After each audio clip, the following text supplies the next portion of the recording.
People's Democracies, Wilfred Burchett, 1951. Hosted by Revolutionary Democracy. Introductory note: as the title indicates, this book is about the People's Democracies. It is based on an eyewitness account of the developments there as observed by a correspondent of leading London newspapers, who has been a frequent visitor to Eastern Europe since the end of the war, and who has lived in Eastern Europe for more than a year in 1949-50. Most of the book deals with current events, with an occasional dip into background, where it has a specific bearing on the events described. The author was present at all major political trials in Budapest and Sofia during 1949. The book covers a period beginning with the Greek elections in 1946 and ending with the funeral of the Bulgarian Prime Minister, Vasil Kolarov, in January 1950. The author has written mainly about Hungary and Bulgaria, the two countries he knows best. Events are not necessarily described in the order in which they occurred.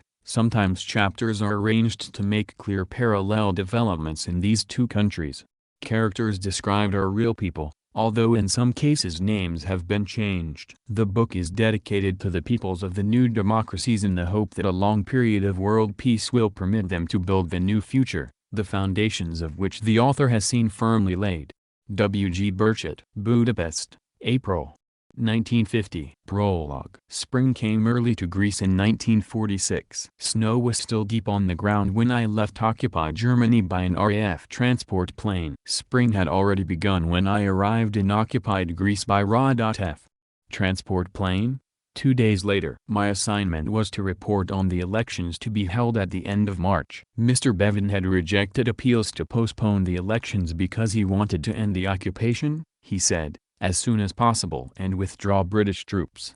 Athens in March 1946, was a city of brilliant sunshine, of china blue skies, of miserable people and starving children. In Berlin, too, people were starving, but there the shops were empty. When food was available in Berlin, it went straight into the stomachs of the hungry. In Athens stomachs were empty but shops were full. At night, if one were not careful, one stumbled over little figures whimpering with hunger, huddled together for warmth outside shops bulging with food, including UNRRA supplies at black market prices, which none but the wealthiest could afford. There was no food rationing. 2 days before the elections, M. Sophoulis, the prime minister, who reminded one both by his role and his appearance of Marshal Pétain, received correspondence. Like Pétain, he was an extraordinary vigorous old man. At 85, with neatly clipped white mustache, he stood leaning against a mantelpiece for an hour and a half, pulling at his pipe and answering correspondents' questions. The left-wing parties had been demanding a postponement of the elections, at least until new voting lists could be prepared. There had also been open terrorism against anti-monarchist speakers in the countryside. Left-wing and moderate speakers, even members of Sophoulis' Liberal Party, had been beaten up and election meetings dispersed. Sophoulis surprised correspondents by revealing that he had sent a last-minute appeal to Bevin, asking permission to postpone the elections for 2 months.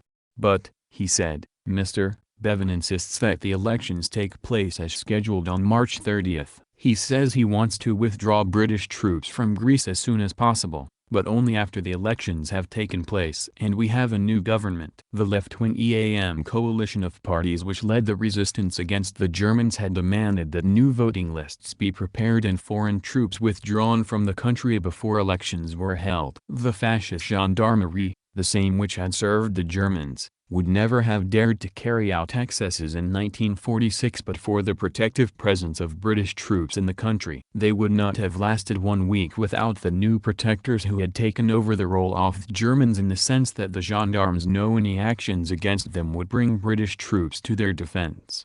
When the request was refused, EAM decided to boycott the elections. A correspondent asked Sophoulis, in view of the boycott, how many people he thought would vote. He took a long pull at his big black pipe and answered with acrid humor, "You may be sure that at least 20,000 dead will vote." Asked to explain, he added, "It is farcical to carry out elections with voting lists which have not been revised since 1935. You can be sure that a vote will be cast for the monarchists by every person who has died since the lists were drawn up 11 years ago." The elections were duly held on March 30th. But British troops did not leave the country as promised. They remained until 1949, by which time the Americans had effectively taken over the role of policeman. I went to Salonika, capital of Greek Macedonia, on election eve to watch the voting. My interpreter and guide there was Gregorius Statopoulos, who was afterwards sentenced to life imprisonment for alleged complicity in the murder of an American radio correspondent, George Polk. Salonika, like Athens, was basking in warm sunshine. The streets were lined with baskets full of glowing golden oranges, crates of eggs and poultry. There were plenty of hungry-looking people standing around but few buyers. Stallholders chased people down the street begging them to buy just one orange. The footpaths at night were covered with hungry, homeless waifs. The British information officer, Mr. Coates, assured me that everything was quiet in Salonika. The electioneering, he said, was conducted in an atmosphere of complete calm. Those taking part in the elections held their meetings without interruption. Those that opposed them were free to carry out their propaganda. I mentioned M. Sophoules's statement 2 days earlier, and asked about the Ra.M. supporters who had been arrested in Salonika itself the previous night for sticking up Upaki, abstain, posters. He pretended to be surprised, then shrugged his shoulders. Of course, this is the Balkans, old boy. This is not a London County Council election. Among the more lurid posters was that of General Zervas's party, which showed a red dragon labeled DAM, with a sword being plunged into its body. The sword bore the name of Zervas's party and was a frank expression of the general's electoral program. By noon on election day in Salonika, polling had been very light, except in the fashionable part of the city. By midday too, over 100 young men had been arrested for distributing Upaki leaflets. I was once rounded up myself by mistake with a small group. The police started to use their rifle butts before they discovered I was a foreigner. We were all taken off to a police station where 10 or 12 others were being questioned. The police captain also made a mistake in thinking that I was an official observer. English, French and American observers were supposed to supervise the voting. The police captain, in response to my questions, agreed that all parties were free to make propaganda for or against the elections, but said it was prohibited to distribute leaflets on polling day. It was pointed out that at every polling booth, agents of the monarchist parties were handing out leaflets to everyone that came to vote. The captain was sure this must be a mistake, and after some more polite exchanges about the reasons why the other young men were arrested, we were all released. In the afternoon, the gendarmes and other officials were busy visiting homes and prodding the abstainers out to vote. The threats were varied. To one it would be that his business would be closed if he did not vote, to another that he would lose his job, to others just plain threats of police action against them after the monarchists won. The main issue in the elections was the return of King George. In Salonika, however, things were relatively quiet. Truckloads of gendarmes dashed about the city. Then gendarmes singing chauvinistic songs about marching against Albania or marching against Bulgaria. The observers were mostly concentrated in Athens and Salonika, so there was no overt terrorism in these cities. At EAM headquarters, as the day wore on, peasants began to arrive to tell of strange happenings in the countryside. Some of them had been beaten up, one had a bullet through his arm. And, after visits from the gendarmes, many men left Salonika that afternoon and evening for the mountains, because of the threats of the sequel to their abstention from voting. They had fought the gendarmes for years, from the days of the Metaxas dictatorship, through the years of German occupation when the gendarmes acted as the bloodhounds for the Germans. They knew the gendarmes were not idly boasting when they threatened that lists would be prepared of those that had not voted and that action would be taken against them as soon as the results were declared and the monarchists in the saddle. A quick tour of the villages near the outskirts of the city was sufficient to confirm the reports being telephoned into EAM headquarters every few minutes that gendarmes were rounding up non-voters and marching them to the polls with Tommy guns poked into their ribs. In the first village I visited, not 10 miles from Salonika, all the men had left the village early in the morning so as not to vote. The gendarmes were said to be lurking in the neighborhood and had threatened to arrest the villagers when they returned. The women described house-to-house searches made by the gendarmes and a representative of the monarchists. But the men had gone. In one case they dragged off a 15-year-old boy and made him vote in his father's name. While we were talking at the entrance to the miserable village, a truck dashed up. 10 gendarmes sprang to the ground with Tommy guns at the ready, and surrounded us. The taxi driver, the EAM representative, my guide, myself and the women. They grudgingly lowered their guns when they found I was a foreign journalist, and eventually went back to their truck when I insisted on speaking to the women without their presence. They went off mumbling threats. One black-clad old soul with gray hairs and a deeply lined face wept when she heard I was from an English newspaper. "Please, sir, let them send some British troops here," she said, with a rather touching faith in what she had read of British fair play. "The gendarmes swear they'll shoot down our menfolk when they come home from the hills tonight." Others joined in the weeping as they described the gendarmes' threats. The gendarmes had thrown a cordon round the next village early in the morning. They arrested 2 men and wounded a third, when the latter tried to leave the village to avoid voting. He was the one I had seen at EAM headquarters in Salonika. The rest of the men were sitting stolidly at home when we called. They were forbidden to assemble in groups of more than 2, but had resisted up till then violent threats by the gendarmes to try and get them to the polling station. The latter called every hour or so accompanied by the royalist headman in the village. The last village was the most extraordinary of the 3 one visited that afternoon. Clinging to the side of a rocky mountain with miserable-looking vines struggling for life in the hard, flinty soil, it had largely been destroyed by the gendarmes during the German occupation. The inhabitants were suspected of sheltering partisans. Nothing had been done about its reconstruction. Poverty-stricken and neglected like all villages I saw in Macedonia, it made an even more pitiable impression than most, with its broken houses, empty shops and forlorn-looking people. Lounging on an ancient bench in front of a tavern, were about a dozen peasants in well-patched, sky-blue pants and threadbare shirts. Unshaven, solemn-looking men with deep creases in their faces and calloused hands, men who had taken on the characteristics of the stony, barren soil from which they lived. At our invitation they followed us into the tavern. We asked about the elections, if everything had been quiet. There was no reply. They looked at each other, looked at their boots through which their brown, sockless toes were showing. But no one replied. "Have any people in the village voted?" No reply. "Were people prevented from leaving the village?" Not a word. A stony silence and steadfast, stolid glances. In stalked an angry lieutenant of the gendarmerie, a brutal-looking man with a heavy odor of alcohol. He was accompanied by 2 gendarmes. He wanted to know what was going on, while his 2 satraps made their guns ready for instant action. He was also charmed the next moment when he found a foreign journalist had honored the village with his presence. "Of course everything has been quiet here," he said, and turned to the peasants. "Hasn't it?"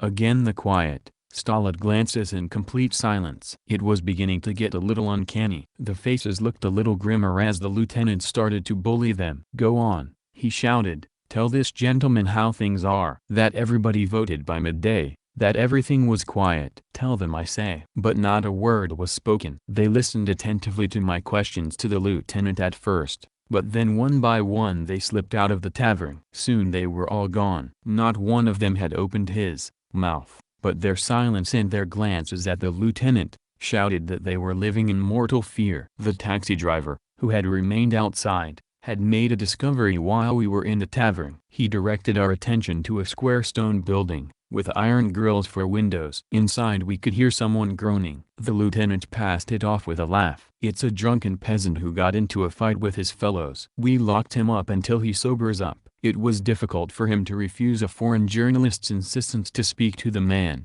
especially as I was the closest approach he had seemed to the observers who were supposed to control the elections. The man, together with another inmate of the lockup, could hardly stand up, but not because they were drunk, but because they had been beaten so badly by the gendarmes for trying to leave the village. As our taxi bumped down the rough, dusty track, it was already getting dark. We were startled when a figure jumped out from behind a bush and signaled us violently to stop. It was one of the silent villagers and he wanted a lift in the taxi. He hardly stopped talking all the way to Salonika as he described the brutality of the gendarmes, the same story of threats and violence we had heard in the other villages and which was confirmed by dozens of peasants we spoke to along the road. He had not voted but was afraid of what would happen next. He had decided to leave the village for a while and hide in Salonika, until he could judge what was going to happen. He explained that the peasants in the tavern had been frightened to say a word to us for fear the gendarmes would hear of it. They were equally determined not to say one word to support the gendarmes' claim that everything was quiet, and the elections were being run fairly. The report that appeared under my name next day in a leading London daily, while it could not contain a tenth of the things I had seen, was sufficient to bring the wrath of the British consul and the information office upon my head, also the wrath of the combined monarchist press in Salonika. I happened not to be in town the day the storm burst. I had left for a 3-day trip to the villages to find out what had happened further afield on election day, also to discover what had happened in the village of Litikarin, where it was reported that armed bands had wiped out a gendarmerie headquarters.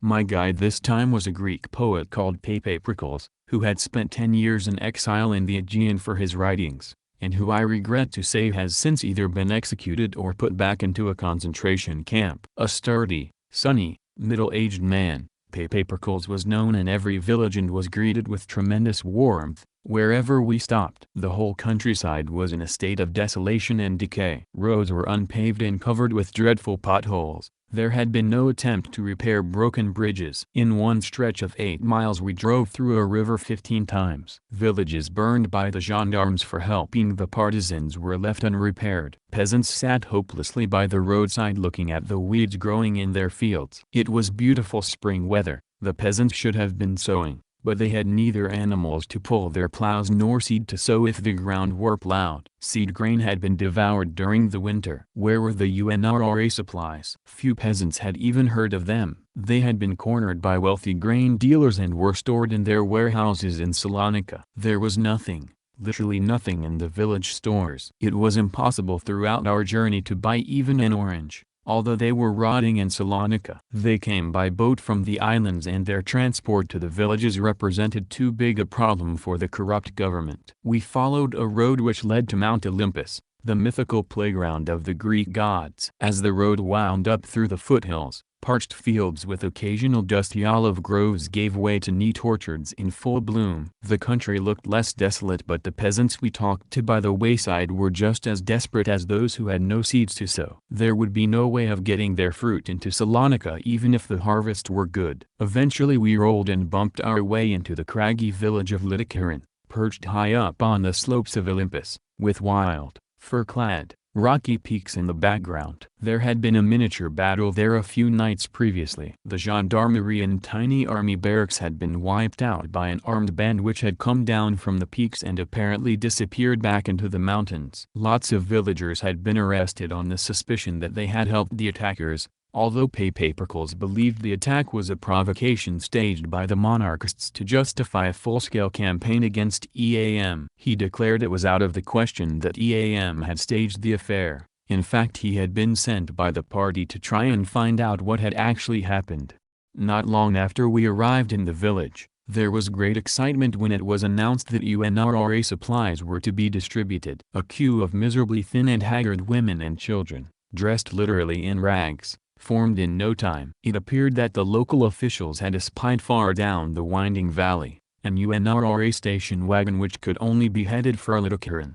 UNRRA supplies had been hoarded by the officials for months past and only handed out to a few people known for their monarchist sympathies. At least that is what the women in the queue told us. A gendarme pushed them aside brutally, to make room for Papaprychos and myself to enter the building. When Papaprychos protested at his roughness, he replied, "Bah, they're all a lot of worthless partisans in this village." Partisan, a title used proudly in other countries where the people had fought against the Germans, was still used as a term of abuse by the Greek fascist gendarmes. And partisan in 1946 referred only to those who had taken up arms against the Germans. The Civil War had not started at that time. It was a big day at Litikarin. Soon after, the UNRRA inspector arrived and expressed herself shocked at the callous attitude of the officials in withholding supplies that should have been handed out to the women and children months previously. There were more whirls of dust on the road below, and presently 2 British armored scout cars arrived, with a red-tabbed British colonel. He was not pleased to see a British journalist. British troops were supposed to be in their barracks, British officers were in Greece in a purely advisory capacity. The British consul later begged me to delete from my dispatches any mention of British armored vehicles in Latika and in other regions where I saw them on my 3-day trip. The colonel said the many scout cars we had noticed on the road had nothing to do with intimidation at all. It was just a routine matter of showing the flag. On the return journey we called in at the gendarmerie headquarters at Edessa. Villagers had told Prickles that a wave of arrests had started. We were received, after some delay, by a blary-eyed colonel of gendarmerie, his breath heavily charged with ouzo, the potent Greek spirit with a strong aniseed flavor. "Everything is quiet in Edessa," he said, hiccuping furiously and filling the room with ouzo fumes. Elections were quiet. Everybody voted. No fuss at all. Asked about the rumored arrests, he said, "Arrests? Nonsense. Jail's absolutely empty." And at that moment, there was a dreadful sobbing and a sound of something being dragged along the corridor and pushed through a door almost opposite the colonel's office.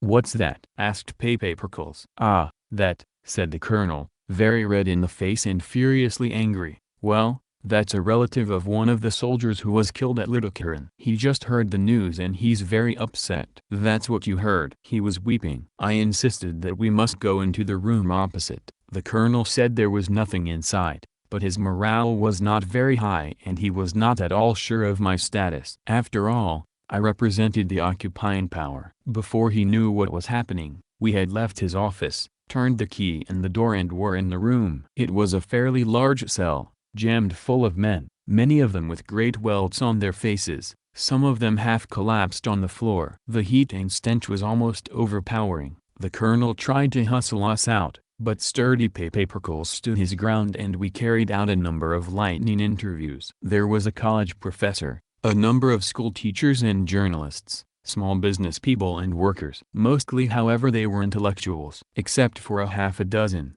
they had not been arrested by the gendarmes but by groups of armed civilians, monarchist vigilantes who had pounced on them in their homes, beaten them up and dragged them off to the gendarmerie. Many of them were beaten again, interrogated and thrown into the cell. They said their ranks were being swelled every hour, that there was another cell where at least 100 people were held. One young man dragged out a certificate from his pocket, issued by the British War Office, thanking him for having saved an RAF flyer during the war. They had all abstained from voting and presumed that was why they had been rounded up. The colonel in the meantime had disappeared, leaving the lieutenant to look after us with strict instructions to tell us nothing. We tried to find the colonel in his office, but he had gone home. We stayed the night in Edessa and called again next morning, but the colonel was not available. We could get no official explanation of the arrests and had to conclude that it was the beginning of the enforcement of threats against those who did not vote.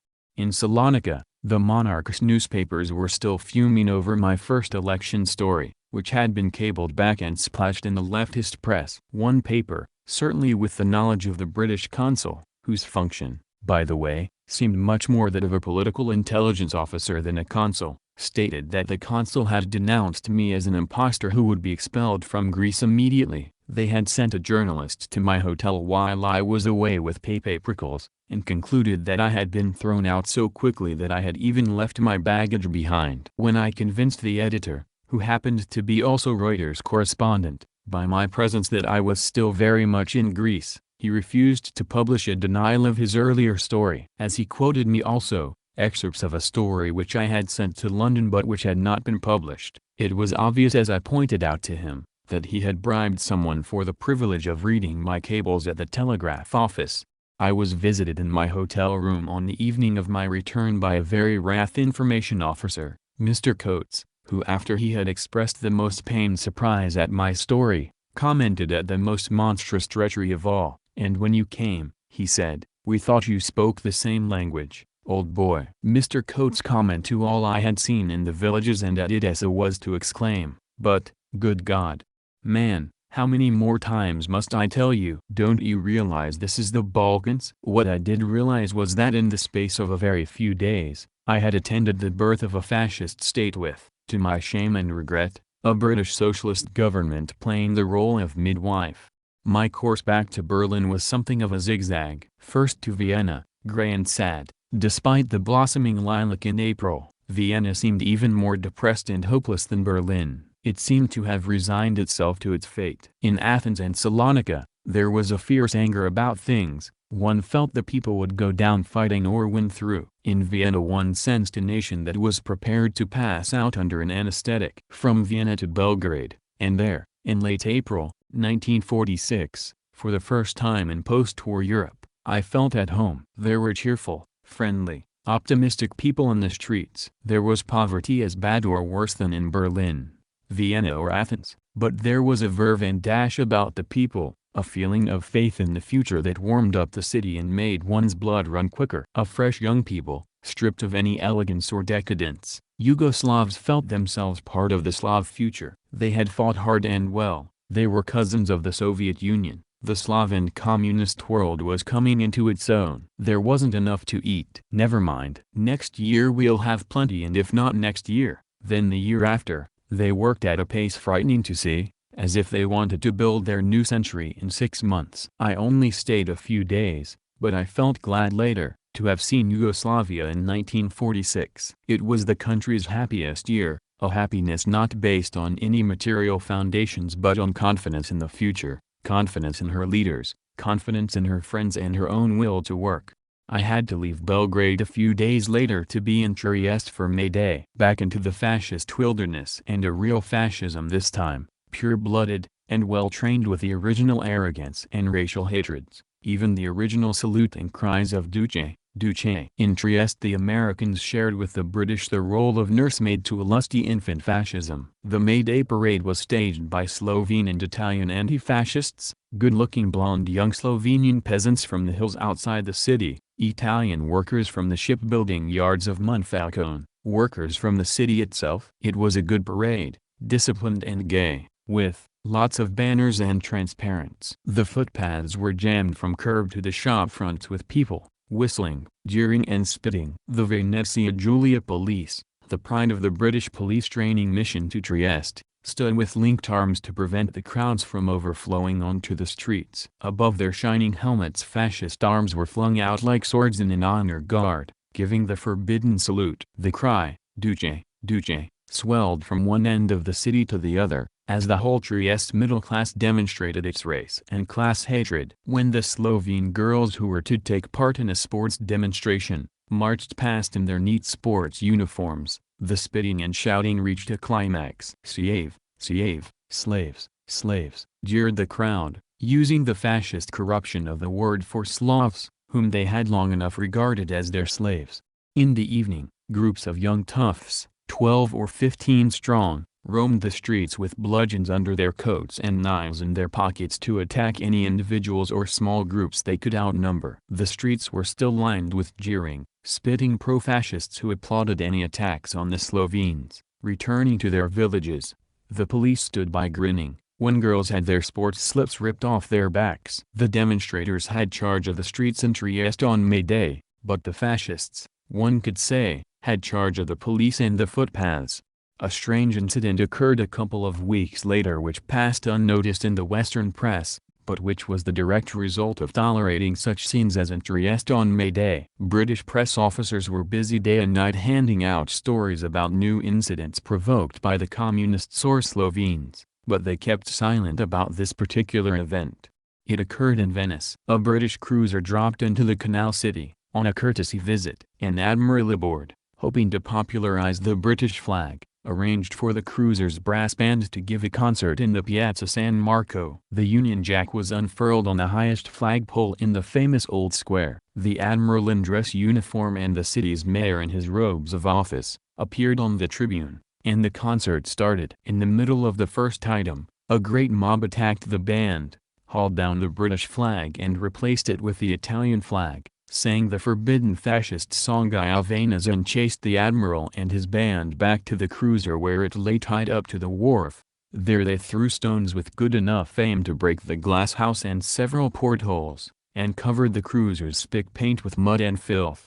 During the evening, Mobs chased British sailors in the streets, and any Italian girls found with them had their hair lopped off and were thrown into the canals. This was at a time when Mr. Bevan was defending Italy's case tooth and nail against Mr. Molotov over the issue of Trieste. I stepped aboard the cruiser and first asked a young naval lieutenant how it had all happened. "It was a shocking do," he said. "Fascist ruffians. Lucky none of our chaps were hurt.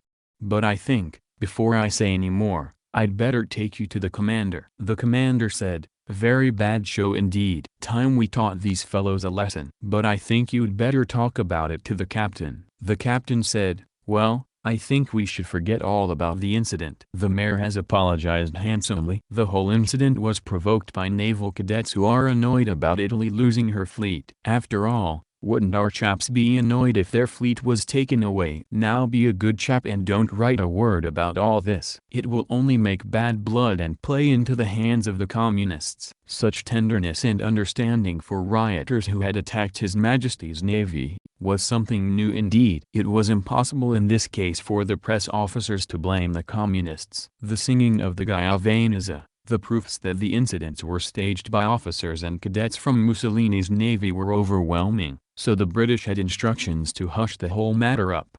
It would never do for public opinion in Britain to know that this Italy, which was being so stoutly championed by Mr. Bevan, was well back on the road to fascism, which was even taking an anti-British turn. The British press relations officer regarded me almost as traitor when I announced my intention of reporting the affair. On May 30th, I was in Czechoslovakia to watch the first elections held there since the war. After Greece, it was as the difference between day and night. I drove from Bratislava through Slovakia to Prague, through well-ordered farmlands, along roads lined with cherry trees laden with black fruit ready for the picking, through neat, whitewashed villages where the ravages of war had been repaired. Flocks of plump geese hissed at the car as it passed. Every square meter of land in the rolling hills was cultivated. Strips of black freshly plowed earth neatly laid between strips of green where maize was already above ground and strips of gold where the wheat was ripening. Roads were in good order, bridges had been repaired. In Catholic Slovakia,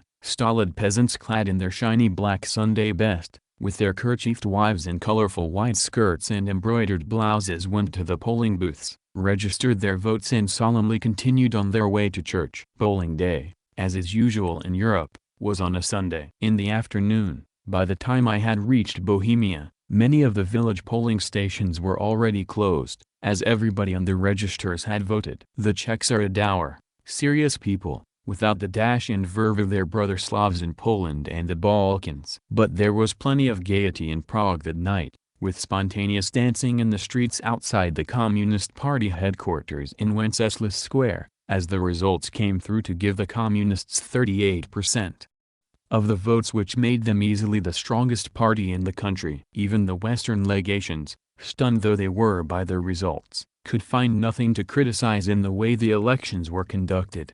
The results of these first elections, with the Communists in the leading position, were a guarantee that the program drawn up at Košice by the Provisional Government in 1944, agreed to by all political parties, would be put into operation. It called for expulsion of the Germans, a radical land reform, the nationalization of industry and the closest relations with the Soviet Union. The Czech elections were the last item on my program before I returned to Berlin, after an absence of an instructive 2 months. In the space of 2 months, less than a year after the end of the war, I had seen the rebirth of fascism in one country under Allied control, the fostering of fascism in a second country under Allied control, the birth of a new type of state, a people's democracy, in a third country where the people had been left to choose for themselves the type of state they wanted. In the years that followed, it was natural, if I watched almost with the eye of a godfather, the developments in this new type of state, of which Czechoslovakia was a prototype and which came into being all over Eastern Europe.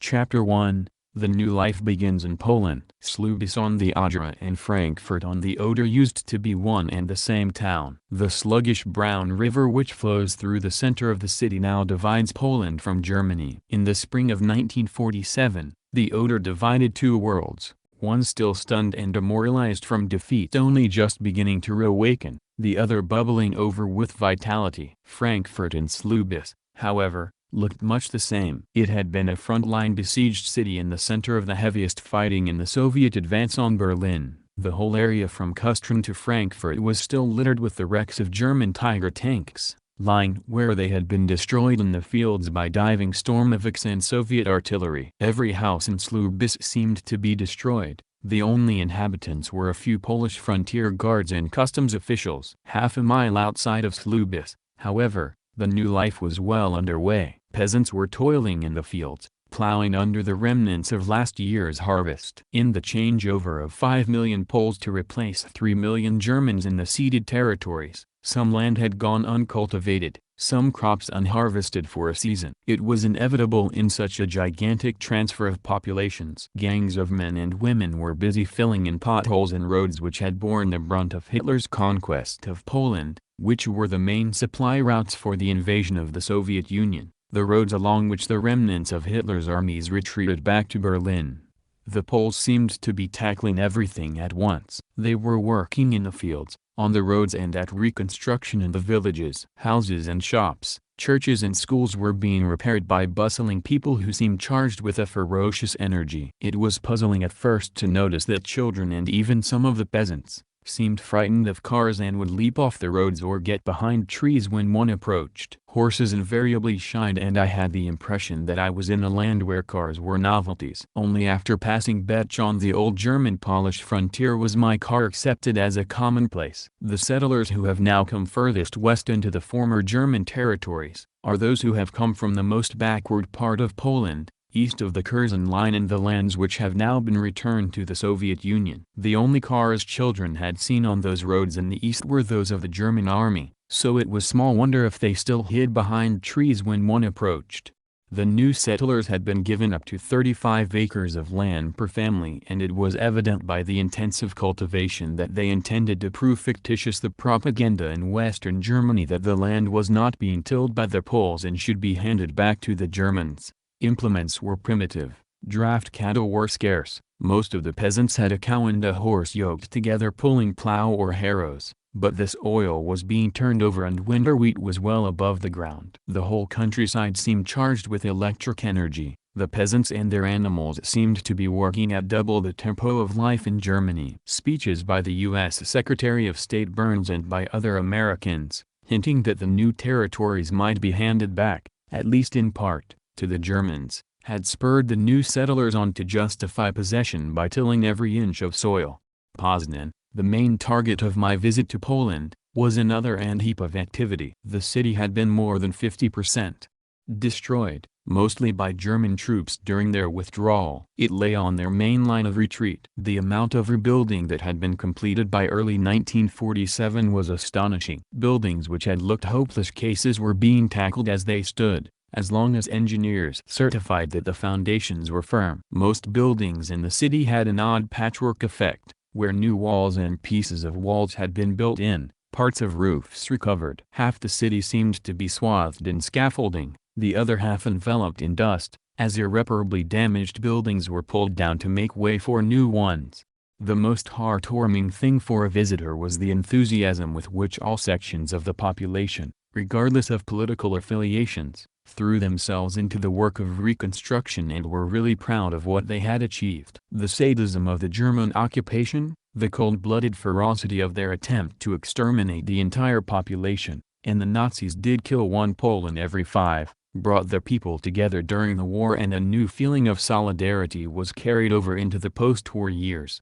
One of the first people I visited was an 80-years-old professor of philosophy, Dr. Louise Dobzinska-Rybicka, a frail, white-haired old lady, who walked with difficulty but had a mind as sharp as a razor and the heart of a lion. To my amazement, she was back at her old faculty at the university, from which she had resigned in 1937 at the respectable age of 70. "They are so short of staff now," she said. "I felt I had to do my bit. The Germans killed off so many of our intellectuals." A devout Catholic, she went first to Mass every morning and from church to the university. How had she survived the war? Not only had she survived, but together with some of her colleagues, she had organized clandestine university classes, under the noses of the Nazis, who had closed universities throughout Poland. What was the use of educating people one was going to exterminate? The underground classes were of such a high quality that when the university reopened after the war, students who had attended them were credited with 2 years' studies. How could a devout Catholic cooperate with the communists? Fiercely, replied this astonishing old patriot, with her frail body and twinkling eyes. We are all Poles. Secondly, they don't interfere with my religion and don't object although they know I attend Mass daily. Thirdly, when I see that they do so much and work so hard for the material good of the people, I feel the least I can do is to help in my own sphere. Fourthly, philosophy is a universal subject and I have no quarrel with the textbooks issued by the Ministry of Education. My next visit was to the Bishop of Poznan, a chubby round-faced prelate, Bishop Franciszek Jedwabski. Poznan was the cradle of Christianity in Poland and the bishop escorted me round the ancient cathedral, the first in Poland, dating back to the 10th century. Poznan was the first capital of the ancient kingdom of Poland and the cathedral is an historic gem. The Germans had forbidden the Poles to use it and had used it themselves as an ammunition dump. It was largely destroyed before the Nazis left, but reconstruction was well underway. In clearing away the rubble, architects found part of the original 10th century building, beautiful Gothic arches and 11th century frescoes, hidden away behind walls built in the 15th century. Bishop Jedwabski had been arrested by the Nazis in 1942 and sent to various concentration camps. He was in Dachau when the war ended. I asked him about relations between himself and the government. Why shouldn't I support this government? He said, there has not been the slightest interference with a religion. They have given us a generous grant to restore the cathedral. In general they have given help in restoring churches all over the country. Not only financial help, they have organized labor brigades who have given thousands of work hours in rebuilding church property. We hope to have our cathedral here ready for Christmas service in 1948. Our people have freedom of conscience. Our newspapers and weeklies publish what they want, and sometimes they carry very sharp attacks against Marxism. We have our own church schools and seminaries. Church lands were respected when land reform was carried out. The government does not interfere with us and my own view is that the church should not interfere with the government. We have no quarrel with their really great efforts to rebuild our country and to raise the living standard of the people. No Christian or Catholic can do anything but applaud such efforts. But surely, this is a different attitude to that taken by the Vatican on the question of cooperation with communists, I said. You must remember, he replied, that Poland is 90% a Catholic country. The Nazis came here to destroy us, to destroy our culture and our religion, to destroy us physically. There are many Catholics here who felt the Vatican did not make its voice heard enough at the time in protecting the interests of Polish Catholics. This was a viewpoint which I heard expressed often in Poland, and is one of which the Vatican must take notice, when it tries to direct the affairs of Catholics in Eastern Europe. The Vatican has come out foursquare against communism in a way that it never did against the Nazis when the latter were wiping out millions of Catholic workers and peasants in Eastern Europe.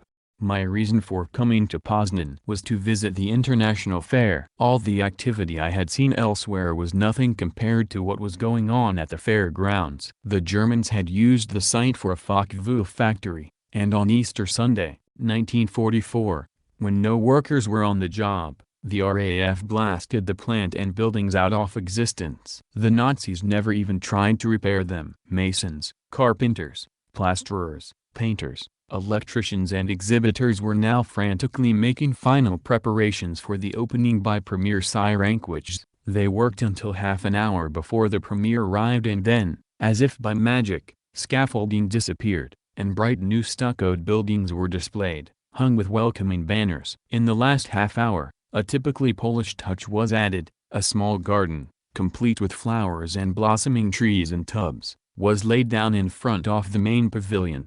The fair provided a good example of other results of Polish energy. Unlike most European trade fairs in the first post-war years, where goods were displayed but were not available for purchase, at Poznan, there were $20 million worth of goods available for immediate delivery, mainly foodstuffs and textiles. The best display was that of foodstuffs from the Polish cooperative societies. Scores of varieties of cheese, fine hams, butter, eggs, bottled and dried fruits, all to be had for cash purchase and a rare sight in Europe of 1947. Just over half the space at the fair was taken up with exhibits from the newly formed state enterprises, 34%, by private firms and 10% by the cooperative and foreign firms.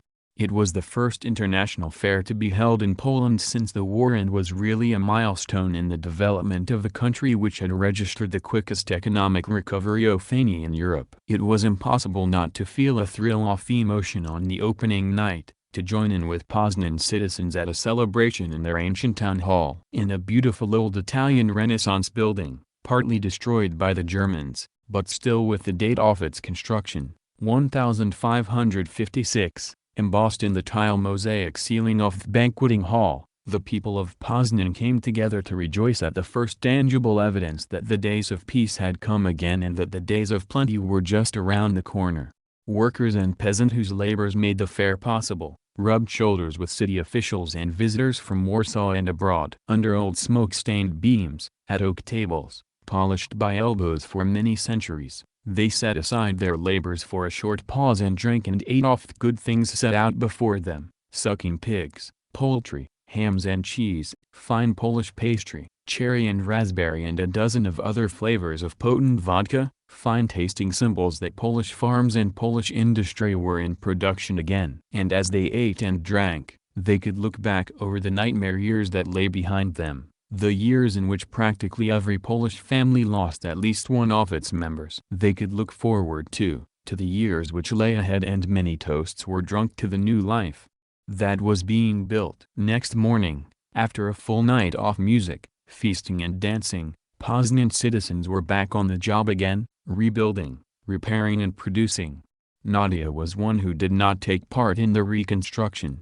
Neither did she rejoice to see the city being rebuilt. She lived in an 8-room villa, in a little resort about 10 miles from Poznan, on the banks of the leisurely War the river. Young, very beautiful, with a Madonna face, black hair parted in the middle and worn low over her ears, with green-flecked brown eyes, vivacious and charming, Nadia was the wife of Zlatislaw, a former landowner. Poor Zlatislaw, she sighed. He was not able to adjust himself to the new life at all, after the estates were taken. I wanted him to stay and wait, but he insisted on leaving. He works now with American counterintelligence in Frankfurt. I had arrived at the villa at lunchtime and was invited to a snack of roast duck with green salad and lots of cream, followed by magnificent plums preserved in wine and smothered with more fresh cream.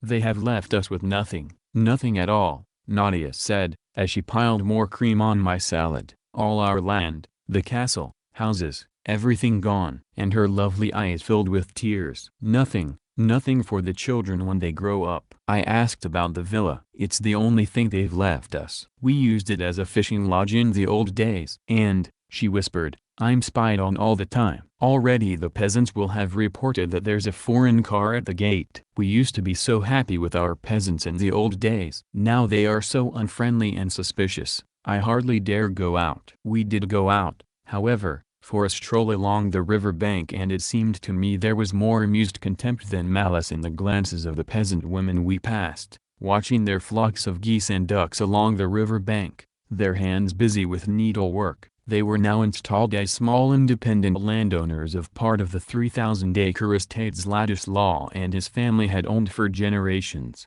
The whole country is run by Russians, Nadia assured me. Of course, you wouldn't know because one doesn't see them in the streets. But every high official and every officer above the rank of captain in the army is Russian. When the Americans come, the whole Polish people will rise up and help them throw out the Russians. And Zlatislaw will be with the Americans. I told him to wait here quietly until the Americans came, but he is so impetuous, he had such difficulty in adjusting himself that he went off to Germany, as he said, to help the Americans come that much quicker. Not far from Nadia's village was a palace built by Greiser, the Gauleiter of Danzig, a bloodthirsty villain, personally responsible for the death of tens of thousands of Poles. He was eventually hanged at the old fort which overlooks Poznan. I wanted to have a look at his palace, but Nadia begged me not to go. It's the headquarters of the secret police, she said, and most of them are Russians. When I was insistent, she gave me a silent young man who had also been a luncheon guest,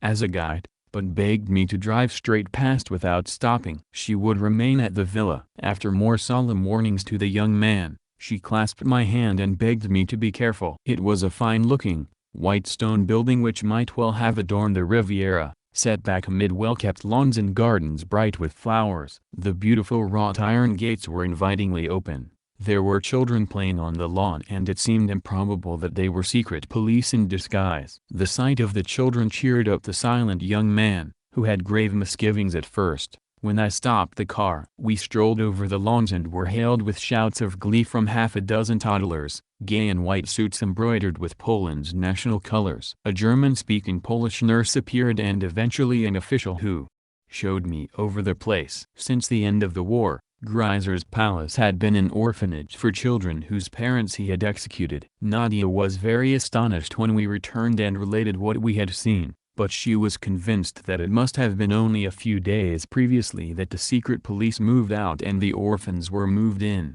The silent young man, who seemed to be very much at home in the villa, turned out to be the living symbol of that adjustability which Nadia had and which was lacking in Zlatislaw. He was a good motor mechanic, it seemed, and Nadia partnered him in a small garage and repair shop in Poznan. His talents could be employed during the waiting period. There are many Nadias in Poland, beautiful, vivacious and well-educated. They usually speak English or French. They are easy for Westerners to contact, and it is from their lovely, pouting lips that the Western public is mainly informed about conditions in the country. They are completely isolated from the real life. They know nothing of what is going on, but in certain circles their opinions and information are valued as fine gold. Who, among foreign visitors, can speak to a peasant or worker? What peasant or worker can express himself with 1/10 of the grace and ease of a Nadia, with infinite expression in every gesture and glance? She came to the car to bid me farewell and whispered, "I hope next time you come, we can welcome you back on the old estate and that Zlatislaw will be here." For Nadia's sake, I felt it would be better if she built her future around the silent young man, who was able to earn money with his hands. An interesting sidelight on the thoroughness with which the Nazis set about their barbaric task of destroying anything to do with Slav culture, was to be seen at Biskupen, a small village about 45 miles northeast of Poznan. In 1934, Polish peat diggers found they were constantly hampered by striking against wooden logs buried a few feet under the surface of a rich peat bed. Over a large area on a peninsula which jutted into a small lake, they found their diggings blocked by masses of timber which seemed to be laid in regular patterns. 2 archaeologists were eventually sent to the scene, Professors Zlatislaw Rajewski and Tadeusz Krajewski. Their findings on the peninsula made world news at the time, for after a few months of work they began uncovering a wonderfully well-preserved, wooden fortified village built by Slav settlers between the years 700 and 400 BC. The timber, mostly oak, had been kept in excellent condition by the peat bog. The 2 professors were joined by a team of 20 scientists and 100 workmen. The work was slow because each cubic yard of soil removed was full of treasures for the archaeologists. There were pots and pans of the Iron Age, ornaments and coins showing the early inhabitants of Biskupen had commerce with Egypt, bones and pieces of harness which showed they kept herds of domestic animals. By the time the Germans invaded Poland in 1939, more than half the village was uncovered. The present peninsula had once been a small island in the lake, completely covered by the village, which was surrounded by a circular breakwater of rows of pointed logs. Inside the breakwater the village was encircled by a high wall of horizontal oaken beams mortised into massive corner posts. The whole thing was a beautiful example of town planning by some unknown Slav architect 2,500 years ago, for a society in which every man was the social equal of his fellows. Streets were parallel, regularly spaced and of even width, running east and west except for one wide paved road which encircled the village inside the parapet wall. The 60 houses uncovered up to the time of the German invasion were of equal size and evenly spaced. Each was 33 feet long and 28 feet wide. The houses faced south to give maximum benefit from the sun, and each had sun porches and a large stone fireplace in an identical position in every house. All the streets, 9 feet wide, were paved with round logs. The archaeologists estimated that there were altogether 105 houses with a total population of 800 to 1,000 people, a classical agricultural community, which tilled the surrounding soil, cultivated several varieties of grain, kept domestic animals and represented a close-knit, organized society. The professors had listed 300,000 fragments of pottery, including many complete pots and bowls, 120,000 pieces of bone, 240 portions of domestic plants and seeds, traces of wheeled carts, of children's clay rattles and toy tea sets before their work was interrupted by the Nazi invasion. A special Biskupen section had been established at the fine Poznan Prehistoric Museum. Then came the Nazis, sworn to exterminate Slavdom and to eradicate any traces of Slav culture. The dignified and scholarly Krajewski changed his name, fled from Poznan and worked as a waiter in various restaurants. Rajewski, the younger of the two, also changed his name and fled to a distant part of Poland where he set up as a street hawker, selling shoelaces, matches and razor blades. The Nazis looted the museum, destroyed or stole anything of value. Poznan was only 60 miles from the German frontier and was overrun before there was time to remove any of the city's treasures. At Biskupen, the Nazis, self-styled standard-bearers of Aryan culture, laid down special rail tracks and dumped thousands of tons of sand and earth into the excavations, covering up the whole area so that no trace of a prehistoric Slav settlement should be found. The plans of the excavation, they also destroyed. Krajewski and Rajewski miraculously survived the war and the extermination camps. They were sent back to continue their work. Krajewski escorted me around the restored part of the prehistoric museum. Rajewski took me out to Biskupen to see the start which had been made on the difficult task of digging out the hundreds of cubic meters of subsoil with which the Nazis had undone 5 years of painstaking labors.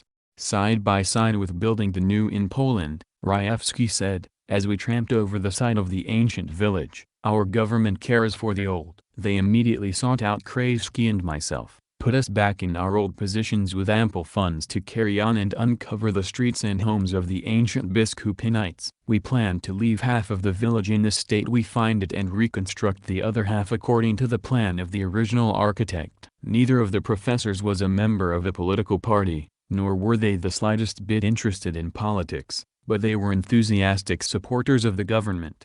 They give us every help, Krajewski said, not only in the work at Biskupen and at the museum, but at the university, and they help the students too. In the old days, unless a student was the son of a wealthy landowner or industrialist, he starved, or he worked so hard outside the university to pay for his tuition that he couldn't absorb his lectures. Now they get top ration cards and are even paid for studying. We never have had a government before which gave learning and culture such a high place. I related my visit to Nadia and her tales about all high officials and army officers above the rank of captain being Russians.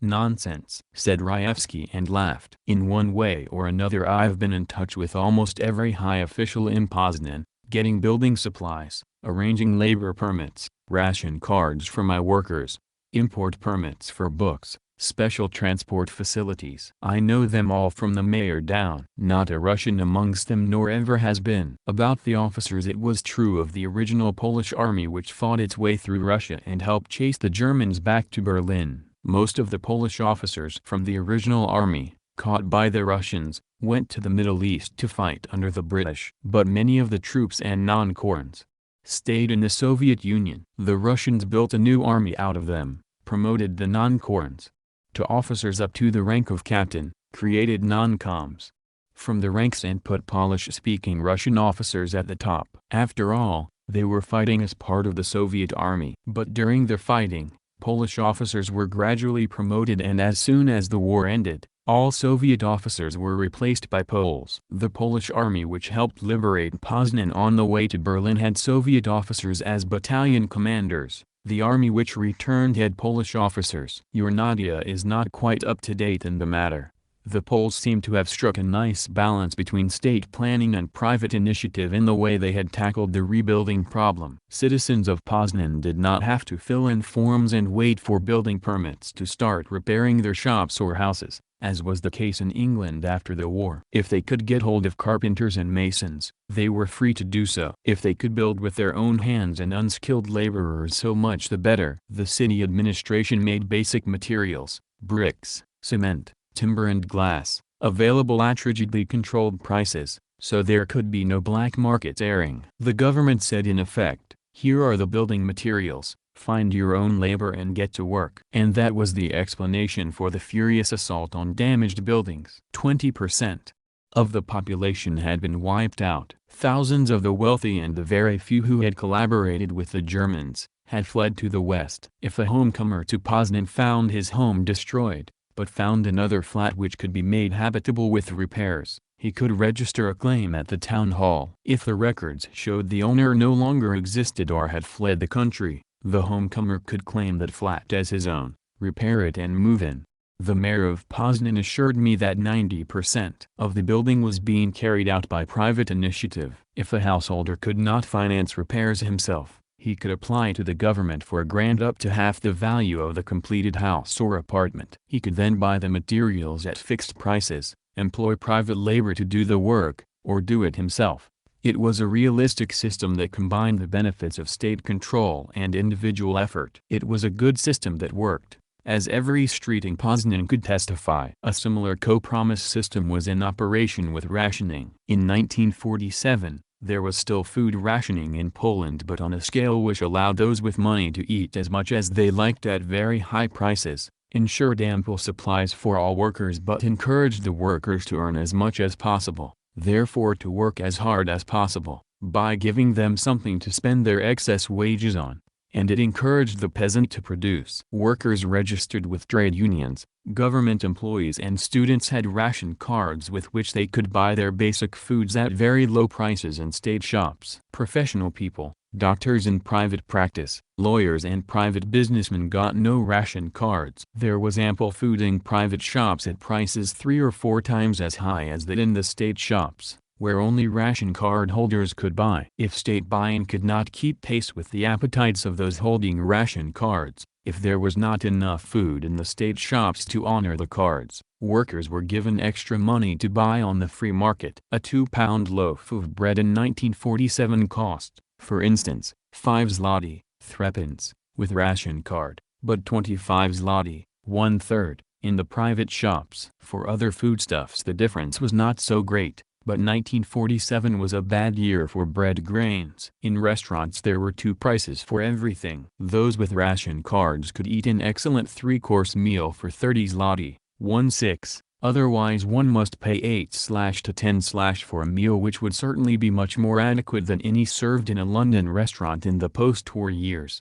Wrocław, when I had last visited it in 1939, was called Breslau and it was in Germany. I liked the atmosphere of Polish Wrocław in 1947, although it was one of the most destroyed cities in Europe, better than that of Breslau 8 years previously. For nearly 3 months, Soviet artillery slowly crunched Breslau to pieces. As in Budapest, the Nazis held on in one of the great siege battles of the war, although they were given chances to surrender often enough to save the city. It was destroyed literally house by house. Official figures state that 80% of the city was wiped out, but it was hard for a visitor in 1947 to find the 20% not destroyed, unless it was represented in a few undamaged rooms here and there amidst the wreckage of public buildings and apartment houses. Driving through street after street of nothing but gaunt wrecks and rubble, it was hard to believe that there were 216,000 people already living in the ruins and they were being added to at the rate of 10,000 a month. Apart from the immense destruction, a great change had come over the city as it was gradually transformed into Wrocław.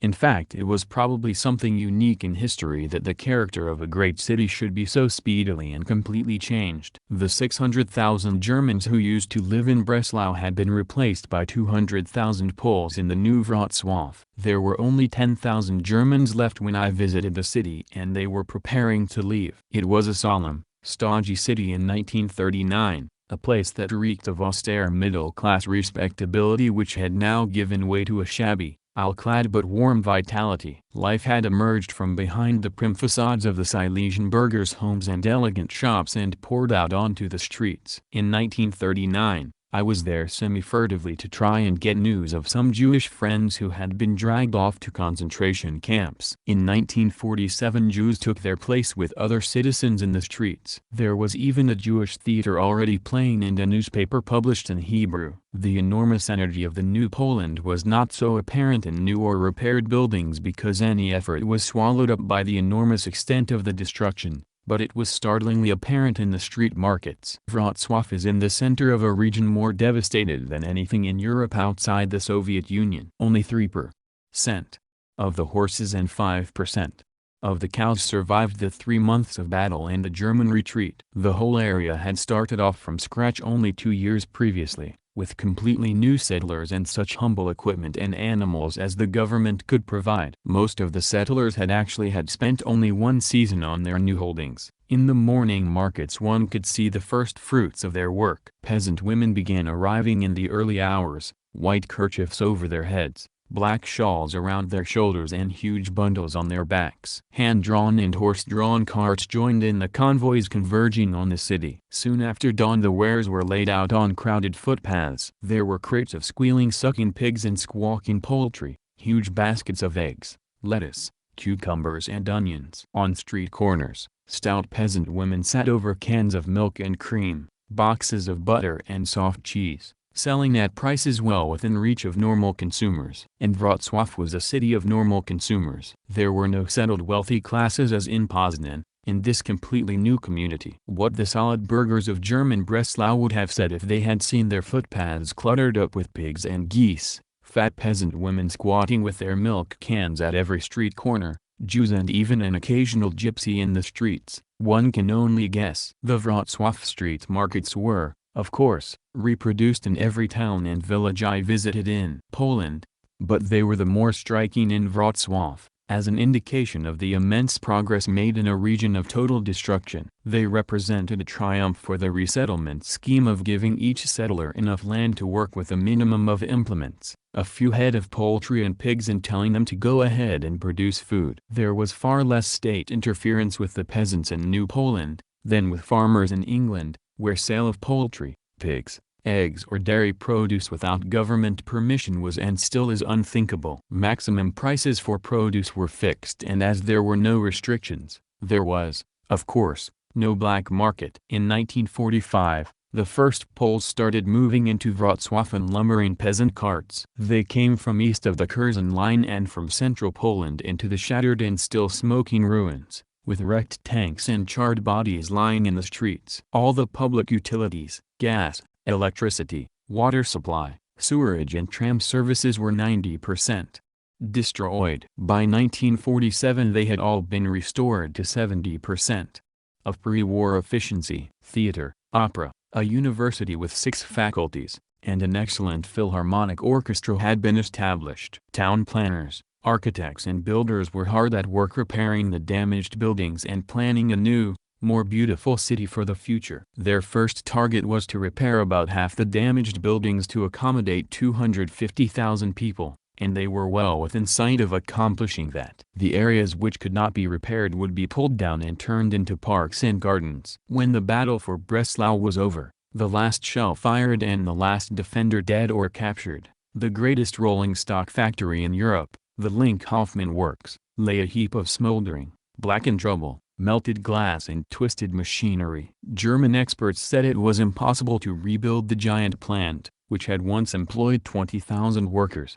Not one wall remained standing, not one machine intact. All the equipment, from overhead rolling cranes to delicate lathes, were reduced to scrap metal. Breslau became Wrocław. Polish engineers pored over the remnants of machines. Builders tested the foundations, workers scratched around in the rubble looking for material that could be salvaged. It was decided to rebuild. Workers were just leaving the plant the day I arrived. It was April 30th, and by mid-afternoon work had stopped, to give the workers a chance to prepare for May Day celebrations. Normally they worked 3 shifts throughout the 24 hours. Some of them turned back, to show me the plant, when they knew I was a stranger, with little time to spend in Wrocław. There was a tender pride, as they showed me what had been done, how this machine had been repaired, that workshop built in record time. Every hour, for 24 hours a day except on a workers' holiday like May Day, they assured me. A new 20-ton railway truck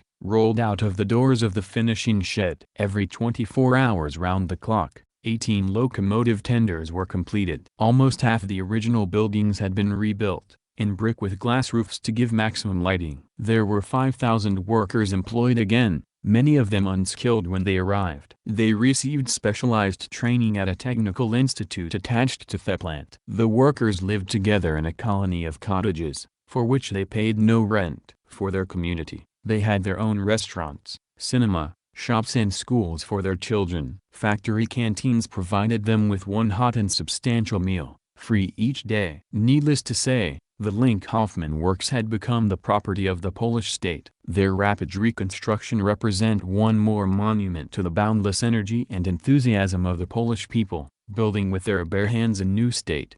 "Tell the Americans," said one of the workers who had escorted me round the plant, "that we haven't sweated to rebuild this for the Germans." I left Wrocław in the middle of its May Day celebrations. There were no fascists, as in Trieste the previous year, packing the footpaths to jeer, spit and throw stones at the parading workers and peasants. There were, in fact, very few people on the sidewalks. Most of them were marching with their unions or behind their party banners. The whole city was given over to genuine and justified rejoicing for the substantial and visible fruits of the past year's work. Peasants in national costume poured in from the surrounding villages on foot and in farm carts covered with flowers and greenery. Slogans demanded that the new territories remain Polish. Secretary Bern's speech at Stuttgart in December 1946, hinting that America would support German claims to recover the ceded territories, was still fresh in people's minds. That speech lost America more friends in Poland overnight than any other single action by America since the war.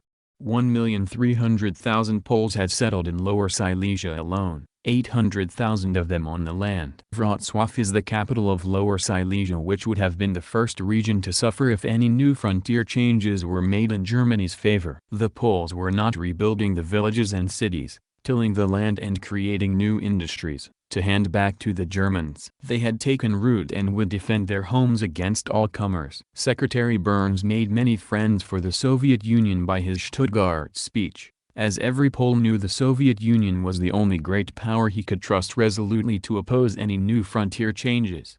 It was with real regret that I drove away from Wrocław, with its gay flags, waving banners and swarming streets. Not even the somber ruins which normally overshadowed everything could take away from the vitality of this city of workers and peasants. Perhaps it was partly due to the fact that the whole population was made up of newcomers, all of whom had suffered much, all of whom were taking part in the work of reconstruction, that the city breathed a friendly community spirit. The direct contact between the workers and peasants in the street markets, with no middlemen cheating both sides, also symbolized the new worker-peasant state and created a warm, close-to-earth atmosphere that placed Polish Wrocław in another world from German Breslau.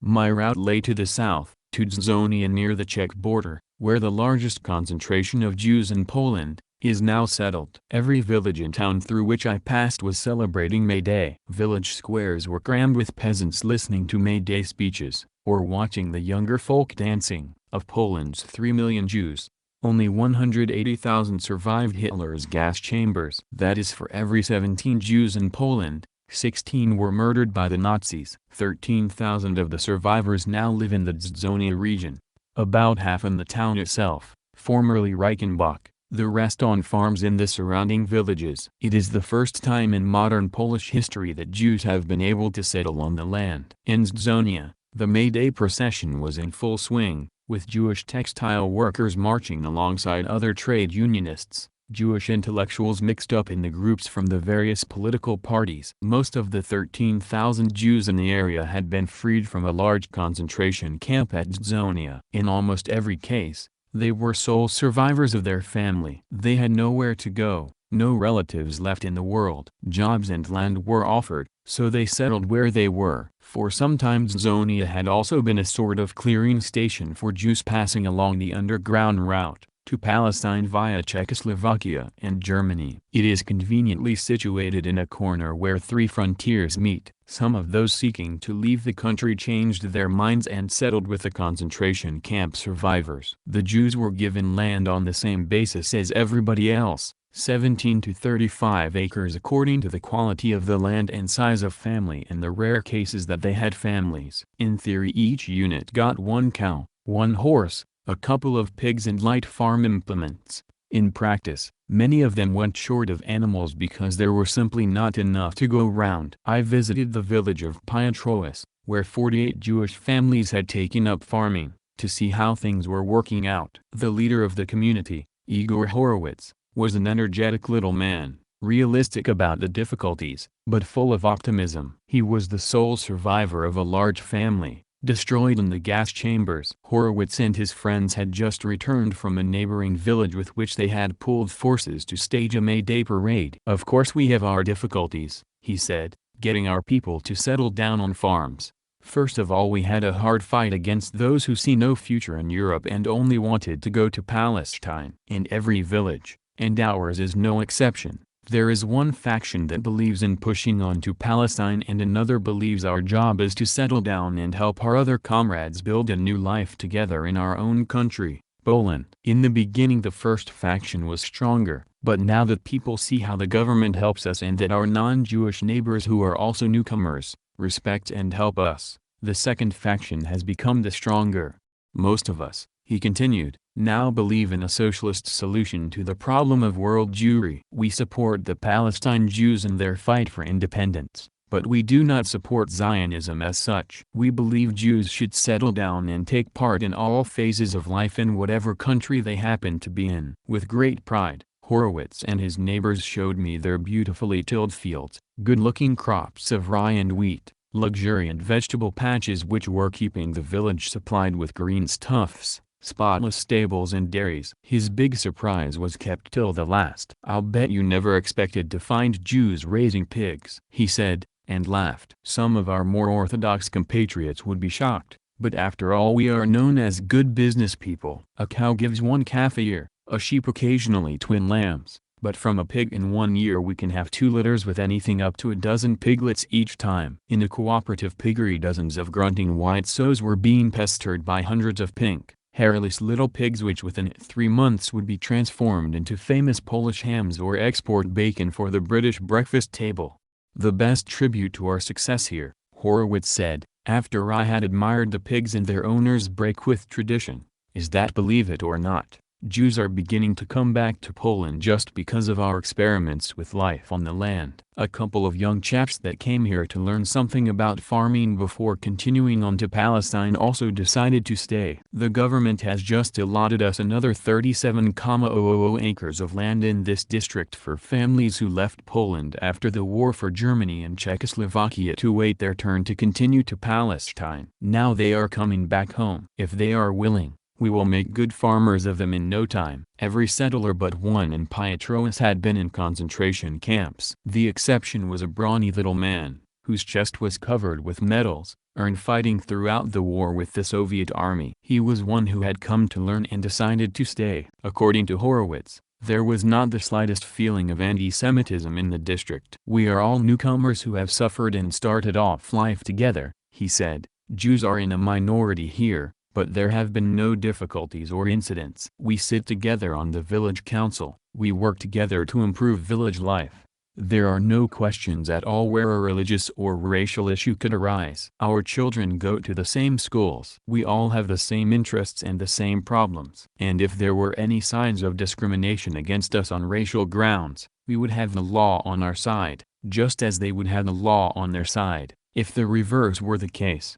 Many of our people were disillusioned when a pogrom was carried out, last year at Kielce. But the government quickly tracked down those responsible and executed the ringleaders. This showed our people that the constitution which granted equal rights to all people regardless of race or religion was not just a lot of empty phrases. All in all, we reckon we've found the right way out for Jewry in all countries. The workers and peasants and progressive intellectuals share their fights and problems, work for the progress of all the people. One could have no quarrel with Mr. Horowitz on that score. except that all countries were not yet people's democracies, and all countries did not have written into their constitutions specific guarantees providing legal sanctions against anyone discriminating against his fellows for racial or religious reasons. Indeed, in the Western world, it would be regarded as an infringement of liberty if the press were to be restricted from its periodic function of whipping up racial prejudices. The visit to Piotrowicz was the last item on my spring tour of Western Poland. With my car packed with gifts of eggs, hams and cherry vodka from the hospitable new settlers, I had to turn back to my base at Berlin. At Slubice on the Odra, I drank my last cherry vodka with two forestry workers, who had both fought with the Anders army and had returned from England. They were old comrades, had worked in the forests together for 20 years and fought in the war together. Why had they come back from England? We were both in a camp in England, said Borzolaw, and both miserable. We wanted to come home, but everybody said we should be arrested by the communists and sent to Siberia. Then one of our friends had a letter from his brother who had gone home from Belgium. He had been a miner. He said it was all lies and that life was good. We talked it over and agreed we had no future in England. We couldn't even talk to anybody and we liked Poland. František said he would go home and see what things were like and would write to me, and František took up the narrative to say he had been interrogated at first to make sure he hadn't fought with the Germans, and then he was given a good job in the forests. So I wrote to Borzolaw, and when he came, I got him a job alongside of me just like in the old days. They insisted on paying for my several drinks, as I was the guest of the country, and begged me to publish in the papers that it's all lies about Siberia and the rest, so that some more of their comrades would come home. A footnote to my Polish trip is that I traveled where and when I liked, stayed at hotels without prior warning, just by presenting my passport when I arrived. I traveled with fewer formalities than in many countries in Western Europe. There were no difficulties with car travel. My English Royal Automobile Club carnet was honored. There was no rationing of petrol, which was freely available in every town. Apart from passport and visa being checked at the frontier, my papers were never looked at. It was to be the expulsion of Tito from the Cominform more than a year later which gave me my next excuse for a visit to the people's democracies. Chapter 2, Background to Titoism. I landed in Belgrade on July 3, 1948, 5 days after the Cominform resolution. Physically, the city had changed much in 2 years. On the way in from the airport, the gigantic new administrative buildings of New Belgrade were slowly beginning to rise out of the sandbeds of the Danube. In Belgrade itself, tramlines and the avenues of trees which made a 3-lane street of the main Red Army Boulevard had been pulled up. There was now a wide thoroughfare, along which skimmed bright new red Fiat buses, received as reparations from Italy. Shops had even less in them than in 1946. When UNRRA goods made a brave showing. People in the streets looked a little more hollow-cheeked and the tempo of life and work had definitely slowed down. The city was gay with enormous red stars, illuminated at night on all the main streets and public buildings. Belgrade was preparing for the first post-war Congress of the Communist Party. Enormous portraits of Stalin and Tito, side by side,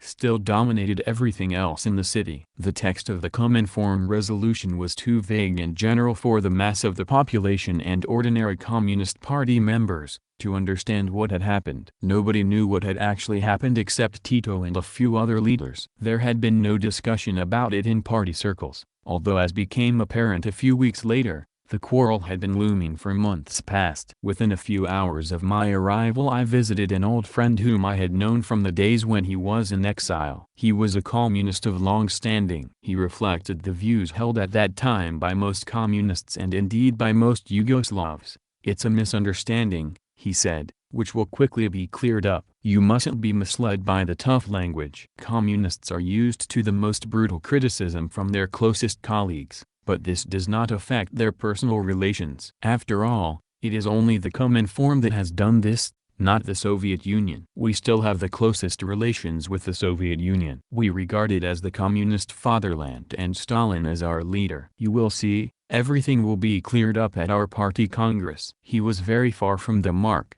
but could not know any better. The background to Tito's expulsion, which went back at least as far as 1942, was carefully concealed from everybody but the party leaders. Part of the background came out a few weeks later in Belgrade with the distribution of a pamphlet, which Tito's police promptly seized, giving the text of letters sent to Tito from Moscow from 1945 onwards. Part was revealed only in March 1950, when Moshe Pijade, trying to discredit Soviet aid to Yugoslavia during the war, released the exchange of telegrams between Tito and the Soviet High Command in 1942-3. In June 1948, however, not 5 persons in 100 in Yugoslavia believed the Cominform resolution represented anything more than a tiff between lovers. Racially and politically, the Yugoslavs looked to the Soviet Union as a good Muslim looks to Mecca. For me, there was time only for a few furtive meetings with acquaintances who were more puzzled than hurt by the dramatic turn of events, and then I had to leave the country. I had arrived with a transit visa only. The Yugoslavs did not want any foreign correspondence in Belgrade during the party congress, so I had to continue to Sofia, with the promise of a return visa in time to attend the Danube Conference, due to start in Belgrade on June 30th. The newspapers were carrying remarkably uniform telegrams from all parts of the country assuring Tito of undying support from party and People's Front organizations. As I passed the Yugoslav-Bulgarian frontier station of Tsaribrod, I noticed a huge central portrait of Tito, flanked by small photos of Stalin and Dimitrov. The telegrams exchanged between Tito and Moscow in 1942-3 throw an entirely new light on the development of the quarrel. It is certain that Moshe Pijade, member of the Yugoslav Politburo, and one of Tito's ablest apologists, intended only to support Tito's case by releasing the text of these messages before the elections in March 1950.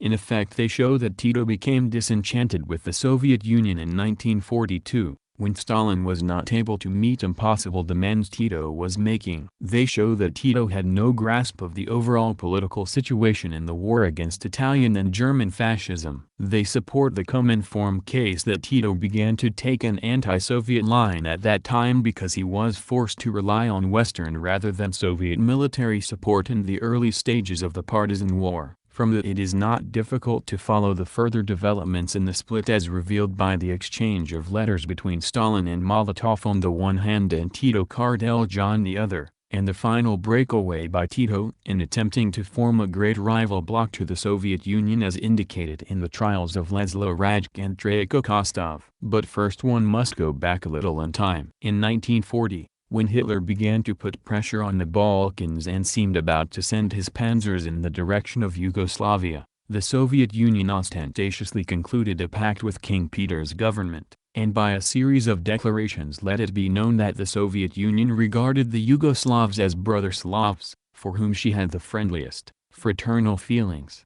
This pact remained in force after the Nazis invaded Yugoslavia. The Yugoslavs resisted and an exile government under King Peter was set up on London.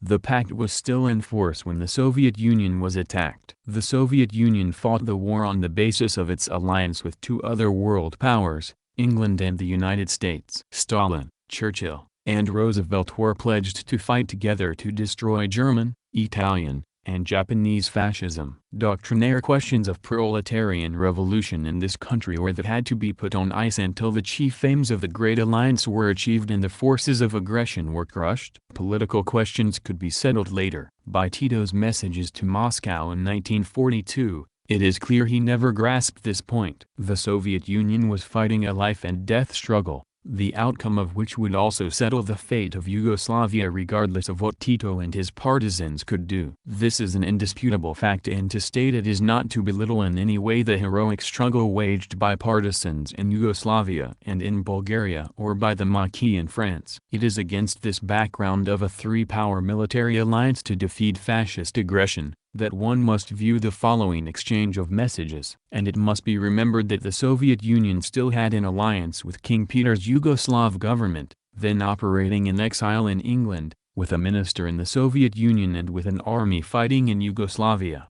During February and March 1942, Tito sent many messages to Moscow, stating that a partisan movement had been started and asking for supplies to be dropped at a certain airfield in East Yugoslavia. Pijade complains that instead of help, Tito received a rather cool message from Moscow, which mentioned nothing about help but reproached Tito for splitting the national resistance movement. In looking over your information, the message from Moscow stated, An impression is obtained that followers of the English and Yugoslav governments with some justification suspect that your partisan movement is taking on a communist character and is directed toward the Sovietization of Yugoslavia. For example, why was it necessary for you to form a special proletarian brigade? The basic and immediate aim now is to unite all the anti-Hitler elements, to smash the occupier and to gain national liberation. Are there no other Yugoslav patriots aside from communists and their sympathizers, with whom you can unite to fight the enemy? It is difficult to accept the charge that London and the Yugoslav governments are siding with the occupation forces. There must be some big misunderstanding. We request that you seriously consider your entire tactics and see whether you have done everything possible to create a united front of all the enemies of Hitler and Mussolini. Page 8.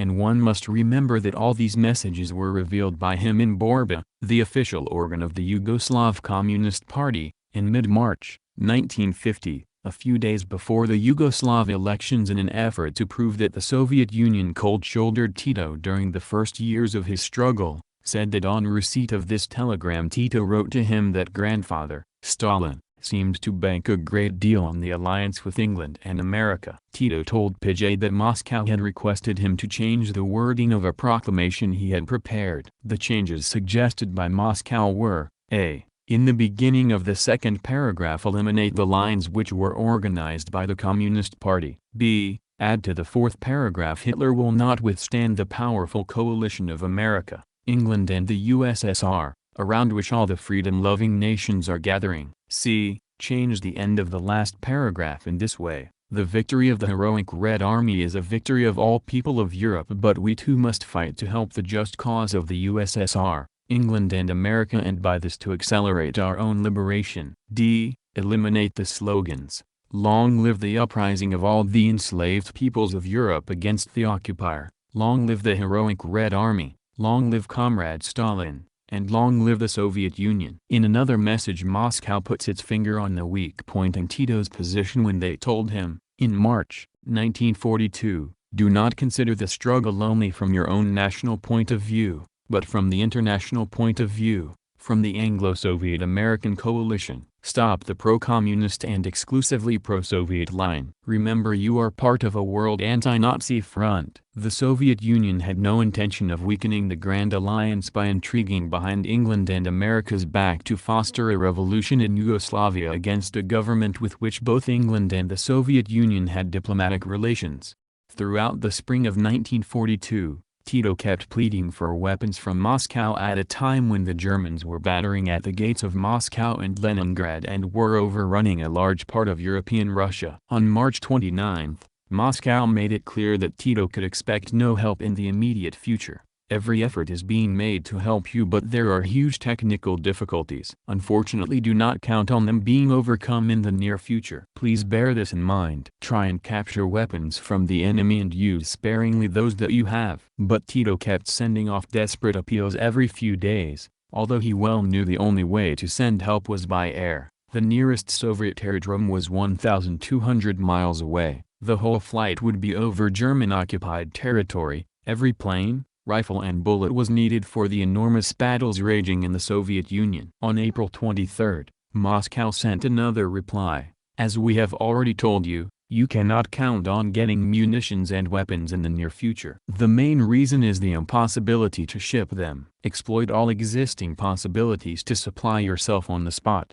As regard unmasking the activity of the Chetniks, this is necessary, but at present it would be better policy to do this by a general appeal to the Yugoslav government to unite all elements. Less than a month later, however, Tito sent another appeal with apparently scant grasp of the critical situation in the Soviet Union itself and no conception that the size of operations there, that made his own activities look like village brawls. On May 24, he reported, the situation is critical. The soldiers are worn out, there is no ammunition. 6 days later, the Italians were repelled with great losses. 60 Italians and 25 Chetniks were killed. The Soviet High Command did not use the word great unless 10 or 12 enemy divisions had been wiped out, so it was hardly to be wondered at if they did not take Tito's messages very seriously. Tito kept sending messages for help and also requests for Moscow to denounce the Chetnik leader Mihailovich, and the London government which, supported him, but Moscow was not prepared to do this unless it had absolute proof that Mihailovich was, in fact, a traitor collaborating with the Germans. Denouncing Mihailovich meant breaking agreements with the Anglo-American allies unless the latter, too, could be convinced by watertight proofs that the Chetniks had gone over to the other side. Tito received a message in September 1942, as follows: "Urgently inform us of a summary of the documents you have on the role of Mihailovich. Confirm the authenticity of these documents. It can be that the Germans are greatly interested in inspiring the struggle between partisans and Chetniks. It is possible that they have forged certain of these documents." Burchett finds it monstrous that the Russians were suspicious of their reports about Mihailovich, and he accuses the Russians of perfidy because, in November 1942, they were negotiating to send observers to Mihailovich's headquarters. This seemed the logical thing for the Russians to do. They would have been in the best position to check whether the Chetniks were fighting with the Germans, and if so, to express them without upsetting their agreements with the Allies. The Soviet request incidentally was turned down. Burchett again unwittingly pays tribute to the absolute correctness of the Soviet attitude vis-à-vis her British and American allies, when he quotes from an exchange of telegrams between the Yugoslav governments in London and their ambassador, Simic, in Moscow, in December 1942. The exchange was in reference to the Soviet request to send a mission to Mihailovich. King Peter's foreign minister in London sent a message to the military attaché in Moscow: "There can be no talk of any cooperation until the campaign against General Mihailovich is stopped." This is a prerequisite for further work. All efforts of the ambassador and the military attaché should be directed towards these aims. Ambassador Simic replied, "Please keep me informed about the campaign against General Mihailovich." Here in Russia it is not possible to hear or read anything against him. If there is a campaign against him in foreign papers, it is not mentioned here. The only thing noticeable here is that his name is not mentioned either in the press or on the radio. Until an official line on Mihailovich had been agreed by the three allies, the Russians were not taking sides on the issue which Tito wanted to pose at the most critical time in the war. When the Russians were fighting for every room of every house at Stalingrad, Tito was fighting to transform the war into one in which the Soviet Union and Tito's partisans would be lined up against King Peter, Mihailovich and the Anglo-Americans. And Tito must have been a political illiterate if he did not see that. Within 2 months the mercurial Tito had changed his attitude from the depths of despair with not enough bullets for his rifles or bread to eat, to the heights of optimism, with well-armed divisions and talk of setting up a government. Moscow had to restrain his ebullience again. On the 8th of September, 1942, Tito had sent another desperate plea for help. On November 12, however, he notified Moscow that, "We have already organized 8 divisions of 3 brigades each in the territory of Bosnia, Croatia, and Dalmatia. All these divisions are well armed, even including artillery. These arms were taken in battle. We will now organize something in the way of a government." Moscow advised caution. A few days later, according to Burchett, after approving the idea of a committee of liberation, the message said, "Do not consider that committee as a government but as a political body of the national liberation struggle. Do not oppose the Yugoslav government in London at this stage. Do not raise the question of the removal of the monarchy. Do not put to the people the question of the regime in Yugoslavia. It will be solved after the destruction of the Italo-German coalition." 2 months after Tito's high optimism, he was again in black despair. At the end of January, 1943, there was a sharper note in his pleas. "I must again ask you," he radioed, "is it really impossible to let us have any kind of help? Hundreds of thousands of refugees are threatened with hunger and death. Do everything you can to help us." Moscow, with the decisive battle for Stalingrad still raging, replied, "You must not doubt for a moment that we would help if there existed the least possibility to send you material help. We have personally with Joseph Vissarionovich, Stalin, examined the means whereby we might offer you help. Unfortunately up till now there has been no way to successfully overcome the insurmountable difficulties. As soon as there is a possibility we will send you all that is most essential." Can you really doubt that? Please grasp correctly the existing situation and explain it to the comrade fighters. Do not grieve but exert all your strength. This was an honest and sincere appraisal of the situation, which Tito must have realized if he could read maps and understand the radio. But 2 weeks later he sent another even more imperative plea for help. On March 4th, he asked, and again on June 12th, "We are now eating horses without bread. The enemy is making his last effort to destroy us, but he will not succeed. We ask your support in this most difficult trial." The Russians were not able to send assistance until early in 1944. When their mission arrived at Tito's headquarters, Burchett concluded his long account by a grudging admission of Soviet help in liberating Belgrade, Banat, and Bakska. But, he added, this was unavoidable for the Red Army because without it they would not have been able to continue to take Budapest and Vienna. To which Marshal Stalin might well retort, without Tito, we would still have been able to take Belgrade, Budapest, and Vienna. Emerging from this exchange of messages are 3 interesting points. 1. Moscow believed that Tito's policy was incorrect and that he weakened the resistance movement by trying to carry out a revolution and fight a war at the same time. Support by Moscow of such a policy would have weakened the three-power alliance. 2. Moscow was wearied with repeated pleas for help after she had plainly stated that with the best will in the world such help was impossible to deliver. 3. Tito became more and more disgruntled with the Soviet Union as help did not arrive and as he saw that Moscow did not have a high opinion of his political judgment. What happened in the first years after the end of the war is a smooth continuation of what transpired during the war, with Tito making impossible demands on the Russians and being rebuffed more and more coldly each time.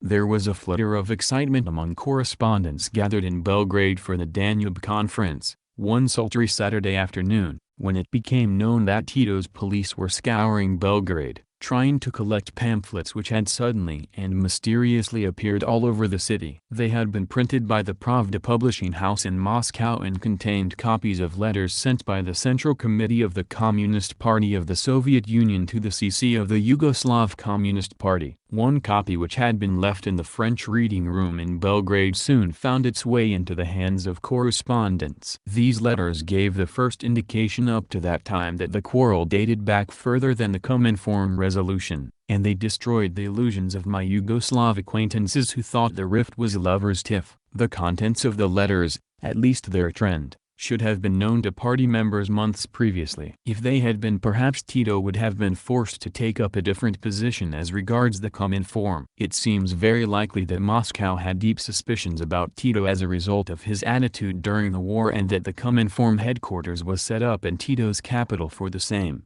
reason that Moscow had earlier suggested setting up a mission with Mihailovich, to have trained observers on the spot to watch a suspiciously confused situation.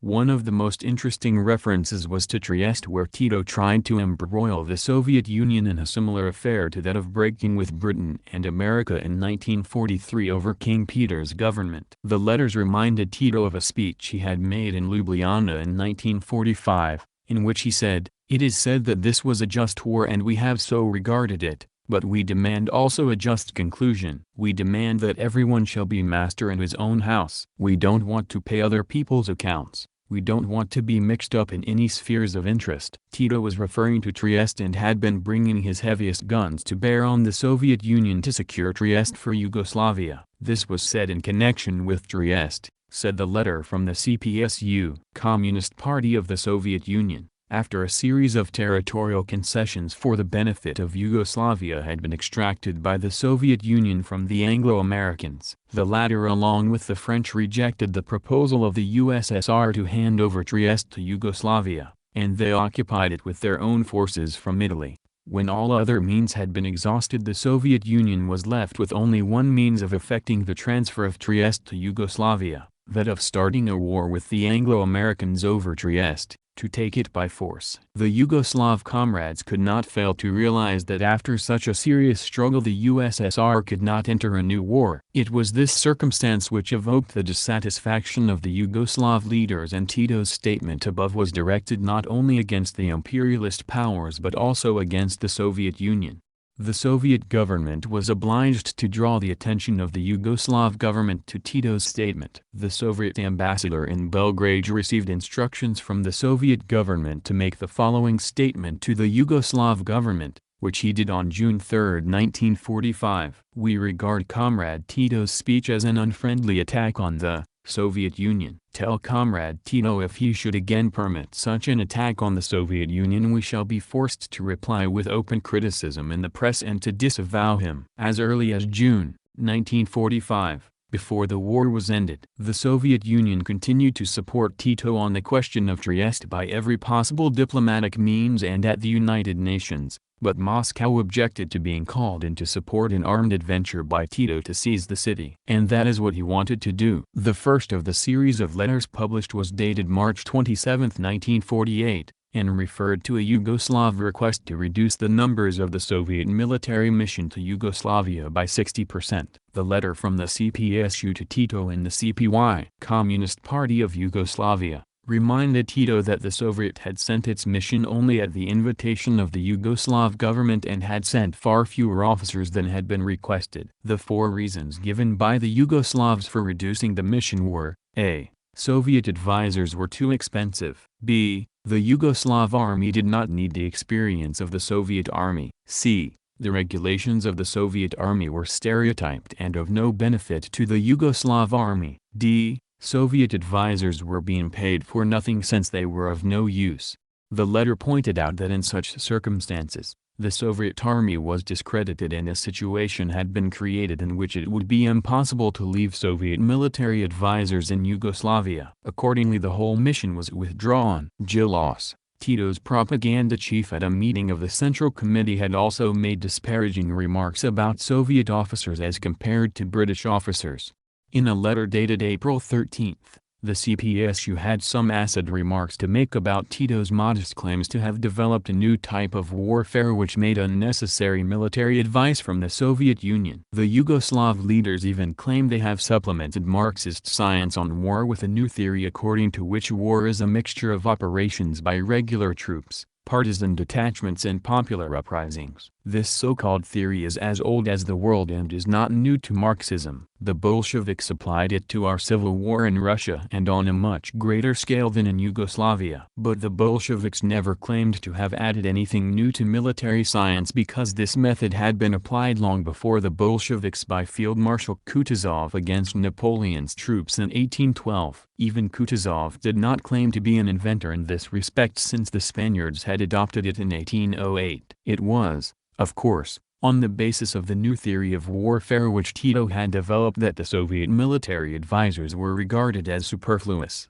Other letters referred to a hostile attitude towards Soviet representatives by government officials who treated them as representatives of Western capitalist states, instead of a fraternal communist state. Soviet officials, including Yudin, the Cominform representative, were shadowed by Yugoslav police. In the Yugoslav Ministry of Foreign Affairs there were officials known to the Russians to be Western spies, and as they had access to all correspondence that passed between the Soviet Union and Yugoslavia, the Russians would no longer conduct open correspondence through the Yugoslav Foreign Office. The Soviet ambassador was refused information about the work of the Yugoslav Communist Party. Tito and Kardelj had sent a letter to Moscow in April 1948, stating, "We consider that the Soviet ambassador has no right to demand information about the work of our party from anybody. That is not his business." The Soviet reply put that the Yugoslavs were identifying the Soviet ambassador, representing the communist government of the Soviet Union,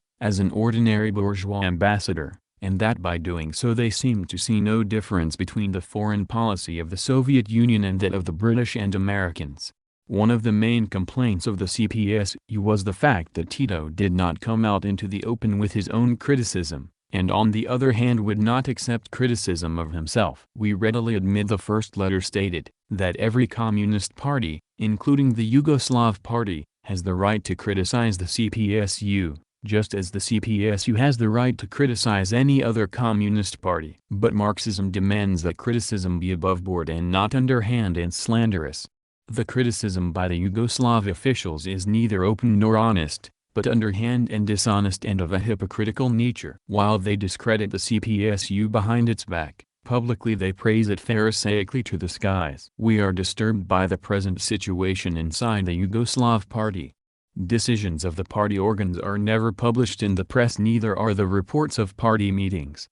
There is no democracy within the party. It is characteristic that the cadre's secretary of the party, Rankovic, is also the Minister of the Interior. In other words, party cadres are supervised by the Minister of State Security while, according to Marxism, it is the party that should control all organs of the state, including the Ministry of the Interior. The CPSU pointed out that the French and Italian Communist parties had also been submitted to severe criticism by the Cominform and that they had honestly admitted their mistakes and corrected them. The CPSU believes that the reason for the unwillingness of the Yugoslav leaders to admit their mistakes lies in their unbounded arrogance. The services of the French and Italian Communist parties to the revolution are not less than that of the Yugoslav party, and if the French and Italian people have so far had less success than the Yugoslav party, that is not to be explained by any special qualities of the CPY, but mainly because, after the destruction of the Yugoslav partisan headquarters at a moment when the partisan headquarters was passing through a serious crisis,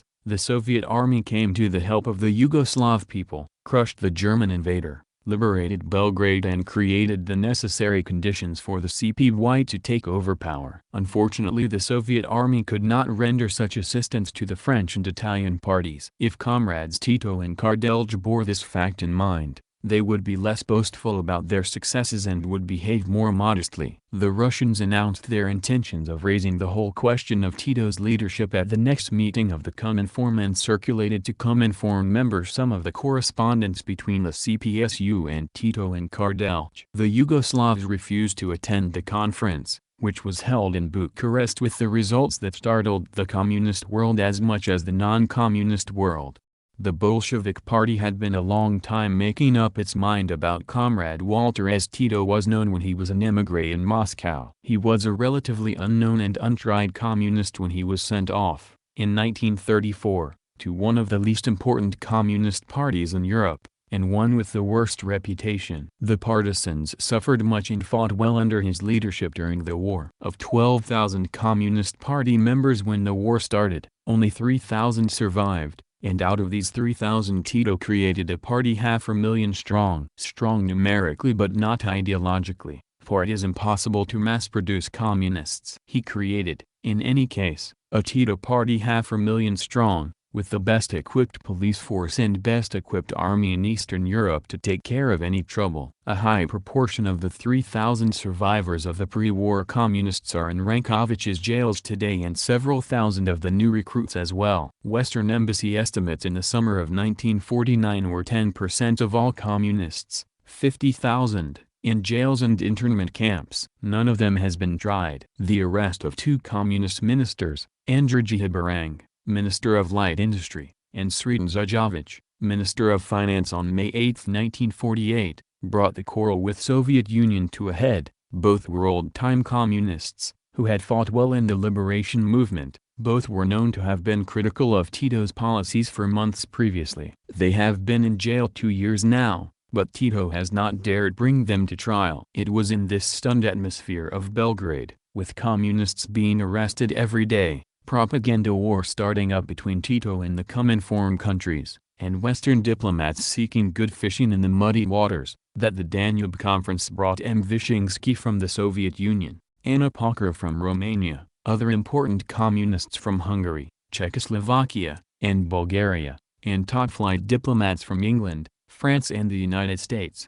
in day-to-day contact for almost 3 weeks, as guests of the Yugoslav government. Few conferences have been held under stranger circumstances. Decorations were still in the streets from the Communist Party Congress, which finished a few days before the Danube Conference started. All the visitors were there officially to attend the conference, but most of them were far more interested in the Tito-Cominform split. It was rare enough for Tito to open wide the gates of his capital to foreign visitors, especially to journalists, and everybody was determined to make the most of the opportunity. The Danube Conference could not have been held at a better time or place. Chapter 3, Tito's National Communism. The Danube Conference had been called to set up a new commission to control navigation rights and maintenance of the Danube as an international waterway. When peace treaties were signed with Hungary, Romania, and Bulgaria, it was agreed that questions affecting claims, property and everything to do with Danube shipping should be settled at a special conference.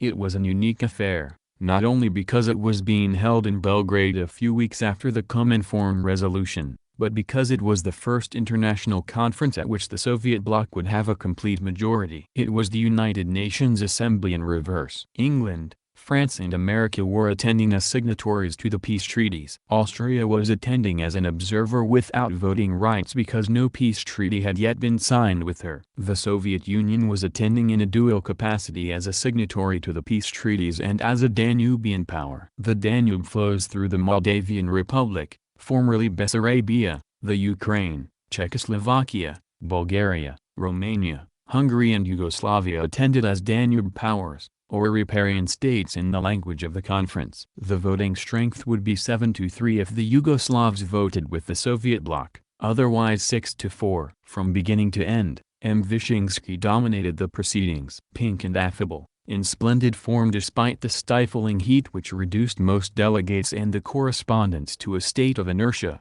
Wyszynski was tireless in debate and just as energetic when listening to others as when speaking himself, making notes, looking up reference books, reaching for files, whispering with his team of advisers. He never missed a point. Good-humored and witty, he answered with apt quotations the sallies of Sir Charles Peake, who as ambassador to Belgrade, headed the British delegation. On the first day, things began to go wrong for the Western powers, presumably because they had not coordinated their plans beforehand. Sir Charles Peake received Western correspondence an hour before the conference was to start and said the British line, as the Western powers were heavily outnumbered, would be to avoid a vote in the early stages. "We would like," Sir Charles said, "to explore the whole field of work, to salvage as much agreement as possible, naturally without giving up any of our rights, but at all costs to avoid early divisions." After the conference was formally opened by M. Simic, a non-party former foreign minister to Tito, and before that King Peter's ambassador to Moscow, M. Wyszynski was on his feet and proposed that the official languages of the conference should be French and Russian. The chief of the U.S. delegation, Mr. Cavendish Cannon, the American ambassador to Belgrade, jumped up and proposed that English should be added to the official languages. This was supported by Sir Charles, who added somewhat inconsequently that he represented an empire where English was spoken by hundreds of millions of people. Wyszynski then made a compromise proposal which should have set the whole tone of the conference, had it been accepted. He suggested that English should be added as a working language, that is, a language in which speeches could be made and into which they would all be translated on the floor of the conference, but to save time, English would be dropped as an official language so that the documentation of the conference would only be prepared in French and Russian. This, as Wyszynski pointed out, would save the translators many hours of work each day. Contrary to Sir Charles' declaration before the session started, the British and American chose to make their first fight on this issue. Eventually, Wyszynski reminded them, good-humoredly, that at the last Danube Conference, in Paris in 1921, to which the imperialist powers did not invite Russia, although the Russia of the Tsars had always been represented in the past, French was the only language used both as a working and an official language. "I can't believe," Wyszynski said, smiling across at Sir Charles and Mr. Cannon, "that my Western colleagues understand the French language less well than their predecessors in 1921. The whole of the first day's proceedings was taken up with the wrangle on languages and at the end the first fatal vote was taken, 7-3. The pattern for the conference was set. From then on it boiled down to a struggle between old-fashioned imperialism, with its demands for special rights and privileges, and the new democracies, who wanted to manage their own affairs without Western interference. After the language question was settled, the chief of the French delegation, M. Thierry, head of the International Rhine Commission, announced that his government would not accept any changes which were not based on the 1921 convention. The latter gave non-Danube powers like Britain and France the right to do what they pleased on the Danube, including the right to send gunboats if they felt their privileges were endangered. Wyszynski was quickly on his feet to point out that the conference had been called to discuss a new convention and it would get nowhere by delegates throwing down ultimatums that they would accept a new convention only if it were the same as the old one. "We are living in new times," he added, and new times demand new tunes. But you are still singing the old tunes of imperialism which have no place in the era of the people's democracies. The members of the Austrian delegation looked as if they had stepped straight out of Emperor Franz Joseph's anterooms. They were headed by a silvery-haired Count Rosenberg, from the Austrian Foreign Office. The rest were distinguished-looking elderly gentlemen with high white collars, black coats and striped pants. Although it had been agreed beforehand that the Austrians came as observers and without voting rights, Count Rosenberg kept getting up and making speeches to ask that Austria be allowed to vote, claiming that Austria was the most important Danube power, whose dominant position on the Danube had been established for hundreds of years. Eventually, for the only time throughout the conference, Wyszynski lost his good humor. He turned on Rosenberg and reminded him that the Allied powers had just finished fighting a long and bloody war against the forces which the Count represented, that the people's democracies had suffered for centuries under Habsburg domination, and that it would be better if he stuck to the role allotted him for the rest of the conference. The outraged face above the high white collars and the dropping monocles as the Austrian delegates exchanged shocked whispers during Wyszynski's speeches, showed that some of the shafts had struck home. Count Rosenberg did not get to his feet again. After several days of fruitless discussions, Wyszynski proposed what seemed to the Western delegates to be a novel and monstrous proposal, that the Danube should in future be controlled by Danube states, that a commission should be set up with its headquarters at Gladz in Romania, comprising one representative from each state through which the Danube flowed. Germany and Austria would be admitted when peace treaties had been signed with those countries. Wyszynski pointed out that the Soviet Union did not insist on representation on the International Rhine Commission, although the Soviet Union had trade interests in the countries through which the Rhine flowed. The Soviet Union had not asked for seats on the board controlling the Panama or Suez canals. The Danube would be open to shipping of all countries which would, however, be subject to the local regulations of the country through which the ships passed. No warships of any non-Danube state would be allowed in the river without permission from the Danube Commission. Wags summed up the proposals as Wyszynski turns the Danube red. In the end, after many acrimonious speeches by Mr. Cavendish Cannon and Sir Charles Peake, Wyszynski's proposals were adopted, and for the first time in their history, the Danube states became the legal masters of their own waterfronts. The Wyszynski draft was accepted by 7 votes to 1. The Americans voted against. The British and French abstained. All 3 Western powers insisted on the validity of the 1921 convention, settled at a conference to which Russia was not invited, and said they would refuse to sign the new convention. Until the conference started, there was some speculation on the role of Yugoslavs. But Lech Bibler, the Yugoslav Deputy Minister of Foreign Affairs, made a point of being first on his feet after Wyszynski and supporting him in every point. He went so far that at one stage Wyszynski intervened to tell him that the Soviet Union was quite well able to present its own case and defend its own interests. The highlight of the conference was a reception and banquet to delegates and foreign correspondents, given by the Yugoslav government. Up till the last moment, nobody knew who would be there. Perhaps Tito. Would Wyszynski and the heads of the delegations from the people's democracies accept, or would they send minor delegates? The pamphlet containing the letters from the CPSU to the YCP had been distributed a day or 2 previously. Yugoslav foreign officials were livid with rage at the time, and said the pamphlets must have been brought from Moscow in the plane that brought the Soviet delegates. The letters were a painful reminder, in the midst of the Eastern European solidarity at the conference and a Belgrade adorned from end to end with portraits of Stalin and Tito, side by side, that the Cominform split was on and that Tito, Rankovic, Kardelj and other top Yugoslav leaders had been excommunicated. During pauses at the conference sessions, the Yugoslav delegation always remained isolated from the busily discussing little groups which formed on the one side from the Western delegations, on the other side from the delegates of the Soviet Union and the people's democracies. In such an atmosphere, it seemed the Yugoslavs were running something of a risk in staging a reception. It took place at the Yugoslav Officers Club, on Red Army Boulevard, in the center of the city. Tito was not there, but Wyszynski and all the top representatives from East and West delegations were. Dr. Ivan Rybar, the non-party president of the Republic, was the official welcomer. It was a stiflingly hot night. Throughout the conference the temperature hovered around 100 deg, with not a breath of air outside and no electric fans indoors. Those guests who turned up in formal attire were red-faced and perspiring by the time they arrived. Silent waiters padded around with plenty of ice-cold wine, fiery slivovitsa and vodka for those who could drink it in the oppressive heat. Early in the evening, the animated buzz of conversation in a dozen tongues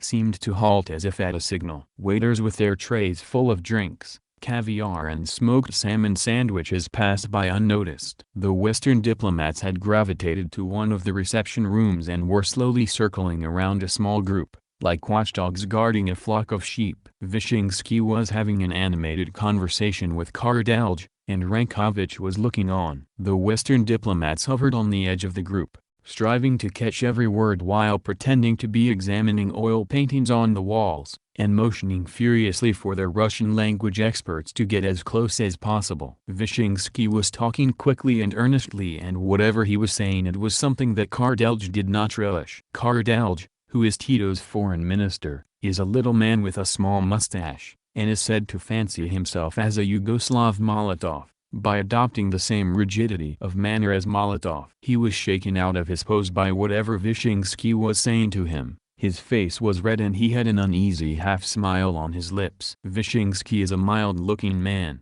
with fine white hair and mustache. He could be a Presbyterian moderator opening a synod, when he addresses a conference. But he had a severe look on his face as he spoke and listened to Kardelj's nervous replies. Rankovich, a stocky man with the face of a bully, stood with his hands folded in front of him, shifting from one foot to the other, his head inclined to Vyshinsky as though to catch every word, although it was obvious Vyshinsky had not included him in his conversation. Probably it is the role of a good Minister of the Interior to check on his colleagues, no matter what their rank, and Kardelj is generally rated next to Tito.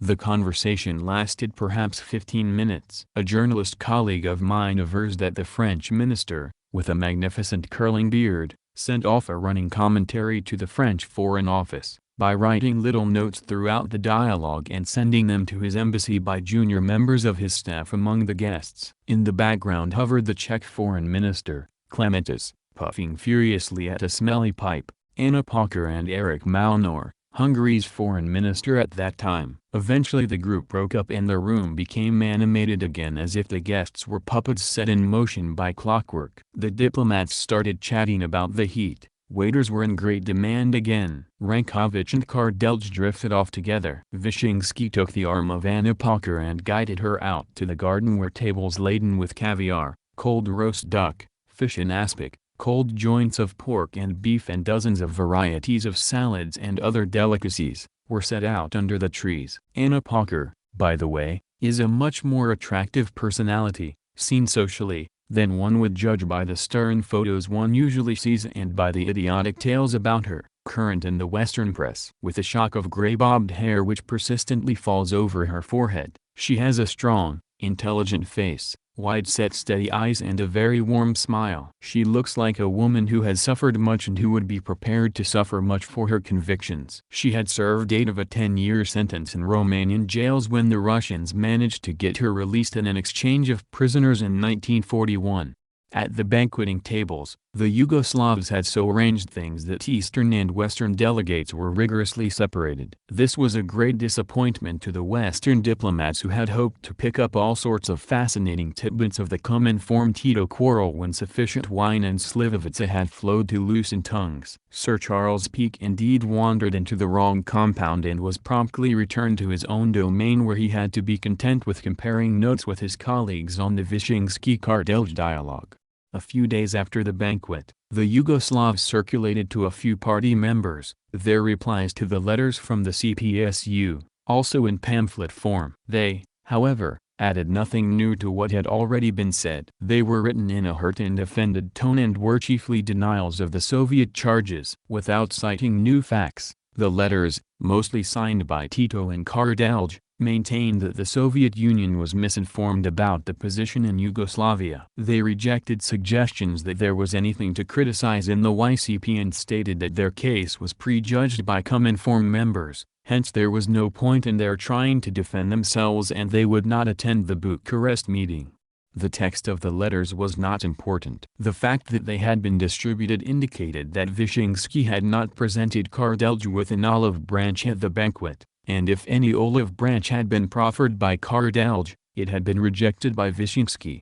It was not easy to find out what was going on in Yugoslavia. If the Russians complained that they were unable to obtain information, one can imagine what chance a Western journalist had of keeping track of developments. It seems more than probable indeed, that Tito himself was so occupied with plans for a greater Yugoslavia, in the first years after the war, that he himself did not know what was going on in his own front garden. An outsider could at best gather impressions which occasionally helped to interpret known facts. In my own case, I visited the country over a period of 3.5 years. Once in 1946, twice in 1948, and 4 times in 1949, including a return motor journey from Subotica on the Hungarian border, right through the country to Tsarabad, on the borders of Bulgaria.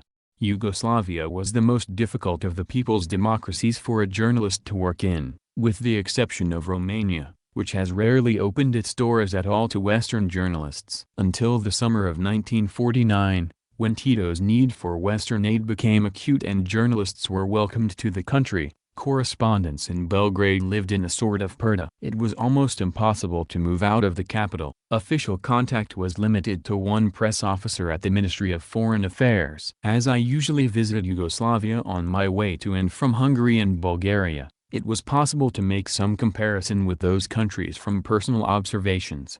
The greatest change of atmosphere in Belgrade itself was between the summer of 1948 and the summer of 1949. The warmth and vital enthusiasm which had attracted me so strongly in 1946 had given way to a puzzled diffidence in 1948. Work had slowed down, people were no longer sure whether they were going. But in 1949, diffidence had been replaced by a bitterness among the workers. Their cheeks were hollower than ever, food prices were still rising. Rations were sinking and morale was low. The 4 years of enormously hard work had yielded the workers nothing but admonitions to tighten their belts, work still harder, produce more for export. They were getting nothing back. There were still the outward trappings of enthusiasm, plenty of red stars in the streets, slogans on bright red banners, but there was no enthusiasm among the brigaders marching out to mix more concrete for the totally unnecessary prestige project of a new administrative capital at New Belgrade, or for those leaving to work on the Belgrade-Zagreb autostrada. Over the years since 1946, real rations had not increased, food prices on the free market spiraled steadily upwards, and it was difficult to live without buying on the free market. In Bulgaria, Hungary, and Poland, the opposite was the case. Food rations were steadily increased. In Poland and Hungary, ration cards were abolished altogether. Prices spiraled steadily downwards, workers' cheeks gradually filled out. And this difference could not be explained by economic sanctions by the Cominform countries against Tito, as he did not import any food from the Cominform area. Tito had in fact developed and applied his own theories of Marxism in Yugoslavia, and in the early days, instead of basing his strength on the industrial workers, he tried to favor the peasants by exploiting the workers. Tito kept his peasants happy at the expense of his workers, whereas in the other people's democracies, the leaders had adhered to the strict policy of a worker-peasant alliance in which the industrial worker, as the more advanced politically, must play the leading role, and whose needs must be satisfied even at the expense of the peasants. The linked price system introduced by Tito was one of the means by which the peasants were favored at the cost of the workers. It was a means of encouraging the peasants to sell their produce to the state at a fixed price and coupons with which they could buy consumer goods at very low prices. The number of coupons they could acquire was limited in effect only by the amount of produce they sold. Rich peasants were in theory excluded from this system, but they received their coupons from the smaller peasants by allowing the latter to market a proportion of their produce. There was no similar privilege for the industrial worker, from whom superhuman efforts were required if the 5-year plan were to be fulfilled. The peasant was able to eat well of his own produce, to buy up the fruits of the workers' labor not only in the form of farm implements but also shoes, textiles and general consumers' goods, to sell his surplus products at uncontrolled famine prices on the free market. The worker could not buy the products of his own labor, could not pay the famine prices for food on the free market, but he sold his labor for inflated currency and a ration card on which even the meager rations inscribed were often enough not available. The workers were carried along by their elan for the first year or two, but this gradually disappeared as they saw their families getting thinner and the peasants getting fatter, as they saw the Belgrade and Zagreb shops crammed with middle and wealthy peasants buying up everything available in consumers' goods. And even with the formation of the cooperatives, the system did not change. The peasants were still a greatly favored class compared with the industrial workers. In the spring and summer of 1949, food prices started rocketing up again. The government had made a serious miscalculation and shipped thousands of tons of lard to Austria and Italy. Later Tito had to import fats from America. There was a serious shortage of fats, meat and sugar in Belgrade. Prices in restaurants doubled in 2 months, and jumped 30%. In one night. In June 1949, I visited a cooperative farm at Kraljevićevo, only 25 miles from Belgrade. It was an example of the impetuosity of the Yugoslav leadership and partly explained the food shortage in Belgrade. It was, I was assured, a show cooperative, one of the highest categories, in which boundary stones had been pulled out. The peasants had completely pooled their land and were paid according to the number of days they worked, according to the fulfillment of their norms. The cooperative farmers were newcomers, former laborers from all parts of the country. They had replaced German settlers who had been expelled from the area. The soil was good, the farmers prosperous. I was shown the beginnings of new buildings which would have the new communal dairies, barns and machine shops. A striking thing was that the farm had practically no machinery, not even a tractor. Yugoslavia's 6,000 cooperative farms averaged less than 1 tractor per farm. In Hungary the average is 3 tractors to each cooperative. It is not Yugoslavia's fault that she has no tractors, but the essence of a cooperative farm is large-scale cultivation, maximum soil well tilled with the greatest economy of labor. In Hungary and Bulgaria, the governments deliberately retarded the growth of the cooperatives until production or purchases of machinery would enable them to be worked on a large scale in keeping with the development of a socialized agriculture. Large-scale farms worked with hand labor could only be wasteful to the economy, even though it might be profitable to the individual members, reaping the benefit of organized buying and selling. After tramping for several hours over the fields, I was invited to the village tavern to wash some of the dust from my throat. Rough tables and bench seats set out in a pleasant courtyard, shaded by mulberry trees, were packed with uproariously merry peasants. Busy waiters, with great trays of beer and wine, could not keep pace with the shouted demands for drinks. In one corner of the yard a group of blinded war veterans sang a song about Tito. It was all very jolly. But it was only 6 o'clock in the afternoon of a midsummer day, and all the thirsty customers were members of the cooperative. On any farm I have ever visited anywhere in the world, in midsummer the farmers were working from dawn to dark, hauling in the crops, turning the grass hay, planting new crops or plowing in the stubble of the old one. The war-blind were the only ones who had a right to be idle at that time of the day, not the 80 or 90 uproarious peasants, when there was a desperate shortage of food throughout the country. With my interpreter, I sat next to one red-mustached peasant, sitting in his shirt sleeves with his great freckled hands clasped around a mug of beer. White mulberries dropped like pale, fat grubs on our table, as we spoke or shouted at each other through my interpreter above the din of the blind chorus and peasants slapping each other's backs and yelling for more drinks.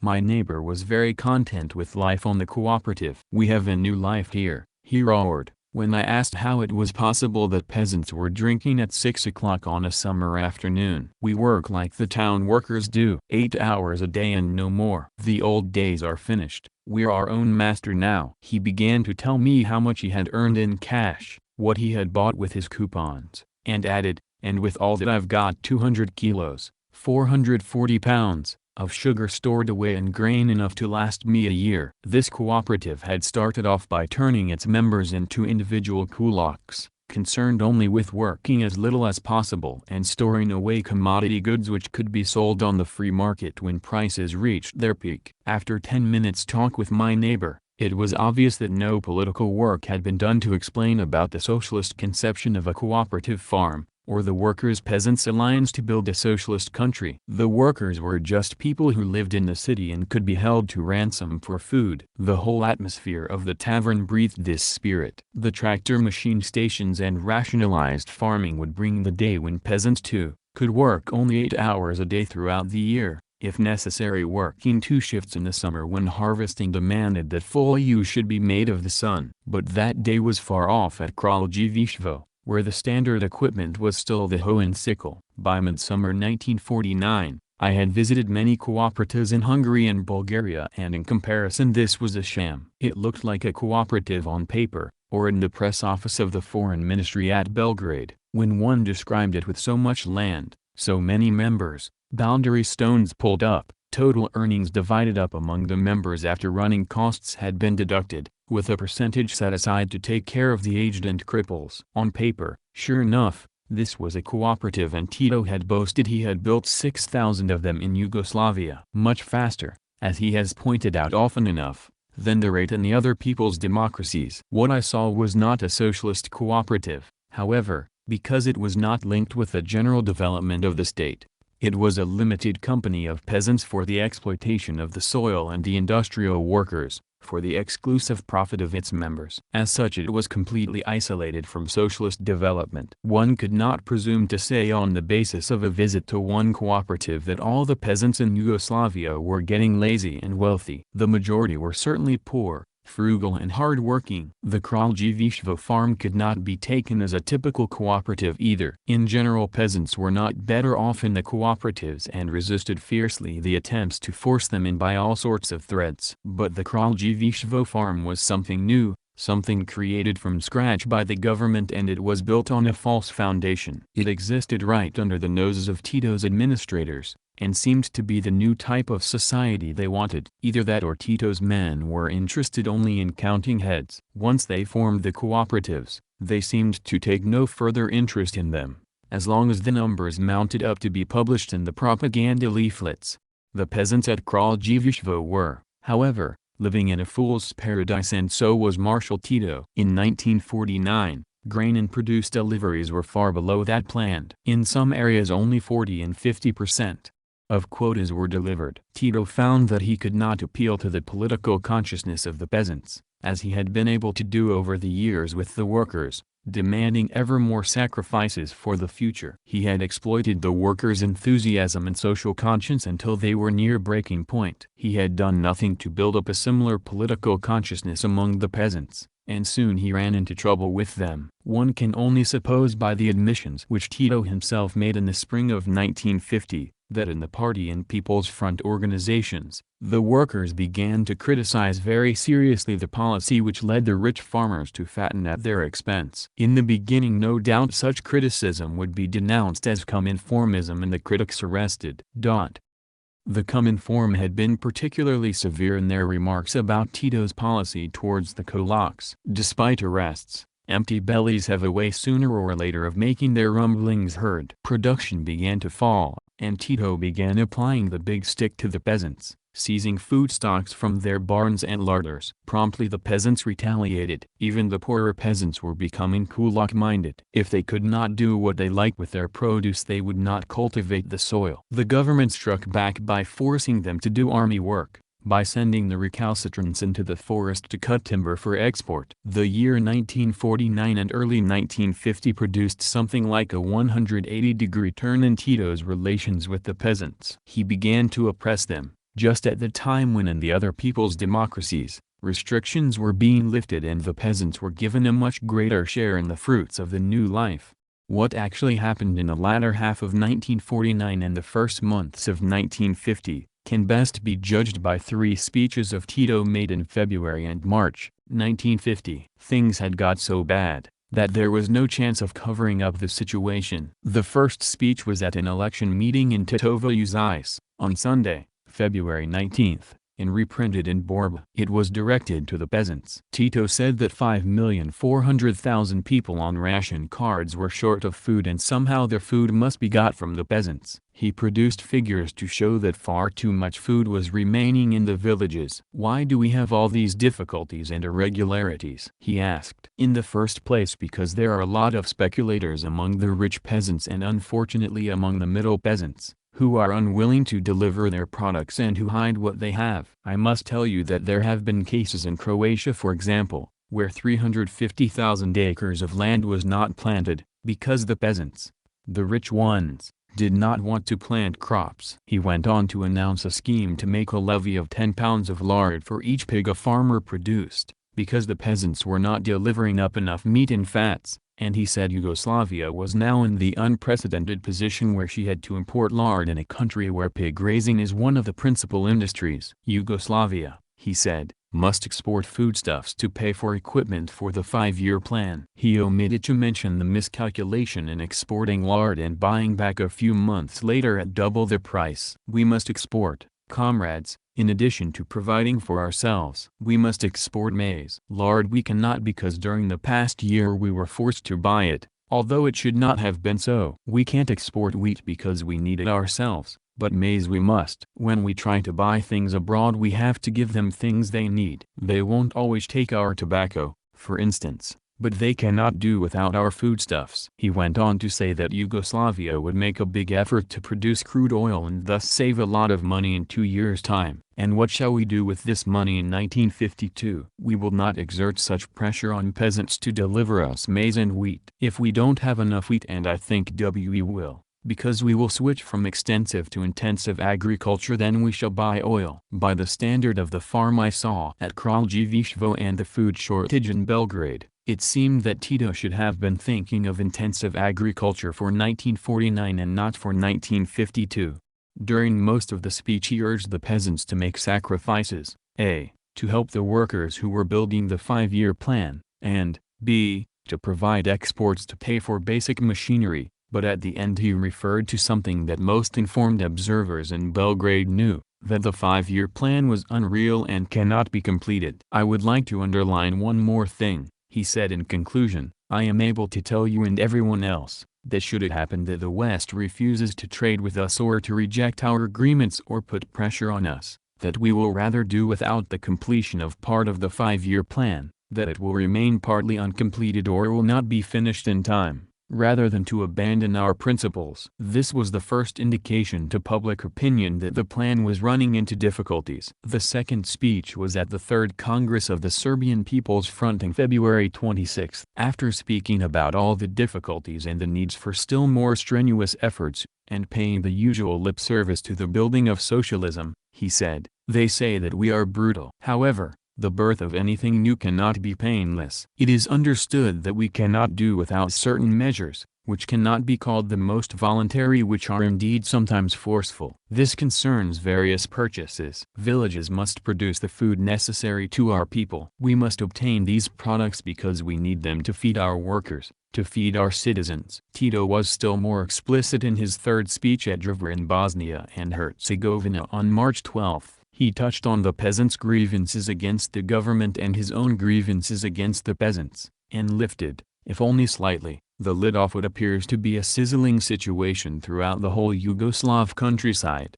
"I have heard," he said, "remarks by some people, that after the war we did not do enough for Drvar, and I think these remarks are justified. The majority of your sons are in the army. It is a good thing that we created an army from general to soldiers made up of working people. However, in this case, we took the strongest elements away from your region. Today we are in full swing of building our country and have strained our forces more than possible. I know it is tense in the forestry industry in chopping wood when a peasant must go to the forest with his ox cart to carry lumber instead of going to the fields. However, there are peasants who do not understand our needs. It is natural that we must punish such individuals. I would like to say a few words about the cooperatives.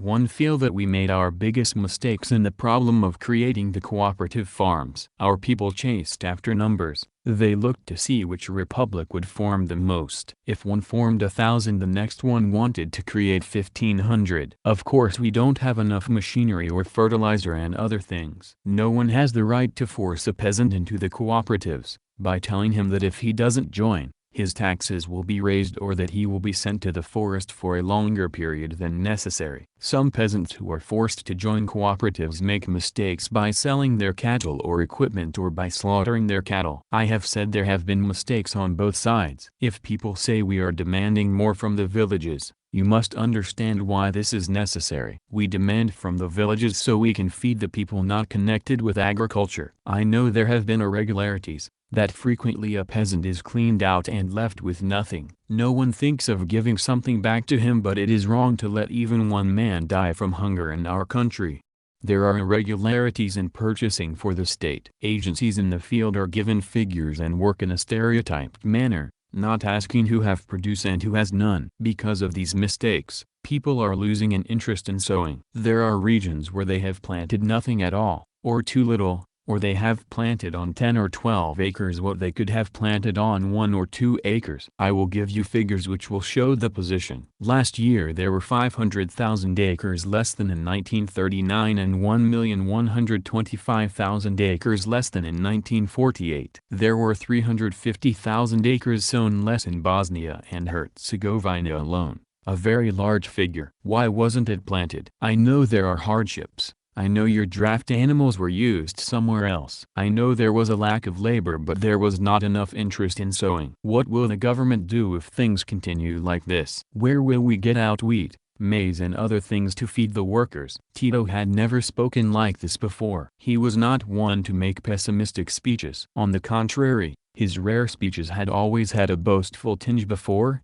but the picture he painted in 1950, of the situation in a field which had nothing at all to do with the Cominform economic boycott, was one of unrelieved gloom. What had he done with that great enthusiasm of the war years and the first years of the post-war period? Each of the other people's democracies were able to show a steady economic improvement year by year. Planned economy resulted each year in more acres sown, higher crop yields, higher percentage of harvest collected. This was not just something expressed in brightly colored graphs but in larger rations for the workers, more consumer goods for the peasants, and in several countries the end of rationing altogether. Tito had the best start of any of the people's democracies in the sense that he started off with a population almost 100% with him in their demands to build a new socialist life. There were no big landlords, no powerful industrialists, no great middle class, no church problems. The people were behind him as their wartime leader. They were fired with enthusiasm and prepared for sacrifices. But that early enthusiasm had been dissipated. It had slipped away like sand through Tito's fingers. By 1950, the wheels were running down, and no figures or graphs, no slogans or speeches could conceal that fact. One had the impression that Tito had lost touch with reality, had isolated himself from his people. He was pulled up with a start in late 1949, when rumblings of trouble reached him, that had nothing to do with his isolation from the Cominform countries. His very mode of life, with his palaces and villas, gaudy uniforms and white duck suits, his jeweled fingers and be-medaled breast, seemed out of place for a leader in a people's democracy. Tito himself seemed out of place. In the official photographs which showed him talking with poorly clad workers with their pinched cheeks and himself always sleek and overdressed. In this he was in marked contrast to his neighbors, Rakazi and Dimitrov, who lived simply, dressed simply and seemed at home amongst the workers and peasants. The Danube Conference was to be the last occasion when any high-ranking officials from the Soviet Union or the people's democracies were to visit Belgrade. Whatever overture, if any, were made from either side to heal the breach, they were unsuccessful. During the conference, the Cominform officials began packing their bags, moving out of their flats and transferring to Bucharest. Relations between Yugoslavia and the people's democracies deteriorated to the point where friendship and trade pacts were broken. Diplomatic relations were maintained by the slenderest threads. Tito was left to build what came to be known as national communism on his own. without aid or advice from the Soviet Union or by the people's democracies. National communism was regarded by most communists all over the world as having as much to do with communism as Hitler's National Socialism had to do with socialism.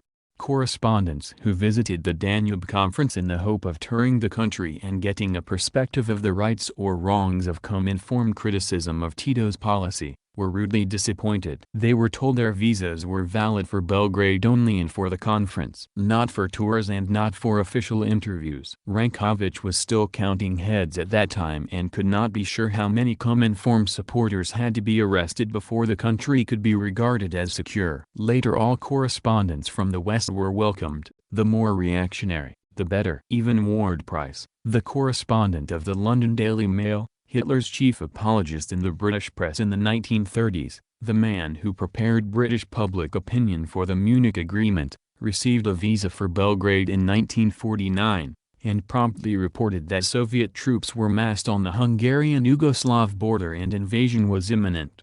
Times and tunes changed very quickly in Belgrade once Tito began to turn west. Chapter 4, Hungary. Paradise of the Counts. My studies of life in Tito's capital were cut short by an attack of pneumonia which laid me low at the end of the Danube Conference. After a week in a Yugoslav hospital, tended by Slovenian nurses with wide hats on their heads and hatred of communism in their hearts, I left Belgrade to convalesce in sunny, warm-hearted Budapest. It is one of the most beautiful cities in Europe, one of the friendliest and gayest, one of the most energetic. To come to Budapest in August 1948, after Berlin and Belgrade was like emerging from a dark tunnel into spring sunshine with the scent of flowers in the air. One could sense in the first days the elan of our people striding forward with a faith in the future based on what had been accomplished in the few years since the liberation. The physical signs of reconstruction were there in front of everybody's eyes to see: the new bridges over the Danube,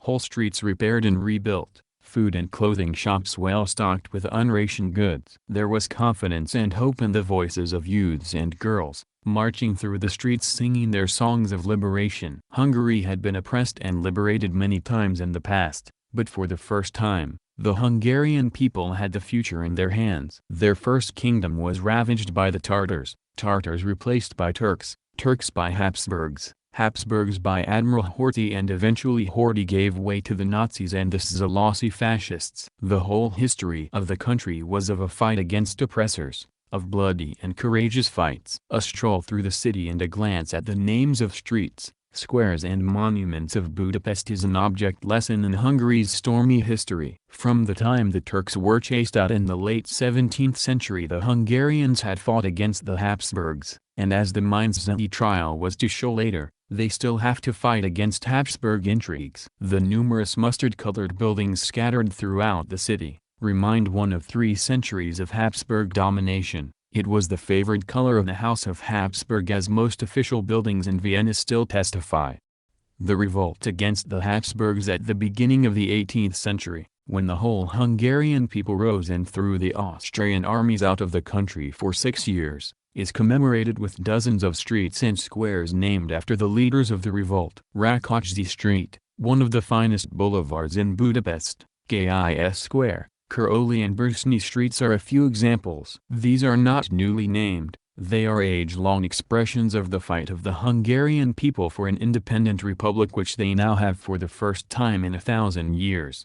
When I arrived in August 1949, the Hungarian people were celebrating the 100th anniversary of their great liberation war against the Habsburgs. In the 1848-9 revolution, the Hungarians, led by the liberal statesmen, Kossuth and Batthyány, delivered a crushing blow to the Habsburg armies. Emperor Ferdinand was forced to appeal to Tsarist Russia for help, and the Tsar sent 200,000 troops with which eventually the liberation armies were defeated. Kossuth escaped into exile, Batthyány was executed, 13 of the Hungarian generals were shot. Hungary's greatest poet, Sándor Petőfi, died on the battlefield. The 1848-9 revolt added a new crop of heroes' names to Budapest's streets and squares.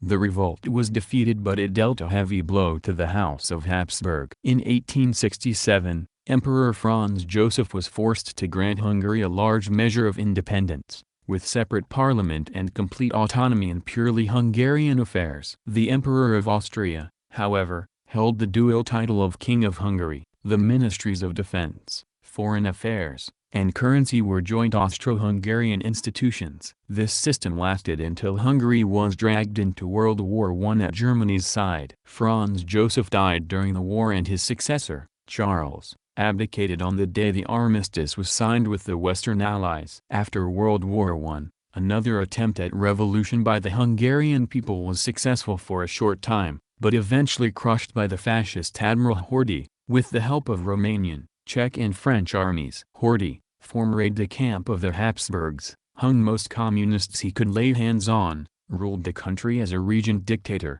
opened the gates to German economic penetration and eventually Nazi invasion. Hungary now recognizes two great dates in its history. March 15, 1848, when the Great Liberal Revolution under Kossuth started, April 4, 1945, when the country was liberated by the Soviet Army and the last German troops fled the country. The revolts of the 17th, 18th and 19th centuries were mixed-up affairs, often led by the nobility to wrench Hungary away from one empire, only to form another one with Hungary oppressing Serbs, Croats and any other peoples they could enslave.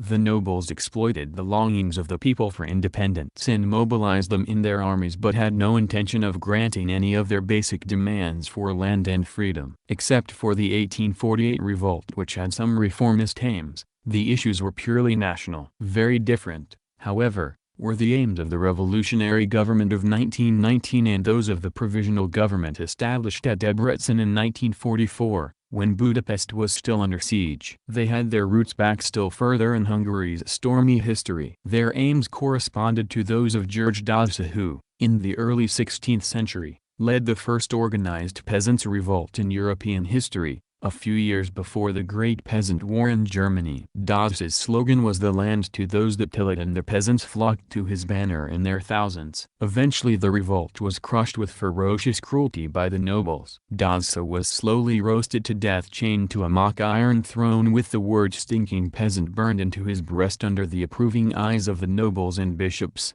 The Debrecen government demanded an end to the monarchy and a clean sweep of all the feudal privileges still enjoyed by the aristocratic landowners. Land for the people, government by the people, were their slogans. And in 1945 the Soviet army was in Hungary to guarantee that no reactionary forces invade the country as in 1919, to suppress the new government. In a few years after World War II, successive Hungarian governments were able to carry out a bloodless revolution with no possibility of a foreign-inspired counter-revolution. There were no Tsarist troops, as in 1849, to come to the rescue of the defeated Habsburgs. There were no French armies as in 1919 to set up a rival government in Szeged under Admiral Horthy, no Czech troops to invade from the north, no Romanian troops to capture Budapest so that the former commander of the Habsburg navy, resplendent in admiral's uniform, could ride into the capital on a white horse and start his hangman's work. In 1945, the people were able to exercise their will in a quiet, democratic fashion, to the great chagrin of the Western powers. In 1945 the first free and secret elections ever to be held in Hungary took place. The basis of franchise was greatly widened. In previous elections in Hungary less than 30% of the population had the right to vote. In 1943 the figure was 59.7%, and in 1947.62%. The provisional government set up in Debrecen was comprised of the four parties which had opposed Hungary's taking part in the war with Germany: the Smallholders Party, Social Democrats, Communists, and National Peasant Party. Smallholders received 57%, Communists and Social Democrats 17%. Each, National Peasants 6%. The coalition government or People's Front continued in office with the Communists and Social Democrats between them, holding 6 of the 14 cabinet posts. It was this government which carried out the vital land reform laws, splitting up the large estates and crippling the economic power of the aristocratic landowners. Less than 1% of the landholders owned 48% of the land, and at the other end of the scale 72.5% of landholders owned 10% of the land. while 719,000 peasants owned no land at all.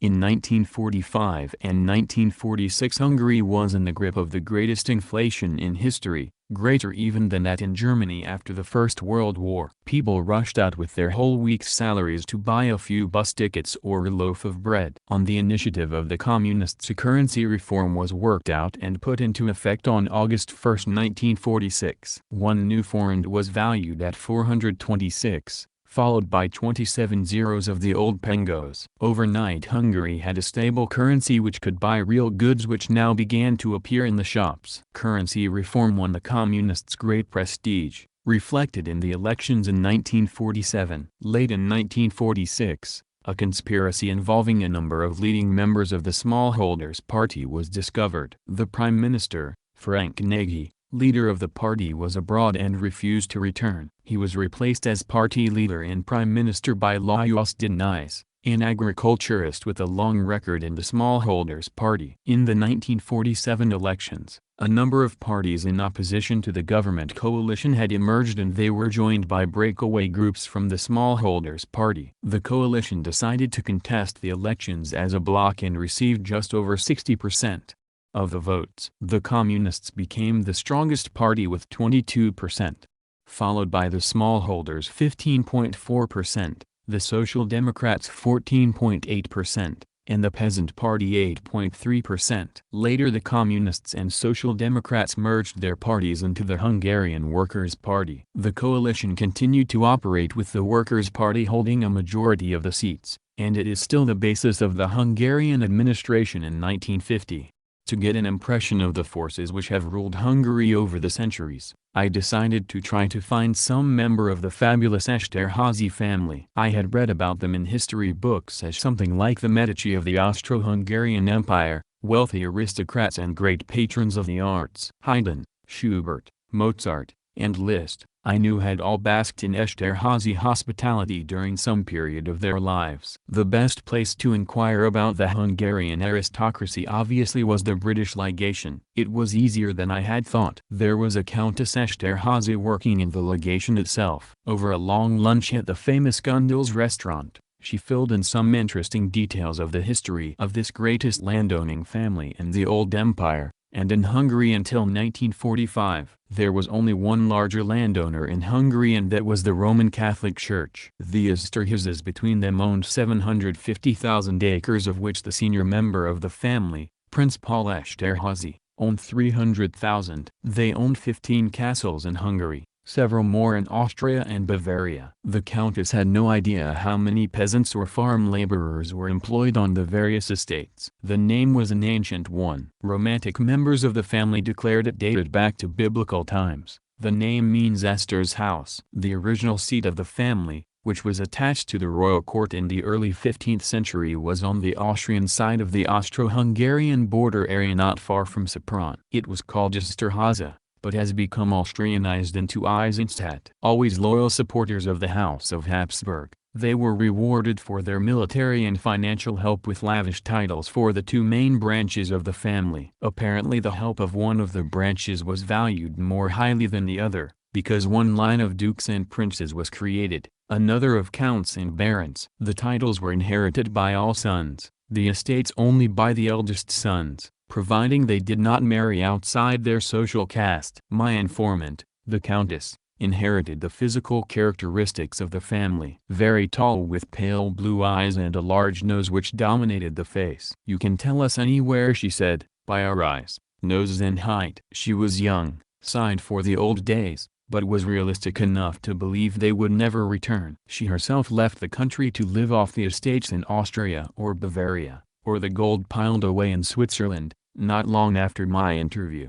The modern history of the House of Esterházy started at the beginning of this century when Count Ferenc split the family property into two parts. One at Tata not far from the Austrian border was left to his eldest son, also Ferenc, the other at Papa to the second son Paul. Ferenc, the elder, incidentally, for special services to the Habsburgs, was, during the time of Maria Therese, allowed to have his own private army, a right unique in Hungary where many of the nobles had declared themselves against the Habsburg domination. Paul was eventually killed in the First World War, and the Papa estates was managed by a relative, former Prime Minister of Hungary, Maurice Esterházy, until Thomas, third son of Count Frank, was old enough to take over. Thomas was a gay young man, a fervent admirer of ballerinas and an equally fervent supporter of the Habsburgs, who were having a lean period at the time Thomas succeeded his estates. According to the rules of the family, which apparently became a little lax during the First World War,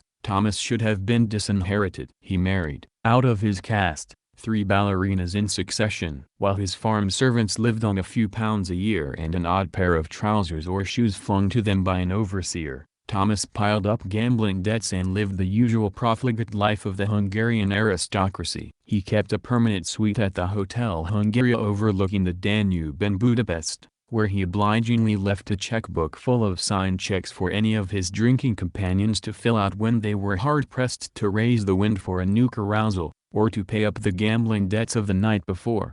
His lawyers spent several months after World War I trying to get back some of the fantastic sums drawn by his various friends, running into several millions of pengos. Thomas's scandals in the early 1920s, however, were soon overshadowed by those of his brother Frank of the Tata estate. Frank set himself the task of restoring the Habsburgs to the throne of Hungary. In 1921 the former Emperor Charles, who had abdicated in Vienna 3 years earlier, decided to try and stage a comeback in the other half of the empire, as King of Hungary. He raised the king's army, which was joined by the Hungarian garrison at Szombathely, on the Austro-Hungarian border. Charles had previously been negotiating with the regent, Admiral Horthy, to take over power peacefully, but Horthy, for all his sympathies for the Habsburg monarchy, knew the temper of the Hungarian people too well to agree. Charles decided to fight. From Szombathely, Charles and his wife, the former Empress Zita,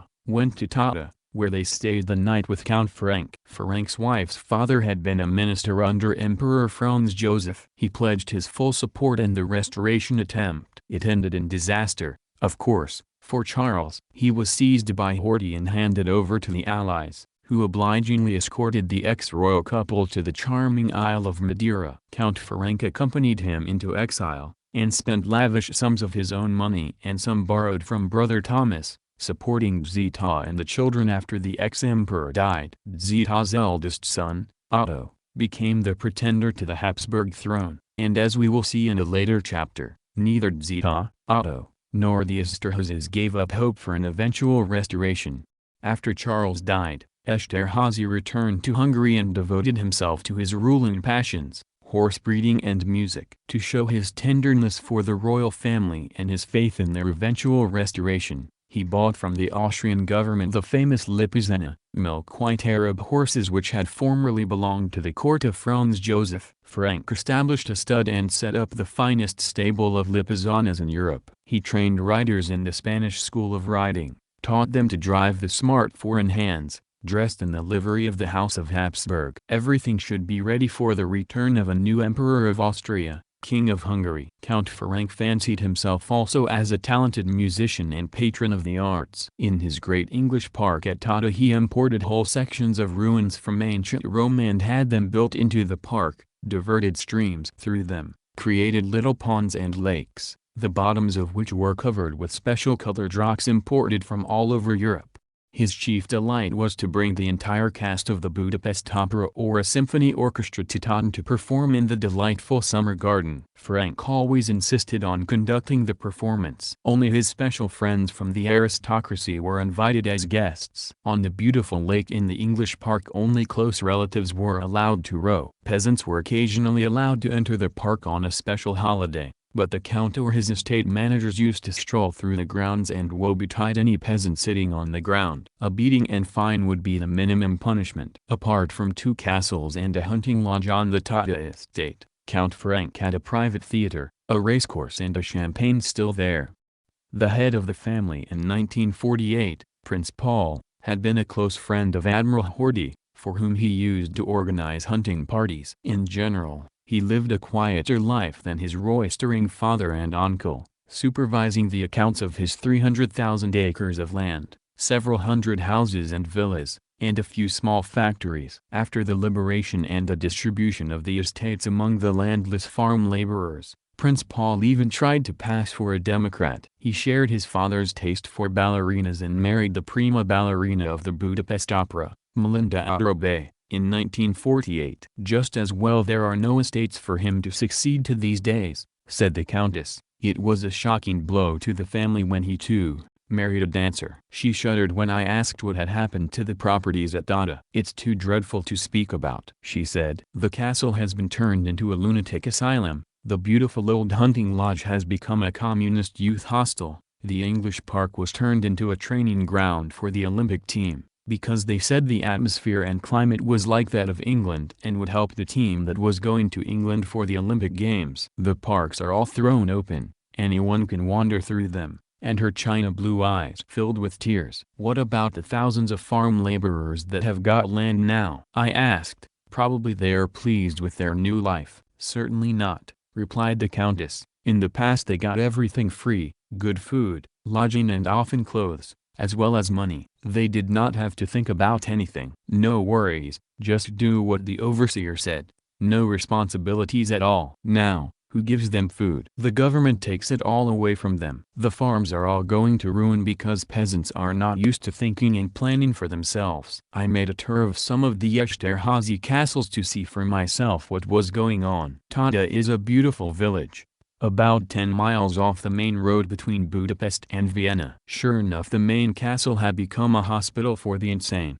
The hunting lodge was full of gay young people, including a group of Canadians who had been working on one of the volunteer youth brigade projects. It was Sunday, in midsummer. The two magnificent parks were crowded with villagers and peasants, reclining in the shade of massive oak and elm trees. More peasants and some workers from the nearby Tata coal mines, Esterházy property before they were nationalized, were splashing away in a fine swimming pool that had formerly been a private preserve of the Esterházys.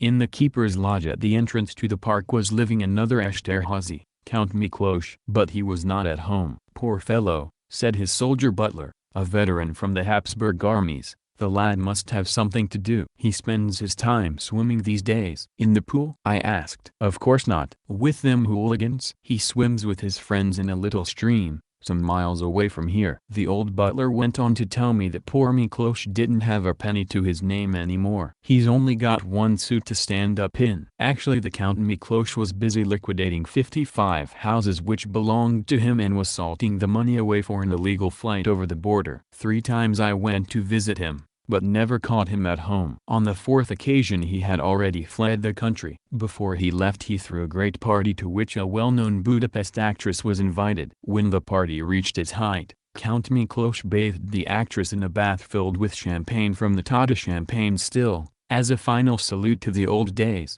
Peasants from the Tata region are mostly dour, unsmiling Schwabs, Swabian Germans, but they smile readily enough if one asks them if they want to return to the status of farm servants on the Esterházy estates. Their lives are still hard, they still work from dawn to dark and have little enough at the end of the month to buy clothes or other necessities with. They are still plagued by priests who tell them it's sinful to have taken the land of their masters, and that God and the Americans will punish them for it.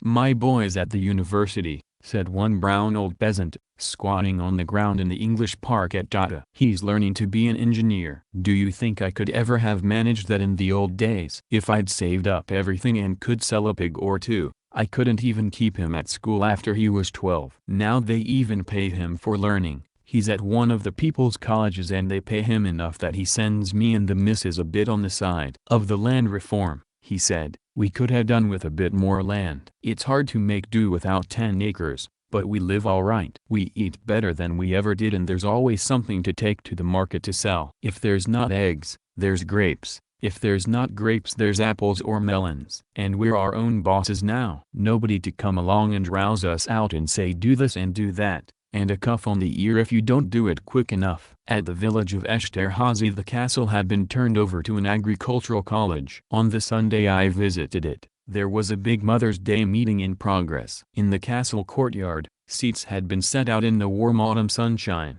and parents were watching a performance by the school children. On other Esterházy estates parks had been thrown open to the public, in some cases used as plant research stations, castles used as hospitals, schools, orphanages, youth hostels. The princes, counts and barons, for the most part speculated on the black market, intrigued for the return of the Habsburgs, plotted to transfer their money and later their persons abroad. The fine Lipizzaner stud of Count Ferenc was taken away by the Germans to Bavaria, from where many of the best stallions and mares were shipped to America. But stable hands managed to hide others in various parts of the country, and the stud has been reconstituted again by the Ministry of Agriculture. The new stud, however, is not breeding and training horses to draw emperors' coaches, but it is crossing them with sturdier breeds to step up the quality of horses all over the country. The Esterhazy art treasures have been turned over to the public galleries where all the people can admire them instead of a few chosen aristocrats.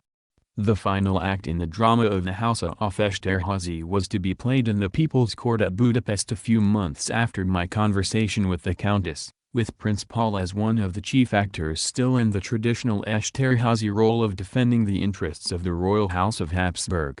My 5 weeks convalescence in Hungary in the summer of 1948 provided me with the right background to appreciate the dramatic events which followed in February, 1949, and which are described in subsequent chapters. As Hungary is supposed to be shut off from the Western world by a heavy clanking iron curtain, with freedom of any type suppressed, it may be interesting for Western readers to learn how I was able to enter Hungary in the first place, how I was able to arrange for permits to move about in the second place, and in the third place how I, as a tainted Westerner, was able to talk to people. I applied for a visa and received it like many another Western correspondent, and I applied from Belgrade, which in the summer of 1948 was not a healthy spot from which to be asking for a visa to a Comintern country. I flew from Belgrade to Frankfurt in the U.S. zone of Germany, applied for and received a transit visa through Czechoslovakia, and drove to the Hungarian border. At the border I presented the Royal Automobile Club carnet for my car, was handed enough petrol coupons to take me to Budapest, and told to report to the Hungarian Automobile Club, which would provide me with further coupons. For a foreigner there was no limit to the number of coupons I could draw. By the time I returned to Hungary the following year petrol rations had been abolished. Once in Hungary, I found I was free, as indeed are all other people, Hungarians and foreigners alike, to drive when and where I liked. Probably some frontier areas were out of bounds, but I never discovered any limitations on movements at all. Normally, I would have arranged visits through the press section of the Hungarian Ministry for Foreign Affairs, but as I was in Hungary on holiday, I arranged nothing through official channels. Apart from paying purely a courtesy call at the press office, I did not once make use of their facilities during my 5 weeks stay. With a hired interpreter, I toured the country, stayed at hotels and ate at restaurants unannounced, went where I wanted and spoke with whom I wanted. Some of my visits must have branded me as reactionary. For instance, those to the Esterhazy family and later to Cardinal Mindzetti. As far as I know there was never any control on my activities, certainly I was never aware of it. Nor have I been aware of such controls in subsequent visits to Hungary. I visited cooperative farms near the border of Romania,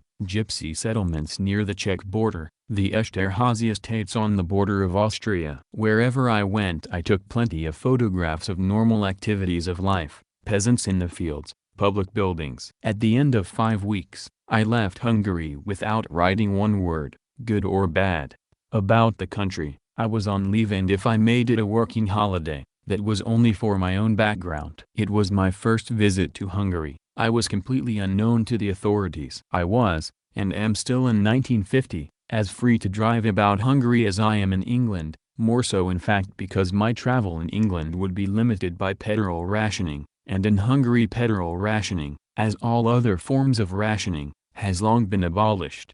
In 12 months living constantly in Budapest, there has been a steady stream of Western journalists, members of parliament and other visitors, all of whom have exactly the same facilities, without the slightest restriction on their movements. Excellent plane, coach and rail services connect Budapest with other main cities in the country, and one can travel from city to city without the slightest formality by public transport if one is not fortunate enough to possess a car. If after the revelations of Western espionage brought to light during the trials in Eastern Europe in 1949 and 1950, and after scandalous articles by journalists who have never visited the country, the Hungarian authorities are beginning to scan more carefully the visitors to whom they grant visas. One can only commend them for their caution.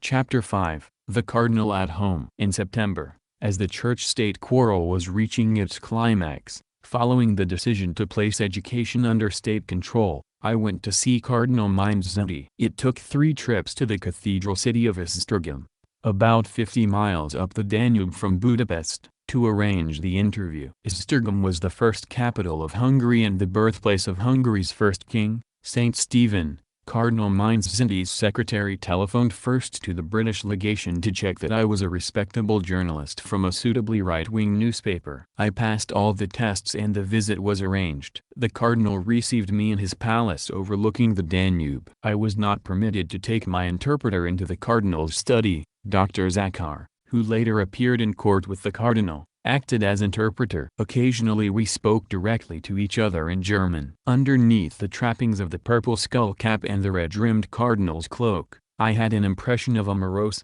conceited man of limited intelligence. With drooping jowls, deep-set, brown eyes, a heavy jaw, and sadistic chiseled lips and sonorous voice, the cardinal seemed to belong to the era of the Spanish Inquisition rather than to that of the people's democracies.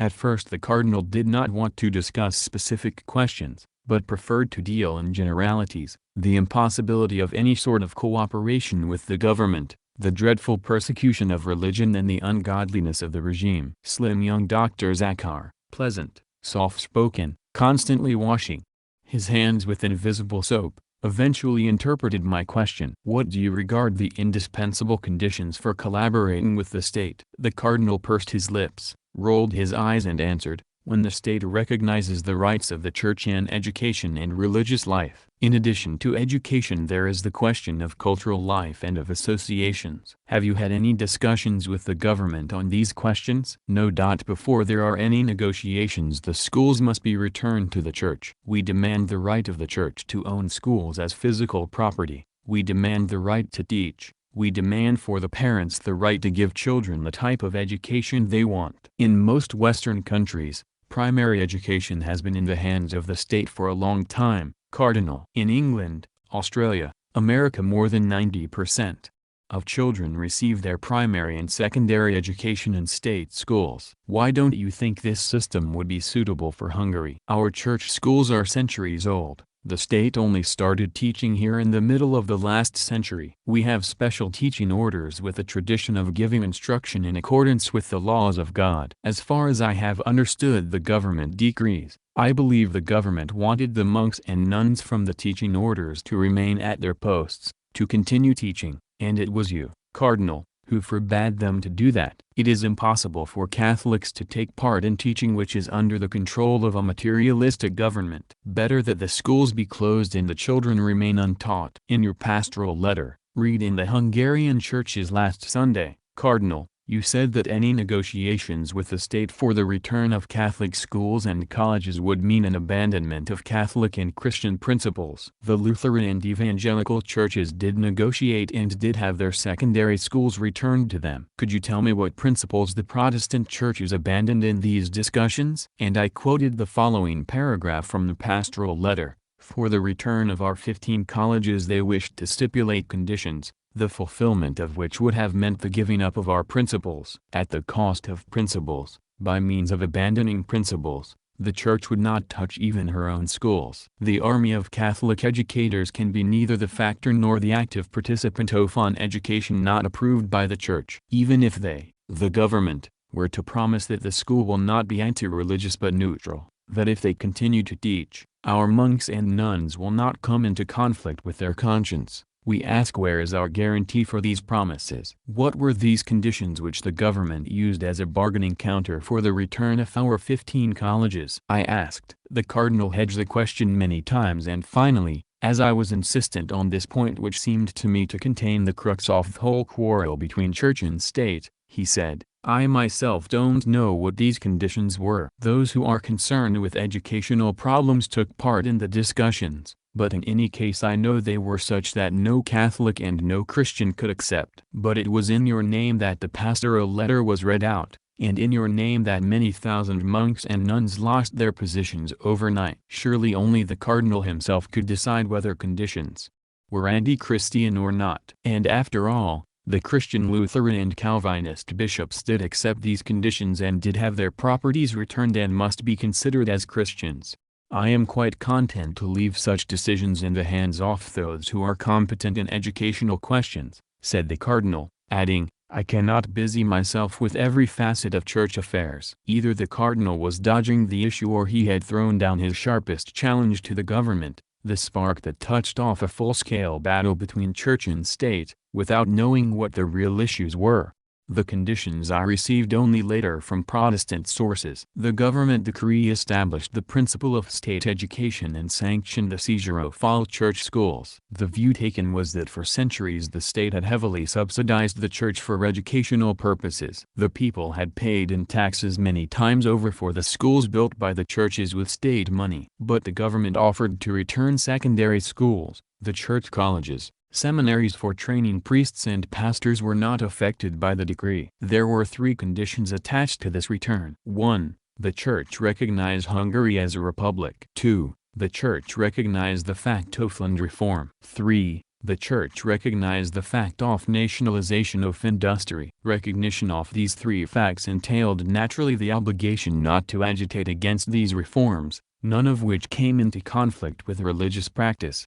It was impossible for Mindszenty to accept the first condition, as at that time he was actively conspiring for the return of Habsburg monarchy to Hungary. His priests, certainly on Mindszenty's instructions, were carrying out a constant whispering campaign against land reform and in the early days warned those peasants who accepted their master's land, that they would be hung from the treetops when the British and Americans came. The cardinal was not at all comfortable discussing school and church questions. I asked him for specific examples of persecution of religion, and he cited 5 instances. In a former Catholic college, St. Margaret High School for Girls, the new headmistress, Madeleine Ligeti, once wrote a pornographic book for small boys and girls. Pressed for the name of the book, he said it was called Sexual Pedagogy. On the first day of the opening of the newly nationalized schools, all teachers were forced to read a statement which contained anti-religious remarks. Catholic workers were being forced to join Marxist organizations. Catholics in the United States sent many parcels of food and clothing for poor Catholics in Hungary, and the government insisted in supervising their distributions. The government was sabotaging religious festivals. On checking afterwards, found all these charges were false. The cardinal then rose from his study table, strode across to the window, and flinging it open, invited me to join him. Down below flowed the broad brown Danube. A great steel bridge, leading across from the Hungarian side, ended in the middle of the river. The other half had been destroyed by retreating Germans. With a sweeping gesture, indicating a cluster of mustard-colored houses on the far bank, now gleaming with the rays of the setting sun, he said, Hungarian for 1,000 years and now Czechoslovakian. The government which has deserted those poor people has committed a mortal sin, and I hold this government collectively responsible for it. He closed the window and spread out an old atlas on the table, and warmed up to a subject much closer to his heart than a discussion of church, school and state problems. The atlas showed Hungary of the pre-war days, the Hungary of the Habsburgs, Hungary before the Treaty of Trianon. When he spoke of Bratislava he gave it its ancient Hungarian name of Poznań. For 200 years capital of Hungary and now part of Czechoslovakia, he said. That should be the role of you journalists today, he continued, tracing with his finger the old frontiers of Hungary, the bits that had been clipped off after the First World War, the changes since the last war. Hungary was a bastion against Slavdom, a bulwark against communism. She should have remained that way, and what have you done? You have split her up among the Slavs and installed a communist government. Vojvodina to the Yugoslavs, Slovakia to the Czechs, Transylvania to the Romanians, an anti-Christian and godless government installed in Budapest. Instead of keeping us as a bastion against the Slavs, you have made of us a Slav spearhead of communism. You have allowed the most cultured nation in Central Europe to be split up amongst barbarians. The Hungarians were only 9.2% illiterate, and you handed them over to Yugoslavia who are 42% illiterate, and Romanians who are 44% illiterate. In Czechoslovakia, In that very village we looked at a few minutes ago, Hungarians are persecuted because they welcomed peaceful Hungarian troops in 1939 with flowers. Would not English people have welcomed liberating English troops with flowers and song? Was it not England herself that agreed at Munich to Hungary regaining her lost lands in Czechoslovakia? Did not Beneš himself agree to right this century-old injustice? I had to interrupt the cardinal for long enough to point out firstly that people in England blush when they hear the Munich Agreement mentioned these days. Secondly, the Munich Agreement contained no word about the Hungarians joining in with the German wolves to bite chunks out of Czechoslovakia. Thirdly, that Beneš had accepted the Munich Agreement only under extreme duress. And fourthly, Hungarian troops had not gone in peacefully with their rifles slung over their shoulders as the cardinal suggested, but had killed, robbed and raped and flung all Jews and leftists into concentration camp. But nothing could stop the cardinal who, by this time, was showing himself as ill-informed on historical and political matters as he had admitted himself to be on matters which affected the Church more directly. 600,000 Hungarians have been expelled from Czechoslovakia by force, he continued, and whether the Hungarian government gave its permission for this willingly or unwillingly, this expulsion is a sin and is held to be a sin by the Church. It is a sin against human rights. If the great powers and nations would carry out their statements about freedom and human rights, many of the wounds of Hungary, both internal and external, would be healed. And he repeated his plea to me as a journalist to press in my dispatches for a revision of Hungary's frontiers, that she should be restored as a bastion against slavism and communism. Journalists and newspapers don't change frontiers, you know, I said. Frontiers are always changed as a result of military action. Hungary's frontiers were changed because of World War I, and again after World War II. Do you believe these frontiers can be changed again without a World War III? He looked at me fixedly with his brooding brown eyes and said slowly in German, I believe there will be a new world war, and one should have a clear idea already what sort of a new world one wants in Europe. In deciding that the journalists have a role to play, the cardinal permitted me to take a picture of him at his desk before I left him. I did not see him again, nor Dr. Zacher, until they appeared before the People's Court in Budapest 4 months later, charged with espionage, conspiracy and black market airing. I drove back from Esztergom, profoundly depressed after my interview with the cardinal, along the Danube to Budapest. The leaves were turning gold. In every village, stalls were piled high with melons, grapes, apples and pears. Sturdy children coming home from school were stuffing themselves with fruit picked from trees along the roadside. A group of brigadiers in one village was busy restoring the steeples of a church. Street markets in the villages and wayside farms were bubbling over with vitality. Peasants along the road or working in the fields smiled and waved as the car went past. Cowherds from a cooperative farm were driving a large herd of cows from their grazing grounds along the banks of the river back to the cooperative dairy for milking. The cardinal was willing to destroy all that. He was not content with stopping the clock of history. He wanted to turn the hands back 500 years, and if Hungary were to be plunged into a bloodbath the like of which she had not known in her 1,000 years history, to restore church dominance and the church estates, he would not shrink from giving the signal. He and his followers were already paving the way for a new war. The cardinal had deliberately cut himself off from the people and from the new life that was being built. He preoccupied himself with questions that had nothing to do with religion or the spiritual needs of the Hungarian people. He was unable to give me real facts about the persecution of religion in Hungary because there was no such persecution. Long overdue changes were taking place in church-state relationships, which Mindszenty could not accept. The Roman Catholic Church had always played a dominant role in Hungary's affairs. The Habsburgs were apostolic kings, recognizing the Church as the supreme power. All Hungarian kings, from the time 1,000 years ago when Stephen was crowned by the Pope, were apostolic kings. Throughout the centuries no important political decisions were ever taken without the prior approval of the Church, often enough on the direct orders of the leading Catholic dignitary. Various Catholic orders maintained a state within the state. Abbots and bishops were laws unto themselves, administered their estates as feudal landowners responsible to no one. As long as they paid tribute to Rome, they were inviolate. The system did not change under the regency of Admiral Horthy, although the latter was a Protestant. Church and state were identical, and it must have been a severe shock to Cardinal Mindszenty to find in 1945 that he was not always consulted when important political and social decisions were taken.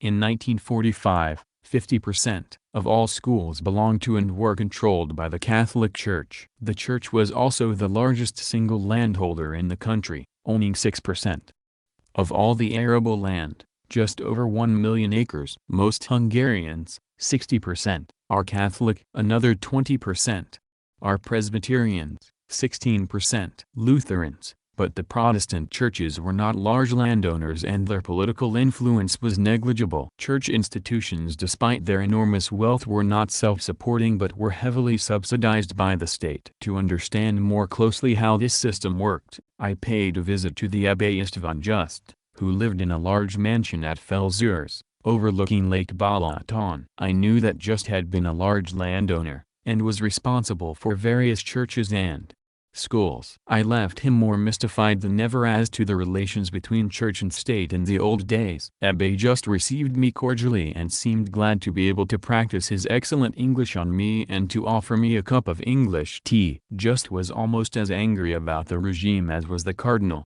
and with perhaps more direct personal reasons. The government had robbed him of 4,000 acres of land at Felzers and at the neighboring parish of Democracies. It appeared that the estates had been in the hands of the Bathiany family since the 15th century, and Just's mother was a Countess Bathiany. They were what is known as endowed properties, and could only be passed on to a member of the family who entered the church as priest or abbé. Just's succession to the properties was the more puzzling to me, when he explained that he had been an army officer in World War I. Afterwards, as he was in the line of succession for the estates, he changed his officer's uniform for a priest's soutane and inherited the fabulously wealthy estates.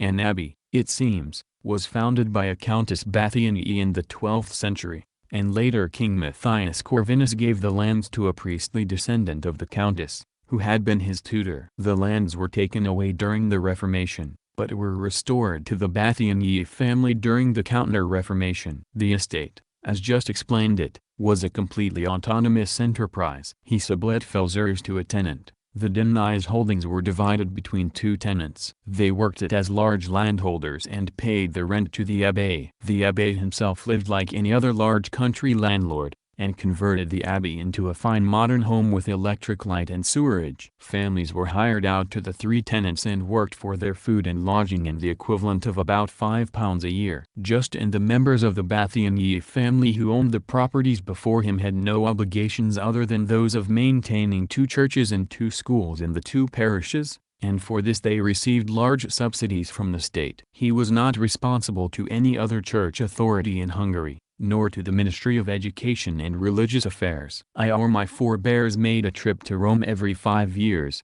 and paid the Peter Spence, but apart from that I had no official dealings with the church. He told me, bishoprics and abbeys were never required to contribute to the Hungarian church. They and the various lay orders were quite autonomous undertakings. The 1945 land reform however cut Abbé Just down to a little over 100 acres. The 500 acres at Felzers was mostly forest land, but 15 families were given 10 acres each of arable land, another 35 given plots of land for building.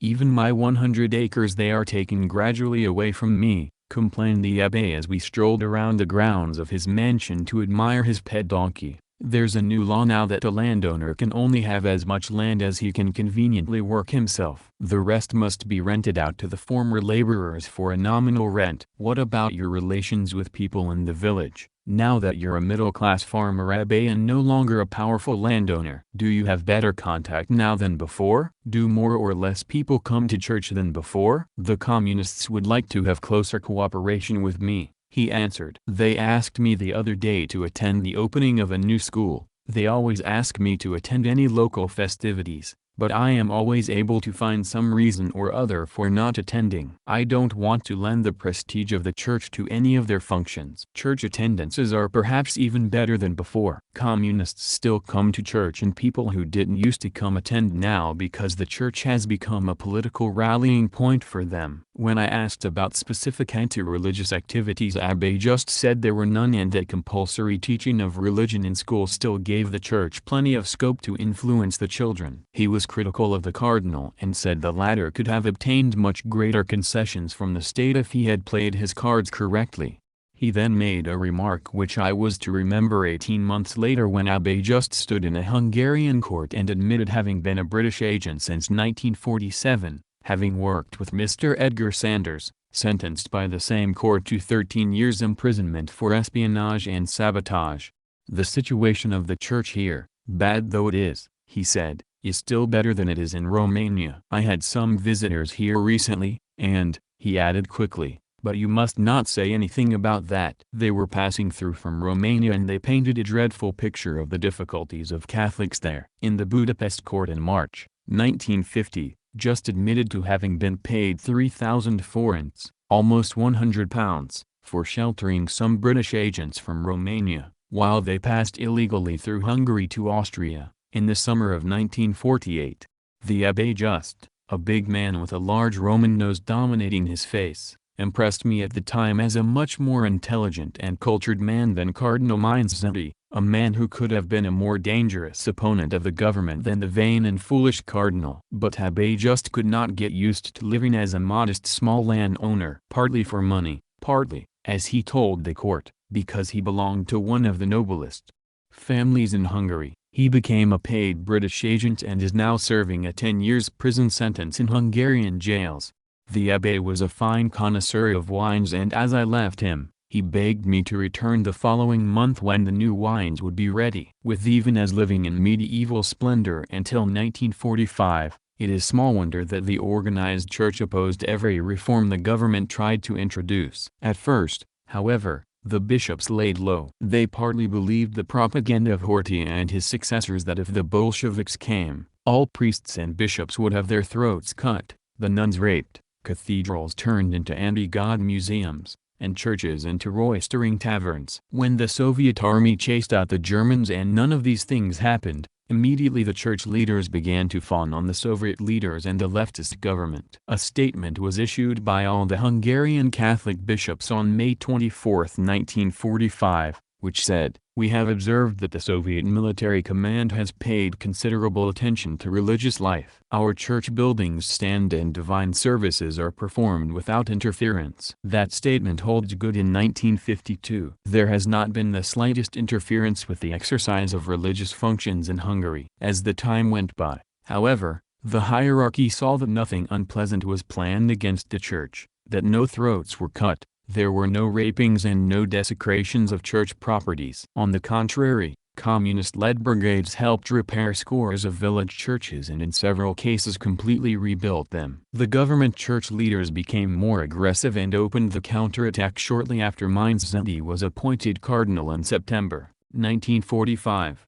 Elections were to be held in November 1945, and on the last Sunday before polling day, Mindszenty let loose a pastoral letter, which partly in veiled terms, partly openly, attacked everything the coalition government had done. And in this government, communists were in a decided minority. He attacked the institution of the republic, attacked land reform, attacked the policy of punishment of war criminals. He launched a bitter attack on the laws which liberalized divorce procedure. In the past it had been virtually impossible to obtain a divorce at all in Hungary. "It is our greatest sorrow and our most cruel wound," wrote the cardinal in his election eve pastoral letter, "that the provisional Hungarian government has loosened considerably the indissolubility of marriage. What can we expect of the democracy, of those parties which, without authorization and competency, presume to interfere with so fundamental a pillar of healthy communal life?" The whole letter was a direct church intervention in the election and aroused the hostility of all except the most bigoted Catholics or those who expected their estates to be restored by the cardinal's Western allies. From that day on, despite repeated friendly overtures from the various governments, Mindszenty carried on a ceaseless war against the state.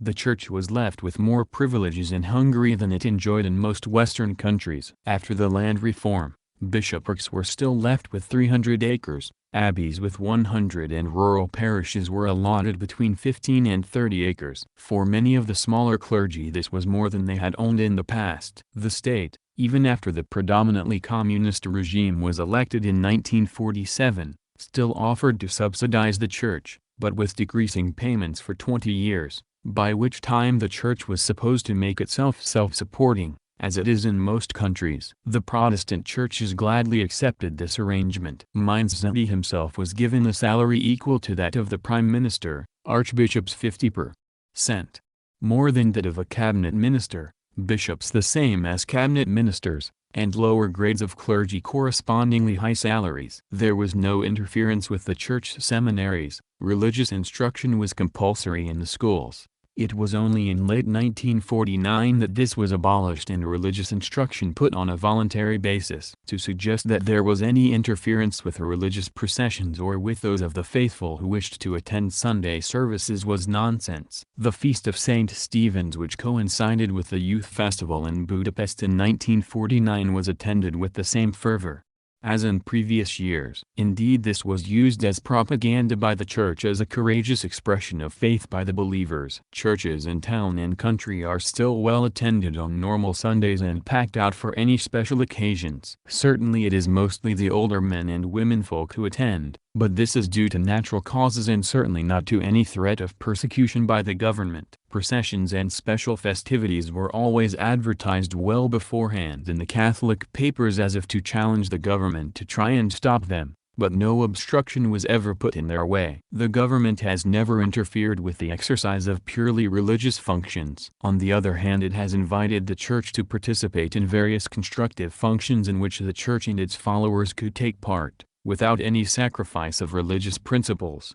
It was Cardinal Mainz-Zenti, however, who forbade in a pastoral letter any Catholic youth organization to take part in the great project to build a canal between Hungary's two major rivers, the Danube and the Tisza. The government had appealed for volunteer youth brigades to help with this project. In the first year after Hungary's currency reform, the government spent more money repairing and rebuilding churches than it did on building clinics. But this was not met with reciprocal gestures on the part of the church headed by Mainz-Zenti. When the Catholic Boy Scouts groups started to cooperate with other youth organizations of which Cardinal Mainz-Zenti disapproved, he dissolved the Boy Scouts. His policy was to isolate the church and Catholics as a whole from any movement which spelt progress. When members of the National Teachers Union were given the opportunity to discuss the project for nationalizing the schools, Cardinal Mainz-Zenti threatened to excommunicate any Catholic teacher who even took part in the discussions, and any parents who dared advocate secularized education. He refused to allow the monks and nuns from the teaching orders to use the new textbooks prescribed by the Hungarian Minister of Education. Mainz-Zenti was determined to preserve the church as a state within the state, a law unto itself, responsible neither to the government nor to the electors, a state responsible only to Cardinal Mainz-Zenti. Priests who opposed his wishes were excommunicated. The churches gradually became centers of political intrigue and propaganda rather than places of worship. Peasants and workers were taught that the brighter life they were living was sinful. For the peasants it was a mortal sin that they had laid hands on the property of the former landowners. The workers were told obliquely that they sinned in working at the benches of factories whose owners had been expropriated. The parish priest told them privately that they would soon be punished when the British and Americans came. In the background, the cardinal was quietly intriguing, foolish, vain and impudent. He became a willing tool of the Americans who would not have hesitated to brush him and his hero, Otto of Habsburg, aside, as soon as they had played their roles of opening the frontiers of Hungary to American forces. The cardinal's hopes and plans were laid bare in the trial, which completely discredited Mainz-Zenti in Hungary but aroused violent passions abroad. Chapter 6. The trial of Cardinal Mainz-Zenti. There had never been a trial in world history like that of Cardinal Mainz-Zenti and Prince Paul Esterházy. The last cardinal to face a court was Cardinal Wolsey in England in 1530, but that was a trial with all the pomp and ceremony that 16th-century England could command. Powdered wigs and scarlet ruffles and maces, courtiers and dandies. And in the end a cardinal sentenced to death. Here in the People's Court in Marco Street in Budapest there was a minimum of ceremony and no trappings at all. Except for the uniformed guards, only 4 people were not in civil dress, and they were the cardinal, his secretary, Dr. Zachar, Dr. Bronyai, Dr. Bela Ispanki. They all wore priestly dress and the cardinal his ruby cardinal's ring. The courtroom itself was small and rather gloomy. The prisoners sat on a long bench opposite the panel of 5 judges, separated from each other by gray uniformed prison guards with purple bands round their caps. First the cardinal, morose, ill at ease, and glowering, but in a slightly obsequious way. Next to him, Dr. Brogniart, ruddy-faced with twinkling eyes behind his glasses, looking like an irritable university professor. Prince Paul, tall, languid, fair mustache, and the long hooked nose and blue eyes which are the distinguishing marks of the Esterhazy family. Completely self-possessed and in a way dignified. Zakhar, well satisfied with himself, smiling and seemingly on good terms with the prison guards. The others were relatively unimportant except perhaps the sleek Bela Ispanki. Their roles were incidental to those of the chief accused. Toth, of the Catholic Action Society, had to listen to all the proceedings with a hearing aid. Mindszenty and Esterhazy represented the most powerful forces in Central Europe for centuries. After the church, Esterhazy was the greatest landowner in Hungary. The church and the aristocracy were brought to bay before a people's court. Sitting alongside the one professional judge, Vilmos Olti, were representatives of the political parties and trade unions, all in ordinary civilian clothes. Between the accused and their judges on the right sat the counsels for the defense. On the left was State Prosecutor Gila Lapi, swarthy with close-cropped black hair and a sonorous accusing voice. Judge Olti, who directed the proceedings, is a youngish, pleasant-looking man, whose friendly manner inspires the accused with confidence, but who is liable at any moment to whip in a sharp question which will trip up the unwary if he has not been telling the truth. The accused were all brought in together to be sworn in. Then they left the room except the one to be interrogated. The cardinal looked physically just as he did when I interviewed him 4 months previously, but there was a change. Some of the arrogance was missing. Correspondents were seated 10 to 12 feet behind the accused, and it was particularly interesting for me to sum up in those first few minutes my impressions of the cardinal compared to those of my visit, and I was the last correspondent to see him before he was arrested.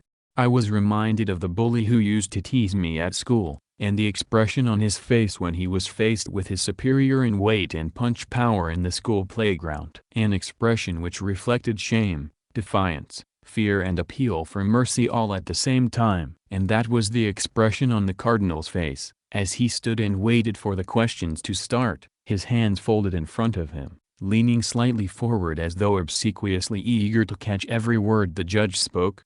To understand Cardinal Mindszenty's behavior in the court, one must delve a little into his personal background and into the functions of a cardinal in Hungary. For 1,000 years a cardinal held the next highest rank to a king. The kings of Hungary, from the year 1000 when Stephen was crowned by Pope Sylvester, were always crowned by the cardinal with the holy crown of Saint Stephen. The Reverend Nicholas Bohr, a great admirer and apologist of Cardinal Mindszenty, explained the position of a Hungarian cardinal in his book, Cardinal Mindszenty. The primate is the premier prince of Hungary. He ranks immediately after the king as head of state. His office is the highest under the constitution. His rights were laid down in legislation dating back to Saint Stephen and the 11th century. He is the sole person entitled to crown a king and thereby is in immediate relationship with the Holy Crown of Hungary and the whole constitutional principle connected with it. The constitutional idea of the Holy Crown is a unique creation of Hungarian law,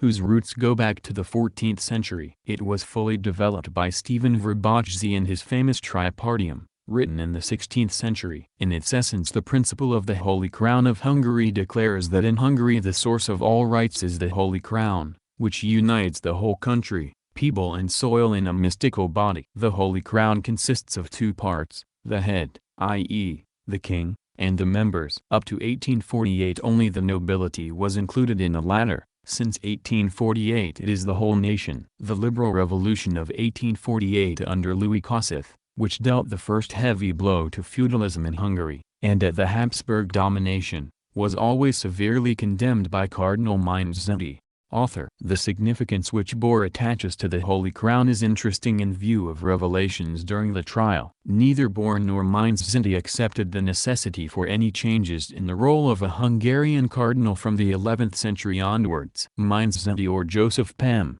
which is his real name, was a Swabian of German origin. Until 1944, he was an ordinary priest and his parish was part of Prince Paul Esterhazy's estates. 10 days after the setting up of the Szalosy fascist government, on March 25, 1944, Bem was made Bishop of Veszprém, a quick promotion for a parish priest with no particular talents. He was nominated by the papal nuncio to Hungary, Monsignor Angelo Rada. After the end of the war, Mindszent posed as a hero of the resistance movement, because he was arrested by the Szalosy fascists and interned for 4 months. When Mindszent began to emerge as a leader of opposition to the government, he was immediately built up in the Western press, as a martyr who had suffered for his faith under the Nazis. In fact, as Mindszent later told the court and as is proven by documents in the hands of the Hungarian government, Mindszent was not arrested for political or religious reasons, but over a dispute concerning requisition of property. My arrest on October 21, 1944, was not for political reasons, Mindszent told the court, but because Ferenc Szyberna, Lord Lieutenant for the county of Veszprém, had found 1,800 pairs of shirts and pants, close on 100,000 pengos worth, hoarded in my palace, and because I had a disagreement with him over the requisitioning of accommodation. For this reason he interned me. Before the Russian troops liberated Mindszent, he wrote several letters proving his right-wing sympathies in order to try and secure his release, and pointing out that the Vatican had been the first to recognize the Szalosy regime. On October 1945, Mindszent was appointed by the Pope, Archbishop of Esztergom, which carried with it the automatic title of Cardinal, Prince Primate of Hungary. For 25 years he had worked as a parish priest at Zalgiris, and then within the space of 18 months he rocketed from priest to bishop, from bishop to cardinal. A meteoric rise to such heights was enough to make even a stronger character than Mindszent dizzy with success. But the cardinal saw even greater fame ahead. A cardinal has the right to crown a king. Mindszent was an ardent admirer of the Habsburgs all his life, a pronounced monarchist or illegitimist as supporters of the Habsburgs are called in Hungary. From priest to bishop, bishop to cardinal, with American help crowner of kings and emperors.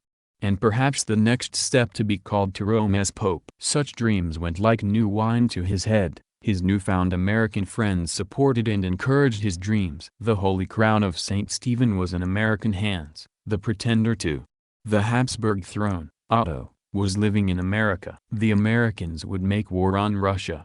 Mindszent's friend inside the country would open wide the gates to greet the liberating American troops. Otto would come back. The cardinal would set the crown of St. Stephen on his head. Church and crown would be united again. Estates turned back to the Esterhazys, Bathianias, Zyarchis. Life would go back to the 17th, 16th, 14th centuries. These dreams were rudely interrupted when officers of the Hungarian State Security Service called at the primate's palace one night and took the cardinal away for investigation on charges of conspiracy against the Republic. This harsh reality was very difficult for the cardinal to accept at first. He was aghast that the Hungarians would dare to arrest him, but certain that his American friends would soon rescue him. When that failed, he hoped that by admitting his guilt and expressing regret for those acts, clearly proven in the preliminary investigation by documents in the state prosecutor's hands, he could prevent the trial taking place.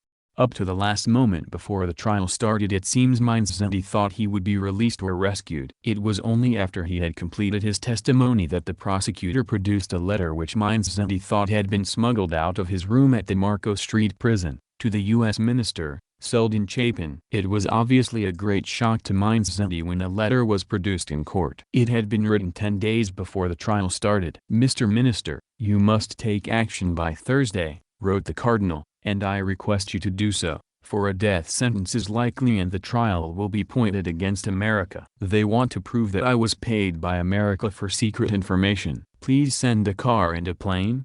There is no other way out. With warmest regards, Mindszent, January 23. P.S. Please instruct Kozak immediately to meet the bearer of this letter today to discuss every detail. Mindszent. P.S. Please promise the pilot $4,000 in the interest of the cause. I shall refund it. Mindszent." The first to be heard in the trial was Dr. Brogniart and the cardinal's secretary, Dr. Andras Zakhar. Although Brogniart pleaded not guilty, Expert cross-examination by Judge Olty brought out a mass of damaging material which incriminated both Burchett and the Cardinal. Burchett was a lively personality who tried to deny every charge made against him, but he could not satisfactorily explain the documentary evidence. Some sections of the Western press, and especially the Catholic press, tried to present the trial as a fake, with the accused brought into court drugged and tortured, mumbling carefully rehearsed admission of guilt, expressions of repentance and pleas for mercy. Burchett and Mindszenty on the contrary made use of their priestly training to try and wriggle out of every charge against them. They did not know what documents were in the possession of the prosecutor, and Mindszenty, of course, had no idea what Burchett and Zacher had already revealed when he stood at the witness stand. Burchett and Mindszenty were both rather indignant that the information they had given in the preliminary investigation would be repeated in the public court. They seemed to have regarded the investigator as a father confessor who would respect their confessions as confidential, as a good priest should. Burchett was being questioned about a meeting with other legitimists when they selected the new royalist cabinet which should govern the country after the Americans had overthrown the Republic. Judge Olty: Now let us speak of the first meeting at the Xiconix apartment. What was the object of that meeting? What was discussed there? Was it mentioned that you were to make reports on legitimists working in the different ministries and pass them on to Shandor Zerto, who would hand them on to Joseph Mindszenty? Burchett: This was not mentioned here, Olty, but you yourself said so in your statement to the police during the investigation. Here it is. Burchett: Are those the minutes of the investigation? Olty: Yes. Is this your signature? Burchett: Yes. Olty: Please look at the text also. Burchett: Well, if ya please, this was not drafted by me. Olty: But it is your statement which was taken down. The minutes which are kept by the clerks of the court now are not drafted by you either. Burchett: I made this statement in the belief that only the minutes kept at the trial would be of importance. Olty: Then you do not confirm what is written here? Burchett: No. I was late at the meeting because of official duties. Dr. Burchett then went on to discuss details of what happened at the meeting after he arrived. How responsibility for propaganda work was divided up among the various members of the legitimist circle, of how each was allotted a certain number of counties in which to recruit new adherents, of how a shadow cabinet was drawn up with himself as minister-president. Olty: Now in the spring of 1945 you prepared a plan in case the democratic state were overthrown here and a vacuum would have to be filled. Your plan named the persons who were to take over power and how they were to do it. Is that correct? Burchett: Please permit me to go back a little in time. The possibilities of solving the present world conditions, as everybody knows and sees that these conditions cannot last. Olty: Now what exactly do you mean by this? That different forms of states are evolving? Burchett: I speak of world politics. I feel that the tension existing between East and West. Olty: The international political tension will evidently be solved sooner or later. Burchett: Sooner or later. But it may well occur that the tension is solved by means of war. Well, if this should happen through a war, this was our first supposition. Secondly, if at the end of the hostilities the Western powers should come out victorious. The third supposition was that the Americans might take over here as military occupation authorities. The whole plan which figured in my confession and the documents were based on these suppositions only. The proclamation, the list of cabinet members, and the plan to found a party. Olty: And do you think it right that high-ranking clerical personalities should speculate on war? Burchett: I beg your pardon. Olty: And not only speculate but prepare for it? Burchett: No, I don't think it right at all. Burchett strenuously denied throughout, however, that he had actually helped to bring war about. He maintained he only made plans should the war start. He read to the court a memorandum he had sent to Mindszenty. When the great vacuum has come about, the overthrow of the Hungarian Republic, the first most important and difficult problem will be the institution of a regime resting on an ethical basis. It would be a political impossibility to base ourselves on the ruins of defeated Bolshevism. Only one point of departure would carry in itself the possibility of evolution, The Prime Primate. The dignity of the Prince Primate is consecrated in this country by the traditions of almost 1,000 years. According to ancient national laws, the Prince Primate is the repository of the king's power in his absence. He seems to be the only acceptable and competent authority to appoint a new government, like the Metropolitan of Athens. 2 years ago, he would have to appoint the new government at the beginning of the American occupation. The government appointed by him must naturally accept this decision without reservations, without maneuvers, unconditionally and honestly. Here there are names. And follows the list of the proposed cabinet. This document, like so many others produced in court, was contained in a tin cylinder buried by Dr. Zachar, on instructions from the cardinal, in a cellar in the cardinal's palace at Istragum. Zachar disclosed the hiding place to the police a few days after he was arrested. Zachar filled in the details of Mainz-Zinti's intrigues with Otto and Spellman in New York. He was taken to the United States and Canada as secretary and interpreter to the cardinal. He was not present at the hour-long interview between Otto and Mainz-Zinti, but was present at the interview with Cardinal Spellman where Mainz-Zinti gave a detailed account of his meeting with Otto. With Zachar's statements on the court record, it was difficult for Mainz-Zinti to deny his meeting with Otto or the details of his conversation with him. When he was later questioned on these points, Zachar gave also details about meetings between the cardinal and the U.S. Minister to Hungary, Mr. Chapin, about reports prepared for the U.S. legation,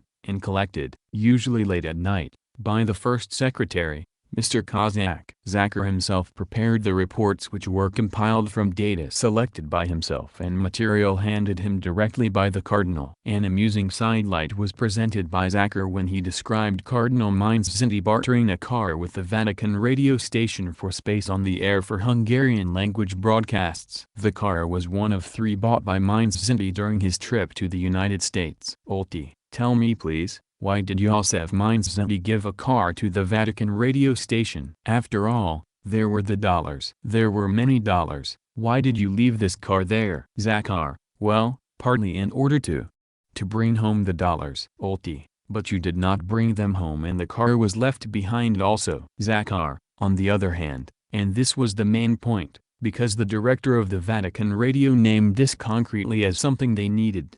Olti, yes, and what did the Vatican radio give in return? Zachar, this was not, so to speak, a formal deal, but the Prince Primate declared that there are news broadcasts in every tongue and why not in Hungarian. The director said there is not enough coal in Rome and not enough money either, and not enough cars to bring over the individual speakers on schedule for the program. Olti, and this is what it was needed for? Zachar, so the Prince Primate thought it best that he donate a car. Olti, so he left it there. And what happened after this? Zachar, then they started Hungarian news broadcasts. Zachar concluded his evidence by relating the numerous black marketing activities of the cardinal and bringing dollars into the country without declaring them, and selling them at high rates on the black market. As noted earlier, the cardinal thought he could avoid being brought to trial by a repentant statement addressed to the Minister of Justice a few days before the trial was due to start. Dear Sir, he wrote, I beg the Minister of Justice to consider this announcement, or request. For some time publicly and repeatedly, there had been raised against me the complaint that I stand in the way of an agreement between state and church, and that my attitude is hostile to the present order of the state. As for the former, it is a fact that I always emphasize the prerequisites. Now I want to contribute to an improvement in the general situation. Before the trial which is soon to open, I voluntarily admit that I have committed the acts I am charged with according to the penal code of the state. In the future I shall always judge the external and internal affairs of the state on the basis of the full sovereignty of the Hungarian Republic. After this admission and declaration, the trial regarding my person does not seem to be absolutely necessary. Therefore, not because of my person, but considering my position, I ask that my case be exempted from the trial on February 3rd. Such a decision more than anything else would facilitate a solution, even more than the wisest judgment of the court. After 35 days of constant meditation, I also declare that apart from other reasons, it may have been due to my attitude as described above, that reconciliation has been delayed, and also that I consider the establishment of true peace between the state and the church necessary, as long as it has not been made. I too would take part in the realization of the reconciliation, according to the teachings of laws of the Church, were there not complaints against me just in this respect, but in order that I should not be an obstacle to reconciliation and that all efforts should be concentrated on avoiding the usual material obstacles, I declare hereby, of my own accord, without any compulsion, that I am ready to withdraw for a time from exercising my office. If the wisdom of the bench of bishops considers it best to make peace, I do not wish to stand in the way at all. Even at the Apostolic Holy See, which has the last word in the matter, I would not oppose the materialization of the cause of peace. I make this statement in the knowledge that a true state of peace can be only to the good of both the state and the Church, and without it the life of the country is threatened by discord and decay. Please accept my sincere respect. Joseph Mindszenty, Cardinal. The court decided, however, after a short recess, that the cardinal would stand trial with the rest of the accused. Mindszenty had played his last card and failed. He tried to make the best of a bad job, however, in court by evasions and half-replies, by an amazingly poor memory when it served his purpose. Asked whether he pleaded guilty or not guilty, he answered, in low, measured tones, to the extent that I did commit a considerable part of the activities charged to me in the indictment, or as I indicated in my letter to the Minister of Justice, which you kindly read out this morning, substantially, to that extent I feel guilty. What I have done, I do not wish to try and place in a favorable light. Of course this does not mean that I accept the conclusion of the indictment. For example, with regard to the offenses mentioned in Section A, I do not deny one or another part of it, but I do not subscribe to the conclusion that I might have been involved in the planning of the overthrow of the democratic state and the republic,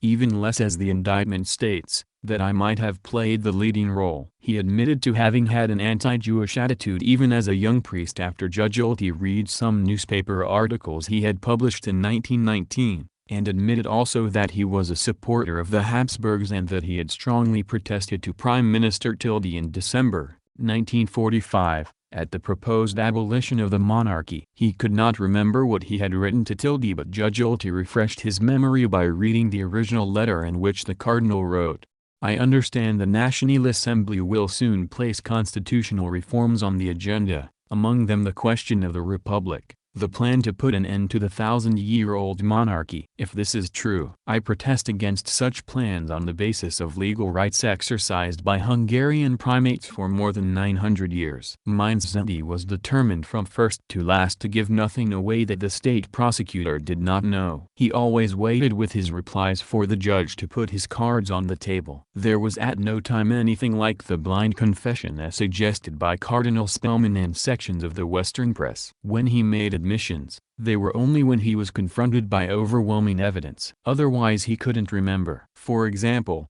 Olte, did you know of a memorandum prepared by Broglie for the American government to be signed by 4 persons, in which the restoration of the Habsburgs was advocated? Mindszenty, I know of a memorandum, but I don't know who signed it. Olte, and yet you sent a special message to Broglie insisting that Baron Ullman should sign it as a 4th signatory? Mindszenty, yes, that is so. Olte, in fact such a memorandum was drawn up. Did you discuss it with Broglie, and what did it contain? Mindszenty, after a short pause, I don't remember its contents anymore. He tried to hedge also on the question of the Holy Crown, which was taken to Germany by the retreating fascist forces of Szalosy. Mindszenty was counting on placing the crown on the head of Otto Habsburg, and he wanted to keep it in a safe place till the time arrived. Judge Olte produced a letter, however, from Mindszenty to the U.S. Minister, Selden Chapin, and the latter's original reply, asking that the crown should not be returned to Hungary but to Rome. Since the cause is a very important one for our nation, and since demands for its return and military advances might be fatal for the crown,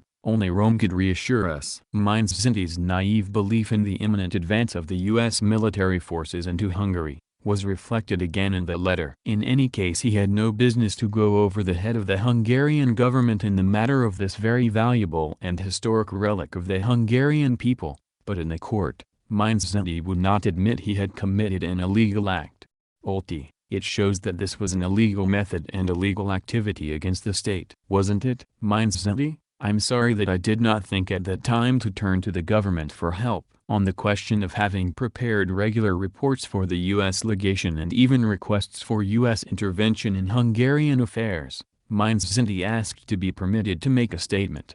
As announced before, he said, "I accept the evidence before the court and regret having dispatched these documents." The documents themselves should be divided into three parts. A smaller portion of the first group was completed and addressed, but was never sent off. They are included amongst the documents here. Olti, will you please state if any of them were not sent? Mindszenty, well then, the major part was actually sent. The primary aim of these letters was not to expose faults or to do harm or to blacken people. My intention was to help, but I chose the wrong way to do the right thing. At any rate, it would have been better not to have dispatched those letters. I regret having sent them, and in the future I shall never depart from my basic principle, pointed out in my letter to the Minister of Justice, to observe the external and internal policy of the Hungarian state in the light of its complete sovereignty. Please accept this statement. Olti, we shall put it on the record and shall consider its value. The judge then read extracts from a number of the letters, one of which urged American intervention in the case of public officials dismissed because of their fascist past. In another letter the cardinal wrote, "I request the help of America to put an end to the tremendous oppression and decay here, so that the unfortunate Hungarian people can be preserved for Western civilization. A solution is possible with outside help. I could indicate the ways and means of this. Evidence supporting my contention is at my disposal." Mindszenty confirmed having sent an appeal to British and Americans to send military forces into Hungary in 1946. In all these cases, the documentary evidence was overwhelming. The cardinal seemed to have inherited the German thoroughness for filing away copies of all letters and reports.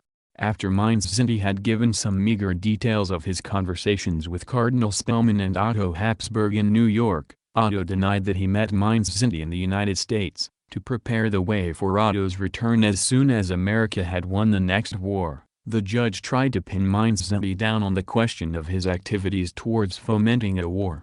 Olti, did you inform Otto of the situation, the activities and strength of the Hungarian legitimists? Mindszenty, I spoke of that. At this meeting I spoke of that. Olti, was he interested in the prospects of the legitimist movement? Mindszenty, I told him I did not think the moment was ripe at that time. Olti, but that is not reflected in this drawing up of a list of cabinet members, in preparing for a regency, yourself becoming provisional head of the state, in planning the whole setup in an hour-long conference with Otto. In a matter which one thinks premature, one does not negotiate, one does not plan. Mindszenty, in the spring of that year, at that time it was still strongly rumored in public opinion that a historic change might come about. Olti, a third world war? Mindszenty, a third world war. That is what they were discussing. Olti, you were thinking of a third world war so you could establish a system of government here which would suit you instead of concentrating all your strength here and abroad to prevent the outbreak of such a third world war.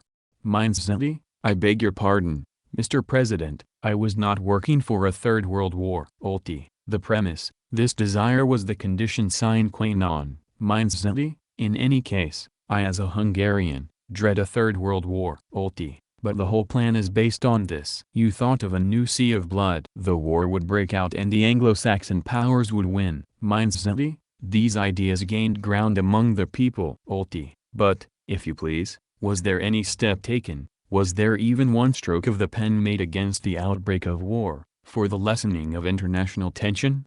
Mindszenty, we did so, for we always prayed for peace. Olti, but at the same time you drafted a whole series of petitions aimed at making the international situation worse, is that not so? Mindszenty, yes, that is so. On two other points Judge Olti drove Mindszenty into a corner and had him begging for mercy. His incisive questioning prodded the cardinal out of every fresh position he took refuge in, until he finally begged Olti not to question him further or took refuge in his oft-repeated phrase, I've already said I'm sorry for that. One such point was the question of Mindszenty leaving the country. Olti, in November, 1948, Chapin came to see you at Esztergom at your request in the company of Kazakh. What did you talk about then? You conferred for about 3/4 of an hour. You discussed, Mindszenty, I mentioned how strong a campaign there is against me in the press and in other ways. And then we discussed. Olti, And what sort of statement did Chapin make? That he too had noticed this, means that he had noticed, had seen it, and he brought up the proposal that, and the cardinal paused a moment, that I should go abroad, Olti, and he would help you in this, meins that it seemed that he would not refuse to. Olti, do not give such diplomatic answers, but answer straightforwardly. Did he offer that in case you decided to take this step he would help you, or did he say that he would not help you? Meins that is it absolutely necessary that I give an answer? Olti, no. You don't have to answer a single question. Court procedure permits you not answering, but perhaps you're taking away from yourself a point of defense, something that it is my duty to call to your attention. You are not obliged to answer. If there is any question you do not wish to answer, simply say, I do not wish to answer this. But at the inquiry before the prosecutor you did answer this question. Meins that yes. Olti, do you wish to answer this? Meins that yes. Olti, then please go ahead. Did he offer help to you to get out of the country? Meins that he did offer, not that he would get me out, but that he would help me. Olti, that he would help in getting you abroad? Meins that yes. Olti, and what did you answer to this? Meins that I said to this. Olti, please speak louder. Meins that I would remain at home. Olti, after this did you not consider flight at all? Meins that please, your honor, permit me not to answer. Olti, as you wish. You are not obliged to answer. The answer, of course, was the letter Meins that he tried to smuggle out to the U.S. minister. He did not know at this stage that the letter had been intercepted. The question of black market dealings in currency was an embarrassing one for the cardinal. He moistened his lips and looked around the courtroom when Judge Olti first touched on the currency offenses. The small courtroom was packed with relatives of the accused, correspondents and the ordinary public, workers, peasants, petty government officials, a cross-section of the Hungarian population. Most of them were Catholics who a few weeks previously had regarded the cardinal as their supreme spiritual leader. His moral stature was gradually destroyed before their eyes,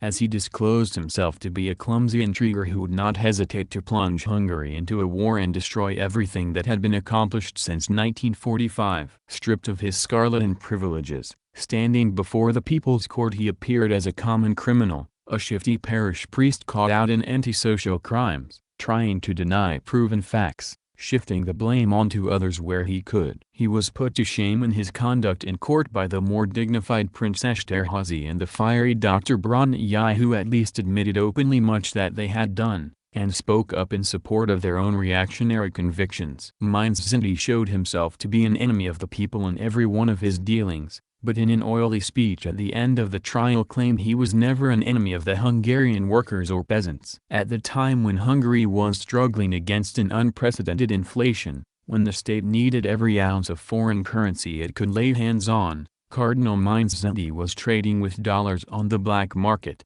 Small wonder that he looked distressed and unhappy in some of the pictures taken of him during the trial, as details of his currency dealings were revealed.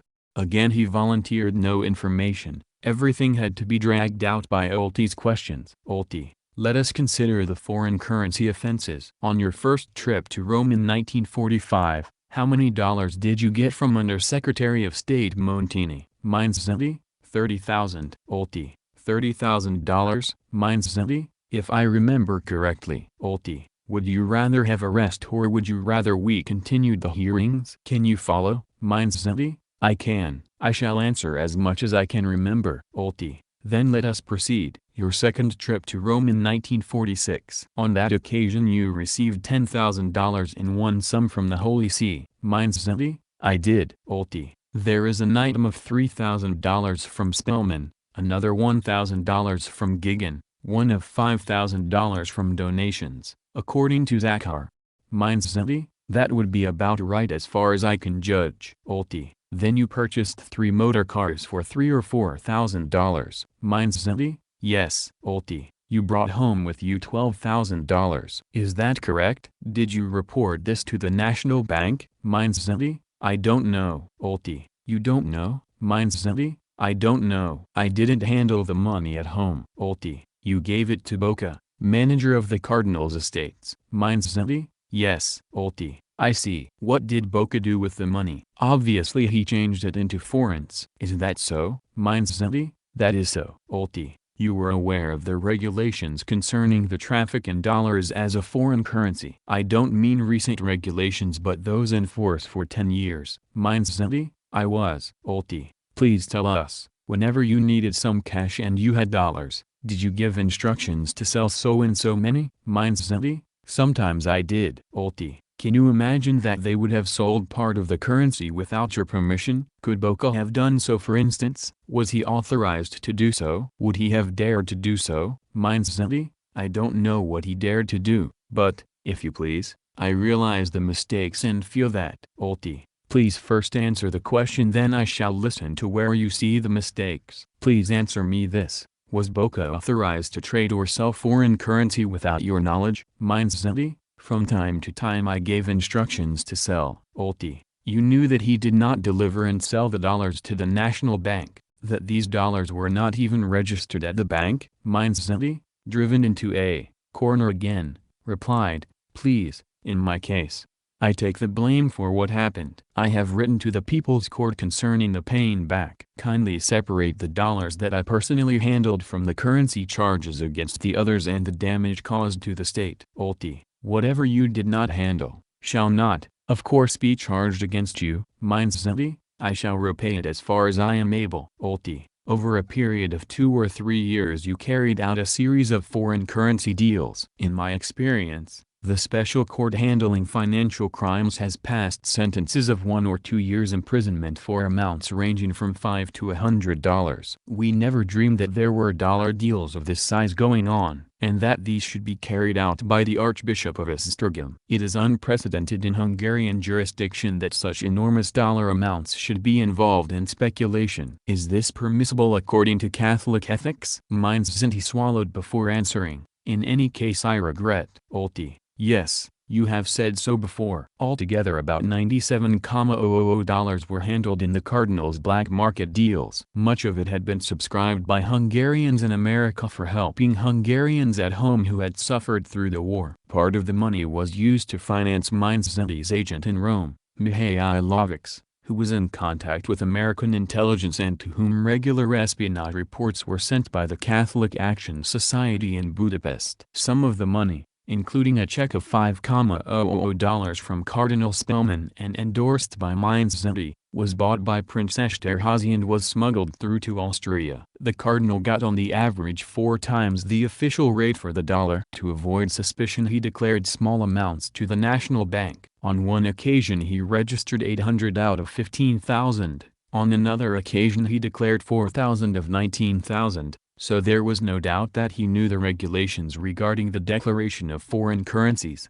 Mindseti was questioned for 5 hours by Judge Ulti. He was repeatedly asked if he was tired, if he would like a break, but always answered that he felt fit. There were, however, 2 half-hour intervals during the session. During those 5 hours, Judge Ulti established for the court record from Mindseti's own lips that the Cardinal conspired for the overthrow of the Hungarian Republic with American help, that he openly demanded armed intervention, that he tried to ensure Hungary's defeat in the event of war by sending out espionage reports on questions of military, political and economic importance, that he plotted for the restoration of all estates up to 2,000 acres to their former owners, to re-establish fascist officials in office and drive out all Jews of public life, that on Cardinal Spellman's initiative, and without the knowledge or approval of the Hungarian government or Hungarian Catholics, he gave a written declaration appointing Otto Habsburg the leader of all Hungarian Catholics in the event of Mindseti himself being removed from office,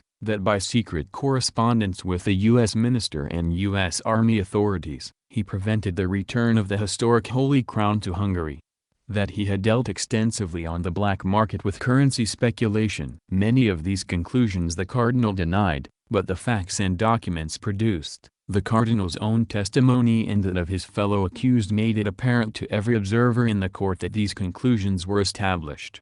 Chapter 7, Justice East, Justice West. Each of the accused in the Mindseti trial behaved according to his background and character. If Mindseti surprised everybody by his weakness, by not appearing as an accusing Dimitrov of the Church as had been expected in the West, it was because few people knew anything about the character of the man. He had been built up purposely in the Western press on the sole ground that he was known as an uncompromising opponent of the progressive government. He was pictured as a 20th-century Savonarola, a man that would go to the stake for his beliefs. But he had never been put to a real test. When Szalasi's government arrested him in 1944, he behaved just as he did when the Republic arrested him. He wrote cringing letters trying to get out of the jail into which he had been thrown for protecting his property rights. In court he did not even have the courage to stick up for his convictions as a monarchist. Very different from the cardinal's display was that of the aristocrat, Prince Paul Esterhazy. His crimes were mainly connected with large-scale black market tarring,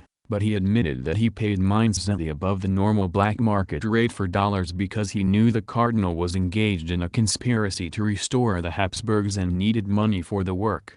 Rather languid, stooping slightly, he gave his evidence in an aloof way and gave the impression that he was annoyed that he should be forced to discuss sordid money matters in a people's court. His pale and rather beautiful wife sat in the court, huddled up in a fur coat. She was usually the first to enter the public gallery and prayed for a few minutes before the trial started each day. The prince told the court that before the 1945 land reform laws, he owned 250,000 acres of land and that at the time he was arrested he estimated his fortune at 3 million forints, about $250,000. He was, however, rather hazy about how much he owned or even the number of employees on his estate. When Judge Olti asked him how he had tried to adjust himself to the new life in Hungary, Esterhazy replied, "Until now I was busy with the liquidation of my fortunes. I have an office at 41 Yosef Koret, where I have an employee and a legal advisor, and from time to time we come across another small part of my property which can still be sold." He explained that when he was managing the estates, he employed 160 clerks and accountants to help him,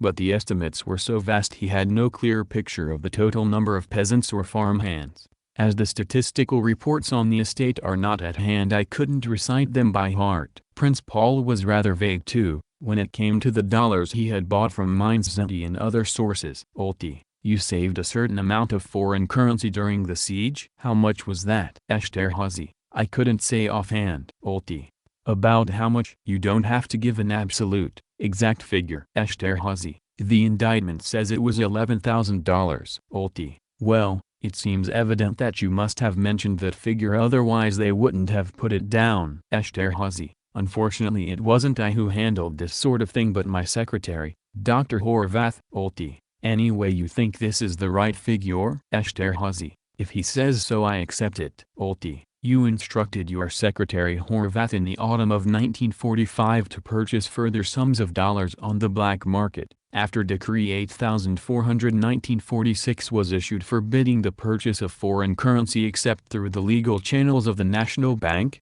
Esterhazy, permit me to say in my defense that a great part of my fortune in Hungary was lost. Olti, a great part. But there was still much left. I don't think anyone in this room would even dream of possessing 3 million forints. This is a tremendous fortune. Did you intend to liquidate your fortune in Hungary and move abroad to your estates in Austria or Bavaria? Esterhazy, theoretically I thought of this, but in practice I thought the time was not ripe. Olti, ever since the autumn of 1946, your secretary, Dr. Horvath, was buying dollars on your instructions? Esterhazy, yes. Olti, at the end of 1947 Horvath reported he could buy checks to the value of several $1,000s from Yosef Mainz-Zenti. Is that true? Esterhazy, it is. Olti, did you know Yosef Mainz-Zenti personally? Did you know he was a legitimist? Esterhazy, I thought he was. Olti, are you also a legitimist? Esterhazy, I don't want to offend the existing form of government,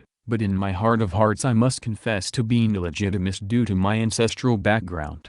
Olti, in case of a Habsburg restoration you could hope for much more favorable conditions for yourself than under the people's democracy? Esterhazy, well, maybe I would have been given back part of my fortune. Olti, yes. Well, when you heard that Yosef Mainz-Zenti had dollar checks to the value of several $1,000s and wanted to sell them, did you instruct your secretary to buy them? Esterhazy, the matter was mentioned and I gave instructions. Olti, was the price mentioned? Esterhazy, it probably was but I don't remember. Olti, Do you remember whether the dollar price was higher than the black market rate in those days? Esterhazy: I suppose so. Ulti: Why do you suppose so? Either you know it or you don't. On what do you base your supposition? Please explain. Esterhazy: Foreign currency sold illegally is always sold at a higher price than the national bank rate. Ulti: I didn't ask you whether the price you paid was higher than the national bank rate, but whether it was higher than the black market rate at that time?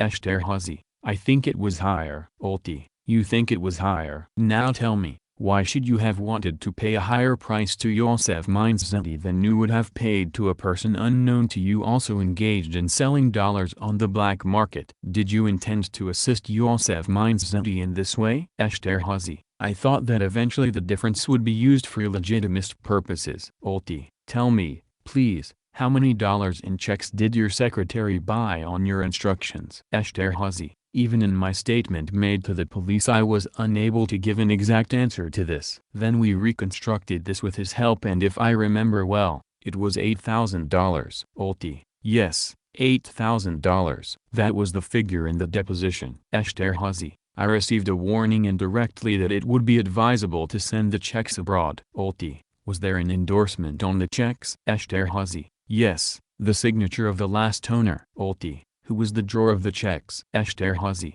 On two of them I believe it was Spellman, Archbishop of New York. The drawer of the third was someone else, an American clerical. Ulti: An American clerical personality. You don't remember his name. And besides these, did you have dollars brought from other sources than Yosef Mindszenty? How many dollars in checks and banknotes did you buy up and later send abroad? Esterhazy: $11,000 after the liberation, $18,000 before that, $29,000 altogether. Ulti: $29,000. How did you send them abroad? Esterhazy: Packed in a suitcase and with the help of a man who was in my employ and another one who is still in my employ, but they knew nothing about the dollars. Ulti: Was it a double-bottomed suitcase specially made for this purpose? Esterhazy: Yes, I had it specially made for the purpose. Afterwards, one of Prince Paul's employees testified in court that he had taken the suitcase over the frontier. He was obviously discomfited at having to give evidence against his former princely employer. Asked by the judge if it were true that he had taken a suitcase abroad, he replied, If you please, sir, not abroad, only to Austria. He was still living in the days of the Austro-Hungarian Empire. When he was asked if he did not know the suitcase contained dollars, he said he did not, and Prince Paul got to his feet and said, He and his family have served my family for generations. I order and he obeys. He was told to take the suitcase to Vienna and he did so. He knew nothing of the contents and I accept full responsibility for his actions. Of the other three accused, only Dr. Bela Ispanki, dean of a Catholic college, contributed really interesting evidence. Sleek and sly, he did his best with Jesuitical cunning to deny his guilt, but he was branded as a cheap spy, who spied not for particular hatred of the regime in Hungary, but because he was paid in dollars for spying. His career, however, was not a long one. He was quickly found out and arrested. He was recruited by a French woman, Madame Pomerleau, who said she was an agent for the British Secret Service, and worked with Mihailovich, Mindszenty's Hungarian agent in Rome. She arrived in Budapest in September 1948, on the pretext of visiting the autumn fair. Her instructions were to contact Ispanki, and with his help recruit two agents, George Esterhazy, a member of the Catholic Action Society. Esterhazy refused to have anything to do with the project. Nagy accepted. Madame Pomerleau also brought the materials necessary to conduct secret correspondence, as Ispanki described during the questioning, when he told of a packet which Madame Pomerleau left with him. Ulti: What happened next? What was in the package? Ispanki: The package contained 2 sheets of paper treated with chemicals, one for Dr. Esterhazy and another for Mr. Miklos Nagy. Ulti: What was in it? Ispanki: Some chemical substance for developing the writing, 2 tubes of it. Ulti: I see, 2 tubes of developing material, and what else? Ispanki: There were $200. Ulti: $200. Did you open the packet while the lady was there? Ispanki: She opened it and gave it to me. She told me that if the 2 above-named gentlemen should come to see me, I was to tell them to use the chemically treated sheets. Ulti: Louder please. Ispanki: Which had been simply treated with wax, so that writing leaves no visible marks on it. They may cover the sheets with writing, and if they make a chemical solution of the pills in hot water and rub the sheets with the solution, the writing will become apparent. Ulti, they were instruments used in secret writing, weren't they? Ispanky, yes. Ispanky decided himself he would become a spy as Esterhaus was unwilling. He opened the letter intended for Esterhaus. Ulti, let us go on. Ispanky, I found the letter of Mihailovich was most confusing. Sometimes he would mention the Americans and then again the British, and at times he spoke about his intention of organizing a news agency himself. Ulti, who had the original letters in front of him. It is all clearly stated there if you read the letters. He wanted a part of the news for the office where he would deal personally with them, to provide slanderous bits of news to the foreign press. But he also refers to another line, doesn't he? Ispanky, I don't remember. Ulti, he intimated where the money for these news items came from and that there was another source which paid generously for useful information. They would pay any price. Is that so? Ispanky, as I merely glanced through the letters I cannot remember such details. The Jesuit dean eventually admitted sending out reports but tried to minimize their importance and to brush off the question that he sent them out under another name, written in secret ink and sent to a dummy address in Rome. Ulti, so you forwarded the reports to Mihailovich, written with chemical ink, in a clandestine manner. Ispanky, this process was so simple. Ulti, simple, yet effective. To conceal secrets, just plain spying, I would call it. An honest person would only hear about such things except in criminal trials. Ispanky, this was certainly no secret to the authorities for Ulti, to authorities dealing with spies, certainly not. But to the prefect of the St. Imre College, it certainly was. How did you send the reports abroad? Ispanky, by regular mail. Ulti, by regular mail, but written in chemical ink. Ispanky, to be exact, on waxed paper. Ulti, on waxed paper, so that if anyone looked at it, they merely saw an innocuous text under which the real, hidden text would be produced by the process described by the lady. Ispanky, if some official organ should have checked it and found it suspicious, it would have been enough to draw a line across the letter with any kind of diuracid solution, and the writing would have been discovered. Ulti, do you think they do that, drawing lines across every single letter? All right. Did you write your name on the letters as sender? Ispanky, I wrote another address. Ulti, you wrote another address. In this manner you sent off 7 reports. Who prepared these 7 reports? Ispanky, I prepared them, mostly from the news given to me by Laszlo Toth. Ulti, you wrote them on an ordinary sheet of notepaper with some innocuous text on it. Did you write the ordinary text as well? Ispanky, I did. Ulti, for instance what? Ispanky, family matters. Ulti, my dear friend, grandmother as well, something like that. Unimportant sentences. Ispanky, neutral texts. Ulti, to whom did you address them? Ispanky, I had received 2 neutral addresses in Rome. Ulti, did you know the people personally? Ispanky, no, I did not. Ulti, you did not know them. Obviously they were the local members of a network of spies. Is that a fact? Ispanky, the fact is that Mihailovich did not want to give his own address and that. Ulti, who gave you the addresses? Ispanky, the lady gave them to me before her departure. Pressed to give an answer as to why he allowed himself to be recruited as a spy, why he had accepted the letters, chemical ink and dollars, Ispanky replied, please, your honor, the lady forced me to accept these things. Ulti, how is this possible? How old was the lady? Ispanky, 45 to 50. Ulti, you are a young man. How could she have forced you to take them? Why didn't you pick up the telephone and ask for the police to protect you from a secret agent who was forcing you to do things? Ispanky did not apparently know that some of the reports had fallen into government hands. In court he pretended that they dealt only with church matters, but Ulti was able to prove otherwise. Ulti, did you write the report in your own hand or on the typewriter? Ispanky, one could only write them in handwriting, with printed capital letters. Ulti, with printed capitals only? I see. Would you please let us know some facts? For instance, what kind of information did you forward? Ispanky, the bulk of it referred to church policy. Ulti, reading. Then there were also facts like this: all men up to the age of 48 will be called up for military service. Is that a church matter? Ispanky, Laszlo Toth had told me that on November 1st, They would call up every man up to the age of 48. Ulti, but you just said that you had supplied information on church policy and on matters concerning the church. I dare say the church does not draft soldiers. Let us go on. Several divisions of the armed forces were supplied with Russian arms. Did you write that? Ispanky. Yes. Ulti picked up a document and started reading from it. Among others, I reported on the basis of my own activity that in the Verse Mountains they were searching for radioactive materials. A new runway was built in the Faraji airfield. In Majirovar they were manufacturing shell fuses. Ispanky. In this connection, last summer I heard someone explain when offering cigarettes and striking a lighter that it was made in Majirovar. It was a fuse lighter. He mentioned also that the Majirovar factory was making such peacetime products for reparation deliveries. Ulti. But why did you have to write all this abroad? Tell the court why. Why did you report data concerning the cellulose requirements of the country and possibly military arrangements here? And you, a man with a doctor's degree, who spent years abroad on scholarship. Why? Anybody would know that such information cannot be transmitted abroad. You also knew it, didn't you?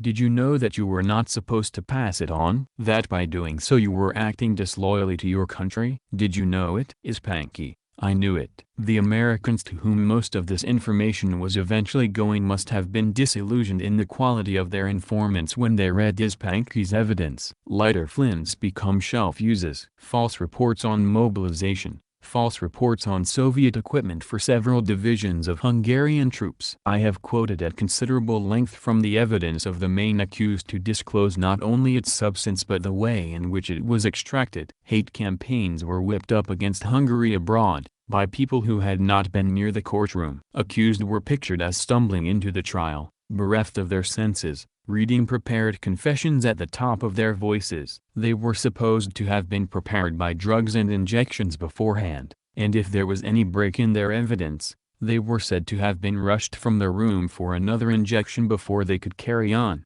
Actually, in this trial, as in several others I have attended in Eastern Europe, the accused admitted just as much they knew was already known to the prosecutor. No trial has aroused such passions as that of Mindszenty and his accomplices. Mr. Truman denounced it as infamous and said it was held in a kangaroo or mock court. Mr. Bevan, forgetting Britain's traditional hostility to any attempt at political intrigues by the Catholic Church and that Catholics in England were banned from sitting in the British Parliament from the time Cardinal Wolsey was executed in 1530, till the Catholic Emancipation Act in 1823, rushed to the defense of Mindszenty and his colleagues, denounced the trial as a farce. Mass meetings were whipped up in New York and London, where Mindszenty was pictured as a martyr second only to Jesus Christ himself. In an action almost unparalleled in the history of British foreign secretaries, Bevan sent a message to a meeting in the London Albert Hall, in which he said that not Mindszenty but the Hungarian government was on trial. It took the official organ of the Vatican, Osservatore Romano,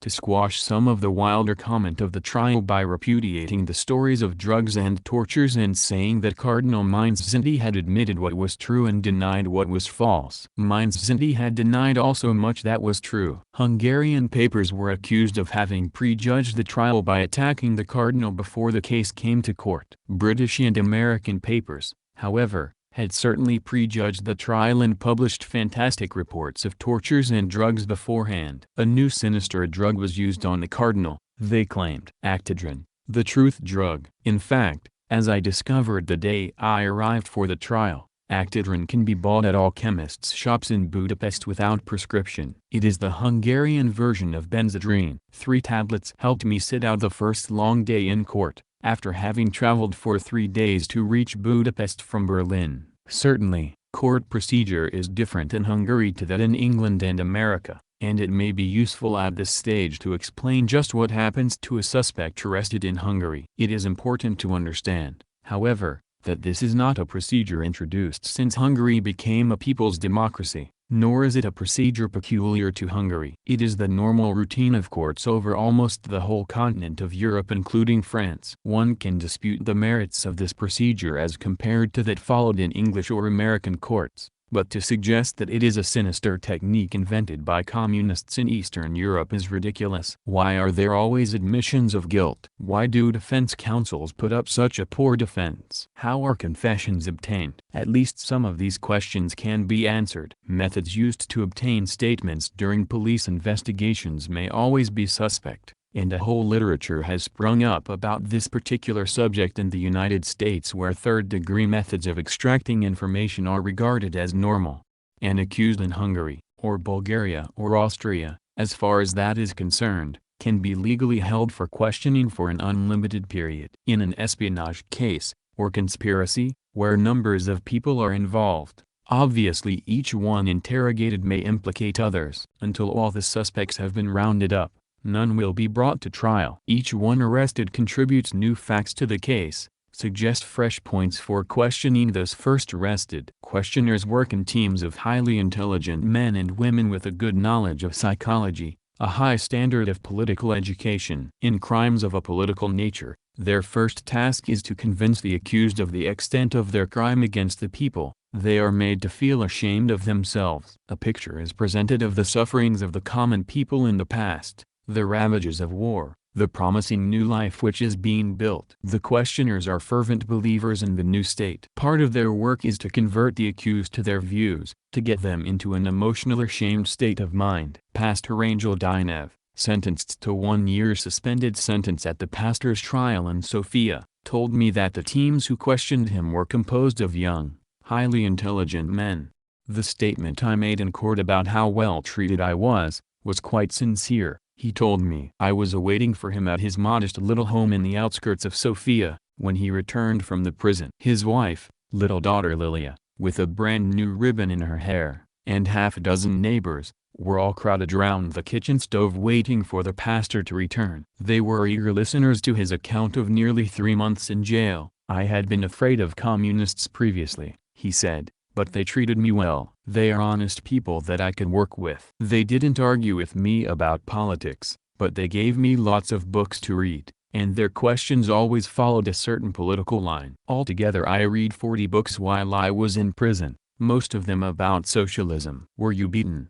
Tortured? Were you threatened that your wife's rations card would be taken away unless you talked? The ruddy-faced young pastor laughed. Absolutely nothing of the sort. I was questioned for long hours on end, once until late at night, and, of course, I was reminded that under the law I would get a lighter sentence if I admitted freely what I had done. At first Dinev was only questioned at infrequent intervals, as the questioners were building up their case against one of the chief accused, a Pastor Chernev. If they found out something from some other accused or perhaps from Chernev himself, then they came straight to me to check it or take the point a shade further. Once, Dinev was given a book to read, Courage, by a Russian woman, Vera Kiplinskaya. It described the building of the town of Komsomolsk on the Amur River in Siberia. Japanese agents employing local traders tried to sabotage the work. The interrogator kept asking me how far I'd got with the book, he said, and told me that I would reach a certain point where I would recognize myself and my own activities. I did, and I felt very ashamed of the role I had been playing. After the casual questioning was over and the case was completed against the more important accused, the interrogators concentrated on Dinev. I did not have to add much to what they already knew about me from the other accused. I only had to explain facts which they already had in their possession, and the explanation had to be accurate. After he had made his statement, he said he was given slightly better food. On the whole it wasn't bad at all, he insisted. I could buy my breakfast in the prison canteen or my wife could send it in. The other 2 meals were mainly soup for lunch and meat or vegetables for dinner. We had meat every second day. The questioners hand over the result of their work to the state prosecutor, who is already provided with all documents connected with the case. If it has been decided during the interrogation that there is insufficient evidence against an accused, he may be set free without appearing before the court. He had no redress,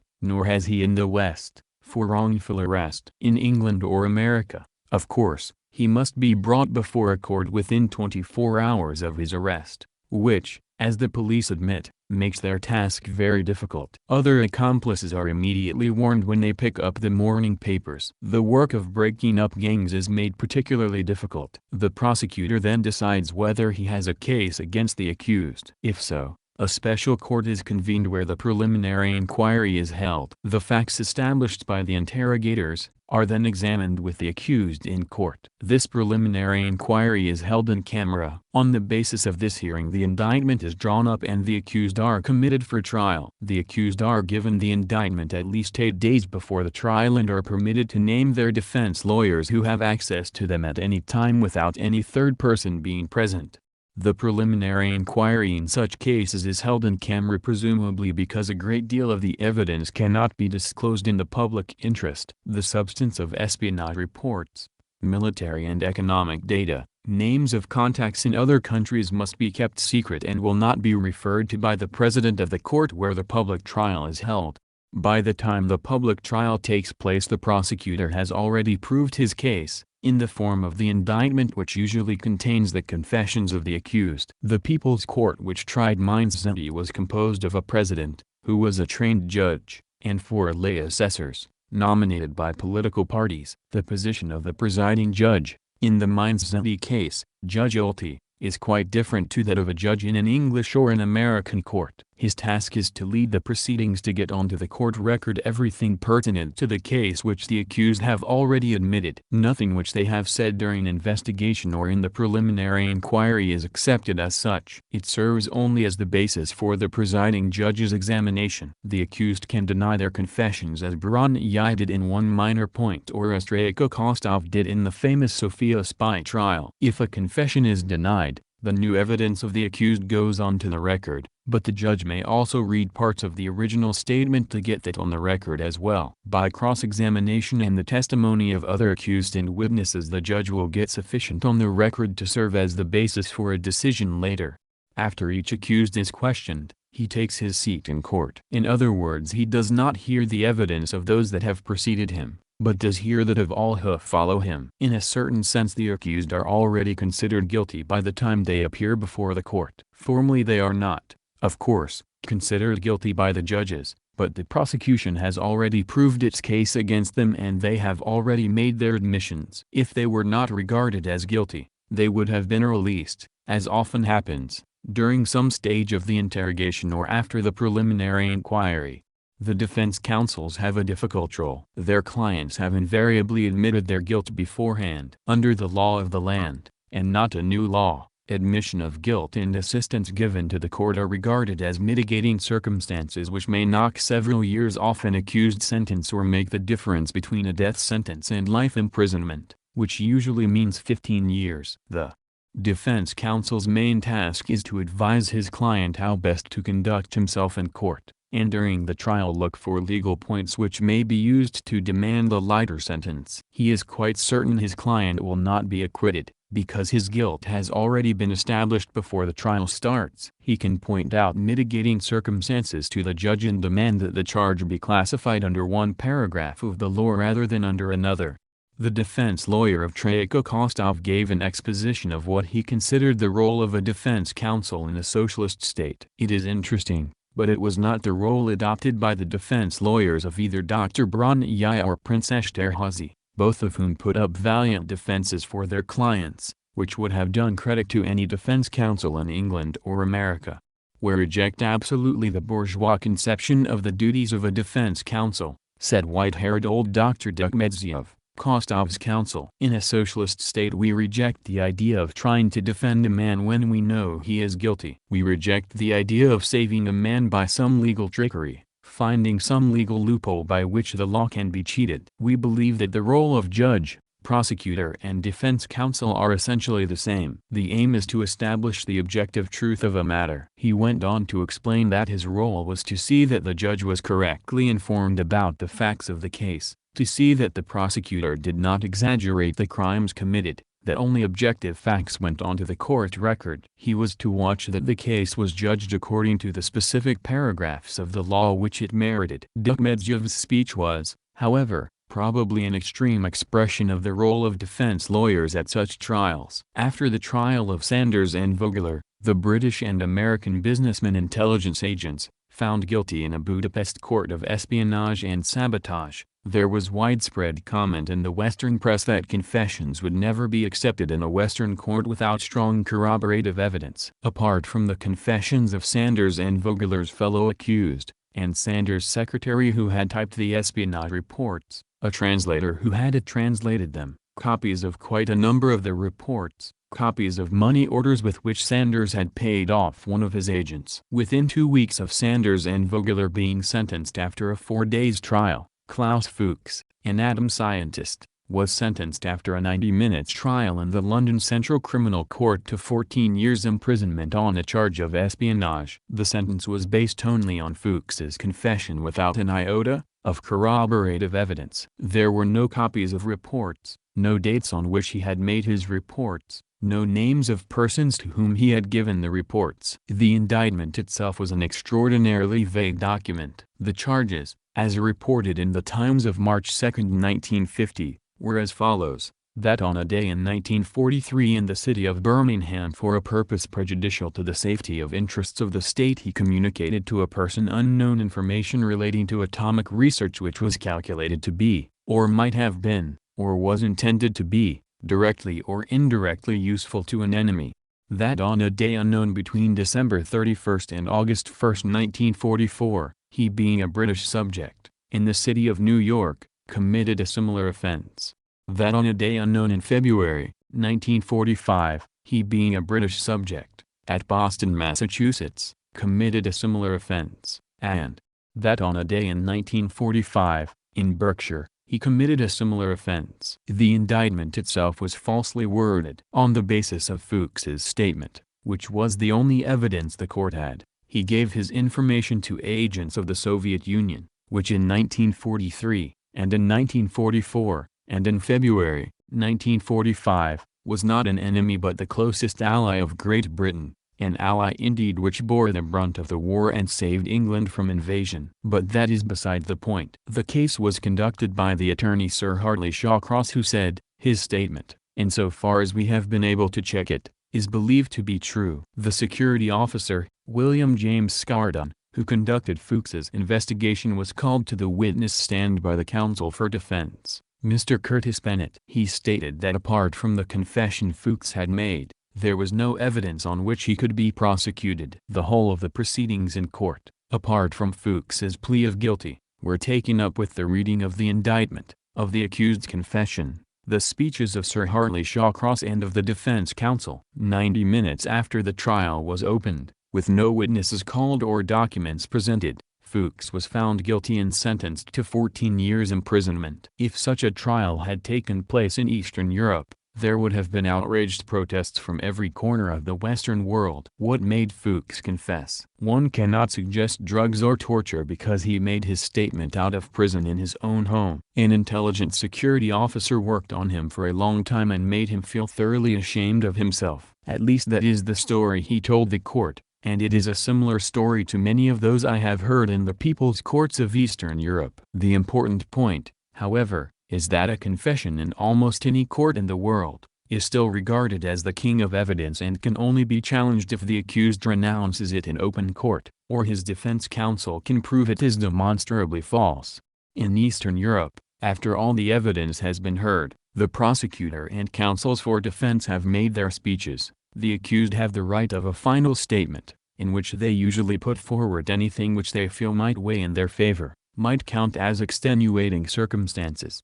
In the Mainz-Zenti case, the cardinal expressed sincere regret for his actions and said they were a result of his education and environment. It took half a century to make me what I am, by a strictly determined education and principles. This education, these basic principles are built into a man's life as firmly as rails are laid on the ground. These rails carry you along the track, and this accounts for many things. As concerns my unintentional and unpremeditated violation of certain laws of the state, I confessed and admitted whatever had happened. I also offered to give material compensation, and I meant it. Dr. Broglie made a long speech in which he defended his position as a monarchist, and said he felt the superior living standards in England, Holland and Scandinavia were due to the fact that they were monarchies. Prince Paul declined to make a final statement, and also declined to appeal against his sentence of 15 years imprisonment. And so came to an end one of the most important trials in history and certainly one of the most discussed. For the first time in Europe,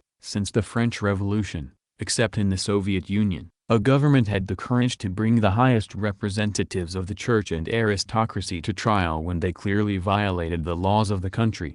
Chapter 8. American Plots in Bulgaria. The trial of the Bulgarian pastors, which followed by 1 month that of Cardinal Mindszentry, was a very different affair to that in Budapest. The Protestant pastors were much smaller fry and represented no real forces inside the country. They were a closely knit corporation of spies, working directly under the orders of American intelligence, well paid in dollars converted into Bulgarian currency at black market rates by American commercial interests in Bulgaria. Mindszentry did represent the Catholic Church in Hungary, a powerful hierarchy to whom 2/3 of the population looked for guidance. He controlled a vast political organization masquerading under the cloak of religion, not responsible to any rules of ballot box, but able to influence a politically ignorant people in a dozen different ways, from pastoral letters signed by the cardinal to rumors and threats by the parish priests. Although Mindszentry was only accused and sentenced for specific, documented crimes of conspiracy and black market airing, his wider crime was that of consistently opposing every move made by the government to lift the people out of the mire of economic and cultural misery into which they had been plunged for centuries. The Catholic Church in Hungary, as in Spain at the other end of the Habsburg Empire, had always sided with the oppressors against the people, whether they were royalists, fascists or Nazi. The situation was quite different in Bulgaria, where the great mass of the population belonged to the Orthodox Church, which supported the people in its revolts against the Turks. Throughout the 500 years of Turkish occupation, the Orthodox Church kept a tiny flame of Bulgarian culture flickering. After the liberation by Russian troops in 1878, the Church remained relatively aloof from politics. During the German occupation as during the revolt against the Turks, many priests took up rifles and fought side by side with the partisans. Since the end of the war, the Church has collaborated loyally with the government in building a new life for the Bulgarian people. The Bulgarians in general are not very religious. For the majority of the population, churches are something to visit on special holidays or occasionally for a wedding or a funeral. The Bulgarian United Evangelical Churches, which included the Congregational Methodist, Baptist and Pentecostal churches, had a combined following of 14,000. In a country of 7 million. By themselves they were an insignificant factor in the country and were out of touch with the masses of the population. They were a shady set of characters who filed into the court on February 25, 1949, to face charges of espionage and high treason. The trial was open to the public. The American and British legations sent along observers, and British and American journalists came from Berlin, London and Vienna to represent the news agencies, New York Times and London Times. All evidence was recorded and broadcast to the Bulgarian public. Telephone booths were installed in the courtroom so that correspondents could telephone their dispatches to whatever European capital they wanted, as soon as the proceedings warranted a dispatch. My own calls were always made in the evening from my hotel room. Contrary to some reports published in the West, there is no censorship in any of the people's democracies. What were they up to? The innocent pastors who looked so humble and ashamed of themselves when they were escorted into the people's court. The meat and bones of the conspiracy was to reverse the traditional role of the Church, which is to persuade people to accept their hard life on earth and wait patiently for the reward in the afterworld. They pledged themselves instead to try and foster discontent to a point where riots and disturbances would give American forces a chance to intervene to turn Bulgaria into another Greece, torn with civil strife, with American men and arms ushering in the new paradise. That was the central point of their treason. By close-knit military espionage, spotting the movement of Russian and Bulgarian troops, types of equipment, location of airfields, they prepared to make the American intervention an easy task. To understand fully the role of the pastors, one must remember that even after the failure of Mr. Churchill's plan to create a second front in the Balkans to suppress all revolutionary movements in Eastern Europe, the British and Americans had a plan carefully worked out for a bloodless occupation of Bulgaria. When Hitler's armies were reeling back across Eastern Europe in 1944, and it became apparent that they would soon be thrown out of Bulgaria, Negotiations took place with the Western Allies at Cairo with view to making a separate peace with Bulgaria and occupying the country immediately with Anglo-American forces before the Soviet armies arrived. Bulgaria had declared war on the Western Allies, but public opinion was so strongly pro-Russian that despite a strong German pressure the Bulgarian government did not declare war against the Soviet Union, nor did one Bulgarian soldier go to the Russian front, despite German demands that volunteer battalions be raised. The Soviet Union, apprised of the Cairo negotiations, declared war on Bulgaria in September 1944, and crossed the frontiers before the Western Allies had time to act. A revolt immediately broke out throughout the country, soldiers mutinied, shot their officers where necessary, and together with the Soviet army chased out the Germans. A Bulgarian army was formed which later fought its way through Yugoslavia and Hungary to Austria. The Western Allies met up with the Bulgarians in Klagenfurt in southern Austria and not in Bulgaria as they had hoped. As the pastor's trial proved, however, the Americans did not give up their idea of securing another Balkan bridgehead in Bulgaria. Chief accused was Pastor Vasil Zyapkov of the Congregational Church, a weak-looking, dark-mustached man, who wept copiously and hypocritically as he gave his evidence. "Yes, I am guilty," he said. "I was a spy. I only want to confess before you, before the Bulgarian people for my crimes." His voice became stronger as he started to relate his actions against the young republic. "It is quite easy for a young evangelical pastor to become an American or English spy," he said. "As a graduate of their schools he is susceptible to their influence." And he described the hard life of youths from poor families in Bulgaria, with a sudden new vista opened by the generosity of English and American missionaries. He was sent to England to study. When he returned from England in 1926, an American professor, Floyd Black, president of an American college, enlisted him as an agent. He was to prepare lists of all pro-American Bulgarians. Black later arranged a scholarship for him to study Christian ethics at Columbia University, a bizarre training for a future highly specialized spy. Professor Black next turned up on the stage as a U.S. intelligence officer attached to the American consulate in Istanbul, the center for U.S. espionage in Bulgaria. After Bulgaria's liberation on the 9th of September, 1944, Zyapkov was visited by a Mr. Burt Andrews of the British legation, who after a few preliminary inquiries, asked him bluntly whether he would do espionage work for the British. For a start, Zyapkov said, Mr. Andrews said he would be grateful for data about crops, industry, state of railway lines, new constructions and food supply. A few months later, in December 1944, he was contacted by Cyril Black, son of the professor, and secretary at the U.S. legation in Sofia, who immediately enrolled him again as an American agent. Asked whether the British knew he was working for the Americans as well, he said, "The British knew that I was giving information to Black, but Black did not know I was working for the British." He drew pay from both. Andrews was not very satisfied, however, with the first reports. He told me I must organize my work better and mentioned 3 points.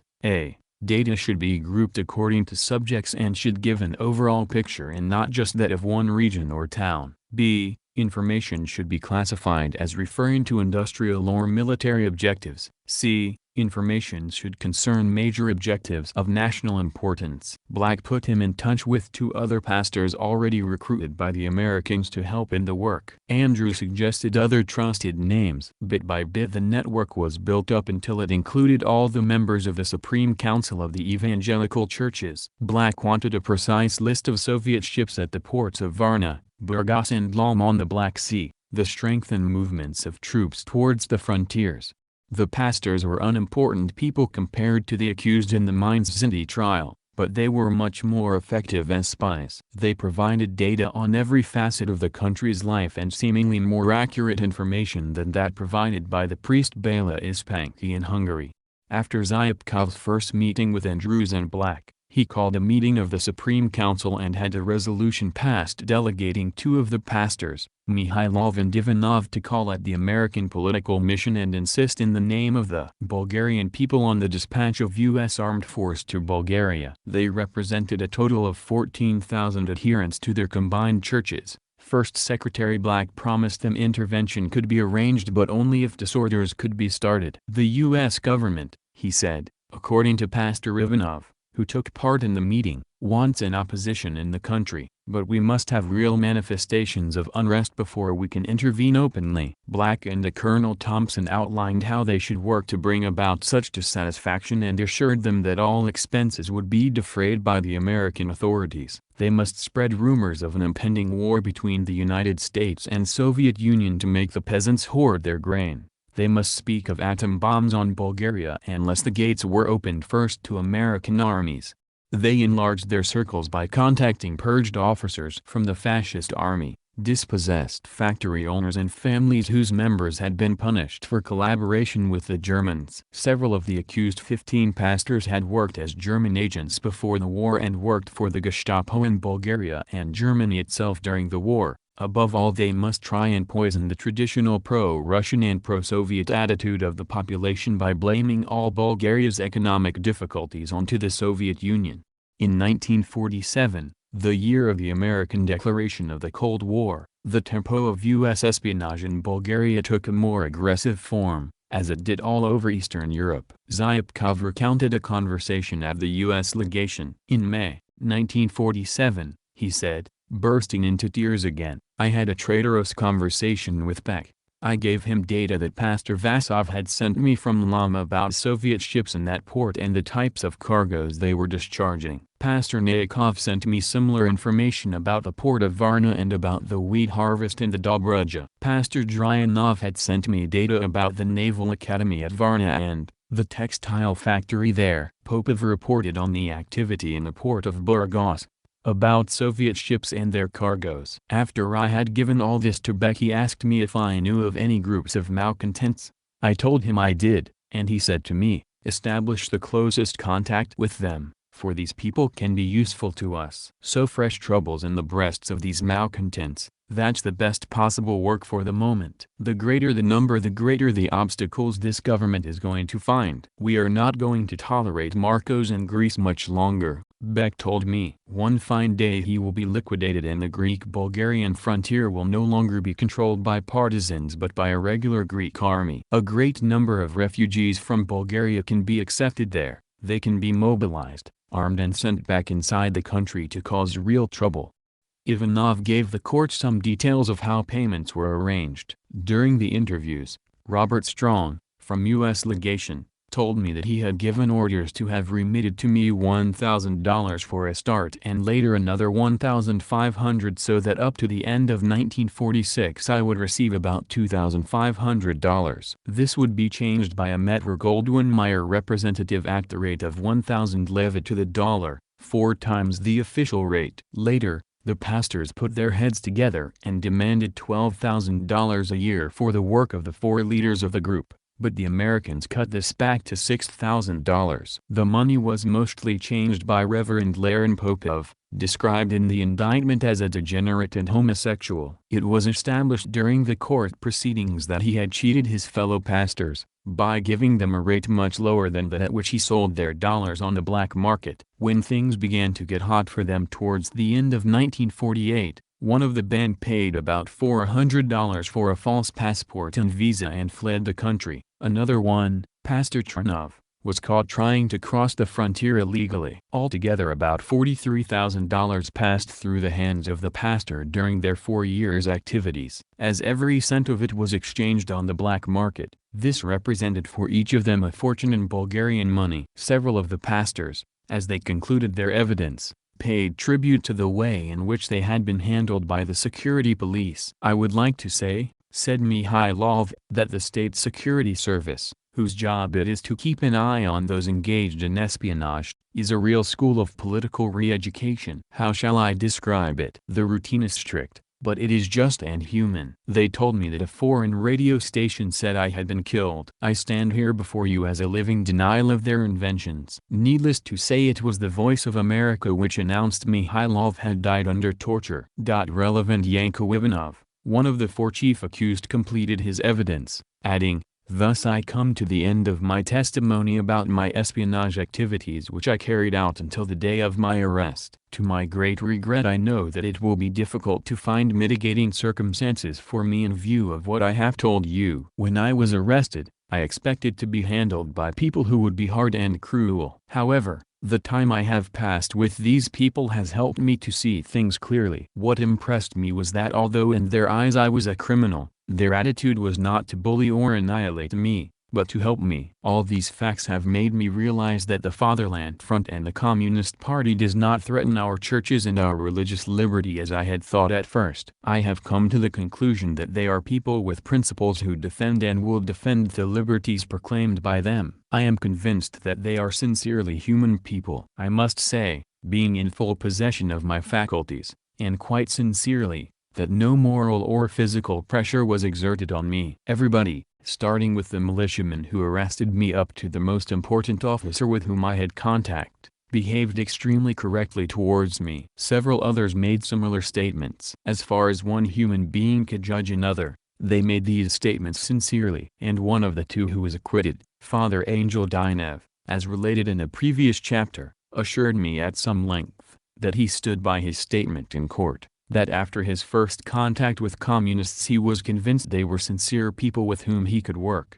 If there had been tortures or some insidious drugs which could make an accused give the right answer to every question likely to be put to him in court, and fellow accused, witnesses, counsels for defense and state prosecutors, all have the right and frequently did put questions to the accused, surely one of the 7 in the Mainz-Zenti trial or one of the 15 accused in the pastor's trial would have had the courage to jump up in court and say so. One knows of the tortures and beatings that communist leaders like the late Bulgarian leader Dimitrov and the Hungarian leader Matyas Rákosi suffered before their trials. Yet each turned the table on his accusers, used the courtroom as a propaganda platform as a man who believed in his cause should. There were no confessions during Rákosi's 16 years imprisonment. The difference can partly be explained by the fact that Rákosi and Dimitrov and thousands of other communists and trade union leaders over the whole of Europe were put on trial for their faith as leaders of the working class. They defended themselves with the courage and passion of men fighting for noble convictions. But what did Mainz-Zenti and the pastors have to fight for? Their faith was not on trial. What sort of a noble speech can an accused make in defense of trying to plunge his country into war? What noble defense can be put up for black marketeering by men whose business it is to look after the spiritual welfare of their fellows? With the knowledge of the dark traditions of Balkan police methods and with their guilty conscience to prick their imagination, I have no doubt pastors and priests expected tortures and beatings. Several of the pastors had worked with the Gestapo and knew the routine. But life has changed in the people's democracies. It would be surprising if police methods were not reformed along with the other sweeping, revolutionary economic and social changes. The new broom of socialism has swept away the dark practices of the past,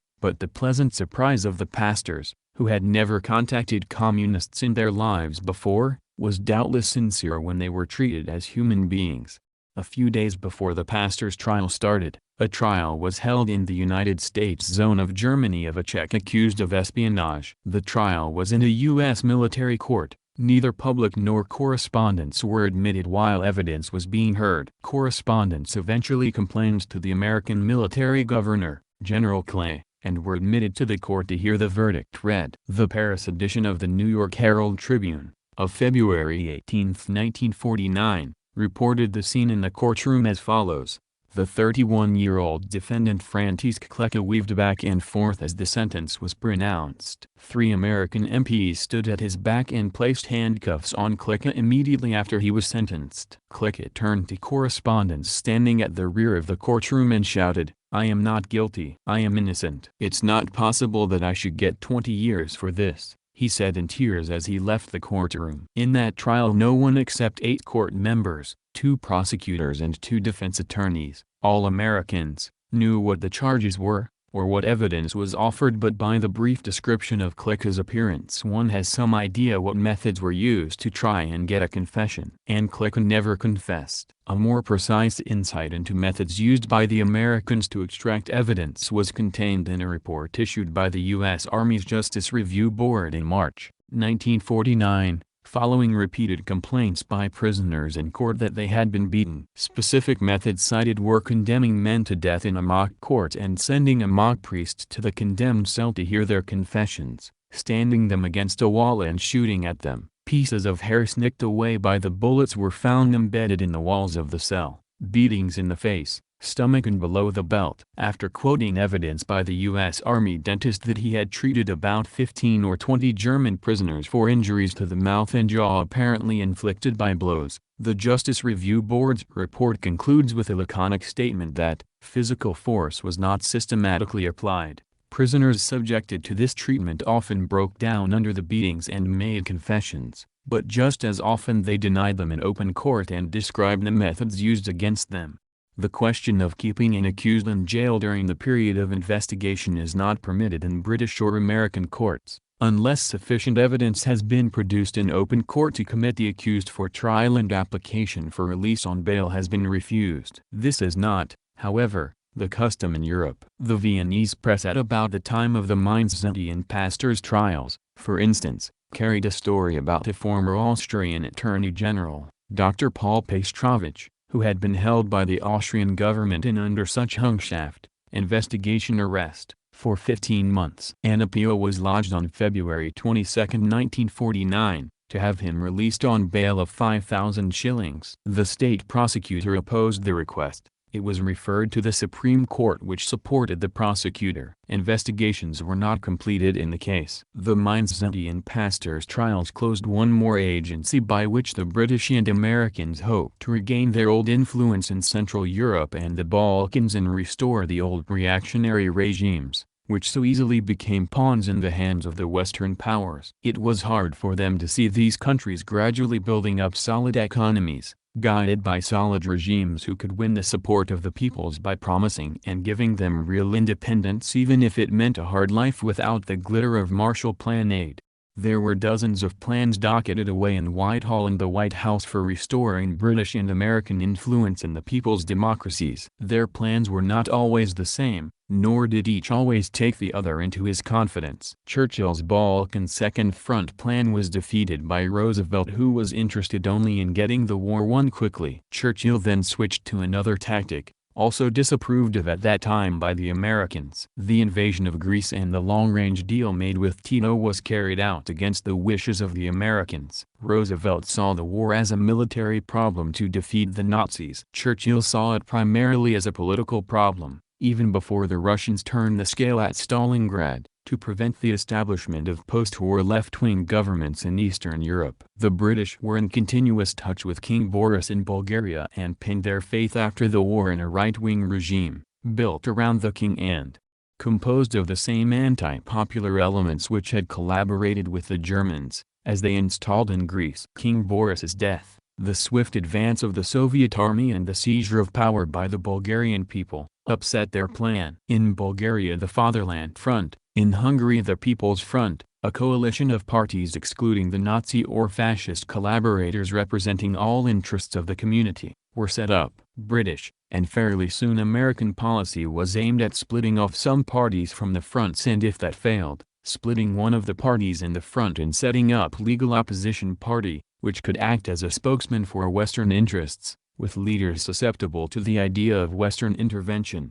Such parties and such leaders were indeed found, with Petkov in Bulgaria, Ferenc Nagy, Zoltán Pfeiffer and others in Hungary, but they were soon discredited. The Popular Front remained as the basis of the administrations, with the Communist Party gaining increasingly in prestige and power. In Bulgaria it must be remembered that in elections in 1920 and 1921, the last free elections before Professor Tsankov took over as fascist dictator, the Communists twice gained 1/4 of seats in parliament. When the British and Americans found that no reliance could be placed on legal opposition parties, another set of reserves were marched up to the front, the pastors and priests, but these proved less reliable and even weaker than the political leaders. The Americans especially, were able to convince their agents of the imminence of war with the Soviet Union. They dangled the atom bomb in front of people's noses, warned them the only way to avoid having it dropped on Hungary or Bulgaria was to have the American armies in those countries first. But the politicians failed them and the priests failed them. They were forced to abandon their early plans for direct intervention by British and American armies and draw on their last card, an ace which they had hoped they would not have to play. That ace was Marshal Tito. If they could not rule the Balkans directly, better at least have it in the hands of somebody in opposition to the Soviet Union. Somebody who appreciated the magic of dollar aid and was willing to grant concessions in return. And Tito's men and their followers in other communist parties were men hardened and tempered in the heat of political struggle. They would not be weak reeds who fled the country like most of the opposition political leaders. They would not blab everything in court like the priests and pastors. They were used to illegal work. The Americans eagerly took over Mr. Churchill's long-range plot and added their own improvements. After the Truman Doctrine was announced and Cold War had got underway. In the courts in Budapest and Sofia, one would like to have seen the real leaders of the plots, the military attaches and first secretaries from the Western legations who promised that it was only a matter of hanging on a little longer, just a little more organization. Just one little riot or disturbance and American troops would come rushing across the frontiers as liberators. Zyapkov described how the Americans kept up the morale of the Bulgarians and told them publicly in a language that a child could understand, that America was about ready to liberate the country. An American missionary, Markham, who had been for many years an agent of U.S. intelligence in Bulgaria, a former president of the American College, was invited to preach at Zyapkov's church. He chose as his text a verse from Isaiah, "After the dark night there always follows the dawn of resurrection, so let us mobilize our moral and material forces to build that which the new day will bring." Markham spoke in parables about the days of the Babylonian yoke, and the subsequent liberation by the prophet Isaiah, and it was clear to everybody that it was not the German yoke or the Soviet army he was speaking about but Bulgarian communists and the U.S. Army. Chapter 9, The New Hungary. My knowledge of modern Hungary before I came to that country was based mainly on tourist literature and travelers' tales. A romantic countryside with wide-sleeved dashing horsemen on the Puszta, a decadent Budapest, where dozens of princes, counts and beautiful countesses lived out the last days of a semi-feudal society to the music of gypsy bands. A country gone to seed. A lazy easy-going people who watched their society disintegrate without stirring a finger to arrest the progress. And true enough, that is the picture today of a certain facet of Hungarian life, but an unimportant facet. What wrong conceptions one has of countries judging them by the antics of their aristocracy or upper middle class. And writers of the romantic Hungary in the past have held a mirror up to these classes and not to the working people. What a different impression one has of the Hungary of the 3-year and the 5-year plans. There is a quality of brilliance and imagination in the leadership in Hungary today which has gradually dissipated the cynicism of centuries of Habsburg rule and decades of fascism. The material reconstruction has been fabulous. But more astounding and more important is the reconstructed outlook of the Hungarian people. Budapest was probably the most cynical capital of Europe 5 years ago, and today it is a city of enthusiasts. For the first time in Hungarian history people know where they are going. For a small minority, the road is an unpleasant one. For the great majority the road is leading to a definite goal with a better future which is being realized in a day-to-day improvement of living standards. Few people, except those who drew it up, believed in the 3-year plan, but when the bridges, roads, workers' flats and factories which were scornfully derided at first as paper dreams, actually took shape in 2 years and 5 months, there was little difficulty in getting people to believe in and subscribe to the 5-year plan which started in January, 1950. In the spring of 1949, when I returned to Budapest from Sofia the Good, new life was already making itself felt and seen. 2 new bridges were creeping back across the Danube to join 4 permanent bridges already built in the capital since the liberation. Workers had pledged themselves to complete the lovely chain bridge, built by British engineers in 1849, by November 20, 1949, the 100th anniversary of the opening of the original structure. The Germans had destroyed it, as they did every single bridge over the Danube between the Black Forest in Germany and the Black Sea. Blocks of workers' flats complete with nurseries, overlooking the Danube, We're just receiving the finishing touches. Country roads were a mass of bloom from the fruit trees which lined their edges. Cherry trees trailed their blossoms in the Danube. Village stores, full of new consumer goods which peasants had never seen in their lives before, or at most in Budapest shop windows, were packed with customers. Electrification of the villages gave the peasants an interest in electrical cookers,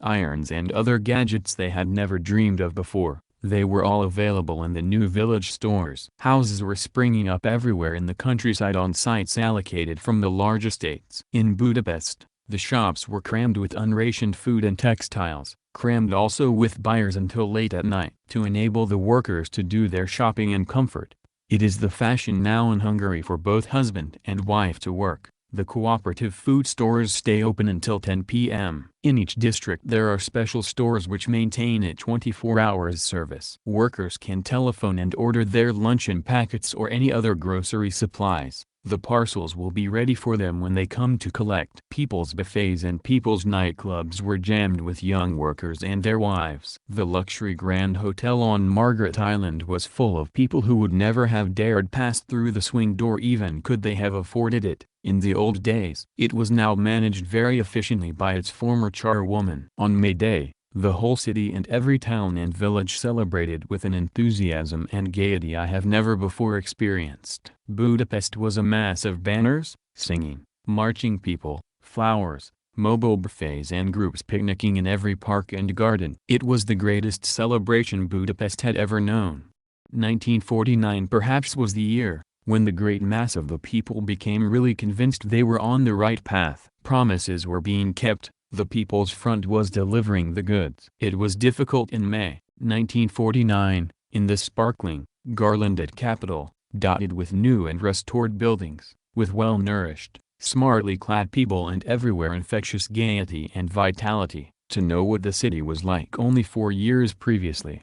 In the spring of 1945, Budapest was a city of rubble, burned tanks and rotting corpses. Traffic between Buda and Pest was at a standstill with every bridge over the Danube destroyed by the Nazis. Of 35,500 apartment houses, 29,987 had been destroyed or badly damaged. Thousands of civilians were killed in the bombings and house-to-house fighting. Thousands more were murdered by Germans and the Hungarian fascist Aerocross troops. One of the first and most tragic tasks was to lay out the corpses for relatives to identify. There were no less than 40,000 bodies in the streets and among the ruins. One can see heartrending photographs in Budapest of scores of murdered children laid out in the open streets, and parents and relatives filing by to recognize them for burial. Few crops had been sown or harvested, and Budapest was starving. Bands of starving children roamed in the streets, wailing for bread and their parents. Of the city's fine bus service, 16 buses were left.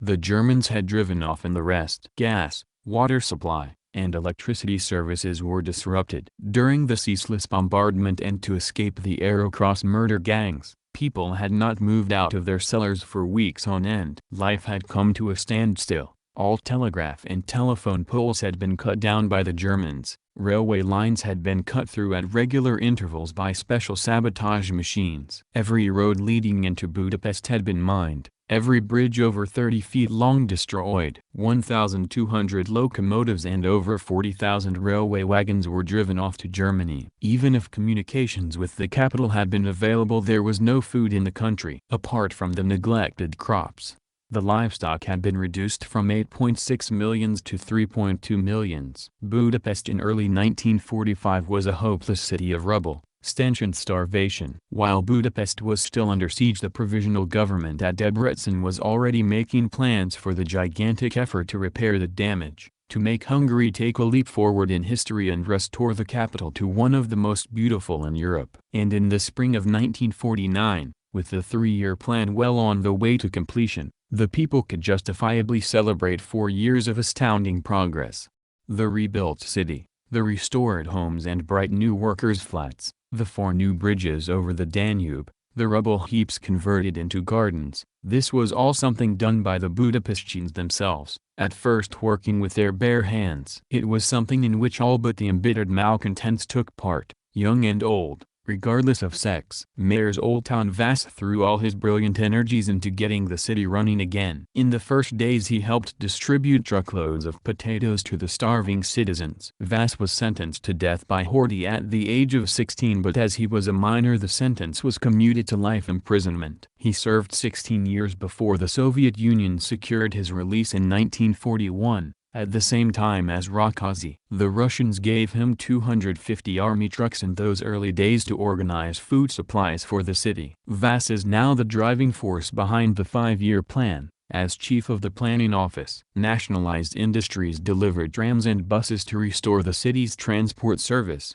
Industrial workers put in extra shifts, at first on the most meager rations, to get the city's life pulsing again. Hand in hand with reconstruction went the social and economic reforms, without which the tempo of work and morale of the workers could not have been sustained. The nationalization of the key industries, equal pay for women, establishments of creches and nursery schools, and generous maternity leave and pay for pregnant and nursing mothers, paid holidays and requisitioning of the former luxury hotels for workers' holiday resorts, preferential treatment for workers in the days when food and clothing was rigorously rationed, heavy punishment for speculators and really brilliant leadership by communists of the caliber of Matyas Rákóczi. Zoltán Vas, who, first threw his talents and energy into starting life rolling in Budapest, and Ernő Garó, who tackled the task of restoring communications. These were the things which fired the enthusiasm of the workers and turned tens of thousands from embittered or apathetic critics into elite workers. There was plenty of reason for the workers to sing and dance in the streets on May 1, 1949, undisturbed by the glowering dismissed Horthy officials and dispossessed landowners, who sat along the boulevard cafes to reminiscence with their cronies about the good old times and speculate on how long they must still wait for the Americans to come and restore their estates and their jobs. It is a source of constant amazement for foreign visitors to Budapest that hundreds of cafes are full all day long with the dispossessed middle class and aristocracy. Each cafe has its dozen or so regular habitués who drift in at the same hour each day, many of them still dressed in their country gentry clothes, drink coffee and Barak, the famous apricot brandy, grumble against the regime, spread rumors about the day war will break out and discuss the latest black market rate of the dollar. They are the only ones, except for the bishops, however, who sigh for a return of the old days, and they are not the ones to drape cartridge belts around their fat waists, fill their pockets with hand grenades and take to the hills to fight for their beliefs in the sanctity of the right to exploit. The government has taken a tolerant view of those that only talk in cafes, but is sharp to pounce if there is any hint of action. The glum-looking dispossessed seemed to belong to another race and era, than to that of the strapping, smiling young men, the gay beautiful girls from the youth organizations, the veteran workers from the industrial suburb of Csepel, girls from the Goldberger textile mills, mechanics from the Hofherr tractor works, who paraded 500,000 strong, past Prime Minister Dobie, Communist leader Rákóczi, and other party and government leaders on May Day at Heroes Square. There was no future for the landowners in a people's democracy because they wanted to take no part in the new life. A handful did make an effort to readjust themselves. I know of one baron and his wife who made a sincere and successful effort to start a new life. He took a course in and graduated as an electric welder after deciding that the old days were gone forever. His wife, less enterprising, took a job as mannequin in a nationalized mode salon. A mannequin in the New Hungary, however, is not one who shows off the latest creations to film stars in an atmosphere of champagne and roses. She is liable to travel around in a mobile mode salon and show off simple new styles to factory girls during their lunch hour. A rare example for the aristocracy is the former Princess Margita Descalchi, wife of Count Apani, both belonging to old and fabulously rich families in Hungary. Princess Margit became a convinced anti-fascist during the Horthy regime. Imprisoned for a short time by the Germans, she was hidden by an old nurse from the Arrow-crossed thugs who wanted to kill her. In recognition of her services, the government left her 300 acres of her estates when the land reform was carried out. but she personally distributed this land as well and became an ordinary factory worker. She joined the Communist Party and was later elected to parliament. Margita Descalchi was a notable and noble exception of her class. In general, the Hungarian semi-feudal aristocracy was the most corrupt and decadent in Europe and could only be compared with that of Russia of the Romanovs, in the twilight of the Tsarist Empire. The May Day parade was a curtain raiser to the elections which were to be held in Hungary on May 15. To the Western countries there did not seem to be any point in holding elections, as there were no opposition parties or candidates. But in Hungary itself the elections were taken very seriously. Certainly there was no exciting struggle for power by one party or another group of parties. But election time was an opportunity for the government to touch down to earth, to test the feeling of the people, to explain government policy to the peasants particularly, and to receive criticism. For 3 weeks before polling day, government leaders from Dobie and Rákóczi Down toured the country, addressing meetings day and night. The success or otherwise of correct administration would be shown by the number of votes as analyzed district by district and village by village. Opposition to the government could only be expressed by not voting or by making the voting slip invalid. Why not have permanent public opinion survey committees instead of the farce of elections where there are no opposition candidates? It's a question or a variation of a question often asked in the West. Capitalism has been abolished as a class factor in Hungary. At the time of the 1949 elections, in theory all industries employing over 100 persons was nationalized. In practice most employing over 40 or 50 had been taken over. All large estates had been distributed. Capitalism existed still in 1,000 of small undertakings, but it was no longer a political factor. Hungary had accomplished a revolution and there was no intention of allowing the dispossessed landlords, factory owners and bankers to have a political party. But this was not democracy. The people had taken over power and were determined to ensure that it would not be snatched away from them as had happened with such wearisome repetition throughout their own and European history. There were differences of interests in Hungary of 1949 but not conflicts of interest. Peasants had different problems to workers, middle peasants different problems to poor peasants, intellectuals other problems again. But whatever their problems, their basic interests were all the same: to live in peace with their neighbors, to have a rising standards of living, to have security in ill health and old age, to be able to educate their children, to prevent a rebirth of fascism. Each group had parties or organizations to which they could nominate candidates to represent them in parliament. There were the Communist Party, the Smallholders Party, the National Peasant Party, the Independent Democratic Party of the liberal-minded priest Father Balog. Any group in factory or a village could nominate its candidate in the respective parties. The party leadership decided in what order the candidates should be listed. The total number of votes cast decided the number of candidates to be elected. Each 16,000 votes elected a candidate, which was an incentive for everyone to vote and give their candidate the maximum chance of re-election. A member of parliament has serious duties. He must keep in constant touch with his electors, transmit their requests to the administration, explain policies to the people. His mandate can be withdrawn any time a majority in his district demands it, in which case the next one on the list at election time is automatically elected. Unless they have ministerial posts, members of parliament go right back to their jobs in factories or farms after session of parliament is finished. There is no question of their not being in touch with their electors all the time, no excuse for their not knowing their demands and criticism. The Saturday before polling day, I wanted to make some pictures of election posters and found just the picture I needed. A long white brick wall covered with brightly colored posters showing smoking factory chimneys, new bridges over the Danube, tractors almost hidden with golden grain, interspersed with lists of candidates, and an old couple peering at one of the lists. After I had taken the picture, the old couple, recognizing me as a foreigner, invited me to have a cup of coffee with them in their flat. They were friendly and so genuinely hospitable that it was impossible to refuse. To my surprise they took me to a brand new block of flats nearby, of which only one floor was completed. I was escorted into a tiny, but charming two-roomed flat, and my hosts insisted that I inspect every corner of it: the little blue tiled bathroom, the kitchen with electric stove and Frigidaire. While Mother prepared coffee, I asked the old man about the elections. I had struck gold. He was himself a candidate,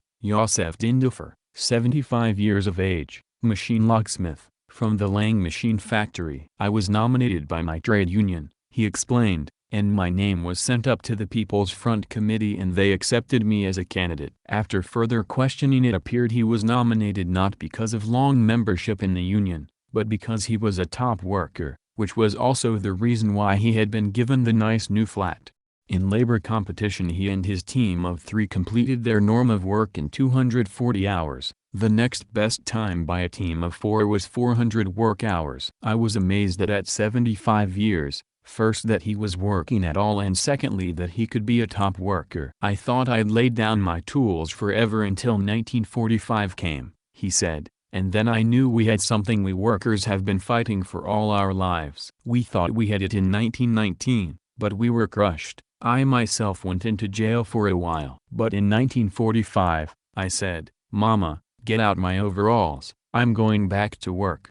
And Mama, bustling in with coffee, gave him a fond look, behind her spectacles, and said, "Aye, that he did." He went right back to the benches and said, "We are going to build socialism this time." We had it hard those first months, continued Dindofer. The old ones were mostly worn out, the young ones didn't have much interest. Life itself was hard. No food, no heating, no proper roofs over our heads and no clothes. Look at us now, and he waved his hand round the flat, walked over and opened the wardrobe to show his own winter and summer suits, his good winter overcoat and the warm clothes Mama had for the cold weather. I never had 2 best suits in my life before. Now I have one for winter, one for summer. He opened his wallet and showed 2 100 foreign notes, worth £6. "I've got money in the bank and I always have a little reserve of cash in my purse." Did we ever have spare change in the house in the old days, Mama? And Mama shook her head and murmured, "More often we were in debt." In Dindofer's normal week,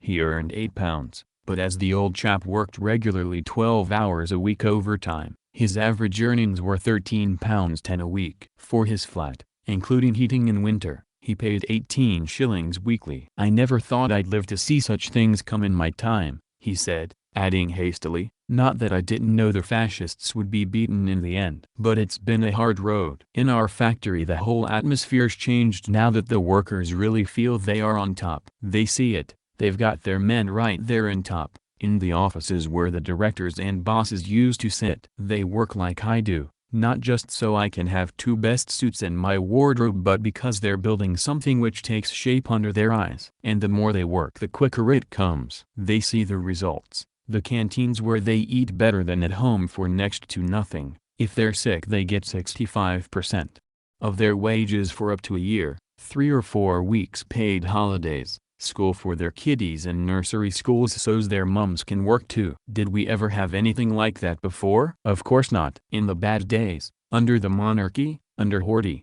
Hitler and the Arrow Cross rabble, I used to tell the lads that that's what socialism meant but not many used to believe me. Now they look up to me as somebody that knew something. Now I'm not so strong anymore in my muscles but I know a lot about the trade and I can teach the youngsters lots of shortcuts. They call them innovations nowadays. I often thought of some of these things before, ways to cut labor, speed up the job. But why should I tell the boss that and lose somebody his job to pour more profits into the boss's pockets? But I thought about them a lot when I read about the Stakhanovist movement in Russia. Now I can put some of my ideas into operation and help everybody. If anybody goes out of a job because of an innovation, you can be sure he's moved up to more important work. After the coffee was over I took the old couple in my car to the gates of the Lang factory in Vassy, Utah. Yosef took his wife's arm and led her over the corner where among the election posters and slogans he proudly pointed to the photo of Dindofer Yosef, nominated by the trade unions as a candidate for Greater Budapest. As we drove back the old chap said, "We've got 8 grandchildren and 4 great-grandchildren. They've got the best future ahead of them anybody ever had. That's why I'm working for mine and other people's grandchildren and I'll keep going till I drop." As Dindofer was a veteran trade unionist and social democrat, I felt he was the proper person to ask a question which is sometimes asked by Western trade unionists and more often by Westerners who have no sympathies at all with trade unions.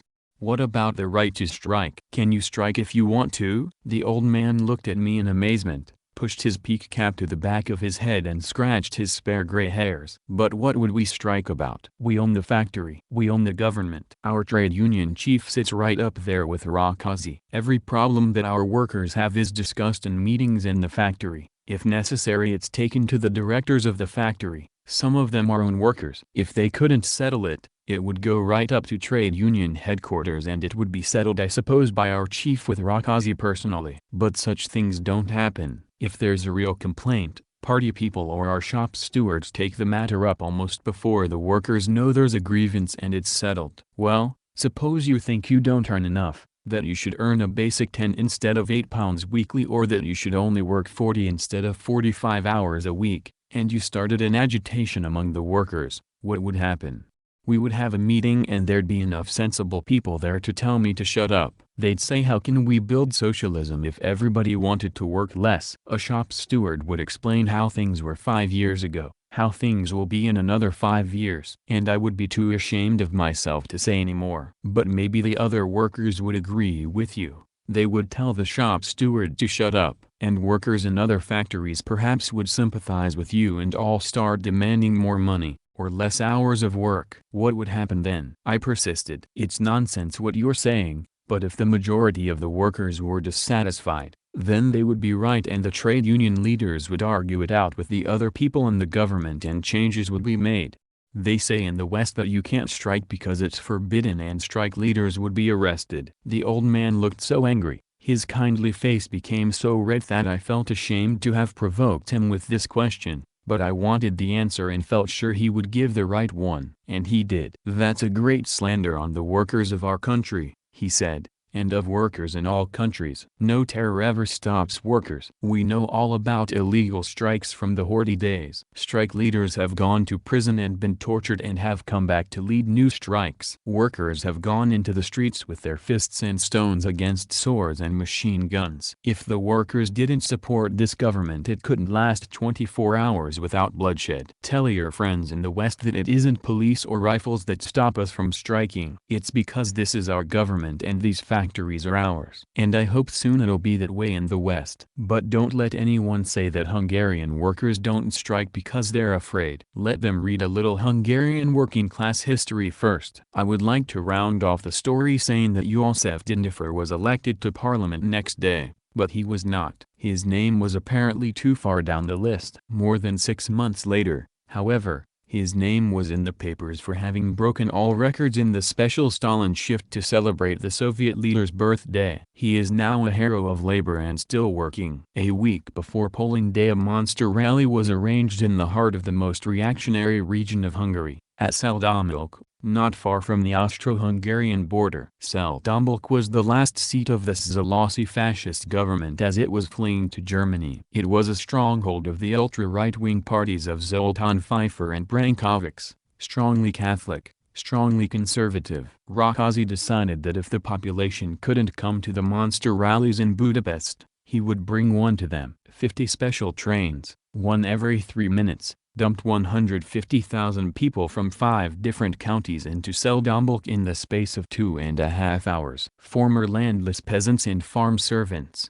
small landowners under the land reform laws, enthusiastic supporters of the regime reinforced the dour, middle-class farmers of the Seldomilk area. Rakazi was to speak, and with him Premier Doby. For an hour the new peasants climbed onto the tribunes and filed past with presents for Rakazi and the other speakers. Presents ranged from lambs and pigs to little kegs of Barak, fiery apricot brandy, and bunches of flowers. Each one spoke a few words into the microphone as he or she filed past. Rakazi, jovial, smiling, full of energy as always, had a word for each. One peasant woman held up the lamb in her arms and said, "Anyone not voting for the People's Front has less brains than this lamb." Peasants came on horseback, in turnouts pulled by the spirited horses for which the country prides itself, in special buses, in every available type of transport. The town of 6,000 had never seen anything remotely resembling the spectacle. The menfolk in their black suits and shiny black boots, the women, stolid, a little suspicious, kerchiefs over their heads, the youth gay and lively as it is everywhere in Hungary. Rakazi and Doby seemed to take these rather dour peasants by surprise. By speaking to them in a homely language they understood and about things which concerned their daily lives and their children's future lives. Suspicions seemed to melt into the background, and Rakazi received a tumultuous ovation when he had finished. After the meeting was over, the taverns were full of excited peasants discussing Rakazi, whom most of them had seen for the first time. All they knew of him was what they had heard from their priests, that Rakazi was a synonym for Antichrist. They lounged about in the meadows at the town's outskirts, opened their luncheon packages of hard-boiled eggs, chicken and cheese, and talked of one of the greatest events in their lives. "But he talks good sense," one glum old peasant told his neighbor. "He talked about seeds and fertilizer and machinery as if he knew all about it. About crops and prices. I was told he talk only about kolchoses and the church." Kolchoses was a famous bogey word at the time in some of the more backward villages where the priests spread the word that the kolchoz was a sinful, Soviet invention, which meant that your land was taken away and the eldest son sent to Siberia. Many of the peasants had no idea even that the word meant communal farm. They only knew from the priests that the kolchoz was an evil thing and must be avoided. A panic was started in one village once when a breathless peasant arrived and said he had seen 2 truckloads of kolchoses at the next village, headed this way. The kolchoses were 2 truckloads of brigaders come to help with the harvesting. Election day itself was turned into a great national feast. The streets of Budapest from early morning were filled with singing, marching groups of youths and girls. Entertainers kept up non-stop performances outside the polling booths. In many districts all the tenants from an apartment house strolled with linked arms to the polling stations together,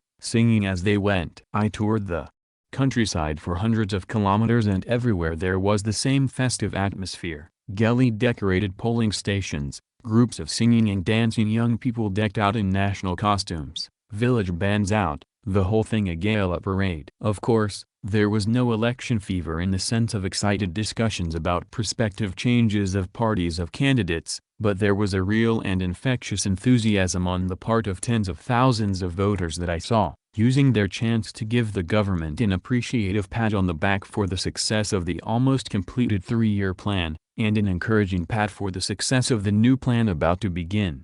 The malcontents, the dispossessed and disfranchised, stuffed their fingers in their ears when they heard the music and the singing, averted their eyes from the swinging lines of workers going to vote, from the dancing troops. Terror, terror, they muttered, and on the following day the Western legations were echoing their words. People were forced to the polls, frightened into voting. Could one reproduce this picture of gaiety from one end of the country to the other by terror, by force? One could as well say that the blossoms which covered the apple and peach trees which lined the roads and perfumed the villages with their fragrance, were products of terror.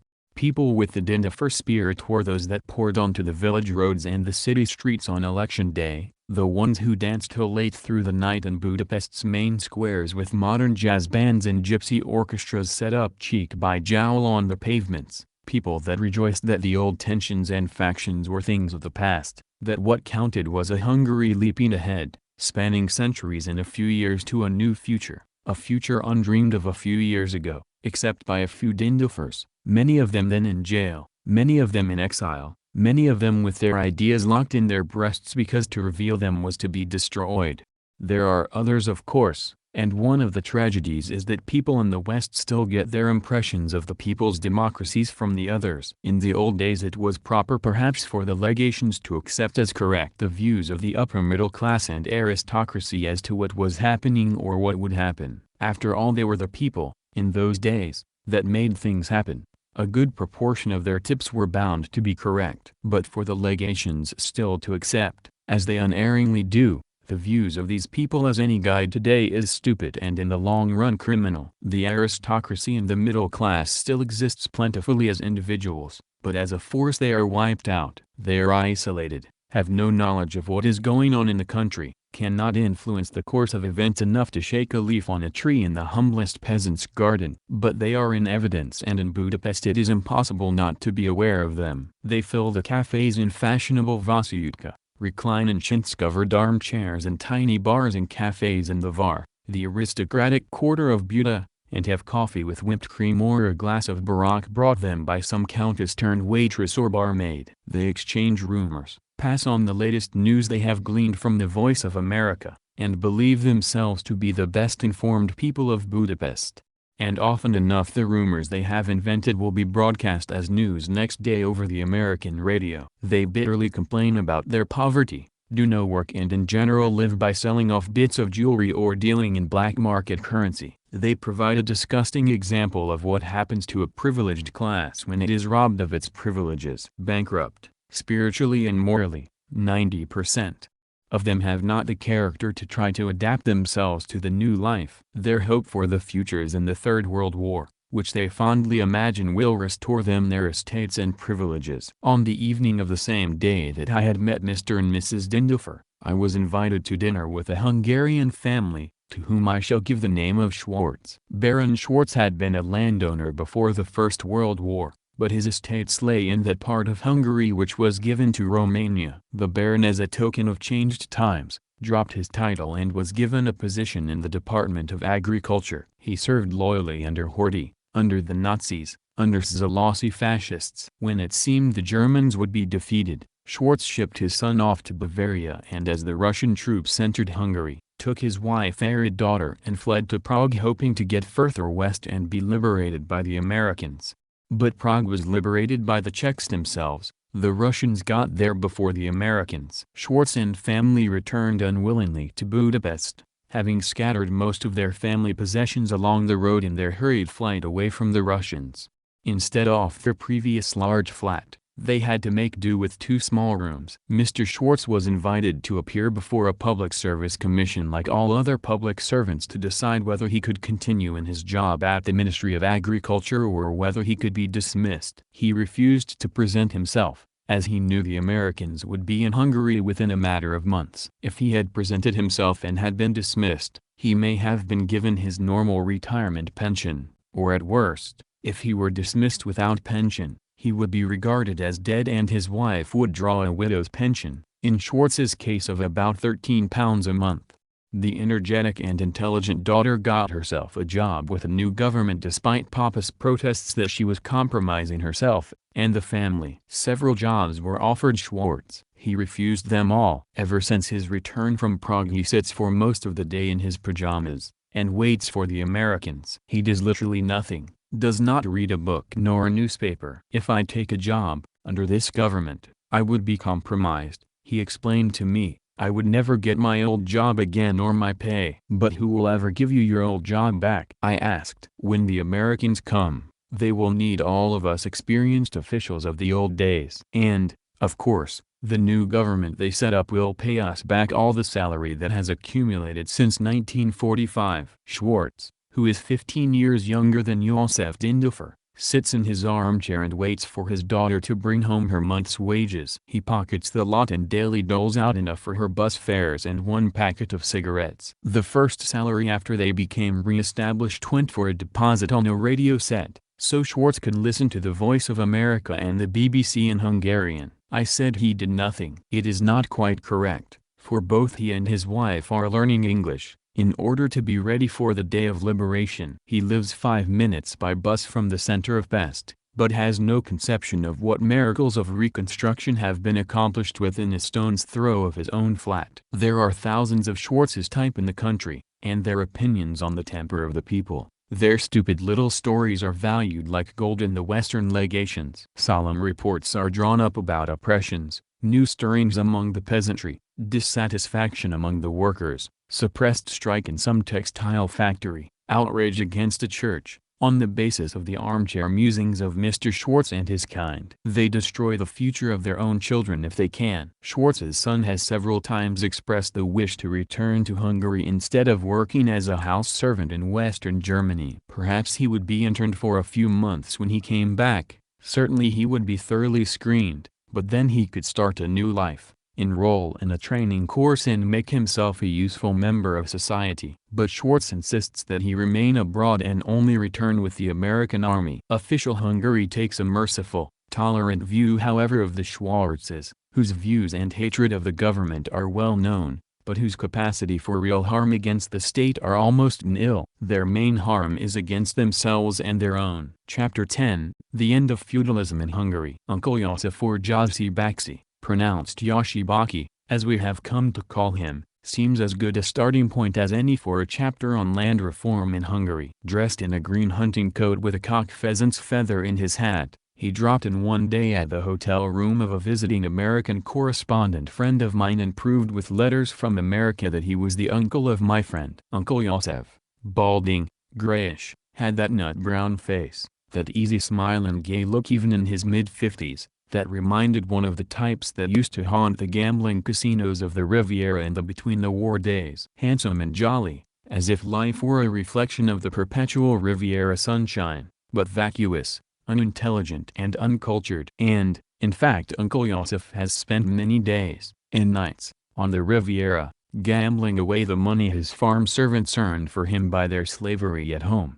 Uncle Yosef, full of confidence and winning smiles, had come on an important mission. My friend was a correspondent. He must therefore be in contact with Ivan Boldiszar, Under-Secretary of State for Foreign Affairs, in charge of press and propaganda, doubtless a powerful man.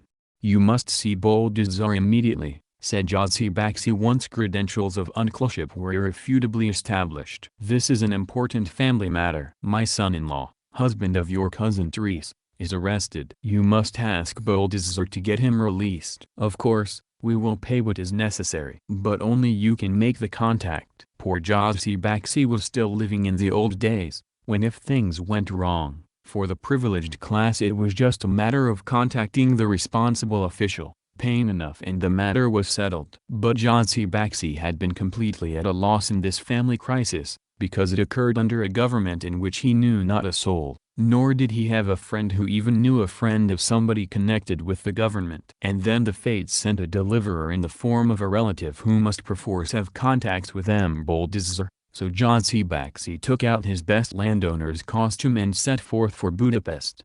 My friend, who is a progressive journalist, had to give Yoshibaki a quick outline of the new ethics, before he understood, very sadly, that times had indeed changed. We were glad, however, of the chance of meeting Yoshibaki, and lost no time in following up the acquaintance. It turned out that son-in-law Ferenc was soon released. He had not been charged with a political crime as we expected, but had been denounced by his own mother for stealing some of the oak beams from the family castle for firewood. The police were called and had no option but to take Ferenc in charge for a few weeks. Yoshibaki, before the First World War, had been a modest lawyer, but his dashing manners and gay smile won him a countess wife with a dowry of 5,000 acres. The property was near the Romanian border and had a frontage on the Tisza River, and a fine castle with 2 towers. Yoshibaki was a good lawyer, and soon organized the estates into good shape. He cut down the number of farm servants, who were, as was usual, paid in natura, in grain, lard and occasionally a little meat, were given a hovel to live in and got enough hard cash to buy perhaps a shawl or a pair of shoes in a year. He raised the rent of the fishing rights, which every landholder whose property fronted a river, owned, at such a price that the fishermen could not pay. He obligingly fixed a compromise so that the fishermen returned him half of the catch every day. Yoshibaki brought up the fishing rights from his neighbors, released them to the fishermen on the same basis, and bought up the fish shop in the biggest town in the district, through which he marketed his share of the catch. As he became the biggest fish distributor, he fixed the prices at which the fishermen sold him that portion of the catch which they retained. With all this well organized, Yoshibaki could devote his time to the countess, relax, travel and enjoy life. While trusty managers looked after the estates and fisheries, Yoshibaki and the countess toured Europe, and sometimes indeed Yoshibaki toured alone. He became a man of taste and culture, and 2 rooms in the castle bore marks of his wide travels. His smoking room gradually became an exhibition piece for pipe connoisseurs. The walls were lined with hundreds of pipes from every Asian nation, from tiny clay pipes to enormous carved meerschaums and complicated Turkish hookahs. But another room was his real pride, in which he displayed his European wine collection of chamberware. His favorite was a fine Grecian urn on which he averred the Empress Maria Theresa had frequently and comfortably squatted. The farm servants, huddled together in their miserable cottages, could not afford to send their children to school, or at most, For 3 or 4 years they could never afford to have a doctor if one fell sick. But they had the spiritual comfort of the little church which Jazzy Baxi subsidized. Jazzy Baxi told us that he regarded his farm servants almost as his children. After all, he fed them and housed them. Pretty peasant girls he even treated gallantly and sent them a doctor if they were to have a child by him. When World War II came,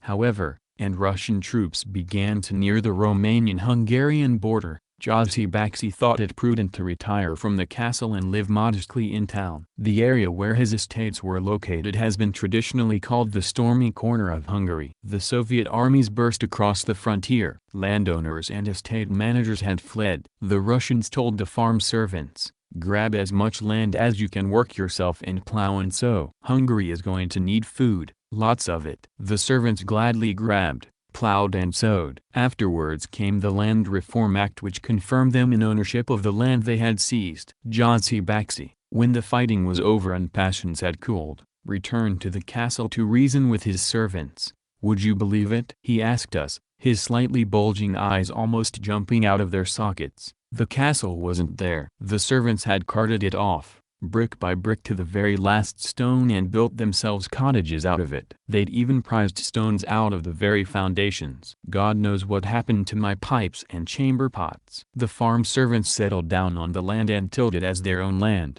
as indeed it now was. Fishing rights were abolished, the fish distribution business taken over by the state. The fishermen joined one of Hungary's 200 fishing cooperatives. The government gave them a loan to replenish boats and nets. They now fish the rivers wherever there are fish and care nothing about whose water frontage they are fishing in. Jazzy Baxi accepted his losses philosophically, however, like a good gambler, and went to join daughter Teresa and son-in-law Ferenc, on their estate near Hungary's most famous battleground, Mohacs, along the Yugoslav border. Uncle Joseph had gambled with too many dispossessed Russian aristocrats in Monte Carlo ever to believe he would get his estates back again, and in that, at least, he was different from most of the former landowners. My correspondent friend and I visited Uncle Joseph and the rest of the family one Sunday afternoon, after a long drive south from Budapest. They lived in 2 enormous rooms on the ground floor of an 18-roomed castle, belonging to Ferenc's family. The rest of the castle had been taken over by the village farmers' cooperative and, as we arrived, the peasants were streaming in over the threshold to hold some sort of conference. The cooperative had held a dance there the previous night, to celebrate the harvesting of the grapes. Jazzy Baxi, dressed in neat brown tweeds, brown and white shoes with a gold-knobbed cane, looked as if he might be about to step out to have a fling at the casino. Cheerful as ever, a wide smile on his brown face, he bade us welcome to the castle. The room to which we were invited was filthy and in dreadful disorder. Apples and onions were sprawled together in one corner, old clothes, riding equipment, a sword scabbard, and some deer heads were scattered in another corner. Teresa came in, grimed with dirt, handsome but filthy. "We're prollies now," she said, as she greeted the hitherto unknown cousin, begging us to excuse the dirt and disorder on that account. Prolly, short for proletarian, is a favorite word these days for Hungarians who have come down in the world. It was a magic word by which they could be excused for any lack of courtesy, dirt or personal neglect. Dirt and disorder was their conception of the proletarian way of life, and they adopted it as the first symbol of their changed circumstances. Actually, peasants' homes in Hungary, as in most parts of the world, are shining with cleanliness, and so are the faces of the peasant housewives. Teresa, plump and dark, mother of 2 little children, explained that when the estate was divided up, they had been left 100 acres. At first they rented out the 100 acres in small lots, but now that they decided to transform themselves into small farmers, and live as other peasants lived, they had been allowed to retain temporarily the 2 rooms in the castle, but were soon going to move into a little cottage in the village. On the fireplace was a colored photograph of Cousin Ferenc on his wedding day. With fierce mustaches, in the traditional uniform dismagiar of the landed gentry, blue coat with gold buttons and lacings, he looked every inch an aristocrat. But what a weak impression he made when he joined the family circle,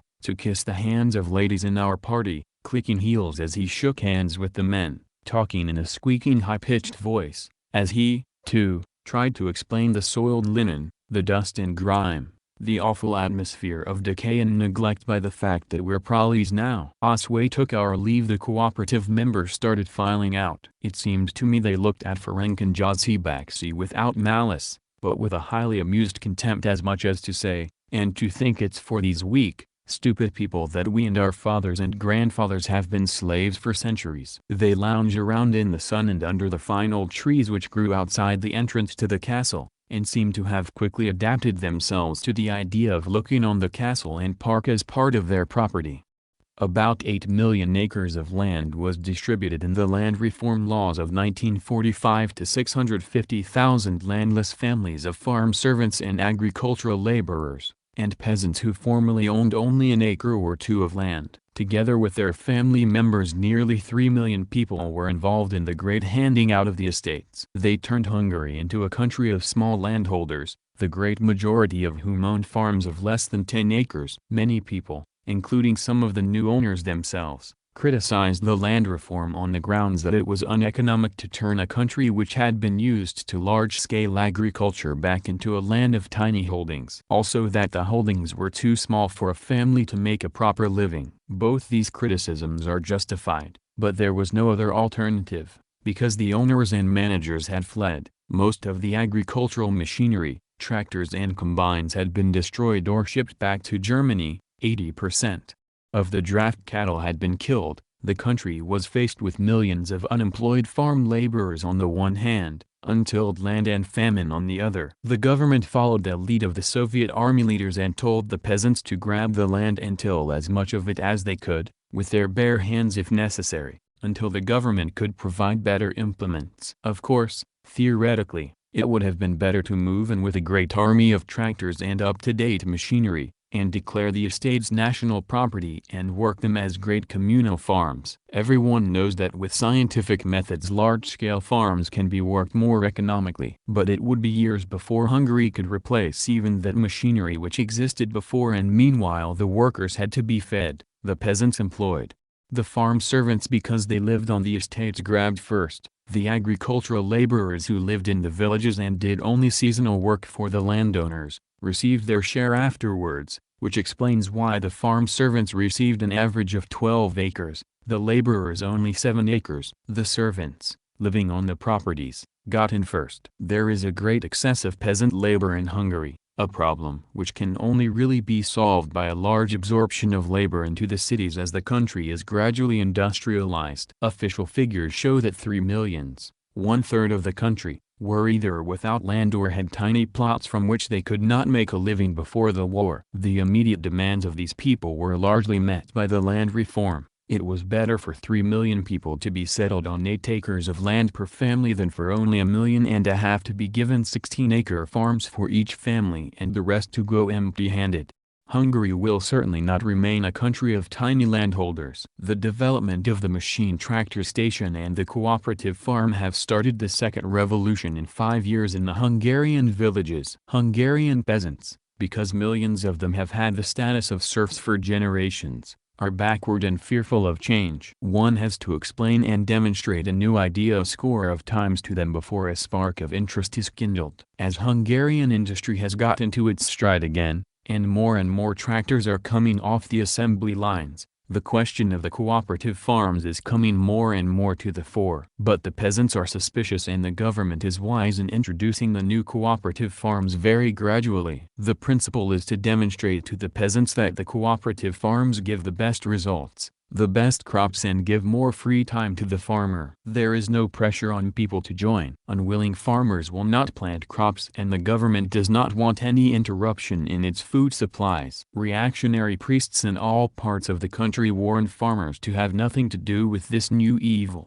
First they give you land and now they want to take it away from you, they say, and the farmers, millions of them, with their own little farms for the first time in their lives, swear they will defend their holdings till the last. But there are plenty who now have confidence in the government that gave them land, that helped them with animals, seed and fertilizers, a government that kept its promise to them and brought electric light and a water supply to the village, that rebuilt the school and church and made it possible for Janos to go to the university or Dorothea to the hospital when she was sick. There is so much on the balance sheet in favor of the government that they listen to the party organizers or village committeemen who lecture on the new life a cooperative can make possible. After weeks or months of discussion, perhaps a group of peasants, usually the poorest in the village, may decide to pool their land and form a cooperative. It is a very serious decision to take and not one that is made lightly. All those who want to join, perhaps 15 or 20 families, will meet together and elect a committee,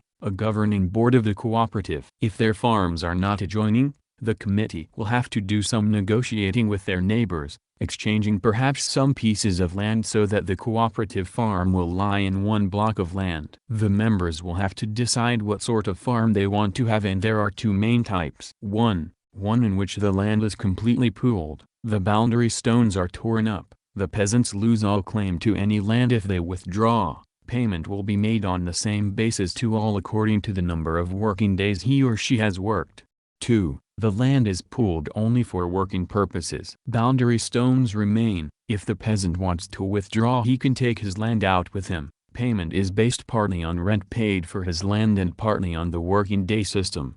There are several varieties of the second type of farm, which is naturally the most popular. Having decided on the second type, they must fix the proportion on which the farm income is to be divided. Usually it is on a 60-30-10 basis. After all running costs have been paid, 10% of the farm income is set aside to take care of the old, sick, the unemployable. 60% is paid out according to the number of days each man, woman and child over 16 has worked, and 30% is paid out on a rent basis. He who brings in 30 acres, gets 3 times as much out of this dividend as someone who contributes only 10 acres. After the committee's request to form the cooperative has been approved by the Ministry of Agriculture, the farm may apply for a loan at a very low interest rate. They may try to buy 1 or 2 tractors unless there is a government tractor station somewhere in the neighborhood. What implements and draft animals they will have will be pooled. Work will be rationalized. Old Shandor, who has troubles with his legs and couldn't manage the plowing very well, may be an excellent milker. He will be the farm's milkman,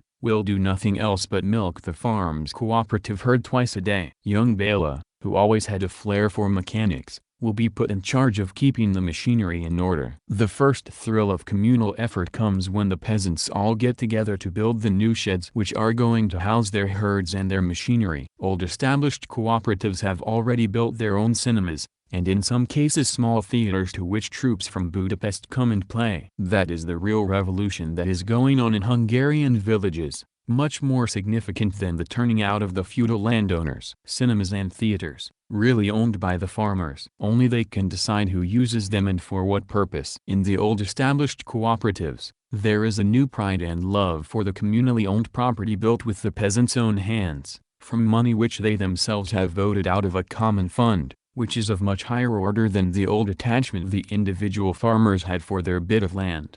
The machine station is an important adjunct to the cooperative farm and a valuable bridge between the city worker and the peasants. Hungary's small farmers are not wealthy enough to own tractors even if they could get priority to buy them. But tractor plowing is not only labor-saving, it is good for the crops. The deep plowing now introduced into Hungary turns up soil hardly more than scratched in the old days with oxen-drawn wooden plows. The government set up machine stations all over the country, each with a few tractors, harvesting machines and other essentials. They were manned by young men and women from the city, politically educated as well as being first-class mechanics. All of them volunteered for the work. They are the city workers' ambassadors to the peasantry. At first they were regarded with deep distrust, when they set up their sheds and moved in with their queer collection of charges. In some cases they were attacked, their sheds burned. They are there primarily to serve the cooperatives. But any farmer who wants his plowing done can call up the machine cooperatives and the plowing will be done at a very modest charge. In some cases the machine stations have been absorbed by the cooperatives and,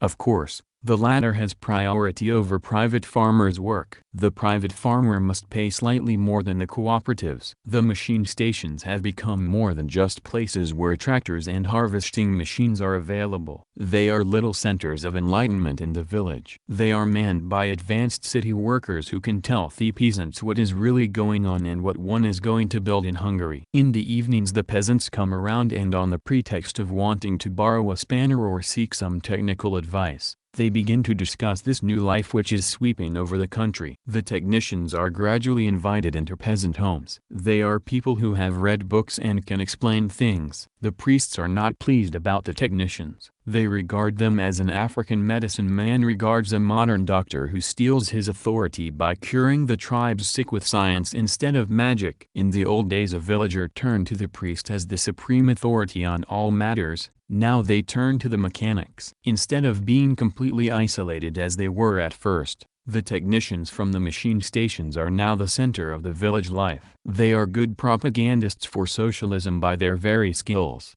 Not only do they plow the farmer's land and harvest his crops, but they mend his implements, his wife's sewing machine and the youngster's toys. They win the confidence of simple people to whom the city workers were previously as foreign as South Sea Islanders. Work hard. Develop your cooperatives and you and your children can enjoy the same sort of life as we have in Budapest, they tell the peasants. They open up entirely new horizons, give a picture of a life where one need only work 8 hours a day, 6 days a week, have paid holidays in the mountains of Matra or at Lake Balaton, even be sent to Czechoslovakia or the Black Sea in Bulgaria, and all to be accomplished not for some future generation, but now. In a year or two. Why should farmers always work from dawn to dusk and live in misery? The cooperative farm and the tractor will alter all that. The government, of course, favors the cooperative farms, by selling them the best seeds and fertilizers, giving them the benefit of any new developments in treating diseases of crops or cattle. And the cooperative farmers do their best to prove to the often sneering private farmers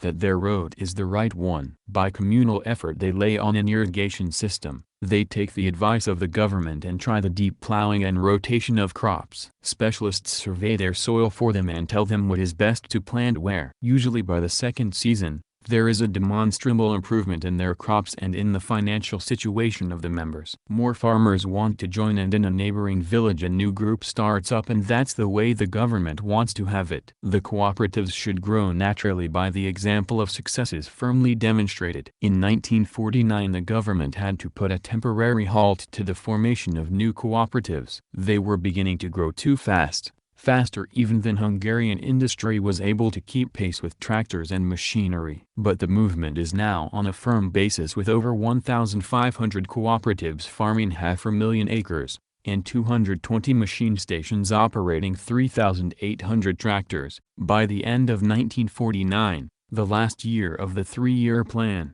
nothing had been done for the Hungarian peasants or villagers for hundreds of years until 1945. Even villages on the outskirts of Budapest had no electric light until the three-year plan brought it to them. Nearly 400 have been linked up with the electricity network during the three-year plan, and by the end of the five-year plan there will not be a village without electric light.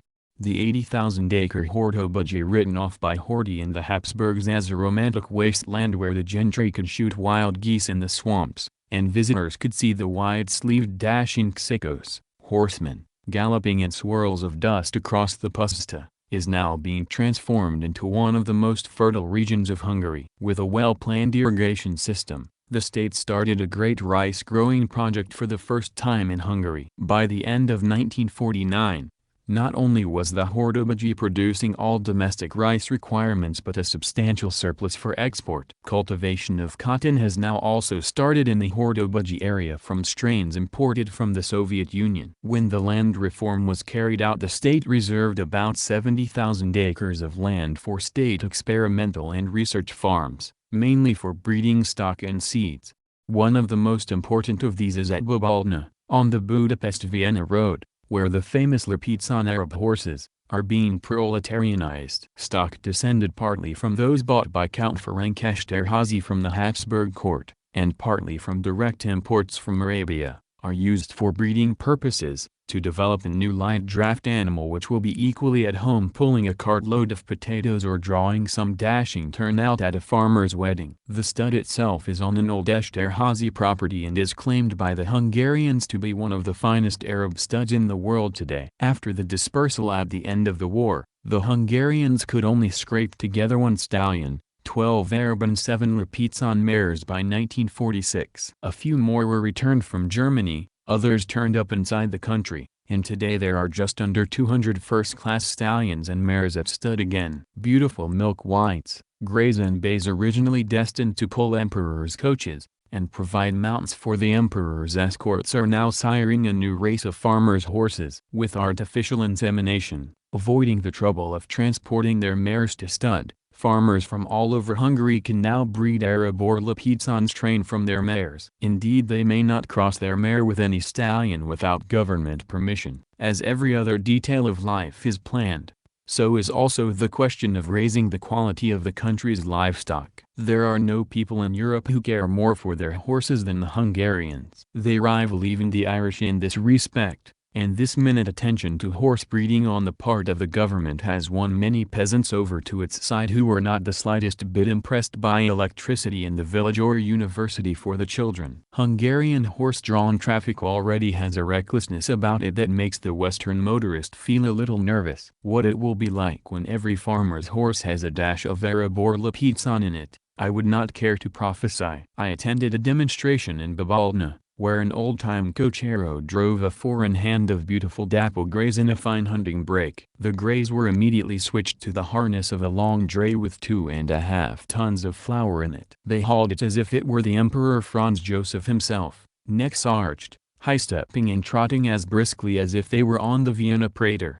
Uncle Joseph bewails such things. His fine nose turns up with disgust when he hears of Lipizan stallions being made available to the peasants. His gay good humor disappears completely when one discusses the growth of the cooperatives, the incursion of machine stations into villages. Jazzy is particularly hurt that a peasant takes off his cap when he meets a tractor driver from the machine station in the village clad though he is in greasy overalls and disregards Jazzy in his green hunting suit.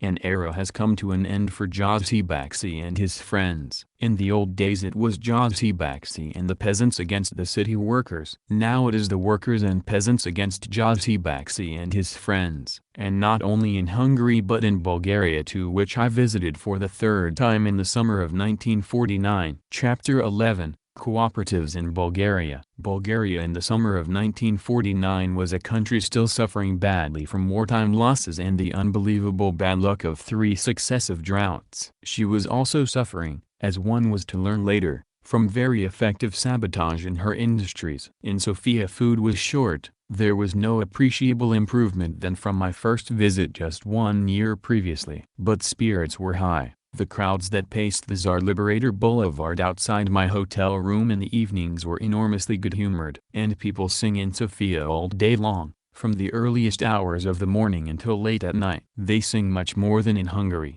and it must be confessed they sing more expertly in tune and harmony. Mostly they sing partisan songs, but often enough Bulgarian and Russian folk songs too. Children going to school, brigaders off to work an early shift, soldiers marching to their barracks, students going to an art exhibition, a trade union group going to the theater, always with linked arms and singing like trained choruses.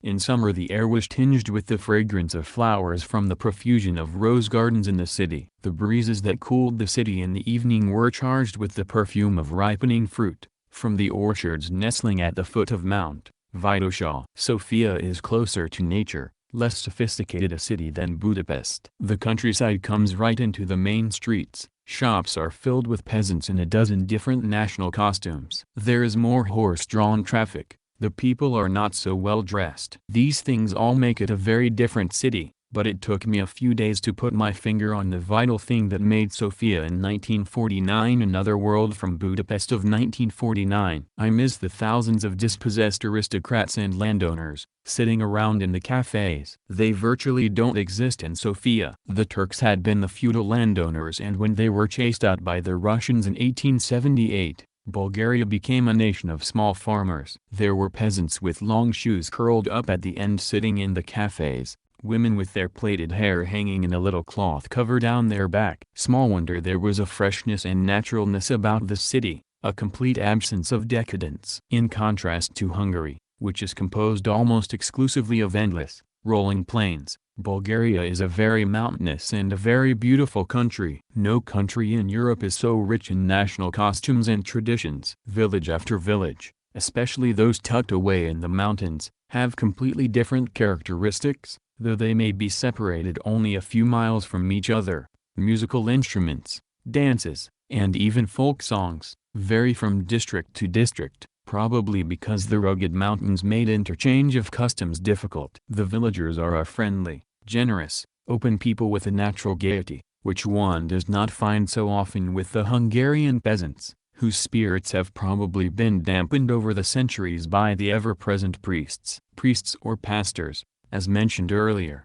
play little part in Bulgarian village life. One thing that made it possible for the government to command support from the people during the lean years after the war was the remarkable solidarity between peasant and city worker. The histories of previous revolutions all over Eastern and Central Europe is that they failed because of the absence of this solidarity. When the peasant parties rallied around Stambulski at the time of the Tsenkov coup d'état in 1923, the communists stood aside. In the Hungarian Revolution in 1919, Bela Kun failed to win the confidence of the peasants. The latter refused to deliver food, and Kun was forced into excesses to try and drag it from them. The Soviet Revolution had a close escape from similar causes, but Lenin fought from the beginning for a worker-peasant alliance. I was born and reared in a farming area in Australia and have experienced in that comparatively enlightened country the suspicion bordering on hatred felt by the ordinary farmer for the city worker, and the contempt of the worker for the farmers. Capitalism has always been able to drive a wedge between town and country worker. Farmers distrust city workers because they get regular wages, work regular hours, make strikes, while the farmer feels he has to work from dawn to dusk and sell his products for whatever somebody wants to give him. The industrial workers, more advanced politically, know their troubles are due to capitalism. The farmer, himself a small capitalist, does not see that he too suffers from capitalism. He is a ready target for the press, which tells him the high prices he pays for consumer goods are due to the workers demanding higher wages. Town workers usually react by regarding the peasant as a lazy, good-for-nothing, who plants his crop and does nothing while it grows, except to complain about high prices, bad weather and striking workers. From my own experience for a long period as a small farmer, and later as an industrial worker in Australia, I know this feeling and have seen it reflected in every country I have visited. Even in the Far East, where the peasants are in an enormous majority and live little better than animals, it is rare to find workers and peasants really viewing their problems from the same angle and with an understanding that they are basically the same, exploited by the same forces. In Bulgaria they have accomplished a miracle by closing the gap in a few years after the war. It has been done by the volunteer labor brigades, which are better organized there than in any other people's democracy I have visited. There are scores of different types of brigades, formed by volunteers from every walk of life. There are technical, medical, skilled and unskilled brigades, volunteer groups from factories, machine shops, hospitals and government offices. Each member is pledged to do at least 60 hours volunteer work during the course of the year. In fact, they do much more than that. I have seen them at work and have marveled at what they accomplish. Suppose it is a technical brigade of mechanics and smiths. During the week, their leader will have checked in at brigade headquarters and announced that he will have a brigade ready for the weekend. He will be given a target, perhaps a village 60 or 70 miles from Sofia. Brigade headquarters provide a truck, the village will be warned, and on Saturday afternoon, peasants will have brought every imaginable type of machinery into the market square, from ancient reapers to pots and pans that need mending. The technicians will have brought a portable forge with them, oxyacetylene torches and plenty of tools. They set to work, with willing helpers from among the peasants and probably the local smithy. Reapers, mowers and plows will be set in order, the pots and pans mended. The leader of the brigade will give an informal talk to the peasants on how they can better care for their machinery, and he will demonstrate some of the simple things that go wrong and how the peasants themselves can repair them. By the time darkness falls, There is probably still plenty to be done. The peasants will have brought food and wine to the village hall. The brigaders are sure to have brought a musical instrument or two with them. Friendship between town and country worker, based on practical help, is toasted in wine, and the potent slivera or plum brandy. Music soon starts up and town workers and country peasants are presently sending the dust rising to the ceiling as their feet pound the floor in Isra or whatever the local variation of this traditional Bulgarian dance may be. Next day the work continues, either at the same village or the next one set is a target,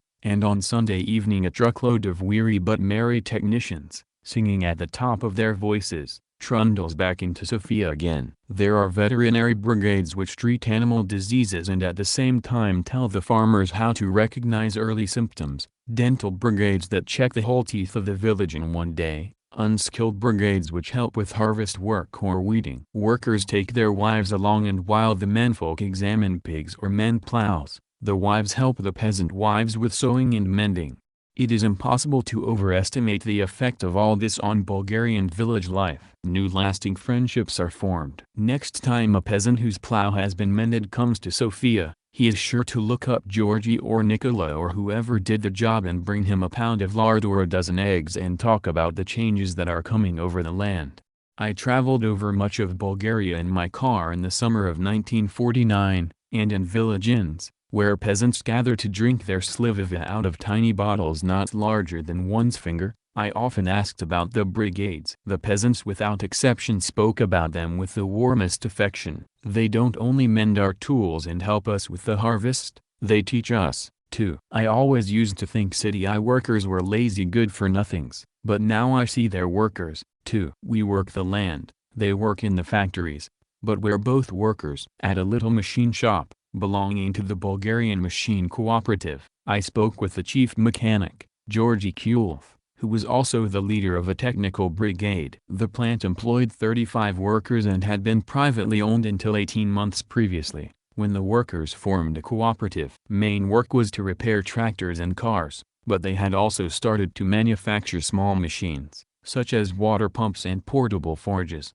Georgie was not much better off financially under the cooperative than before. He used to earn 15 to 16 pounds a month, now he earned about a pound more, but his taxes had been reduced and he had a good canteen meal every day for 9p. The shop is too small to run its own canteen, so it shares one with 2 other machine shops. In February, 1949, the 23 members held a meeting and decided that they should form a technical brigade to do volunteer work. Before that, many of them had worked as individuals, cleaning up rubble and repairing cars in their spare time. They decided they could best be used as a technical brigade repairing tractors, harvesters and general agricultural equipment. We were allotted at first to a Sofia tractor shop and then enrolled as a mobile brigade for the villages, said Georgie, a swarthy, stocky, energetic man, 38 years of age, with a cheerful open face that is so characteristic for the Bulgarians. On Saturday afternoon, after we knock off work, we set out the tools we need for the next day. Sometimes we start right out to work on the Saturday afternoon, but usually we make a whole day of it on the Sunday. On Sunday mornings at 7 o'clock we assemble here at the shop and a truck from the Central Co-op organization picks us up and off we go to whatever place has been decided beforehand. "What does your wife say to your taking her Sundays off like that?" I asked. He grinned. "She didn't like it much at first, but I made a pact that for every Sunday I went out with the brigade, I'd take her to a show during the week. She soon saw that what I was doing was right. She knew that I wasn't running around after other women but doing good work. Sometimes she comes with me, now, but more often in the summer she goes to her father's place to help with harvesting. It does your heart good to see how the peasants welcome us with open arms now. They've changed completely. They bring out everything they have to be repaired and feed us. We fix up their things, give them a lecture after it's over. We always take an accordion along and have a little dance and sing song before we come home. And when I come home I have to sing any new songs I've learned to my 5-year-old daughter,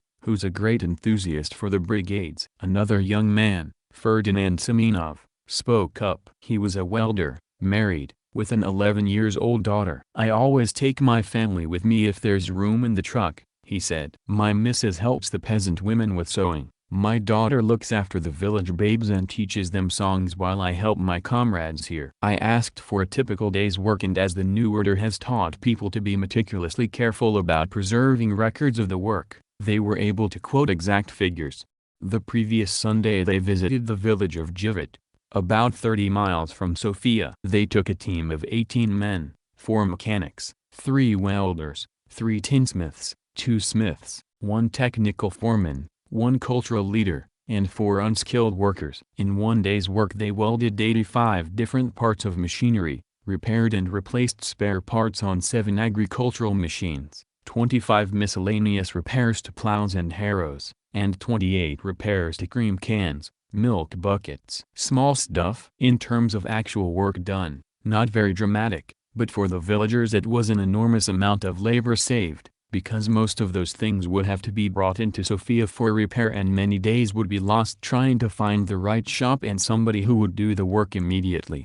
Don't the local smiths object to your coming and taking work away from them? I asked. Not at all, replied Georgy Kulf. On the contrary, we help them too. They have all suffered during the war, machines have been broken, parts are missing. We always try to set the local smithy in order before we leave a village, and if he needs some parts we don't have with us, we make them and send them to him. But don't you feel too wary to do your work properly during the week if you work every day and then weekends as well? A change is as good as a rest, Kulf said. Of course, if I had to try and persuade the lads to work every Sunday in the shop here they would probably soon get very sour. But we are out in the fresh air, we see new places and meet new people. It isn't like work at all, and it is a good education for all of us. Most of us knew little about how peasants live, what their problems are. We only knew them as people always complaining about something or other. Now we see really what a hard life they lead, and it makes us feel good to help them. And what were our Sundays like before? Sleep until midday,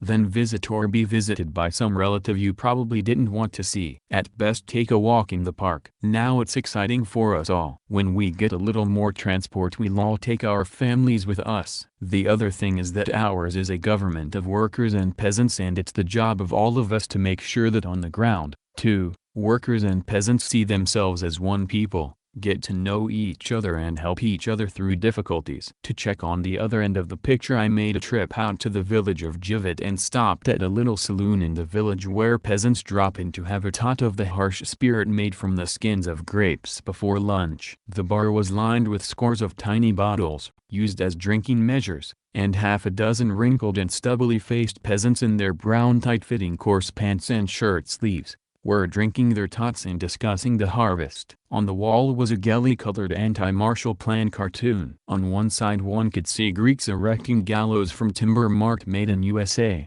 On the other side a horrible-looking Turk with a martial aid watering can was sprinkling his garden from which were sprouting bombs, shells and bayonets. Bulgaria is always painfully conscious of any military preparations being made by her 2 southern neighbors. An old man, who turned out to be an 82-year-old former village schoolmaster, and 2 husky young peasants, who arrived at the same time as I did, completed the group. The first one I spoke to was Georgy Mitov, a middle-aged peasant, brown and wiry, who owned 8 acres of land. Was he in a cooperative? No, he wasn't. He thought it was maybe a good idea, but not for our village. We don't have enough implements to go round. What did he know about brigaders? They have worked for me. Worked well. They welded the broken parts of my plow, sharpened my picks and shovels, and mended my watering can. The first time they came was in August, 1945. About 50 or 60. That was to help with the harvest. Since then we've had all sorts, technical, veterinary and harvesting brigades. They taught us how to take our machines to pieces and put them together again, how to look after our things, care for our cows and sheep and recognize diseases, how to clean our seeds so as not so many weeds will come up. One special brigade came and told us how we can prepare the soil better and how to change our crops so the land doesn't get tired. They are good people. I had no idea what city workers were like until these people came. Now I have made friends with a welder. I visit him whenever I go to Sofia. Last time was about 3 weeks ago and I brought him a few odds and ends to mend, and took him some butter and eggs. I like to go and just have talks with him anyway. We talk about his work and my crops, about our kids, about how life could be made better for both of us. How do you think it could be made better for you, for instance? Well, we need better roads, a village bakery, a bigger school and a cinema. Then it would make my wife happy if we could have a bus line from the city. As it is, if she wants to go to Sofia, she has to wait until I can drive her in the buggy. Our horses shy so much at traffic it's dangerous for her to drive alone. Another young man, with golden hairs glistening on his broad, ruddy chest, spoke up. Life gets better day by day, but slowly. In the old days we had lots of produce and couldn't sell it. Now the selling part is taken care of. The government buys everything we can grow. We've had 3 drought years in a row which have set us back, but this year it's better. One good thing about this government is that it aims to make everyone work, and everybody is working now. That's a good thing. These brigaders are fine people. We used to have to waste time going to the city to look for specialists for our troubles. Now they come right here to us. The old school teacher, Georgy Mishev, who had taught all the farmers in the saloon, was a little more cautious than the others about the changed life. I don't know which is better, he said, rubbing his gnarled hand over the white stubble of his beard and looking round at his former pupils. In the old days I thought things were good. But today life is good also. My school had 4 grades and I was the only teacher for 50 pupils. Now there are 110 pupils, 7 grades and 5 teachers. What do you think about the brigaders? They're good. I never dreamed such a thing would happen in my lifetime. They come and help repair tools and implements and never charge a thing. They fix our shoes, dentists mend our teeth, doctors give us advice and medicines. Of course, it's a good thing. In the West it may seem an incredible thing that there is no one in each country village capable of mending buckets, repairing shoes, looking after human and animal ailments. But Bulgaria has been a poor country for centuries. 500 years under the Turks was followed by a German monarchy which was as little interested in improving life in the villages as were the Turks. The Brigader movement was a makeshift arrangement to cover the years until modern facilities were available in all country centers. In the summer of 1949 there were over 80,000 brigaders in Sofia alone, working in a directed and well-organized way. Apart from the enormous material help they brought the peasants, the most important result, however, was the far-reaching new solidarity they had built up between town and country worker. The peasants of Givet insisted that I lunch with them in the saloon as their guest. Under a huge portrait of Georgy Dimitrov, they plied me with bowls of sheep's milk, black rye bread, soft white cheese and an enormous omelette made from 6 eggs. They were ignorant peasants. Wrinkled old Georgy Mishev, who sipped a bowl of milk with us, had taught them barely more than to read and write. But they wanted to know why America and England always talked about war, why they always supported the reactionaries. Especially they wanted to know why a socialist Britain didn't understand the problem of a socialist Bulgaria and help with its reconstruction. They were quite convinced that the Soviet Union wanted peace, that America wanted war, and that Britain had no free choice because she had sold herself to America for dollars. Their needs as peasants were simple and modest. They wanted peace to till their land, a few improvements in the village, a quiet development so that their children could go to a school of 7 grades, instead of only 4, or perhaps even to the city to a high school. For over 500 years they had been waiting for such things, and now for the first time they were getting them. They could not even imagine the new, more leisured and cultural life which was being planned for peasants by the leaders in Sofia. Their imagination could not go beyond a bakery and cinema in the village, perhaps a bus line and better roads. The idea of the cooperatives had not even reached them yet, but even the modest ideas they had for improving life, they knew were endangered in case of war or the restoration of the old reactionary regimes.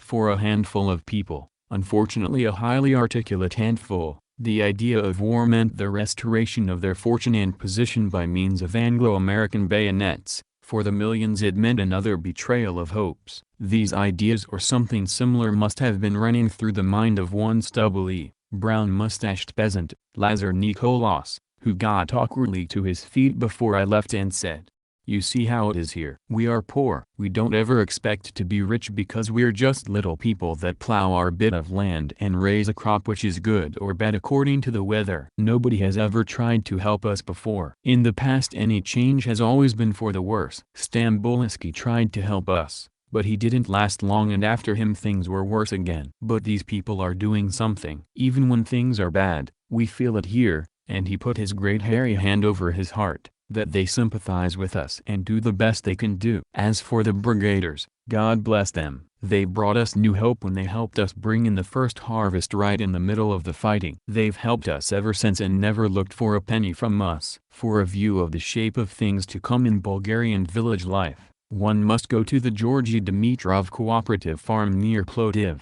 on the Bulgarian Central Plains. As in Hungary, the Bulgarian government has gone ahead very carefully on the question of setting up cooperatives. The same principle of inducement by example has been used. In some cases where party zealots started to apply pressure to the peasants, they were sharply scolded and in extreme cases were purged from the Communist Party.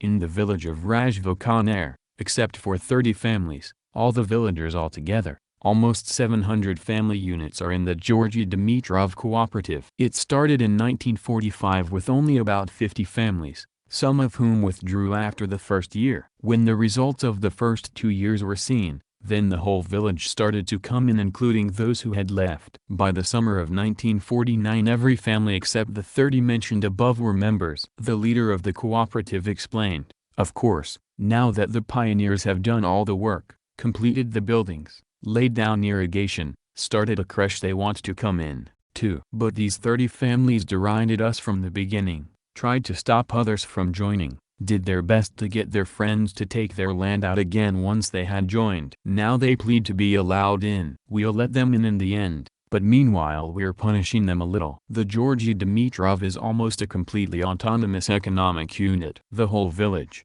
including brickmakers, carpenters, smiths, mechanics, saddlers and tailors are members. It was 5 times the size of Givet and comparatively well served with facilities. Altogether the unit owns about 6,000 acres, much of which was considered unusable land, until the cooperative members got to work and built an irrigation system.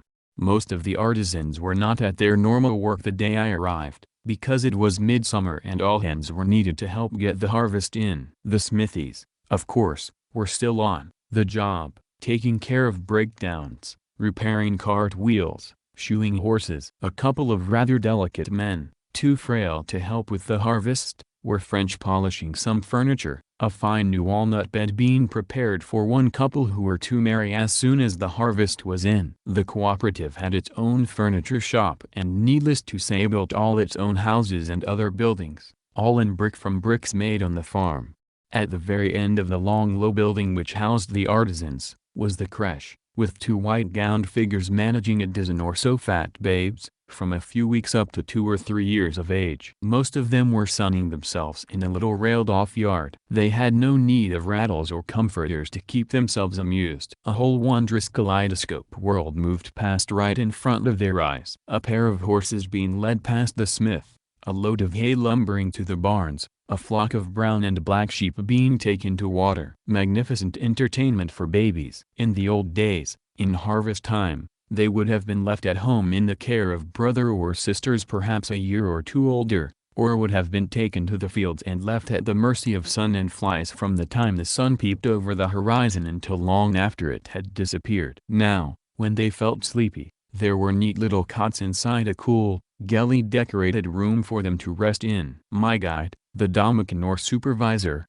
Vidal Trinov, a massive, tireless man of the cooperative, escorted me further. We passed a batch of fine, brown, strapping young women, sickles in hand, walking back towards the sheds. "They're the mothers of the babes you have just seen," Vidal explained. "As far as possible, nursing mothers are given work close handy to the creche so they can step back every 3 hours and feed the little ones. Of course, they get paid on the same basis as everyone else. We usually see they get some lighter sort of work than the others. This lot are cutting green grass now for cow feed instead of reaping wheat like the others." We walked for several miles over the huge farm that day. On the borders, where the cooperative lands and private farms met, one could understand why the remaining 30 families were clamoring to come into the cooperative. There was no comparison in the 2 crops of maize, growing a few feet away from each other. One had preference in fertilizer, but also the benefit of the communal work of the 700 families who each winter had toiled away at extending an irrigation system, installed for the first time in the district by the cooperative. Broad, green stalks of maize on the cooperative farm waved their healthy leaves at miserable, spindly things fighting valiantly for life in parched earth, dry and hard as concrete. The total labor power on the farm was split up into groups of about 200, and these in turn into work brigades of about 15 each. The brigades always worked together whether at weeding, sowing or reaping. The Dominican explained that working in groups came quite naturally to the peasants, as it was traditional at harvest time for peasants to reap their crops in common. Neighbors always pooled their man and woman power and harvested one after the other all the fields belonging to their particular group. The whole group was fed by whichever peasant's crop was being harvested at the time. The custom was for the oldest in the party to set the pace. The peasants whose crops was being cut would call the stops for a breather or for meals, and the oldest of the others would say when it was time to start again. Of course, now the brigades challenge each other in work contests, and it's a matter of pride that they don't lag behind each other. Competition is on a very good-natured basis. The farm was still very poor in machinery compared to its modern American or Australian counterpart. Rows of girls were swinging sickles into a wall of crisp golden wheat. Older women were binding it into sheaves and stacking them into little stilks to dry. Eventually these would be carted away to be fed into threshers where the ears would be separated from the straw and eventually fed by hand into bags. Even this was an improvement over many of the farms, where the grain is laid in a hollow and oxen or donkeys chased round and round, to trample on the straw and shake out the precious grains. A far cry from the modern header which in one operation strips the grain from the straw as it stands in the fields, cleans it and bags it, all done by machine which one man can drive. In time the Georgy Dimitrov farm will certainly have such machines. Meanwhile members do their best with what they have. 6 tractors on the farm took care of the heaviest work. We came to a large field in which a group of people were busy, seemingly building pyramids. "There are gypsy brickmakers," explained Vidal, and he took me over to introduce me to a flashing black-eyed very good-looking gypsy girl, Yolinda, who, at 22 years, was chief of all the brickmakers.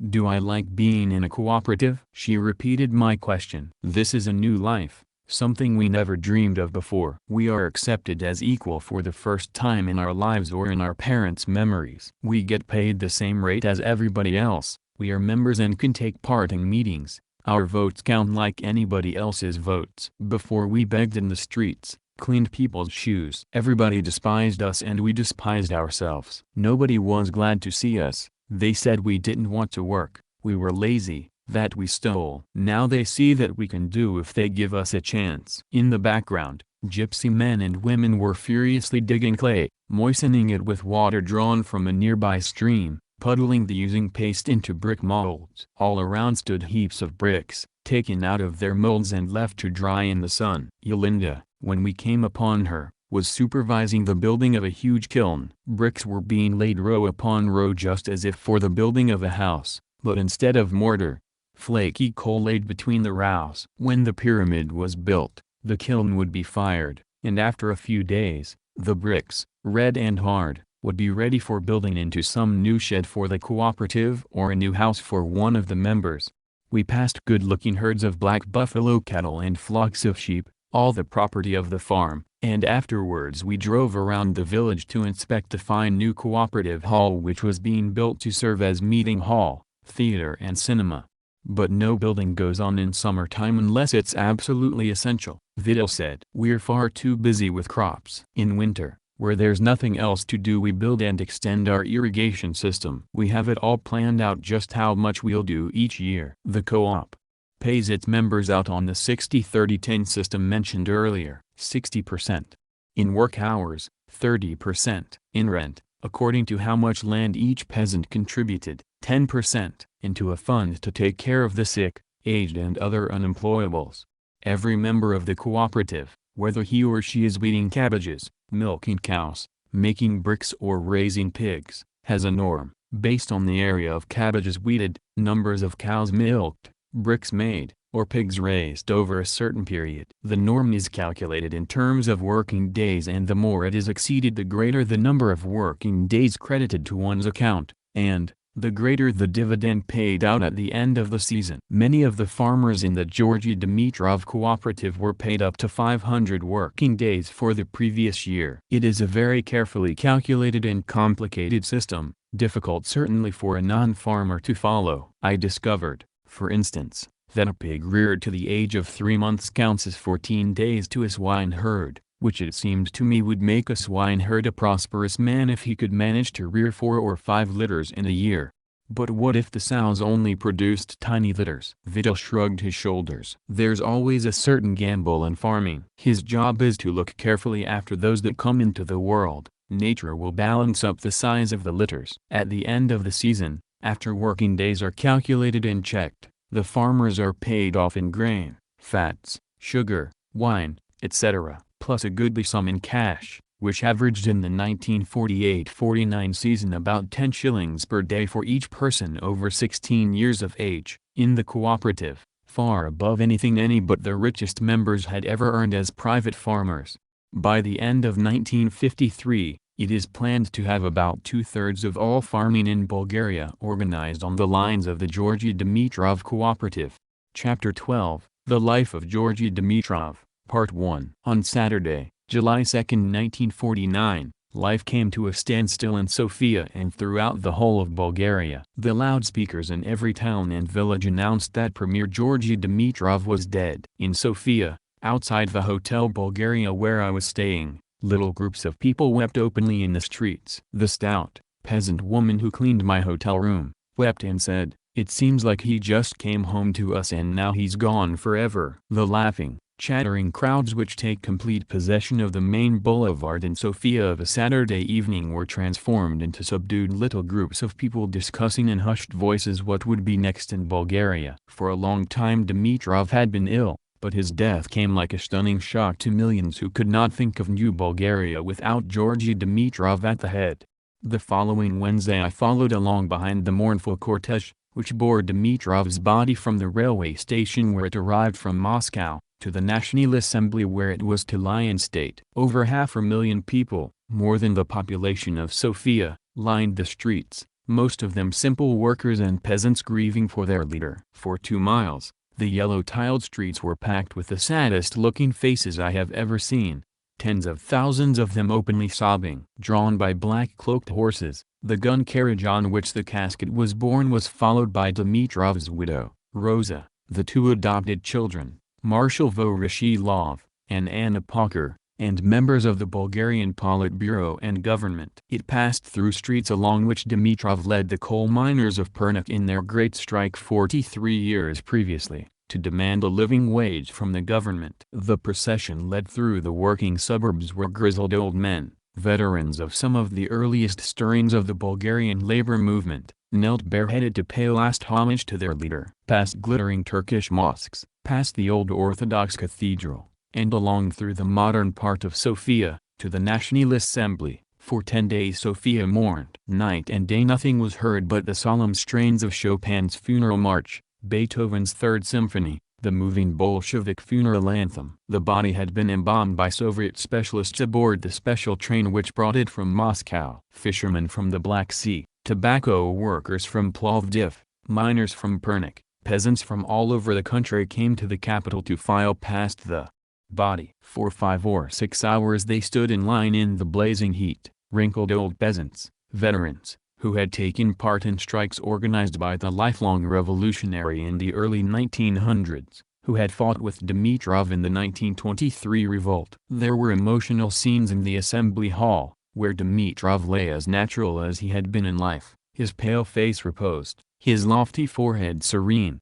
I had seen him first just 12 months previously when I attended a reception given by Dimitrov to Matyas Rákóczi and other Hungarian leaders who had come to Sofia to sign a friendship pact with Bulgaria. Dimitrov then was no longer the robust figure who had hurled defiance at Hermann Göring in the Leipzig trial. He was fragile and his face and whole body seemed to have shrunken. Nevertheless, he was very lively that night and insisted on dancing the zra, with great vigor with some brigaders and shock workers. The latter in their blue overalls made a strange contrast to the elegant Western diplomats all in full dress. Probably the former royal palace had never housed quite such a gathering before. The stairway to the reception hall was lined with the magnificent scarlet and white uniformed troops of the Guards Regiment. At the head of the stairs Dimitrov and other government leaders stood to shake hands with the guests as they arrived. Dimitrov was clad in a simple white duck suit, white shirt buttoned at the collar but without a tie. Both Dimitrov and Rakazi were in great form that evening, and both were at some pains to make the brigaders and workers feel at home among the dazzling uniforms and splendor of the generals and the diplomats and their wives. One Western diplomat who has since been expelled from the country for having been involved in an espionage trial,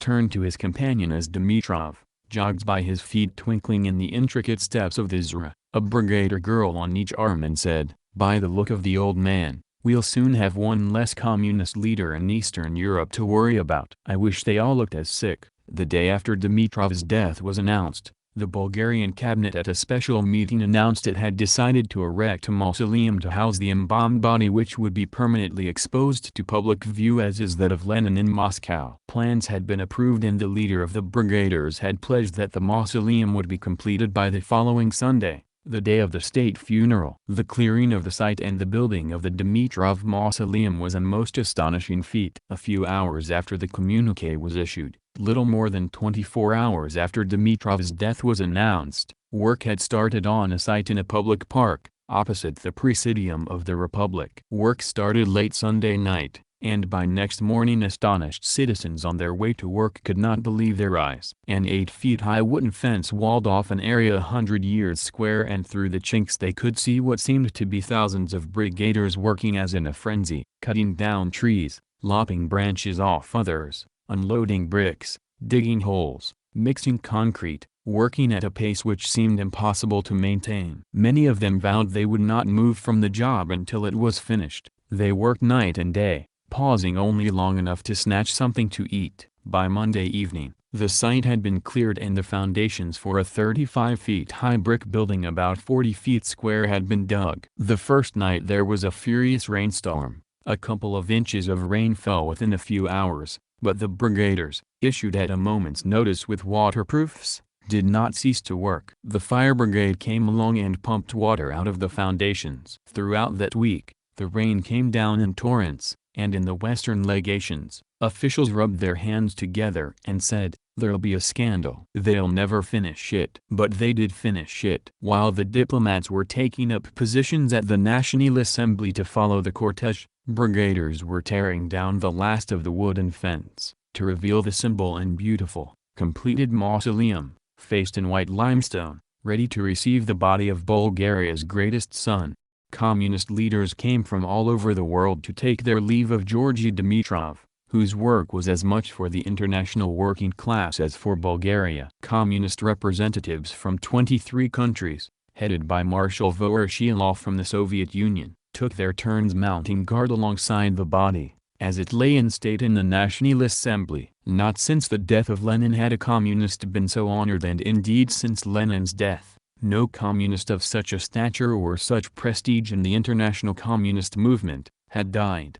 Never before were so many top-ranking communists gathered together, in one place, as in Sofia on Sunday, July 10, the day of the funeral. Voroshilov from the Soviet Union, Anna Pacher from Romania, Maurice Thérèse from France, Wilhelm Pike from Germany, Luigi Longo from Italy, Pastorides from Greece, Harry Pollitt from England, leaders from every part in Europe, even the secretaries of the parties of Argentina and Venezuela, and Dixon, president of the Australian Communist Party, followed behind the gun carriage from the assembly along Tsar Liberator Boulevard, to the mausoleum. Behind the foreign communist delegations and the diplomats followed the population of Sofia, swelled by thousands of people from the provinces. Each of the 23 communist leaders made a 5-minute funeral oration, all of them stressing Dimitrov's lifelong fight for the international working class movement. At the end of a 5-hour ceremony, while 21 guns crashed out a final salute, the red-swathed casket was carried by Voroshilov and members of the Bulgarian Politburo, into the crypt of the mausoleum. Throughout the funeral ceremonies, one important Bulgarian personality was missing, Vasil Kolarov, the closest and oldest friend of Dimitrov. the acting premier and foreign minister of the republic, did not go to Moscow for the final hours with Dimitrov as did some other members of the Politburo. He was not at the station on the Wednesday when the train bearing the body arrived. He did not stand guard at the National Assembly. He did not appear at the mausoleum for the funeral rites. All the ceremonies were managed by Volkochernkov. Kolarov had suffered a severe heart attack when he received the news of Dimitrov's death, and he was too sick to make any public appearances for several weeks.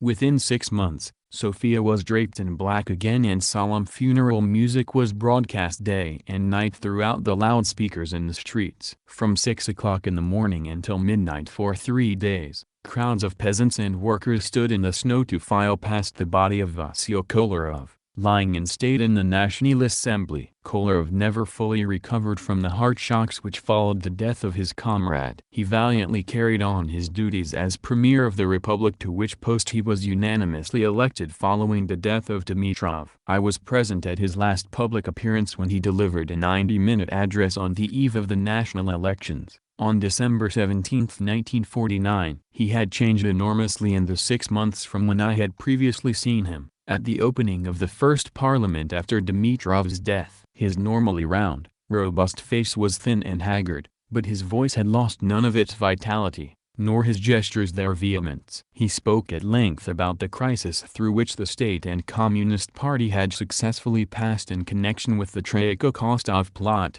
and he warned the people and party of the need for vigilance if they were to preserve the great advances they had made. Within 3 weeks Kolarov was dead, at the age of 72. Bulgaria and international communism lost, within 6 months, 2 of their greatest figures. Marshal Voroshilov, deputy premier and one of those who stand closest to Stalin, was sent to represent the Soviet Union at the funeral. Kolarov was buried with the same honors as Dimitrov, a few paces away from the mausoleum, so that in death as in life, the two friends would remain close to one another.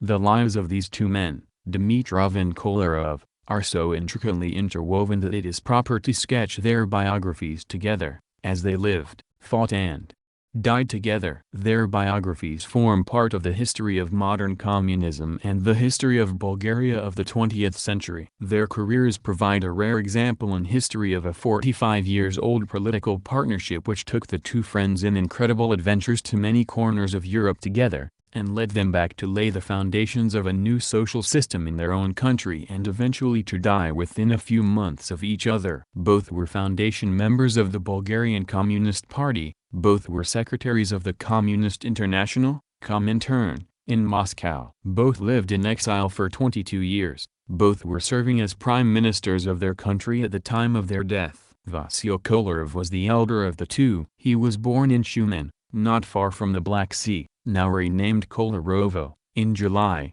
1877, while Bulgaria was still under the Turkish yoke. Dimitrov was born 5 years later in a village in the district of Radomir in Macedonia, near the present Yugoslav border. Both children grew up in the years when memories of the 500-year-long Turkish occupation were still fresh in their parents' minds. Their bedside stories were tales of the legendary Bulgarian figures, fighters and poets, Christo Bodev, Vasilevsky, Ivan Vasov, and others, who led the Bulgarian rebellion in spirit and with the sword against the Turks. Their heroes were the wild revolutionaries who hid in the mountains, fired the national passions of the Bulgarian people by their deeds in the resistance that eventually led to the nationwide revolt, which crushed as it was in a sea of blood, provoked Russia into action and the eventual liberation of Bulgaria from the Turks by the armies of Tsar Liberator Alexander.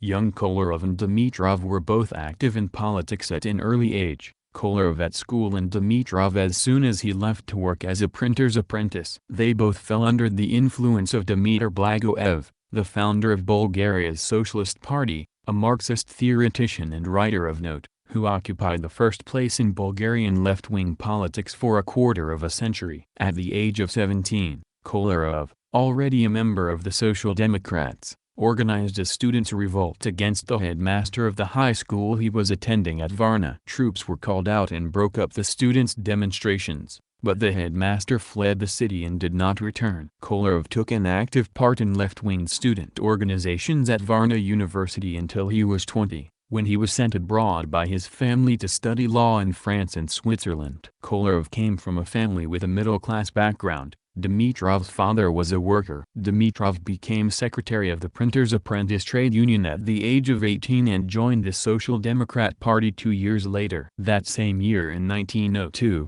Dimitrov and Kolarov met for the first time, significantly enough at the conference which laid the foundation for the modern Bulgarian Communist Party. In July 1902, both young socialists attended the Social Democratic Party conference at Turnovo, in central Bulgaria, ancient capital of the country. It was at this conference that the party split into Bolshevik and Menshevik groups, or narrow and broad socialist parties as they were called. Kolarov and Dimitrov both supported the leftist faction, the narrow socialists, and which later became the Communist Party. Kolarov, who in the meantime had returned from Geneva where he had taken his law degree, became narrow party secretary for Schumann, and Dimitrov was party secretary at Plovdiv, second largest city in Bulgaria. Within a few years both Dimitrov and Kolarov were elected to the Central Committee of the party, positions which they held without interruption for 40 years.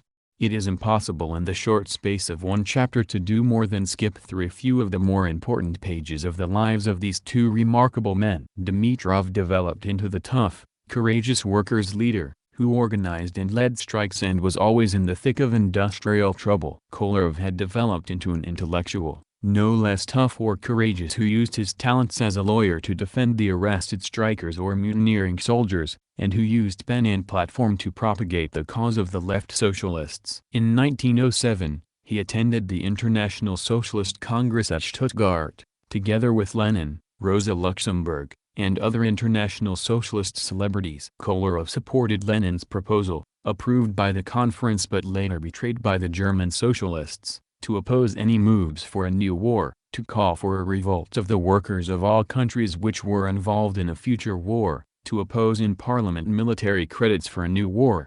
Dimitrov at this time had led the successful 35-day strike of the miners of Pernik, now Dimitrovo, and was busy with predominantly trade union work, organizing miners, tobacco and textile workers. In January 1910, we find Dimitrov and Kolarov in Belgrade at the first meeting of the Balkan Socialist Confederation. This was formed at Bulgarian initiative to halt the German-backed drive of the Austro-Hungarian Empire towards the Balkans, which later culminated in the Balkan Wars of 1912–13 and the First World War. In 1911 the two friends represented the Bulgarian trade union movement at an international trade union conference at Budapest. In the elections of 1913, after Bulgaria had been defeated in the Balkan Wars into which Tsar Ferdinand had dragged the country, the narrow socialists received their first electoral successes. 17 deputies were elected, and amongst them Vasil Kolarov and Georgy Dimitrov, the latter at 31, the youngest member of the Bulgarian parliament.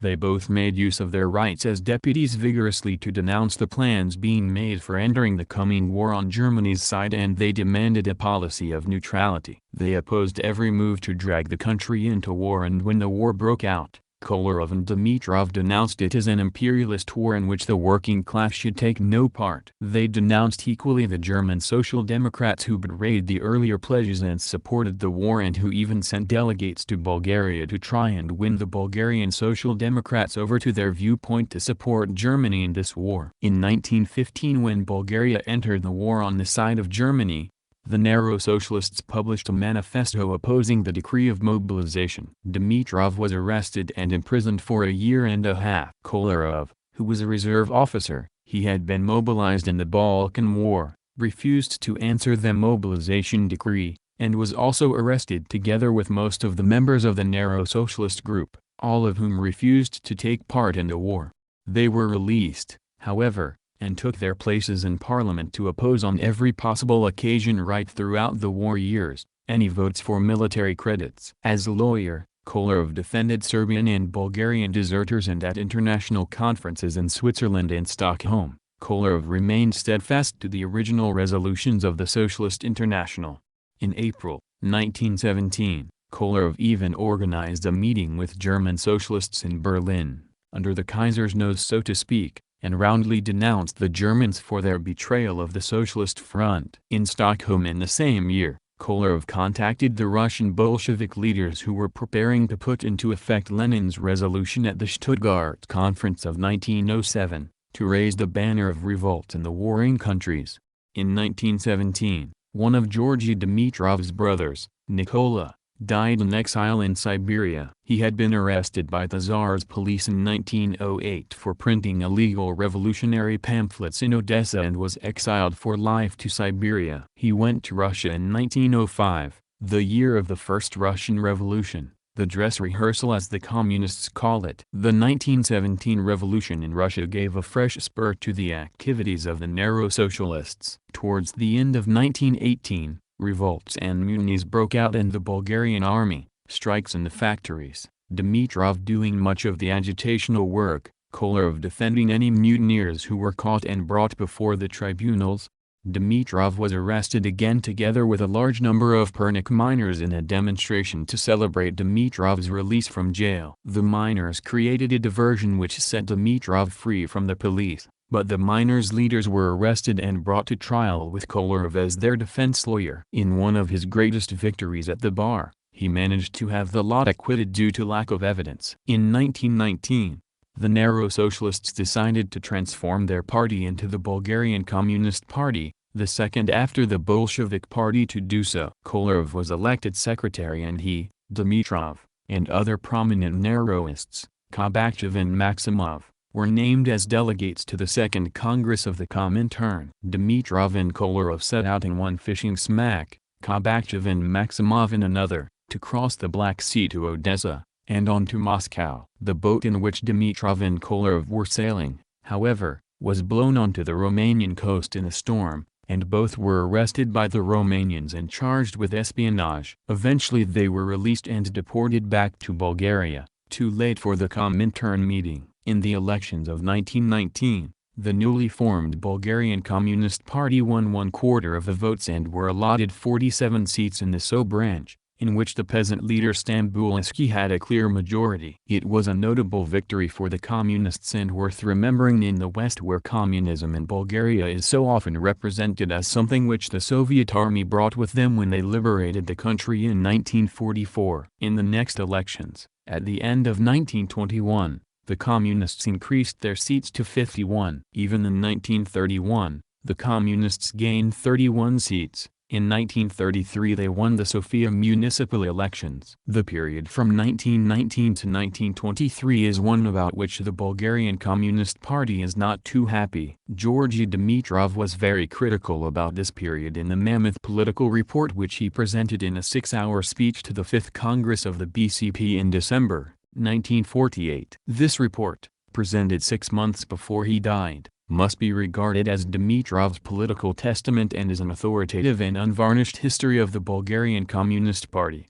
Stambulski in 1920 rejected the idea of cooperation with the Communist Party. He did not invite the Communist Party to join his cabinet, although he had discussions with Kolarov before he picked his government. But it seems also that the Communists did not want to have anything to do with Stambulski either. Stambulski was the man of the Agrarian Union and, as Dimitrov points out, the Communist Party had made grave errors in overlooking the role of the peasants, in neglecting them. In fact, they had concentrated on the industrial workers as the more advanced politically, and had created no mass liaison with the peasants. The Communists had other reasons to be piqued with Stambulski. They warned him time and again of an impending fascist coup against him. At first he listened and took measures which the Communist leader, in those days still Dmitry Blagoev, proposed. The Tsarist White Russian army of General Wrangel, 20,000 strong, had been given refuge on Bulgarian soil,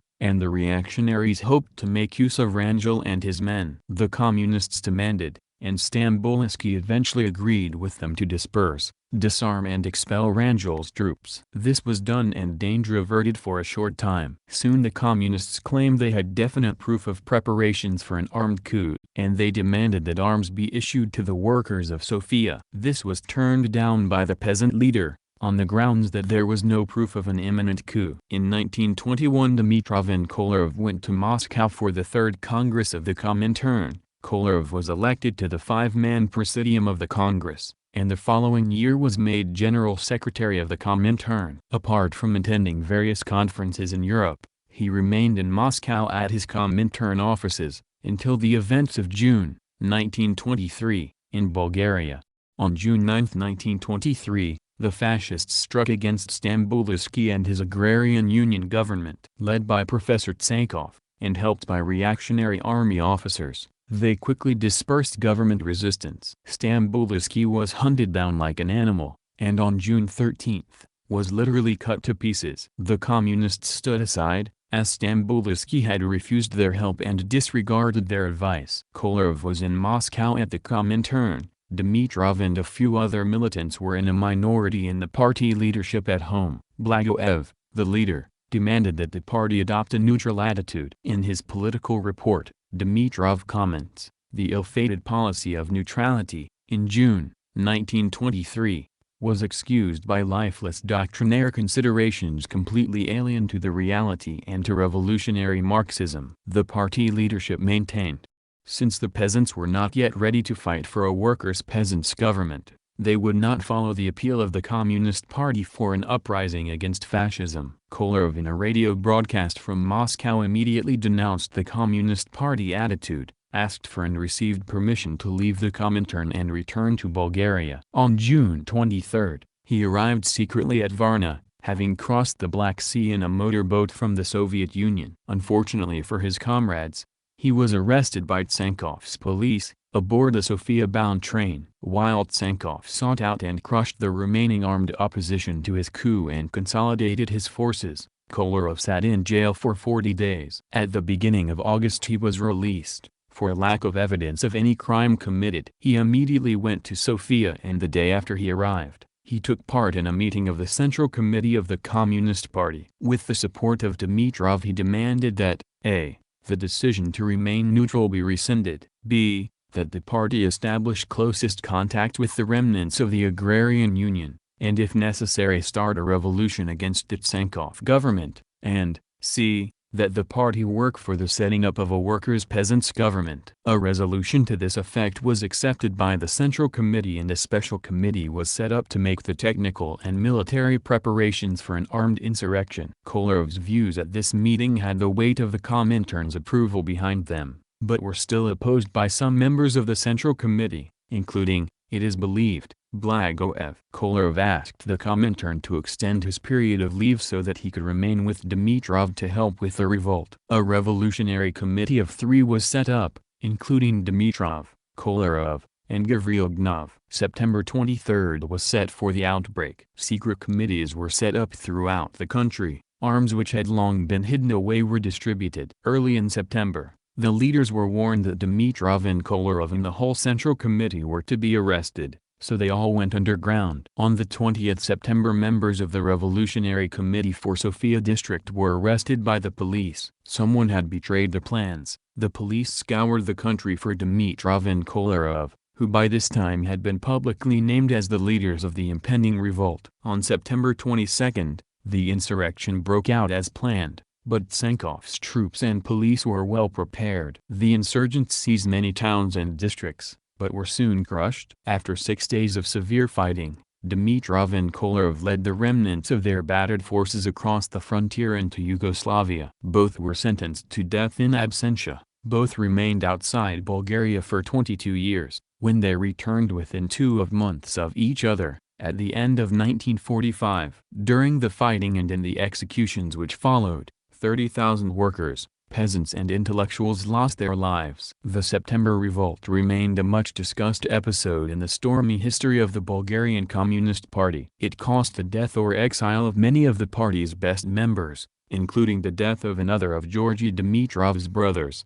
Todor, who was captured by the police and was put to death after the most horrible tortures. Dimitrov's youngest sister Elena was hounded by the police for 2 years until she eventually escaped to the Soviet Union, where she met and married another Bulgarian communist who fled to the Soviet Union after the massacres of 1925. His name was Vilko Chervenkov, now Prime Minister of Bulgaria and Secretary-General of the Communist Party. Opinion on the correctness or otherwise of the revolt provided material for splits within the party for years to come. Although the Comintern, Blagojev and members of the Central Committee who remained in Bulgaria, approved the uprising as the only possible course after the mistakes made in declaring for neutrality during the June coup. Blagojev died in May 1924. Leadership of the party was transferred abroad. Kolarov returned to his post at the Comintern and Dimitrov went to Vienna to set up a bureau of the BCP abroad, comprised of party exiles. With Comintern approval, Kolarov and Dimitrov called off further direct revolutionary activity in Bulgaria and asked those party leaders who were able to remain within the country to start from the bottom again and concentrate on organizing workers and peasants in the legal struggle for improving their day-to-day life. This sage advice was disregarded. The leadership inside the country fell for the clever plot of an agent provocateur, an employee of the French Deuxième Bureau, Secret Service, and in 1925, exploded a bomb in the Sofia Cathedral, at a moment when Tsar Boris should have been inside. The French officer obligingly telephoned Boris to remain at home that afternoon. Terrific reprisals were started immediately against the workers, another 20,000 of whom were slaughtered. These communists that escaped the September uprising were caught in the 1925 massacre which the Sofia Cathedral attentat provoked. Leadership of the party after that was concentrated almost exclusively abroad until a party nucleus could be painfully and slowly re-established again inside the country. A central committee continued to meet abroad almost every year in Vienna, Moscow or Berlin, with Dimitrov and Kolarov always occupying the dominant roles in fighting against the defeatism which spread through the party after the double tragedies of 1923 and 1925. The lessons of 1923 had not been lost on Dimitrov. On his initiative in 1942, the Fatherland Front was founded inside Bulgaria, a union of workers and peasants organizations, embracing every member of the community, prepared to take up arms against the Nazis and the Bulgarian fascists. It was later to become the basis for all political activity in Bulgaria. Kolarov returned to Sofia on September 9, 1945, Dimitrov 2 months later. After all, the trials and perils they had been through, not the least of which were living through the war years in the Soviet Union, they returned to their native land where Dimitrov had been sentenced 3 times to death and Kolarov once to death and to 2 prison sentences, each of 15 years. Their fortunes had changed. The Bulgarian Communist Party had regained its great prestige among workers and peasants by its tireless struggle against the Germans and by its leadership in the revolt in 1944. There were still many able communists left in the country, some of them released from jails in which they had been held since 1923 and 1925. Dimitrov at first became president of the republic, but later premier with Vasil Kolarov as foreign minister. In 1946, the two friends and revolutionaries, who beat a fighting retreat from their country 23 years previously, were firmly back in the saddle after completing a revolutionary cycle of which history yields few similar examples. Chapter 13. The Life of Georgy Dimitrov, Part 2. Dimitrov and Kolarov were not faced with an easy task when they returned to Bulgaria at the end of 1945. The Communist Party had been through difficult times, its leaders scattered throughout Europe in exile, the party at home constantly operating in illegality with no stable headquarters, and no opportunity for full discussions of decisions. The party was badly riddled with factions, rightists who opposed the September uprising, the leftists who opposed the decision to call off armed insurrection in 1923. At the time of the Leipzig trial the situation was such that members of the leftist Central Committee inside Bulgaria were the only communist leaders throughout the world who did not support the campaign for Dimitrov. In the broader field too, in 1945, the Fatherland Front was having difficulties. British and American efforts were directed to splitting up the organization and gaining control of any opposition party which they could persuade to leave the front. Both Dimitrov and Kolarov were sick men and they knew they had a limited time to weld together a party and a government capable of consolidating the great gains that had been made, and leading the country on to socialism. They were determined that this time there should be no Tsankov coup d'etat and that there should be no weak links in the party leadership which would enable a new Tsankov to gain a footing. The moment had come for which they had fought for 50 years, the moment for which peasants and workers had stained the Bulgarian soil with their blood in 1923, in 1925, and during the years from 1941 till the 9th of September. 1944. This time there must be no mistakes, no weaknesses. The victory must be permanent and built on sure foundations. It is against the background of half a century of thwarted hopes and betrayals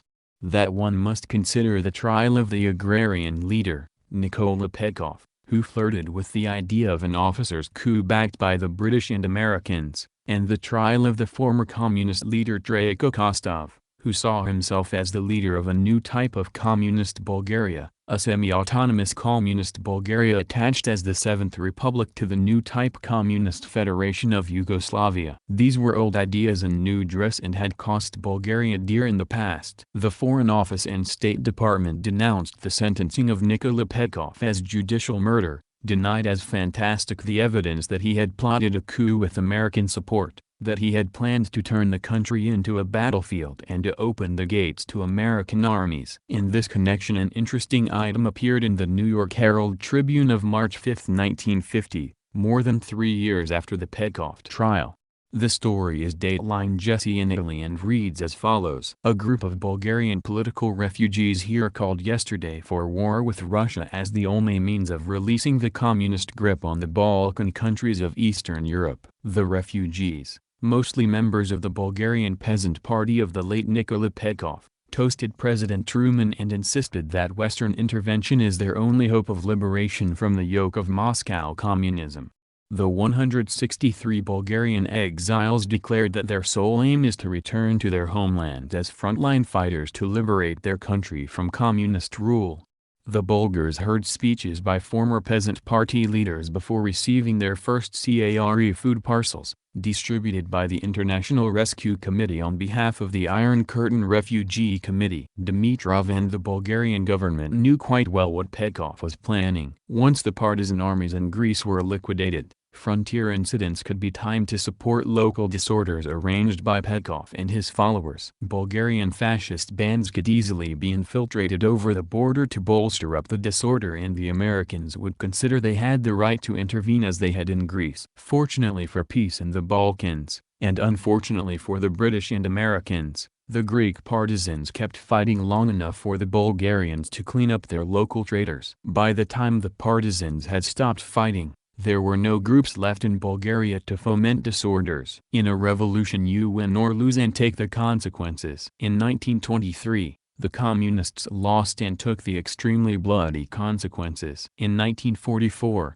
with Soviet help they won. They consolidated their victory with remarkably little distress and bloodshed. The Western world raised more outcry over the hanging of Nikola Petkov, who conspired against the government, that it never did about the massacre of 20,000 leftists in 1925, but in fact the transformation of monarchist and fascist Bulgaria to a state in which the communists wield chief power was accomplished with extraordinarily little hardship to their political opponents. Before they died, the rugged Dimitrov, with the craggy face of a born fighter, and Kolarov, the intellectual and humanist-wise old man, who loved the arts and sciences, saw both party and government survive difficult crises. They could die content that the Bulgarian people had set their feet firmly along a path which daily led them to a better future, a future which was changing perceptibly and yielding results which for half a century they had heard of vaguely in pamphlets if they could read, or from some passing propagandists. The finest testimony to the success of the Dimitrov-Kolarov lifelong fight for the well-being of the Bulgarian people, was written on the faces of hundreds of thousands of humble people who came from every corner of the country to gaze for the last, and for many of them for the first time, on the faces of these two devoted leaders,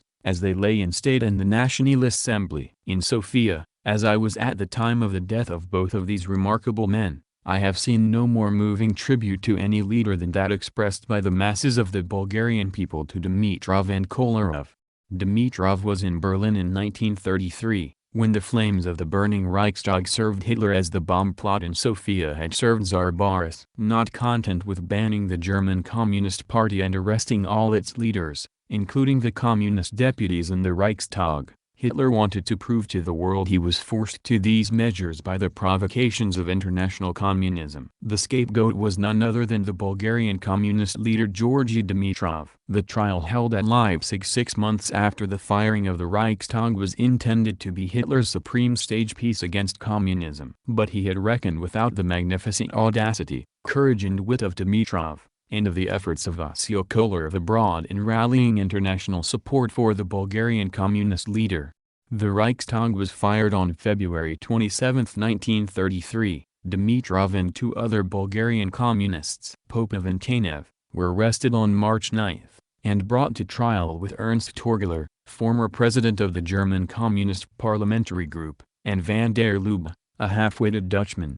Kolarov was charged by the Comintern with directing the international defense of Dimitrov. He left Moscow and traveled from country to country, visiting Paris and London in September 1933, and stirred up public opinion to rally to the defense of Dimitrov. Kolarov took part in the mock trial held in London which branded Göring as the originator of the fires. The arrest of Dimitrov was made the first great international rallying point against German fascism, and the lesson of the success of Kolarov's campaign in mobilizing all sections of leftist and liberal opinion was not lost upon the Comintern.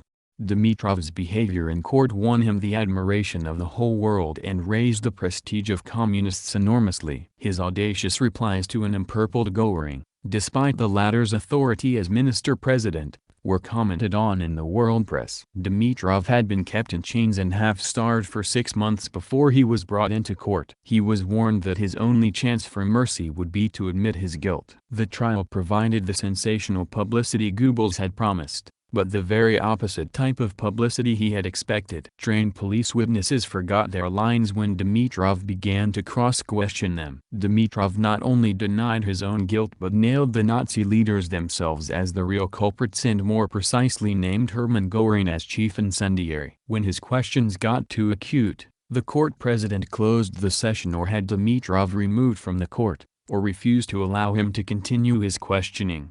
On one occasion, Göring, purple with rage at Dimitrov turning the tables on him and asking him searching and embarrassing questions, hurled a tirade of oaths at his prisoner. The court president, slightly embarrassed himself at Göring's bullying outburst, turned to Dimitrov and said, "You see how your communist propaganda has made the witness lose his self-control and how you have provoked him to such rough behavior." Dimitrov answered with an ironic smile, "On the contrary, I am very pleased with the replies of the minister-president." This was too much for the spluttering Göring. He, in court as an ordinary witness, ordered the presiding judge to remove Dimitrov from the court. This was something which had never happened in any court, not even in a Nazi court before. "You fear my questions?" shouted Dimitrov. "I'm not afraid of you," replied Göring, "but take care not to fall into my hands outside this court." One after another, Hitler's top henchmen came into court and, one by one, were demolished by Dimitrov. Goebbels fared no better than Göring. Dimitrov changed the course of the trial and made of the courtroom a platform for the greatest attack on fascism and Nazism that had ever been launched up to that time. He carried the attack into the enemy's camp with such brilliance and audacity, and thanks to Hitler's and Goebbels's miscalculations, with such worldwide publicity that the Nazis were forced to acquit him and the other Bulgarians. Dimitrov conducted his own defense and interrupted the speech of Torgler's lawyer, Dr. Zak, to say, "I would rather be sent innocently to the gallows by this German court than be acquitted by such a defense as Dr. Zak has made on behalf of my comrade Torgler." Most of Zak's speech was taken up with a savage attack on communism and of his client's misguided ideas. In his final speech, Dimitrov was interrupted 30 times by the court president, and finally he was dragged from the court before he finished, but it was a masterly effort. There was little of it that dealt with the defense of Georgy Dimitrov. Most of it was an open attack on German and world fascism and an appeal to the workers of the world in general and the German workers in particular to close their ranks and fight fascism immediately. He quoted from Goethe, "You must climb to fall or conquer or to serve without rest, to triumph or suffer you, anvil or hammer. The international working class should decide quickly," Dimitrov told them from the Leipzig courthouse, "whether they wanted to be anvils to be beaten or hammers which would batter fascism out of existence." Dimitrov, Torgler and the other Bulgarians were, Acquitted, Hitler had to be content with the half-witted Dutchman as a scapegoat. Van der Lubbe was duly executed for the firing of the Reichstag, and Dimitrov, after intervention by the Soviet Union, was released and sent to Moscow. Nominated by Stalin, Dimitrov took over Kolyrov's old job and became secretary of the Communist International, a post he kept until the Comintern was dissolved in 1943. The great support Kolyrov found in his Save Dimitrov appeal, support from communists, socialists, liberals, intellectuals and even religious bodies, prompted Dimitrov to launch the Popular Front movement in 1934 as a means of combating fascism. The Comintern endorsed this policy and the United Front of all progressive parties grew into a recognized political movement. Popular fronts of the communists and socialist parties in France and Spain swept to power in elections held in 1936. The United Front was the basis for resistance groups in Eastern Europe during the Nazi and fascist occupation and has become the basis of government in the countries of the people's democracies. While Dimitrov directed the affairs of the Comintern, Kolyrov retired to do scientific work in Moscow as head of the International Agricultural Institute. He was given an honorary degree in economic science and later became a specialist for agrarian questions not only for the Balkans and Europe as a whole but also for China, India, and Latin America. Both he and Dimitrov of course remained members of the Central Committee of the Bulgarian Communist Party to direct its policy as far as possible from abroad. When World War II broke out, the two veteran leaders collaborated together on the Christo Botev radio station which operated from the Soviet territory in the Bulgarian language. More important was their work in directing the difficult underground resistance movement against the Germans and Bulgarian fascists, a movement which they fed with recruits and supplies from bases inside the Soviet Union. Parachutists and supplies brought in by Soviet submarines played no small part in the very effective Bulgarian partisan movement. After the death of these two giants, one might well ask, who next? The man who was being groomed for the task of succeeding Dimitrov as leader of the party, Trayko Kostov, proved to be a traitor. An account of his activities forms a separate chapter in this book. Vilko Chervenkov became the successor both in the party and in the government. He is an imposing personality, physically and in character. Over 6 feet, with broad shoulders, Chervenkov is very big for a Bulgarian, a stormy-looking man, with a shock of unruly hair, a forceful manner and a stormy past. Compared to Dimitrov and Kolyrov, Chervenkov belongs to a younger generation of Bulgarian communists. He was 49 when Kolyrov died, but already a veteran communist with an impressive background. Chervenkov's political career started at the age of 14, when he helped lead a great student strike in Sofia.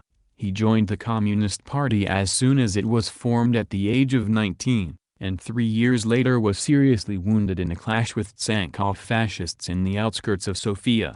At the time of the Tsankov coup d'état in June 1923, Chervenkov was secretary of the Young Communist League in Sofia, and as leader of the Komsomols he took part in the September insurrection. After the revolt was suppressed he remained illegally in Bulgaria and was sentenced to death in absentia. Due to his bulk and striking physical characteristics, it was not an easy thing for Chervenkov to go underground. Time and again he escaped capture by a hair's breadth. In the 2 years between the 1923 revolt and the 1925 attentat in the Sofia Cathedral, he was constantly on the run. He played an important role in rebuilding the Communist Party machine, but following the wholesale massacre of communists in 1925, he was ordered by the Central Committee to leave the country. He left illegally for Moscow and studied at Moscow University. A striking tribute to his abilities was his appointment as a director of the Marx-Lenin Institute in Moscow, where many of Europe's leading communists passed through his hands.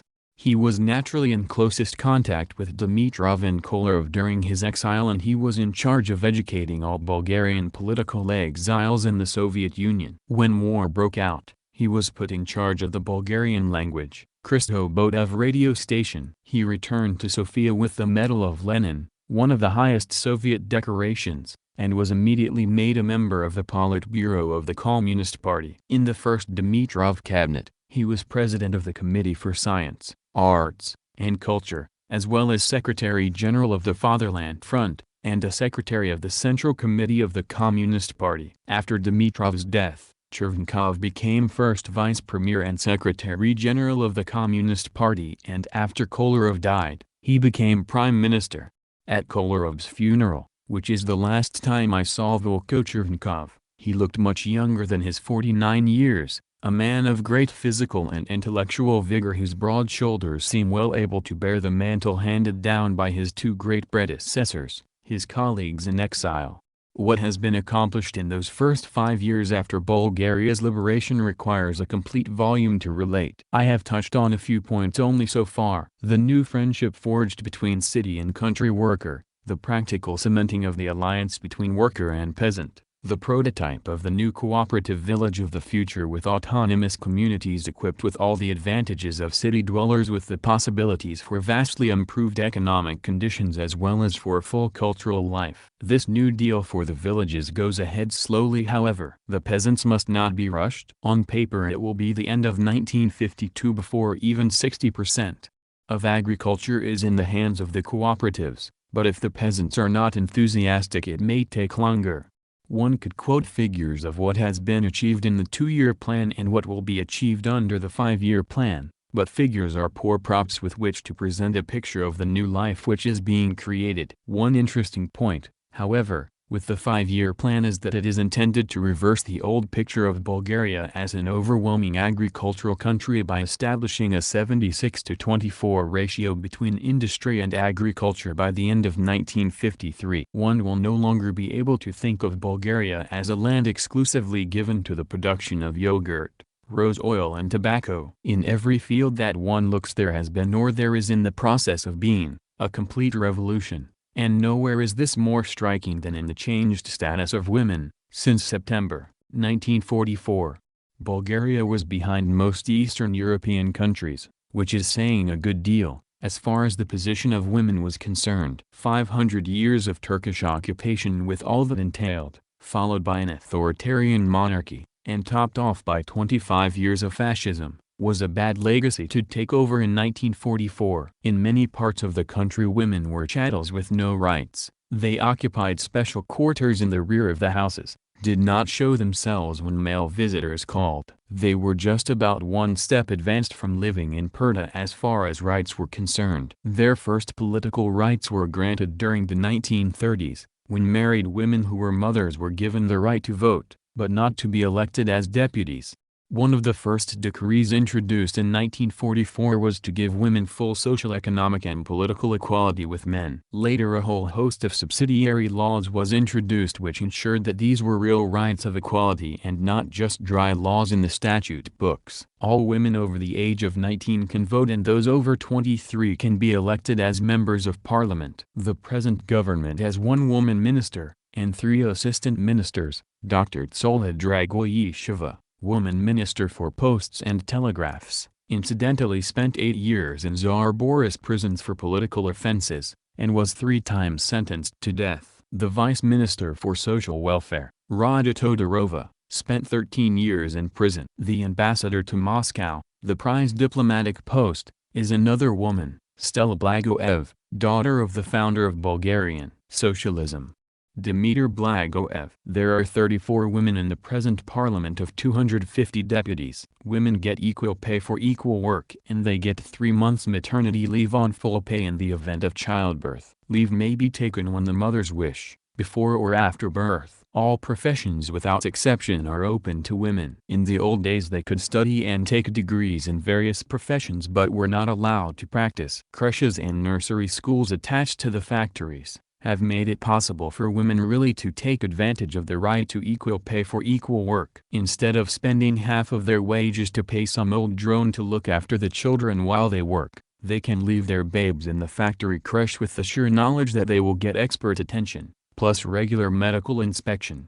All the old restrictions on girls studying for careers have been swept away. Before 1944, there was a limit to the number of girls who could study in any university faculty. Not more than 30% of students studying literature could be girls, for instance. Now the only criterion of studying is the entrance examination. 40% of those studying architecture at the technical high school in 1950 were women. In the old days, the greatest calamity that could befall a woman was to have an illegitimate child. She was not allowed to name the father, there was no way of getting maintenance from him. The unmarried mother was a social outcast with no chance of marriage, little chance of a job. The child grew up with no legal rights. Today there is no such thing as an illegitimate child. All pregnant women, regardless of their marital status, have the right to free prenatal care, the right to 3 months paid holiday at childbirth, followed by up to 6 months unpaid holiday without losing their jobs. For the first 6 months after childbirth they may work only 6 hours daily. The unwed mother has the right by law to name the father,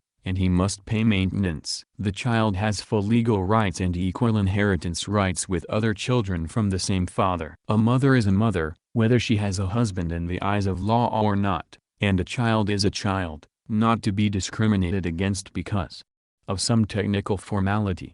The most revolutionary change in the life of Bulgarian women, however, has come about in the villages. Dimitrov had occasion once to chide Bulgarian men, even communists, for their attitude towards women. Most Bulgarian men, even party members, he said, still occasionally wear the fez on their heads. This was particularly true in the villages where women were usually regarded as pieces of property alongside the ox and goats. Woe betide the village maid that did not have a few strips of land to bring into marriage and a few animals as well. She would not find a husband. If she did not please her lord, he could send her home after a few years, minus her land and her cattle. If she did please him, she would soon become a beast of burden, even occasionally yoked up alongside the ox to pull a plow. She worked at least as hard in the fields as the man during spring, summer and autumn, and in winter it was she who tended the animals, while lord and master often enough spent the harvest earnings with his cronies in the village saloon. She never had money of her own,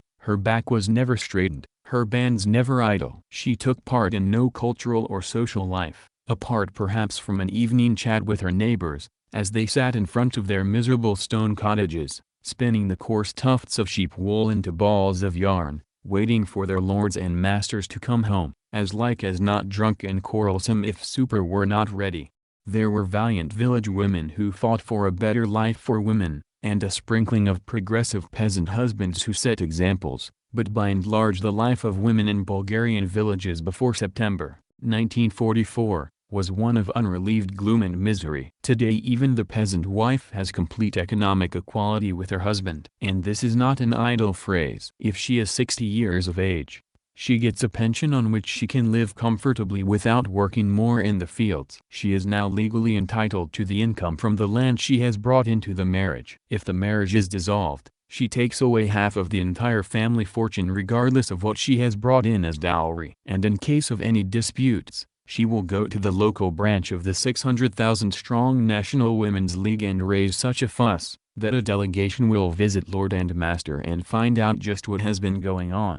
The cooperative farm opens the road to the final emancipation of Bulgarian peasant women. In the cooperative with its canteens, creches, communal laundries, they are relieved from much of the drudgery of cooking, washing and looking after the children which used to form the backbreaking burden in the old days after work in the field was finished. In the cooperative too, the money she has earned according to the number of days she has worked, is pressed into her hand by an impersonal treasurer. She does not have to wring it from a grudging husband. In most cases this new independence of the village woman, this new self-respect they have found, has made for happier and sounder married life. In some cases, naturally, it has caused great upsets. The advantage of life on the cooperative farms are more immediately apparent to the women than to the men, and often it is the wives who insist on joining. If the husband insists on staying out, the wife can take the case to the Women's League or to the village council. A delegation will be sent to talk things over, and if the husband still refuses, the wife is allowed to detach her piece of land from the farm and bring it to the cooperative. She will, of course, continue to live with her husband, but will work at the cooperative. After one season of working the farm on his own, the husband usually sees reason to join the cooperative too. If the husband is too quick with his fists or boots today, the wife has quick redress through a complaint to the village council or a local committee of the Women's Federation. Village cinema and frequent visits by mobile theatrical teams, the radio and electric light, The chance to take part in discussions open an entirely new life to the peasant wife. Thousands of them attend evening courses to learn to read and to write, often together with their husbands. Those that distinguish themselves in work or social activity have a chance of being sent to represent their district in parliament. Article 72 of the new Bulgarian constitution states, "Women have equal rights with men in all spheres of the state, private,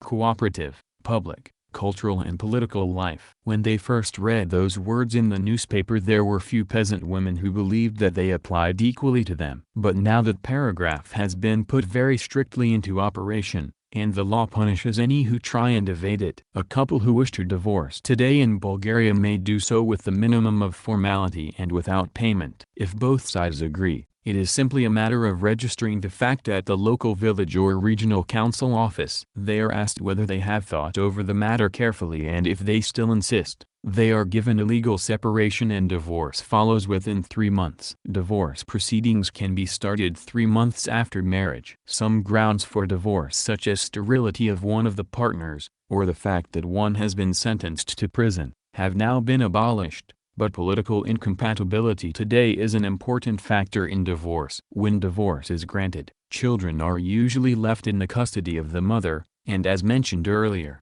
contrary to previous custom, the family fortune is equally divided, with the man responsible for the maintenance of the children. It is legally impossible for a husband these days to send his wife back to her parents because he thinks he has bought a bad bargain. He must legally sue for divorce with its, for him, unpleasant economic consequences. Marriage procedure has also been simplified these days. Both partners present their identification cards to a civil official. Each signs a declaration to the effect that there is no legal impediment to the marriage, that neither is a cretin, nor chronic alcoholic, nor suffering from any incurable disease. No previous formalities are necessary, only 2 witnesses to sign the register. There was a great rush on the divorce courts when the new laws were announced, mainly by people who would have been divorced years or decades previously, if there had been simple laws. There were also a number of cases of people getting married at 5 minutes' notice and divorcing again as soon as the legal minimum of 3 months had passed. The silly season in matrimonial relations had now passed, and family life in Bulgaria is on a more stable basis than in most countries in Western Europe, and is certainly more stable than in America. On every hand there is evidence that Dimitrov and Kolarov laid the basis for a social system which is rapidly raising Bulgaria from one of the most primitive of the backward Balkan countries to one of the most progressive countries in the world in the sphere of social relations. The example of the real emancipation of Bulgarian women is only one facet of the revolutionary changes that have taken place in every sphere of life. Another interesting example is the way they have tackled the question of prisons, a pressing problem in all Western countries. There are 2 shops in the center of Sofia, which would be indistinguishable from other shops, except for a small plaque on the outside walls, that says they belong to the Sofia Central Prison Cooperative. One can buy cane chairs, baskets of every imaginable shape and color, and children's toys, from convicts. They manage the shop, sell the goods over the counter, take the customer's money, and hand back the change. There are no guards in the shop or outside it. In the morning a prison van delivers the prisoners to the shop. In the evening it collects them. Those serving behind the counter, and the prisoner craftsmen who make the baskets and toys, are paid trade union rates for their work. Half of what they earn goes to pay for their board and lodging in prison. The other half they send to their families. Every prisoner has the right to work and receive trade union rates for his work. The system in the West whereby wife and children suffer because of the breadwinner's crimes, is considered monstrously unjust in Bulgaria. For every 3 days that a prisoner works, 5 days are credited against his sentence. In other words, a prisoner sentenced to 5 years is released after 3 years if he has worked, with a substantial sum of money to his credit if he is a single man and had not been sending his earnings home. More astounding still, prisoners who prove themselves to be trustworthy are often given weekends off, when they may visit their families, and they get 15 days vacation a year. Many who were sentenced to long terms of imprisonment, including the mayor of Sofia under the Germans, have been released from prison altogether on condition they do not move out of the village to which they have been exiled, or in some cases on condition they do not visit Sofia or certain other proscribed cities. Naturally, assassins, murderers, people convicted for crimes of violence, are kept under close observation for a long period before such privileges are granted. Normally a prisoner spends several weeks or months in a solitary cell, while the guards get to know him and form an opinion of his character. Those serving sentences of less than 12 months suffer greater restrictions than those with longer sentences. Most of those who occupy the highest positions in the Bulgarian government today have spent years inside the pre-war prisons, known throughout the world for their inhuman conditions. They discussed for many years what prisons should be like, and they have taken the earliest possible opportunity to put their theories into practice. Prisoners have to be made into socially useful persons, and prison in Bulgaria today gives many people their first chance in life. They are taught carpentry, electrical engineering, and a dozen other trades. They have prison libraries, orchestras and theatrical groups. When the accused in the pastor's trial and later in the Kostov trial asked to be spared to perform useful work for the state, they knew they were not uttering idle words. Prison is no longer the dehumanizing institution it used to be in Bulgaria, and still is in the West. It is a place which deprives the enemies of society of the possibility of an early repetition of their crimes, gives them an opportunity of making honest retribution, fits them for a place in society again, and does all this with the minimum of suffering for their guiltless dependents.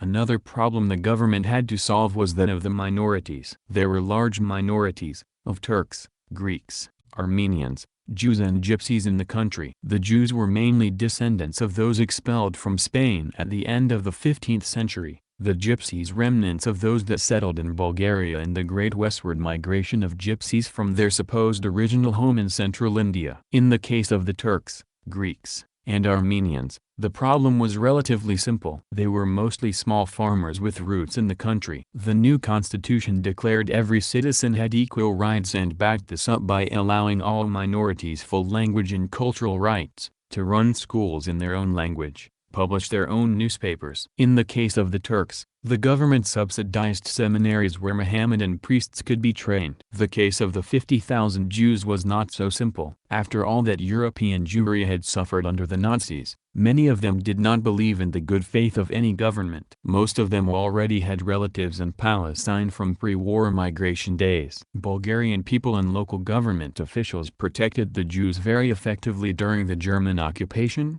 and despite repeated attempts to round up all Jews and send them to the gas chamber in Poland, Bulgaria's Jewry remained intact at the end of the war, except for some who fell fighting with the partisans. Most of them decided, however, that they wanted to go to Palestine, and the government put no obstacles in their way. Free transport was provided by train and ship for all those that wanted to leave. In all, almost 35,000 went, leaving about 15,000 still in Bulgaria. Individual Jews who still want to leave, may do so, but in future they must pay their own fares. The Jews have their own newspapers, synagogues and rabbis. Most of those now left are progressive citizens who have demonstrated by their deeds that they want to identify themselves with Bulgarian life and socialism. No doubt there are many romanticists and sentimentalists who will regret the disappearance of Bulgaria's gypsy nomads. The straggling caravans, the mangy, snapping hounds, the florid gypsy girls with voluminous colored robes ready to tell the fortune of any hand crossed with silver, the little nomad camps with brown bodies splashing in a stream, the blue smoke and cooking pots and skinny tethered horses, they all are becoming a thing of the past in Bulgaria. The nomads are being given roots, and make no mistake about it, they like it. Hitler's plans to exterminate them as socially unadjustable and racial degenerates probably frightened them rather badly and caused the tribal sages to reconsider their habits. Or perhaps it was true what one brown, wrinkled old gypsy woman with a clay pipe between her lips told me on one of the cooperative farms. It isn't true that we like being nomads. Only a fool can say it's true. We would always have stayed on the land if we could have got hold of some, or settled down as artisans. But we came too late on the scene. We would never get land of our own. We were always a peaceful people, a disunited people. We never made any land-grabbing wars. We stayed where we could, as long as we could, until we were pushed on our way. But see how our people work now. They have a chance. And it is true. that the gypsies who have been accepted into the cooperatives seem to work doubly hard to prove that it was only opportunity that was lacking in the past. The nomads have mostly been given land now or are accepted as artisans, brickmakers and blacksmiths into the cooperatives. In Sofia the gypsies were mostly blacksmiths and bootblacks. Now they are formed into cooperatives. Gypsies run 7 shoe shining parlors in Sofia today and are very proud of them. The manager of the Pashev shoe shining cooperative personally cleaned my shoes and kept up a running commentary. In the old days we used to run barefoot in the streets, kneel down here, kneel down there, and beg somebody to let us shine his shoes. Sometimes we got a kick in the face for our pains. Customers paid us what they wanted and we could never complain. Now look at us. He was a short, swarthy man, with a scrubby face and tons of energy as he whisked one cloth after another across the dazzling surface of my shoes. Look at us. A few years ago all of us in rags and patches, nobody with shoes. Grinning all around the shop were half a dozen equally swarthy gypsies with gleaming teeth and jet black eyes, clad in neat blue overalls, neat white canvas shoes, neatly brushed mops of blue-black hair. We're out of the rain, snow and flies now. We have a radio to entertain our customers, and he rushed across to turn it on. We own everything here. First we formed a cooperative, then the government loaned us 25,000 leva, about £30, to stock up with brushes, polish and rags, and pay a month's rent on the shop and chairs. In 6 months we paid off everything, bought ourselves overalls and the shop a radio. And we've all got more money than we ever had in our lives before. A big placard in the shop advertised standard rates for polishing different types of shoes, from white sand shoes to long riding boots. We got much more trade than we used to when we worked on our own and against each other. People trust us and send their shoes into us to be cleaned. We get as much or more custom that way than from those that sit in the parlor. It is perhaps not as romantic for the tourists to see gypsies dressed in blue overalls and shoes and set up in a shop instead of rushing around barefoot and clad in picturesque rags, but the gypsies seem to think they are better off that way. And, as my mentor expressed it, our kids that used to be running round in the streets are in school now learning to be real big shots. The gypsies, of course, have the same voting rights as all other citizens. They have their own paper printed in somewhere Dramany dialect, have their own deputies in parliament, and, above all, they have the only gypsy theater in Europe outside Moscow.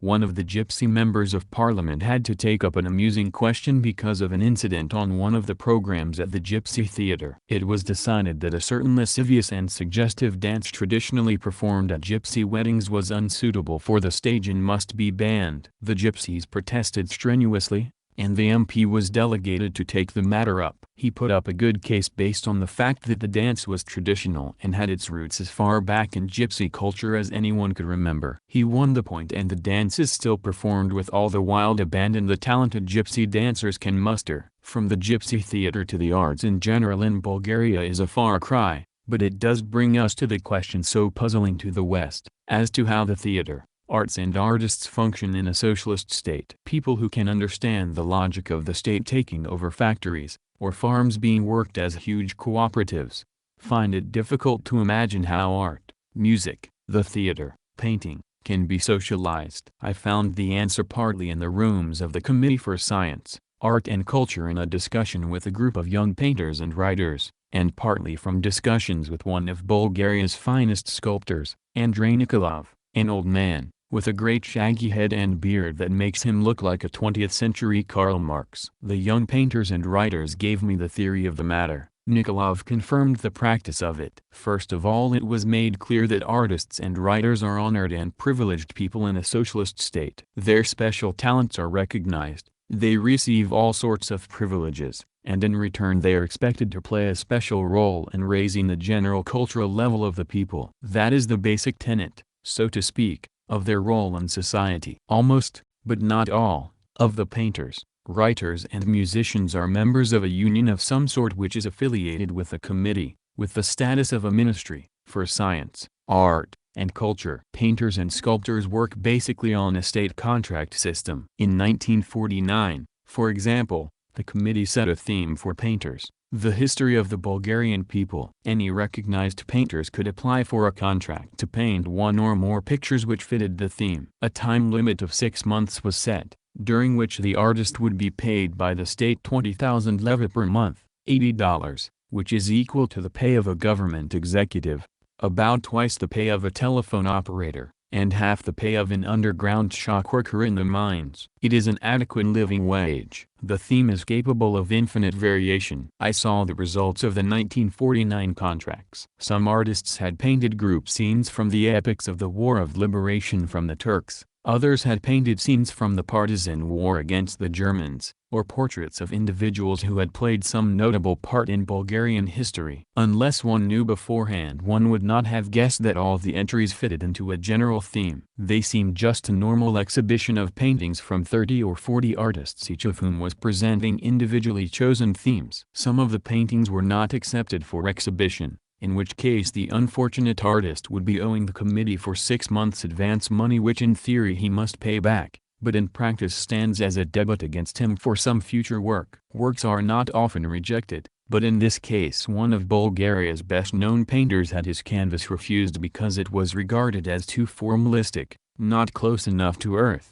Almost all the canvases that I saw exhibited had already been sold, but none to private buyers. State organizations, art galleries, trade union headquarters, even factories for their assembly halls, are chief buyers in Bulgaria today. Paintings are not bought to be hoarded away in private collections, but are bought by mass organizations where they will have the widest possible appreciation. Art for art's sake has no future in a society where purchasers are buying not for some individual's eccentric fancies but for the public at large. The lowest prices paid for any of the pictures I saw were well above the minimum 120,000 leva necessary to repay the 6 months advance payment they had received. Most artists had submitted more than one canvas, several of them half a dozen. Altogether 50 painters had applied for contracts for this particular theme. The history of Bulgaria was not by any means the only theme set for 1949. The death of Georgy Dimitrov prompted a demand for portraits and busts of Dimitrov, and further contracts were let. In addition to the purchase price of their exhibits, without any agent's fees deducted, artists also receive cash prizes awarded by the artists' committee. Competitions are also organized among artists themselves for themes. Many a painter wearily searching for a theme for his brushes has been grateful for the communal inspiration provided by his colleagues. There is an unlimited demand for paintings of the contemporary scene, and works depicting Bulgarian picturesque and stormy history, and artists of any merit at all have no worries about their livelihood. Those with ultra-modern futurist or surrealistic or existentialist ideas can paint away all they want, and if they can find private buyers they can make a living, but in general there is not much of a future for them in Bulgaria. The extreme limit of modernism in Bulgarian painting is probably set by the wonderful old man Vladimir Dimitrov, with a long wispy white beard, whose vivid colors and slightly geometrical style, almost bordering on cubism, startles some of the orthodox realists at every exhibition. The government, apart from help with the state contract system, gives every possible assistance to painters. Most of the studios were destroyed during the war. Dozens of painters had never possessed studies of their own. The government found 100 war-damaged shops which had been put to no useful work, and they requisitioned them, had them fitted out as ateliers and rented them to the artists at nominal cost. Blueprints have been prepared for an artists' colony to be built by the end of the 5-year plan at a site outside Sofia, high enough to be clear of fogs which beset the city in late autumn and winter. In the meantime, in addition to the 100 ateliers already set up, space is being made available on the top of schools and other public buildings where plenty of light is available. Most painters now earn about 50 to 55,000 leva a month, about $200 according to the official rate, but in terms of Bulgarian money very much more. Special allotments of foreign currency have been made available so that they may have the best of imported materials, brushes, colors and canvases with which to work. And, important for many painters and sculptors of the old school, the fact that they made portraits or busts of Tsar Boris, or Tsar Ferdinand, is not held against them. They are estimated on the basis of their work today and whether or not it serves to raise the cultural level of the people. For writers a different system is used. They are expected to show much more individual initiative in selecting themes. Supposing a writer has an idea for a play, he can submit an outline of the plot to the theater committee, and if the outline is accepted, He is given an advance of money and starts work. If he is wise, he will keep in touch with the theater committee, which will arrange conferences for him with producers before the play is finished. The producers, committee members, stage technicians, will all point out the faults in the play from every viewpoint, from ideological faults to purely technical difficulties with scenery or lighting. The standard required is very strict. The Bulgarian theater is based on that of the Soviet Union, on the Stanislavski school. Russian producers from the Bolshoi and other famous Soviet theaters often come down to Sofia to lend a hand with productions. It is not sufficient for an author to hit on a good ideological theme. The language, images and form, as well as content, must be of the highest standard. From all these points the play will be thoroughly criticized before the writer puts it into final form. He has ample time to work, advances are generous, and the rewards of writing a successful play are enormous, calculated in Bulgarian currency. If the play is turned down in the end, the author will have to refund his advances, but this very rarely happens, unless a writer has departed completely from his original outline. Before the play is finally billed, a special showing will be made with a cross-section of the population invited as a test audience. After the showing there will be a public discussion. The producers make a report on how the play was produced, what technical and other difficulties had to be overcome. Members of the public get up and say what they thought of the play, its content, the way it was produced, their opinions of the scenery and the acting. Criticism of the sharpest form and well-based appreciation comes not from the Olympian heights of professional theater critics, who in the West look at any new production with a sneer, but from the general public, the final target of all writers. Plays submitted to this test audience criticism have often been radically revised and improved by the public criticism. The most successful play recently written by a Bulgarian author, Royal Clemency, by Kamen Zadrov, was drastically revised after criticism by an audience in Plovdiv. It is now a first-class hit, and writer Zadrov does not have to worry from a financial point of view if he does not have another play accepted for a year or two. Authors receive a straight 10% of box office's takings, which has meant several millions of leva for Zadrov during the first 12 months showing of his play.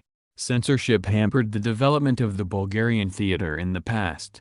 It has now been abolished in theory but still exists in practice, in the sense that the all-powerful theater committee would certainly not produce a play of existentialist Jean-Paul Sartre. His work is regarded as negative and pessimistic, not in keeping with the revolutionary, humanist and realist conceptions of the modern Bulgarian theater. As a spokesman for the theater committee expressed it, Shakespeare, Molière, Gogol, Tolstoy, Chekhov and all Soviet dramatists were banned in the past and, of course, are all favorites of the present. It is natural that Soviet influence is paramount in our theater, the committee man explained, not only because the language lends itself to ready translation, but because Soviet writers deal with problems and themes that express Bulgarian problems and interests today. Before September 1944, there were 5 national theaters and 1 opera in Bulgaria. Today there are 17 theaters and 4 opera houses. The government spends just 20 times as much on music, opera houses and theater as any pre-liberation government. Old actors and artists, even those who left the theater long before 1944, have been sought out and given decent pensions. Some of them have been brought in as advisors or teachers in the new high school for dramatic art. State encouragement for the arts is not an empty expression,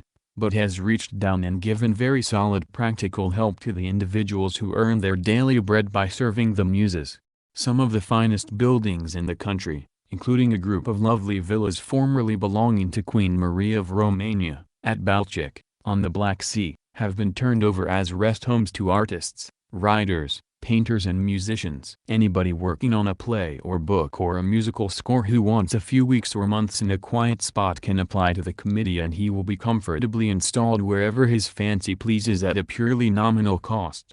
All these reforms and undreamed of privileges are what is meant by the new life in Bulgaria. They are the solid substance of visions dreamed of by Bulgarian reformers, writers and revolutionaries in the days when the Turks still ruled the land. They are the practical form of the constitution won for Bulgaria by Dimitrov, Kolarov and the men and women that believed in and followed them. They are gains which the Bulgarian people will defend with their last drop of blood. The Western world must realize this. Whether it's the peasant in the cooperative farm, the gypsy in blue overalls and shoes, the peasant wife who for the first time is treated as an equal, the factory worker who feels himself part owner, the painter who has been given a studio and an assured future, the worker's son who for the first time in history can attend an university. They all owe their present life to the Bulgarian Communist Party, to its gifted and inspired selfless leaders, Georgy Dimitrov and Vasyl Kolarov. Chapter 14, The Incredible Story of Laszlo Rajk. A few weeks after the Cominform resolution denounced Tito, a young Hungarian of Yugoslav origin, Milos Mojc, was found by a woman friend lying in a pool of blood in his Budapest apartment. It was the night of July 10, 1948. A few minutes after the young woman arrived, Mojc died, but not before he had named Živko Borov, press attaché at the Yugoslav legation, as his assassin. The young woman had passed Borov leaving the apartment as she approached it. Borov returned to the Yugoslav legation. The Hungarian police arrived a few minutes later, but could not enter legation premises. A strong police guard was placed round the building, and over the next few weeks diplomatic notes passed with great rapidity between Budapest and Belgrade. Eventually the Hungarian police got their hands on Borov and they commenced unraveling one of the most fantastic and cold-blooded political conspiracies in the history of Central Europe.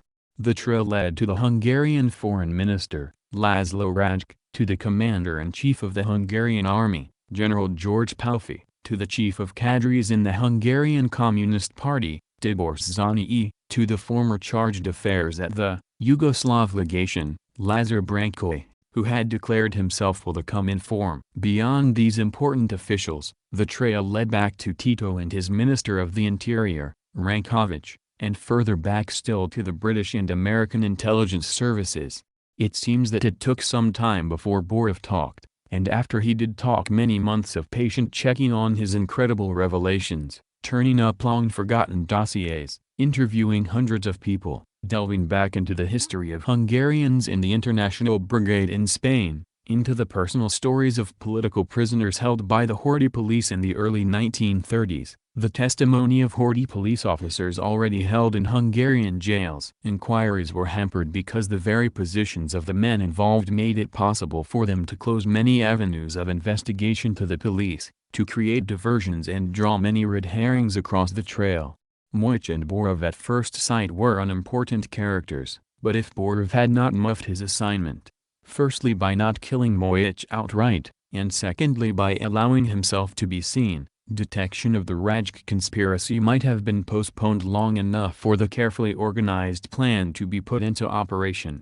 When the Cominform resolution was published, Yugoslav communists at home and abroad were stunned. They had great faith in their wartime leader, Marshal Tito, but they could not believe the Soviet Union and the other people's democracies could be wrong. Those at home quickly found they could do nothing about it. Those who opened their mouths even to discuss the resolution, were whisked off to jail, or as in the case of General Arso Jovanovic, Tito's former chief of staff, and hundreds of others, they were liquidated. What was required of a Yugoslav communist was an immediate rubber stamp approval to resolutions supporting Tito. Yugoslavs abroad, however, were not quite so tightly under Rankovic's control. After much hard searching, many of them declared for the Cominform. Such a one was Milos Mojc. Although he was a Hungarian by nationality, he was a Yugoslav by birth, and since the end of the war had been an agent in Hungary for Rankovic's secret police, or UDBA as it is now known.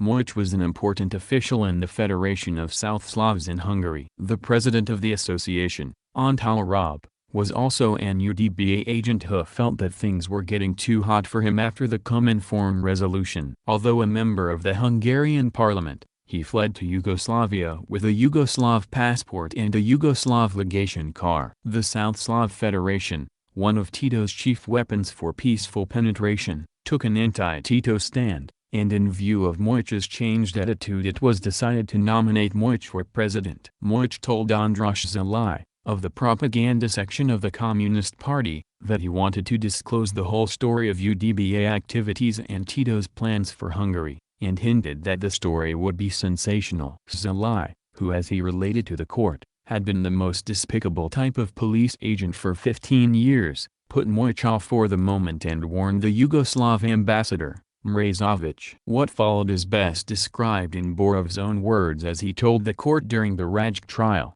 supplemented by Brankov, who joined Borov at the witnesses' stand to try and minimize his own role in the affair. Borov, tall, sleek, very well dressed, grinningly greeted acquaintances among the Hungarian and foreign correspondents in the court as he swaggered in. Brankov, short, with close-cropped black hair and a dead white face, was tense and always on the lookout for a point which he might possibly exploit to his advantage. Borov explained the background of Moich and that it became known he would denounce Tito and UDBA activities. In connection with this, he continued, Brankov said he had reported the Moich case to Belgrade and Rankovic had replied that Tito's instructions were he must be put across the border to Yugoslavia, and if this were impossible, he must be liquidated. Brankov ordered me to do it and said that as I was a Serb and closest to Moich, I had the best chance of success. At first I refused. Then Brankov and Blazic, first secretary at the Yugoslav legation, took me to Minister Mrazovich and explained that I did not want to carry out the assignment. Mrazovich repeated the assignment, and when he ordered me to carry it out, I dared not refuse. Mrazovich handed me his own revolver. Then I went to Moich's flat on the evening of July 10th, and making sure that he was alone, I went to him and we had a long talk. I tried to convince him to give up his original intentions. I tried to get him to come to the legation to talk with Brankov.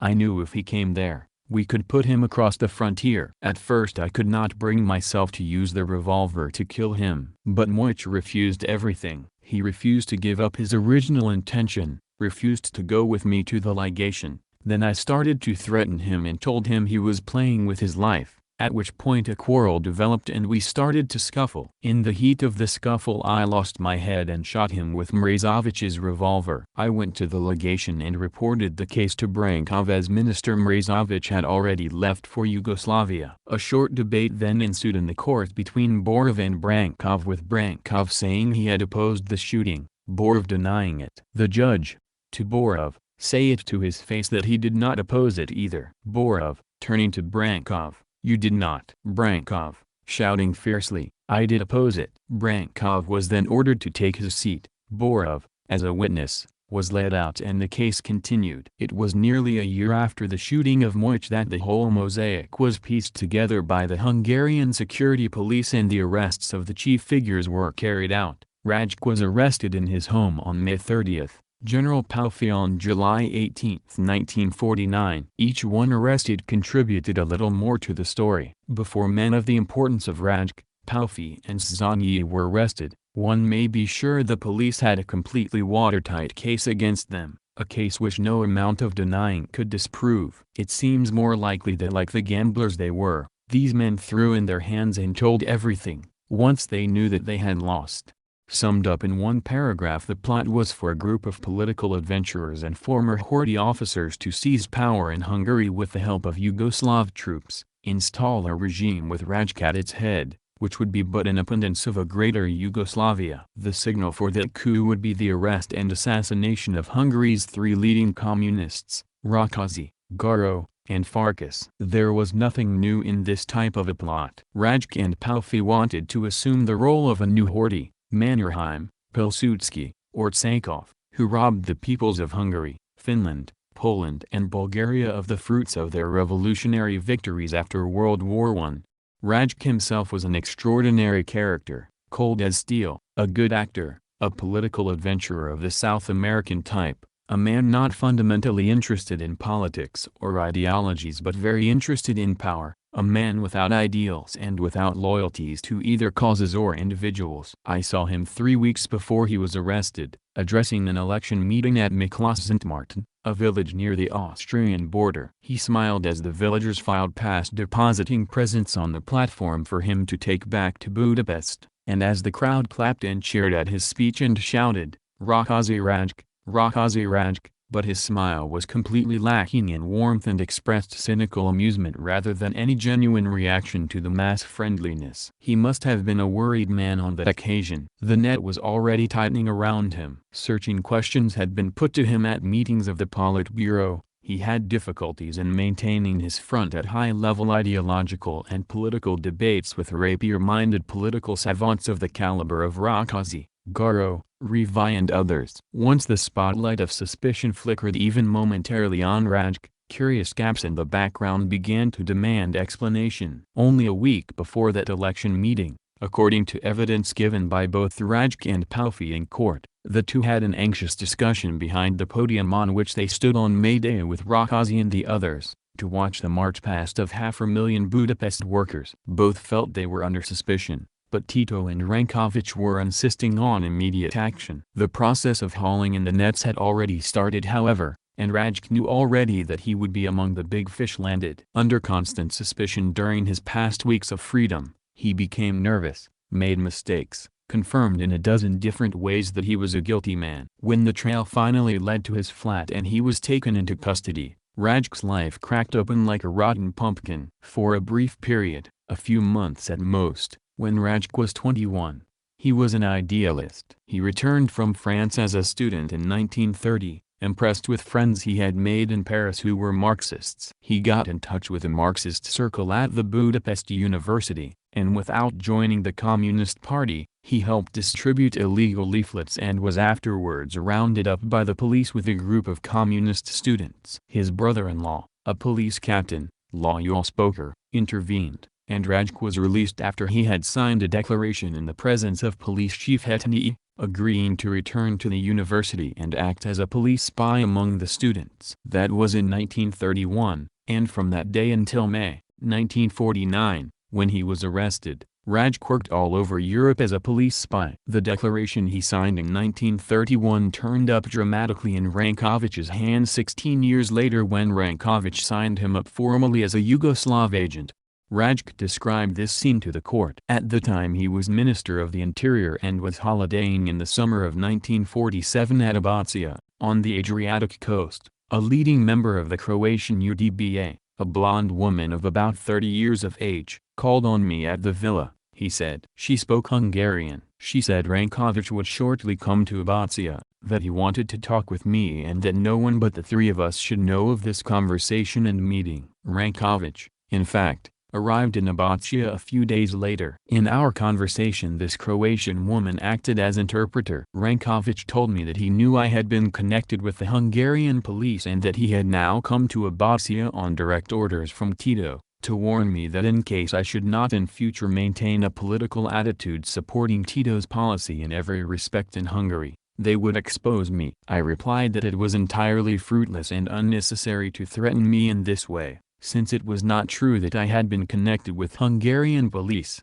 and if I cooperated with them politically, I did not do so because they wanted to organize me but because my political concepts were akin to theirs. Upon this Rankovic somewhat mockingly pulled from his pocket a photostat copy of the declaration I gave to Hetani when I was arrested in 1931. I asked Rankovic how he came to possess such a document. Perhaps the Yugoslav fascist police previously had contact with the Yugoslav police and exchanged data with them? Rankovic replied that it did not turn up from Yugoslav files but was given to them by the Americans. The files of the Horthy police were evacuated to Western Germany in the last phase of the war when the government and various official bodies escaped to the West, and in the American zone of Germany these files fell into the hands of the Americans. Rankovic said they needed this document because they did not want to buy a pig in the poke, the more so as I would get to know all about their entire policies and connections. Therefore he could tell me that they were in contact with the Americans, that in the near future my instructions would not come from the Americans directly, but from the Yugoslavs. Well, said Rankovic, the Yugoslavs means Tito and myself. He told me that in future I would get instructions direct from him. Here I must repeat that when Rankovic produced the photostat copy I said that organizing me formally on the basis of the photostat was unnecessary as I agreed with them politically anyhow. Rankovic then said that I as a Minister of the Interior would understand that he, in his capacity of Minister of the Interior would regard it as necessary to have every possible guarantee in his hands that I would perform my tasks correctly. They knew my abilities, my position in the government and the party, and would assign great political tasks to me. The declaration Rajk signed was the beginning of his long and sinister career as a police spy. He returned to the university in 1931 and rewarded the police by denouncing a few months later the whole group which prepared the illegal pamphlets Rajk had once helped to distribute. 17 of them, including Rajk and another police agent, Stolt, were arrested. Rajk and Stolt, who had to be arrested so as not to attract suspicion, both were given 3 months sentences. The following year he denounced another small group, was arrested with them but was acquitted. Rajk told the court that he gave regular reports on student activities until he was expelled from the university in connection with his third arrest. The police could not prevent this expulsion, of course, without revealing Rajk was their agent. He wormed his way in the central propaganda organization of the Young Communist League with the task of locating the party printing press, but this he failed to do, as he was transferred to another more important job in the National Union of Building Workers, where he was to act as a provocateur. Mass meetings were forbidden at the time, but Rajk persuaded the workers to hold a big street demonstration at the time of an important strike by building workers. As a result of the demonstration, the police arrested 200 workers, including all the union leaders, and the strike collapsed.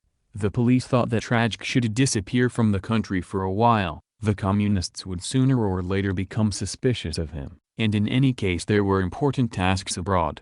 There was a regular flow of illegal communist literature pouring in over the frontier from Czechoslovakia. Rajk was ordered to discover the origin and the route used to smuggle in the pamphlets. In 1936, escorted by his brother-in-law, Captain Boker, and a detective of the political police, he was passed through the Hungarian frontier into Czechoslovakia. In Prague he was naturally able to pass himself off as a persecuted communist who had escaped from the Horthy police. He was accepted as a genuine communist in exile. It took himself some time to get himself organized in Prague and to feel his way into a position where he could carry out his task. Before he could locate the route by which the illegal literature was smuggled, he was ordered by the new Hungarian political police chief, Sombor Schwinitzer, to go to Spain to find out the names of those fighting in the Hungarian Rákóczi battalion and where possible to disrupt and demoralize its members.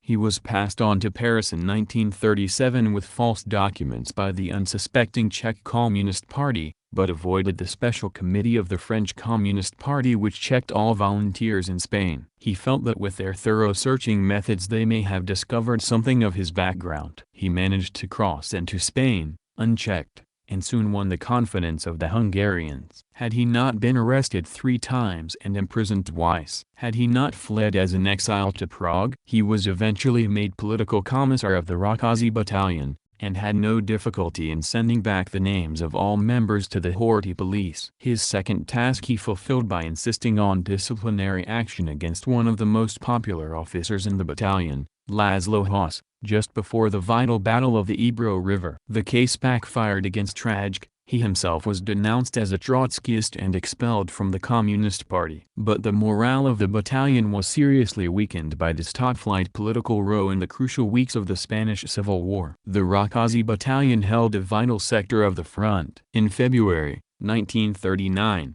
Rajk deserted the battalion and fled to France, where he was interned, and later joined by other members of the unit. Most of those who could later have testified against him and his expulsion from the party, were either killed in battle or died later in the German concentration camps to which Pétain and Laval delivered them.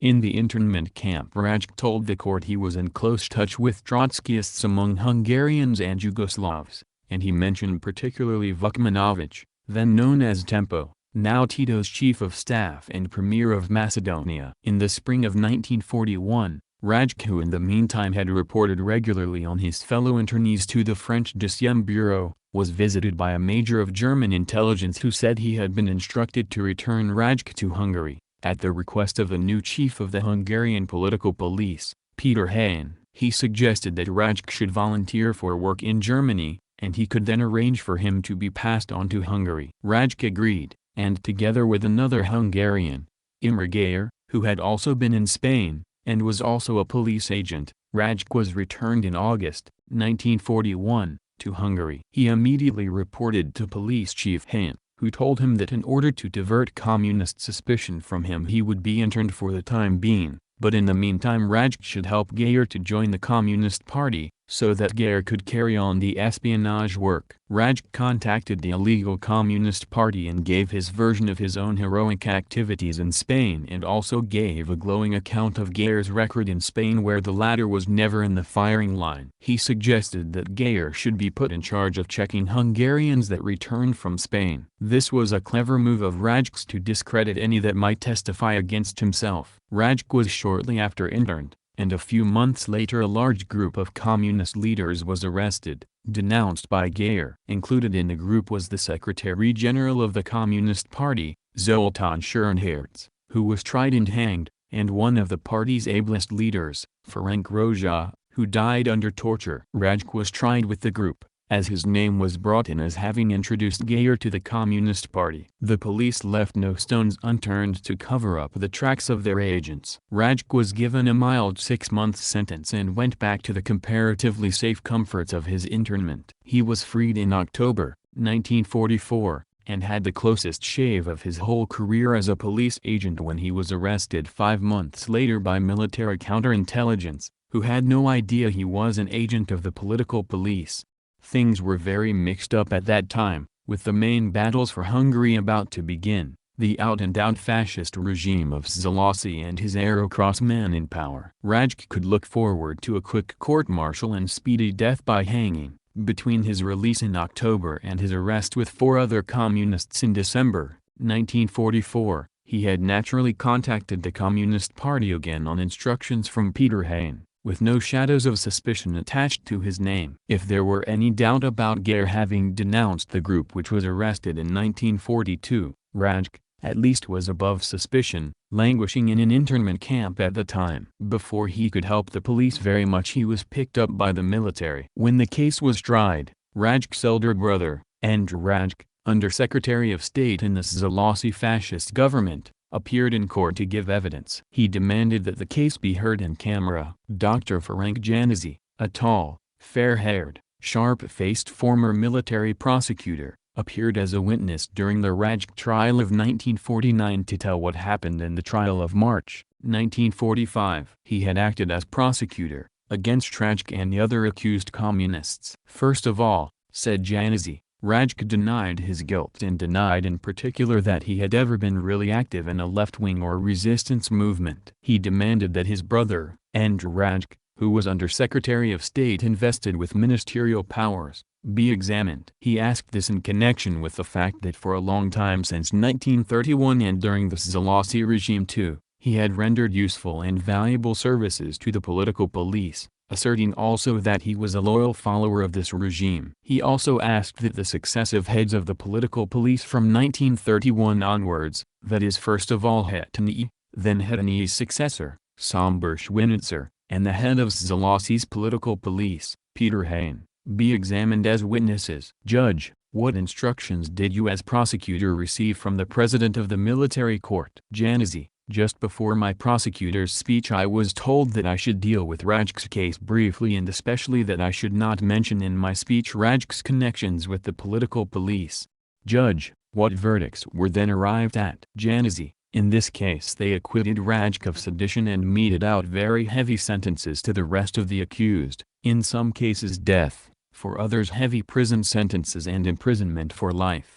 Rajk's case was transferred to a civil court, but in the meantime the German resistance in Hungary collapsed, the Szalosy government fled, and Rajk, together with Stolt, whom we last met as a police agent with Rajk in Budapest University, were taken to Germany. Rajk decided to return to Hungary as soon as the Germans were finally defeated, but begged Stolt to contact the former chief of political police, Sámbor Schwinitzer, who was working for American intelligence in Bavaria, and tell him that Rajk was returning to Budapest, available for new assignments. Stolt did this, was introduced to the local chief of American counterintelligence, who asked him searching questions about Rajk, and whether he was capable of performing a double role in the Hungarian Communist Party over a long period. In Budapest Rajk was hailed as one of the best members of the Communist Party with a magnificent record of service at home and abroad, arrested dozens of times but always miraculously escaping death. He became secretary of the Budapest Party organization. Before long he was approached by an American, Lieutenant Colonel Kovac, from the U.S. military mission, who told him he knew all about his past and ordered him to place himself at the disposal of American intelligence. If did not carry this out, Rajk told the court, he said he would denounce me to the Communist Party leadership. Of course, I agreed to work for him. For a time Rajk made normal intelligence reports, his estimation of the strength of the political parties, Communist and People's Front policies, and other routine matters. Later he was given the task of organizing a faction within the Communist Party to split the majority of members away from the Rákosi leadership. By the end of 1946, Rajk was Minister of the Interior in a key position to carry out another of his assignments, which was to place American and British agents, recruited in Switzerland by Mr. Noel Field and Mr. Alan Dulles, of the American Secret Service, OSS, in leading positions inside the party. The party was just being painfully knit together after years of illegality, with members pouring back from exile in all parts of the world, and nobody in a position to vouch for anyone else in hundreds of cases. Thus Rajk was able to place Zani in the vital post of Chief of Cadre's Department, responsible for allotting key jobs to other communists. Others he placed in important positions of the Ministry of the Interior, Prime Minister's Office, Foreign Office, in the radio and press departments. At first, independently of his American contacts, Rajk was also in touch with the Yugoslavs from as early as 1945, through Lazar Brankov, then chief of the Yugoslav mission to Hungary. Rajk was not quite certain what the Yugoslavs were after at the time, but from many guarded talks with Brankov he got the impression in 1946, that the Yugoslavs wanted to pursue a line independent of the Soviet Union and the other people's democracies. In response to veiled questions from Brankov in the spring of 1946, Rajk told the court, Brankov was able to convince himself from my replies to his questions that I not only sympathized with Tito but that I approved of his nationalist and essentially anti-Soviet policy. This caused Brankov to be open enough to tell me straight out that he was the head of Yugoslav intelligence in Hungary and to ask me as Minister of the Interior to hand over to him various data, to give reports on the Hungarian political situation, on various matters of state secrets and so on. Later followed the incident mentioned above of the formal recruitment of Rajk by Rankovic at Abacia and the agreement that all intelligence material for the Americans should be funneled through the Yugoslavs. From the time of the Abacia meeting Rajk received regular instructions direct from Rankovic about packing the army and police with suitable people, suspending the political activity of all party branches in the police to get the entire organization completely in his hands, to cooperate with Zani, long a Yugoslav agent, in packing every office in the administration with right-wing people who would support an eventual coup. On his own account Rajk stopped investigations started by the police against several conspirators, including Minister of Defense Bartha, and the son of Prime Minister Ferenc Nagy. Rajk called off the police, gave Bartha a chance to resign and flee the country, and permitted the Prime Minister to warn his son,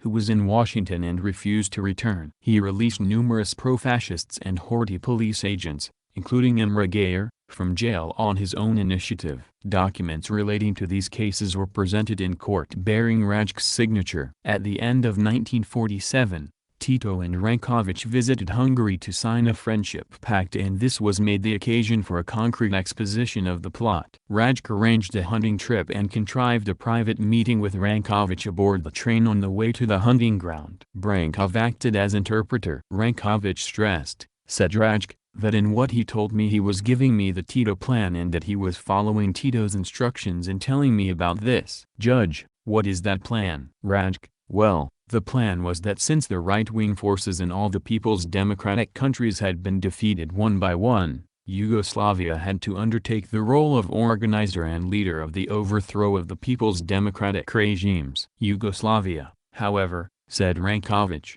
could not do this openly, coming out with the announcement of such a policy, because of the feeling in Yugoslavia and the rest of the people's democracies for friendship with the Soviet Union. Therefore Tito had to carry out this policy under camouflage, by deception. First of all, Yugoslavia had a great attraction for the rest of the people's democracies because of the war, or rather because of the heroic partisan battles of the people of Yugoslavia. So Tito thought that this attraction, this popularity, outwardly emphasizing and stressing friendship with the Soviet Union and the people's democracies must be taken advantage of, and various federations should be concluded between Yugoslavia and the other countries.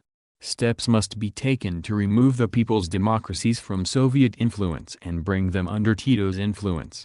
Ranković, according to Rajk, elaborated a little more on this new great federation which should be built under Tito's guidance, and then went on to give specific instructions on preparations for a seizure of power in Hungary by force of arms. Tito was too experienced, said Ranković, to have the same plan for each country. Rajk, the task relating to Hungary was to overthrow the people's democratic regime, of course, to arrest the members of the government and within this, judge, who were the most outstanding enemies. Rajk, and within this the most dangerous ones, as Ranković said, must be liquidated, if there was no other way. Judge, who were they by name? Rajk, by name he thought first of all Rákóczi, Garo, and Farkas. Judge, did he only think of them or did he definitely name them? Rajk, he definitely mentioned them and he told me that I would be responsible for carrying out this whole program in Hungary, and in connection with this, he told me right away Tito's evaluation of the situation and the forces on which one could rely.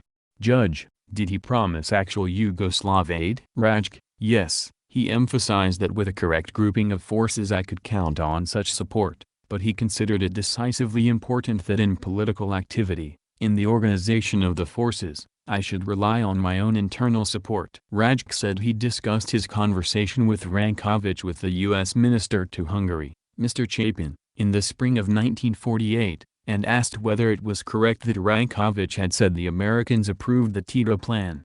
Chapin hesitated a little whether to make a statement before me or not. Later he did and said that he knew of this plan and that the United States would not put any objection in the way of carrying out Yugoslavia's policy. In 1948 Rajk began to run into his first difficulties. Up to then he had no checks. He had found in General George Palffy, Inspector General of the Army, a kindred soul, an old Horthyist officer who had joined the Communist Party and sworn to destroy it. As Rajk packed the police and security forces with his own men, so did Palffy pack the key army posts. As Rajk suppressed political activity within the police, so did Palffy suspend political activity in the army. With no party criticism or party watchdogs, army and police were directly responsible only to Palffy and Rajk. But in 1948 things took a bad turn. In the spring of 1948 the Social Democrat and Communist parties were fused into one. There was a wide purge in all state, administrative posts,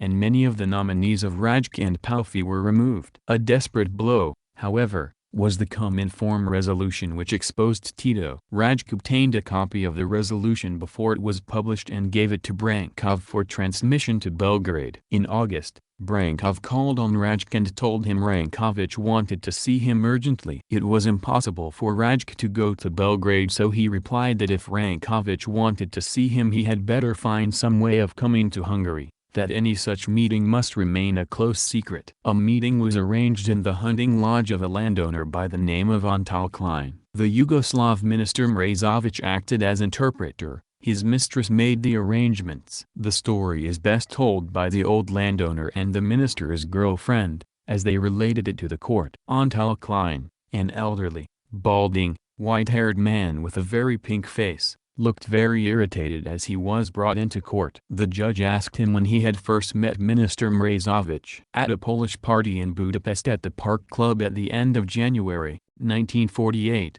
which I attended with Georgina, the daughter of our chief town clerk, Garo Trysnius. As soon as we entered the place Mrazović came up to us. He knew Georgina from a hunt arranged at my place. After greeting me briefly he began to court Georgina most warmly. He courted her all the night. We left for home the day after the party. He described the ardent wooing of Georgina by the minister and frequent visits by Mrazović to Georgina's home at Pax, about 70 miles south of Budapest, near Klein's estates.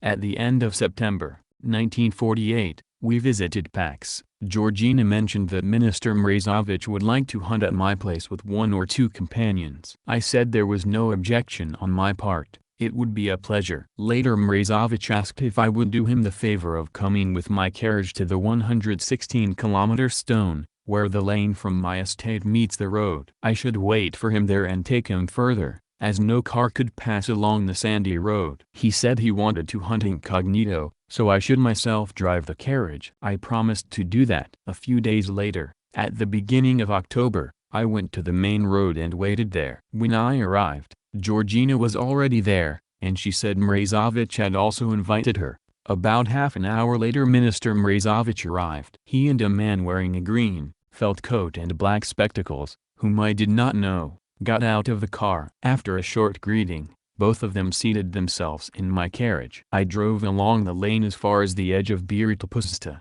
the hunting ground. I stopped a good distance from the buildings, where they got off together with Georgina, took with them the food she had brought, as well as 2 guns. The 3 of them went into the hunting reserve and asked me to wait for them. They said they would come back in 2 or 2.5 hours' time, when I should take them back to the main road. Then they left. What happened I don't know. They returned 2.5 hours later, and I took them back by carriage to the main road. The 2 men went off by car and I took Georgina back to Pax in my carriage. Judge, what impressions did the hunt make on you? Was it not clear that this was only a so-called hunt which served Mrazovich to meet certain persons in secret? Klein: when they returned after 2.5 hours without anything in the bag, I became suspicious of the whole thing. I wasn't even introduced to the man in the green coat with the black spectacles. The fact that they came from Budapest to go hunting and the whole hunt didn't last longer than 2.5 hours.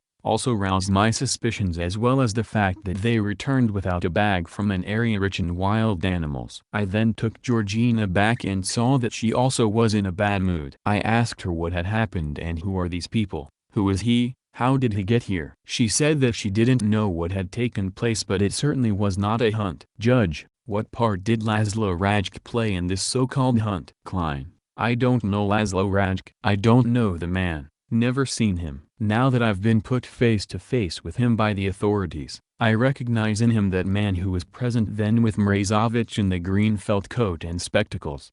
Judge, now do you recognize him? The irate old man turned round, gazed angrily at the whole court, then looked at each of the accused in turn. There was a broad smile on Rajk's face. That's him, Klein cried, pointing a shaking finger at Rajk. He stomped out of the courtroom, still seemingly indignant at not having been introduced on the hunting field and having been tricked into lending his carriage and hunting reserve to a group of conspirators.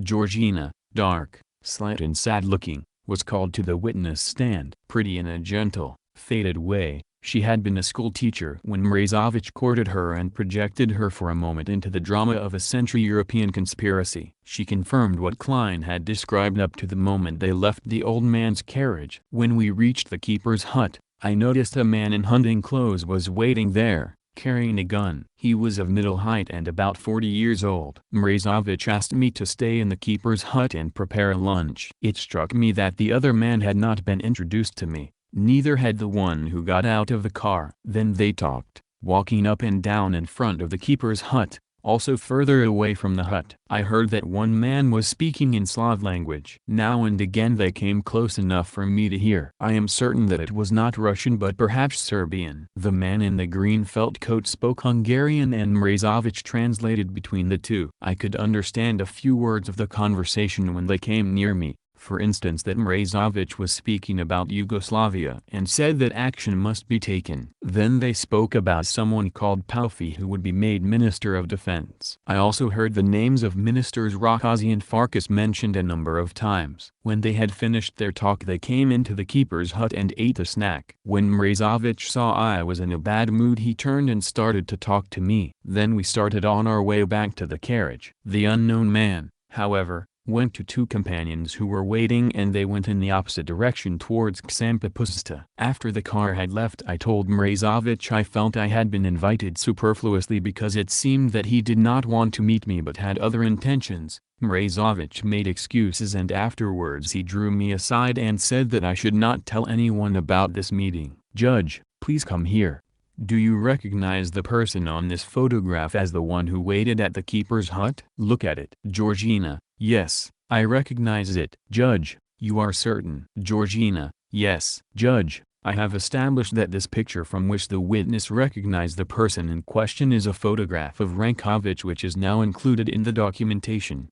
Rajk filled in the gaps as to the conversation he had with Rankovic on this occasion. General Palfi, who at that time commanded the frontier guards, opened the frontier to Rankovic's car so that it passed through without inspection. Rankovic told Rajk that the Cominform resolution had changed nothing except that Rajk must act with greater speed and energy than before. Plans must be speeded up. The coup must be brought off as soon as possible. Tito was now prepared to give more direct help than before. Special Hungarian-speaking units were being concentrated on the frontier who would cross into Hungary wearing Hungarian army uniforms. Rankovic especially drew my attention to the fact that Tito was absolutely determined that at the same time as the coup d'état, the Hungarian government would have to be arrested and 3 of its members, Rákosi, Garo and Farkas would immediately have to be killed during the first action. Rankovic said that, of course, a brutal appearance must be avoided. Perhaps it would be explained that one of them was an accident,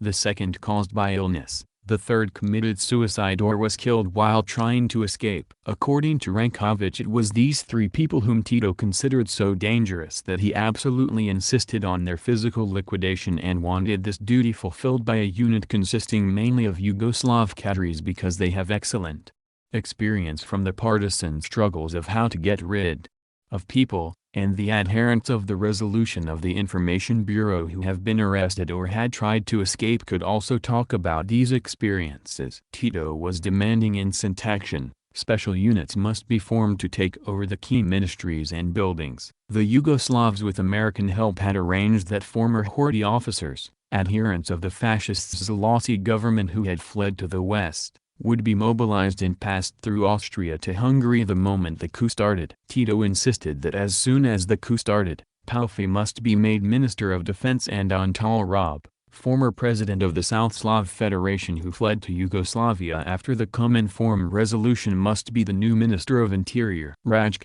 who by this time had been switched from Minister of Interior to Minister of Foreign Affairs, would of course be Prime Minister in the new government. Foreign policy must be subordinate to Tito's policy and Hungarian industry would have to be geared to the Yugoslav 5-year plan even if this was contrary to Hungarian economic interests for the time being. The main thing, as Rankovic kept stressing throughout the interview, was action as soon as possible. Back in Budapest, Rajk had a discussion with Palfi. I told Palfi that all the forces in the army should be listed and units should be formed which would be suitable for carrying out such an armed putsch, taking into consideration that they would be supplemented by the Yugoslav units to be deployed by Tito and Rankovic and with the Western units sent across from Austria. Judge, did you not tell Palfi that Rankovic had instructed him to work out a plan? Rajk, I did not because Palfi had already got his orders from the Yugoslavs through his own channels before I spoke to him. He started to tell me about the plan and wanted to give me sketches. I didn't take these, so he told me by word of mouth about the formation of various units for the occupation of institutions, telephone exchanges, ministries, etc. By the end of 1948 plans were worked out down to the finest details. The Yugoslavs obligingly sent in 2 experienced assassins who began shadowing Rákosi, Farkas, and Garo, observing their habits, the time they left home, when guards were changed, if they took walks unattended, if they slept in rooms which could be reached by machine gun fire from outside. 3 weeks after the PAX meeting, Brankov called on Rajk and ordered more haste. 2 weeks later Mrazovic called and said Rankovic was very angry about the slow way things were going. Yugoslav troops were already concentrated on the border in an advanced state of readiness. Rajk, however, was nervous and told Mrazovic that it was impossible to effect a putsch at that moment. But still the Yugoslavs pressed for action. Summing up at that time, said Rajk in the court, the more I came to the conclusion that it seemed almost impossible in view of developments that anyone in his right sense should think of carrying out a putsch,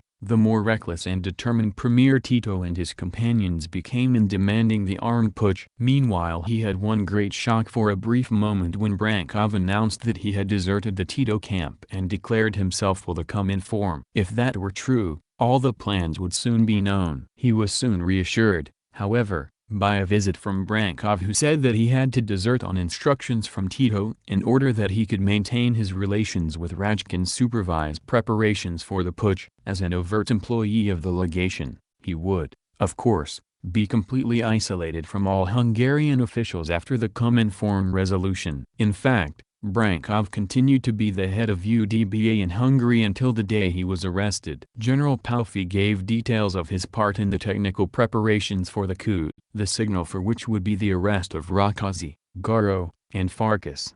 Palfi, a stocky figure with a bloated face and nervous twitching lips, a man one would say whose nerves were not good enough for a conspirator, told the court. The relevant part of the plan ran as follows. Colonel Korandi, who, as Rajk had told me, had known of our illegal activities for a long time, was entrusted with the formation of 3 small groups, each consisting of about a dozen men, who in the late hours of the evening would have to put into effect simultaneously the arrest of Rákóczi, Farkas, and Garo, and who would also have to kill them if they resisted. The plan was, Rajk said this, that since it was the most important part of the plan, the putsch had to be carried out on a day when the 3 politicians were sure to be in Budapest. That is, on a day of the meeting of the Politburo or of the Council of Ministers. He set the time for 11 p.m. or later, when they would surely sooner or later get home. After having spied out the residents, the groups would have attacked and disarmed the entourage and arrested those concerned. I even talked of this question in a concrete form with Korandi. This was in April 1949, a few days before May 1st.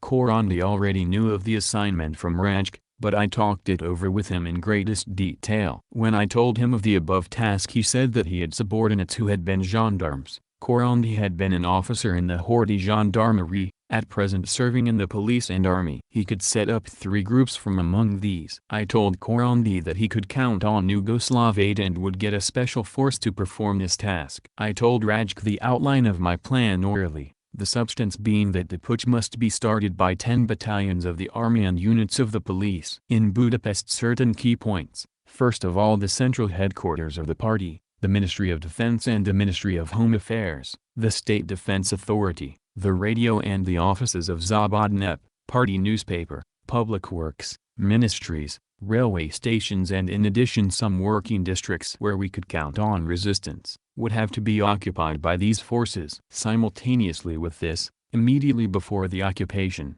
the arrest of the 3 politicians mentioned previously had to be carried out by small groups. I would be commander of the whole armed force, while Colonel Korandi would command the police unit. This was my general plan. Rajk approved this. I received instructions to draw up a detailed plan later. Judge, from whom? Palfi, from Rajk. The reason for the delay was that we could not propose a day for the time of the putsch, as Rankovic said that a definite date could only be set with his approval. So we first had to talk it over with him, because a score of events on account of which we had to keep on delaying things, intervened. In the autumn of 1948 supervision of party members began, and this compelled us to wait, for we did not know who would be affected, perhaps the very people in the police and army on whom we based our plans. At the beginning of 1949, working-class cadres gradually came to the foreground both in the police and the army. This again partly upset our plans. This was the reason why the matter took so long and we delayed with the date. Therefore it was only in May 1949, that Rajk instructed us that we must not delay any longer, we must set the date for the end of May or for the beginning of June, and that I should work out the detailed plan. I worked this out for myself, noting down in my own hand on 2 pages the most important things. On a separate sheet on an outline map of Greater Budapest, I marked the key points which had to be occupied and filled in the size of the occupying force. I indicated the 3 political groups and the time when they would have to step into action, and also the kind of forces taking part in the putsch. I enumerated the points which would have to be occupied in Budapest, exactly calculating the time when the command would have to be issued from Budapest to the troops in the provinces. The whole thing was timed in such a way that it should start in the evening, and by the next day even the last units should arrive from the country and occupy the important positions in Budapest that were marked out for them. It also contained whom I would appoint to command the individual units. Everything was worked out down to the finest details. Even trial mobilizations were carried out. But in May 1949, It was Rajk and his colleagues who were arrested and not Rakazi, Farkas, and Garo. They had waited too long and time had caught up with them. Rajk was already under a slight cloud when he was removed from the Ministry of the Interior in August, 1948, but the security police had to be sure and doubly sure before they could move against a man of his importance. Small wonder the agitated discussion between Rajk and Palfi behind the Mayday Tribune, a discussion that certainly was not overlooked by the security police. A few days later Zani and Zala were arrested. Rajk stumped the country making election speeches hoping to make himself the most popular figure in the country, preparing himself for his new role as prime minister. But there must have been already a sickening feeling in the bottom of his stomach. Both Rajk and Palfi felt, by May Day, that they were under suspicion and that the suspicion was increasing, an added reason to speed up the plans and strike quickly. Palfi told the court that Rajk promised him he could get Rankovich's permission to strike at the end of May or beginning of June, but Rajk denied this, which caused a momentary verbal duel between the two of them in court. Throughout the trial Rajk, who on the opening day spoke for more than 6 hours, acted with complete composure. Tall, slim, rather good-looking, with high cheekbones, he spoke and answered questions with a glacial calm, and he stood up and received the death sentence without a flicker of emotion. He scorned to appeal against the sentence, and never once during the trial did he express regret for his actions. Only once did he show any signs of emotion. For a moment the mask slipped and he showed something of his fascist character. The judge was questioning him about his name, after he had completely his evidence. "Judge, how did your grandfather spell his name?" "Rajk, my grandfather, being of Saxon descent, wrote his name Reich." "Judge, so your grandfather was called Reich. How did it become Rajk?" "Legally?" "Rajk, yes, legally. I could not give the exact date when it was legalized. In my certificate of baptism it is still spelled with an A, that is Reich became Rajk. But," he added, angrily with flushed cheeks, "I can't see how this can be of the slightest interest to the court. In this respect I wish to add that I am of Aryan descent, and genuinely too, because on one side I am a Saxon." The Hungarian Aryan law. The judge cut him short and said he was not interested in knowing whether he was an Aryan or not. He was only interested to know how the name had been changed, and if so, if the matter had been legalized. Rajk was, of course, indignant because Reich can be a Jewish name, and he thought the judge was suggesting that he was Jewish. Many ghosts from the past of Laszlo Rajk paraded through the courtroom during the course of the trial. There was his brother-in-law, former captain of the Horthy police, Dr. Lajos Boker, short and fat with a heavy black mustache and bristling close-cropped hair, a typical old police officer. It was Boker who intervened with the police in 1931 and got Rajk released after he promised to become a police spy. There was Inspector Detective Borsky, purple-faced with great rolls of fat at the back of his neck, dressed in the black coat and the striped trousers of a respectable official of the Horthy regime. It was he who drafted the statement which Rajk signed in 1931. 3 of the 4 persons present when Rajk signed the declaration were in court. Only Police Chief Hedani was absent. Boker said, "As far as I can remember it went something like this: I, the undersigned Laszlo Rajk, bind myself immediately and confidentially to denounce to the political police every case I become acquainted with in connection with the preparation of Bolshevism,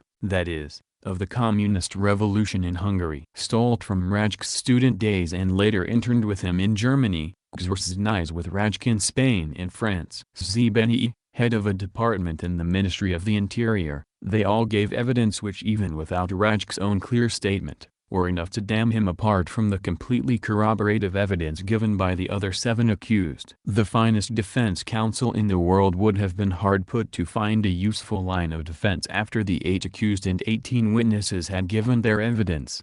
Rajk, Zalai and Zani were all condemned to death by the civil court, Palfi and Korandi by a military court. All 5 were executed. That with many omissions is the story of the Rajk conspiracy. The chief accused touched on fascinating bits from conversations with Rankovich and Tito for their larger plans to integrate the whole of Central Europe and the Balkans, eventually the whole of Eastern Europe, into a new empire of which Belgrade would be the capital and Tito the new Caesar. Poland was ripe to fall. Plans were further advanced in Czechoslovakia even then in Hungary. Bulgaria and Albania were already well organized. In Greece for the moment Tito was playing quietly because he could not afford an open clash with Anglo-American interests. There has not been space in one chapter to deal with the elaborate Yugoslav-American intelligence setup in Switzerland or the precise expose of Tito's plans by one of his most trusted and capable agents, Lazar Brankov. When Brankov began to describe the ambitions of the new Balkan Caesar, I began to think of Tito's grandiose New Belgrade project, the enormous new administrative capital of the old Belgrade. It was opposed by many party people at the time. It was planned on the grounds that workers' flats and factories were needed before a great prestige project for a new capital. It seems clear now that this grandiose scheme was projected for the new empire capital, to be completed by the time South Slavia included at least Hungary, Bulgaria, and Albania, their economies feeding Tito's series of 5-year plans. And if this scheme was not the most perfect one from the Anglo-American point of view, they would much sooner have their own direct influence restored in these countries. At least it was making the best of a bad job. A rival bloc to the Soviet Union would have been created, and where there are rival blocs there is always good fishing for experienced imperialist powers. In the Western press, even in so-called liberal sections, an attempt was made to present Rajk, Palfi and company as a small group of nationalist-minded communists, people who wanted communism but independent of the Soviet Union. This is nonsense. There was not one convinced socialist among the whole band. They were mostly cheap police spies who in the first place became spies to save their skins, and who got deeper and deeper into the nets of their own weaving. The two military officers were old-style fascist officers who loathed everything connected with socialism or even bourgeois democracy. They were put and maintained in their places by the police spies and were promised key positions once the coup had been successful. They wanted the restoration of an authoritarian regime which would restore the army to its proper place in life, and estates to their rightful owners. They were a miserable collection of plotters without a human ideal between the lot of them. Brankov was perhaps the only one for whom one could find a spark of sympathy, as in the beginning he was serving Tito and his country as he had done as a partisan. Later he was forced into a traitorous role by threats of reprisals, from Tito himself, against his family, before the court and before the Hungarian public. As all proceedings were broadcast from the court, Rajk and his gangs were disclosed as miserable, bloodthirsty adventurers who would not hesitate to plunge the country into a ferocious civil war, to destroy everything of the new life which had been so painfully built up, to hand the country over lock, stock and barrel to a foreign power, to restore those same forces the people have fought against for so long. There were no regrets except from a few of the dispossessed and hoardy hangers-on, when the chief culprits were condemned to death and speedily executed. Chapter 15, Traico Kostov and Tito's plans for Eastern Europe. If Laszlo Rajk could be regarded as the right arm of Tito's plans for Eastern Europe, Traico Kostov, member of the Bulgarian Politburo and deputy premier, was certainly his left arm. I sat in a crowded court in Sofia in December, 1949, heard and watched Traico Kostov and 10 other accused and dozens of witnesses testify to a Yugoslav plan for Bulgaria every whit as diabolical and bloodthirsty as that for Hungary. In reality there was only one overall strategic plan with Operation Rajk and Operation Kostov as tactical moves. Kostov was a different type of man to Laszlo Rajk. Kostov was a political being, a man whose whole life and every action were guided by political motives. There was nothing of the South American dictator-adventurer about Kostov. He was a Bulgarian Trotsky, brilliant, ambitious, and intellectual. He had two things in common with Rajk. Fiercely, when put to the test, he would betray his closest comrades to save his skin, and secondly, he was a man of great personal ambitions, a man with lust for power. Rajk, however, was a gambler who threw in his hand with the best grace possible when the game was up. Kostov played on right till the end, the same crafty, double-faced game he had played during his whole political career. Kostov was played up as a hero in the West, because in court he refuted his written confession, and for almost the first time in such a trial, he pleaded not guilty to the main charges of treason and espionage, without denying that he had written in his own handwriting the 30,000-word document, quoted in the indictment and which contained his political biography. In court he denied many of the facts in the statement.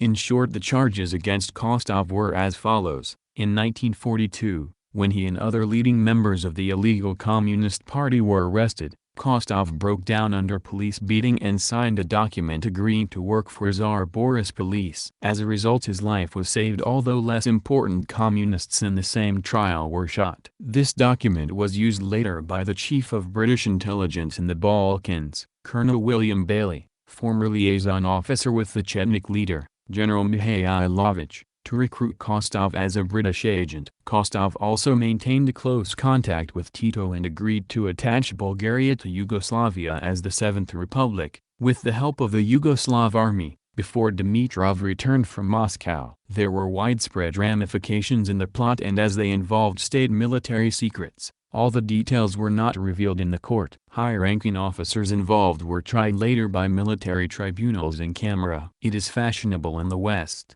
even among leftist intellectuals, to regard with deep skepticism what they regard as the wearisome and repetitious tales of such plots in Eastern Europe. If one counts up over the last 30 years, the violent changes of government in Bulgaria, Hungary and other countries in Eastern Europe by just such coups as Tito, Rajk and Kostov planned, one will understand why the governments in these countries today view the matter in another light.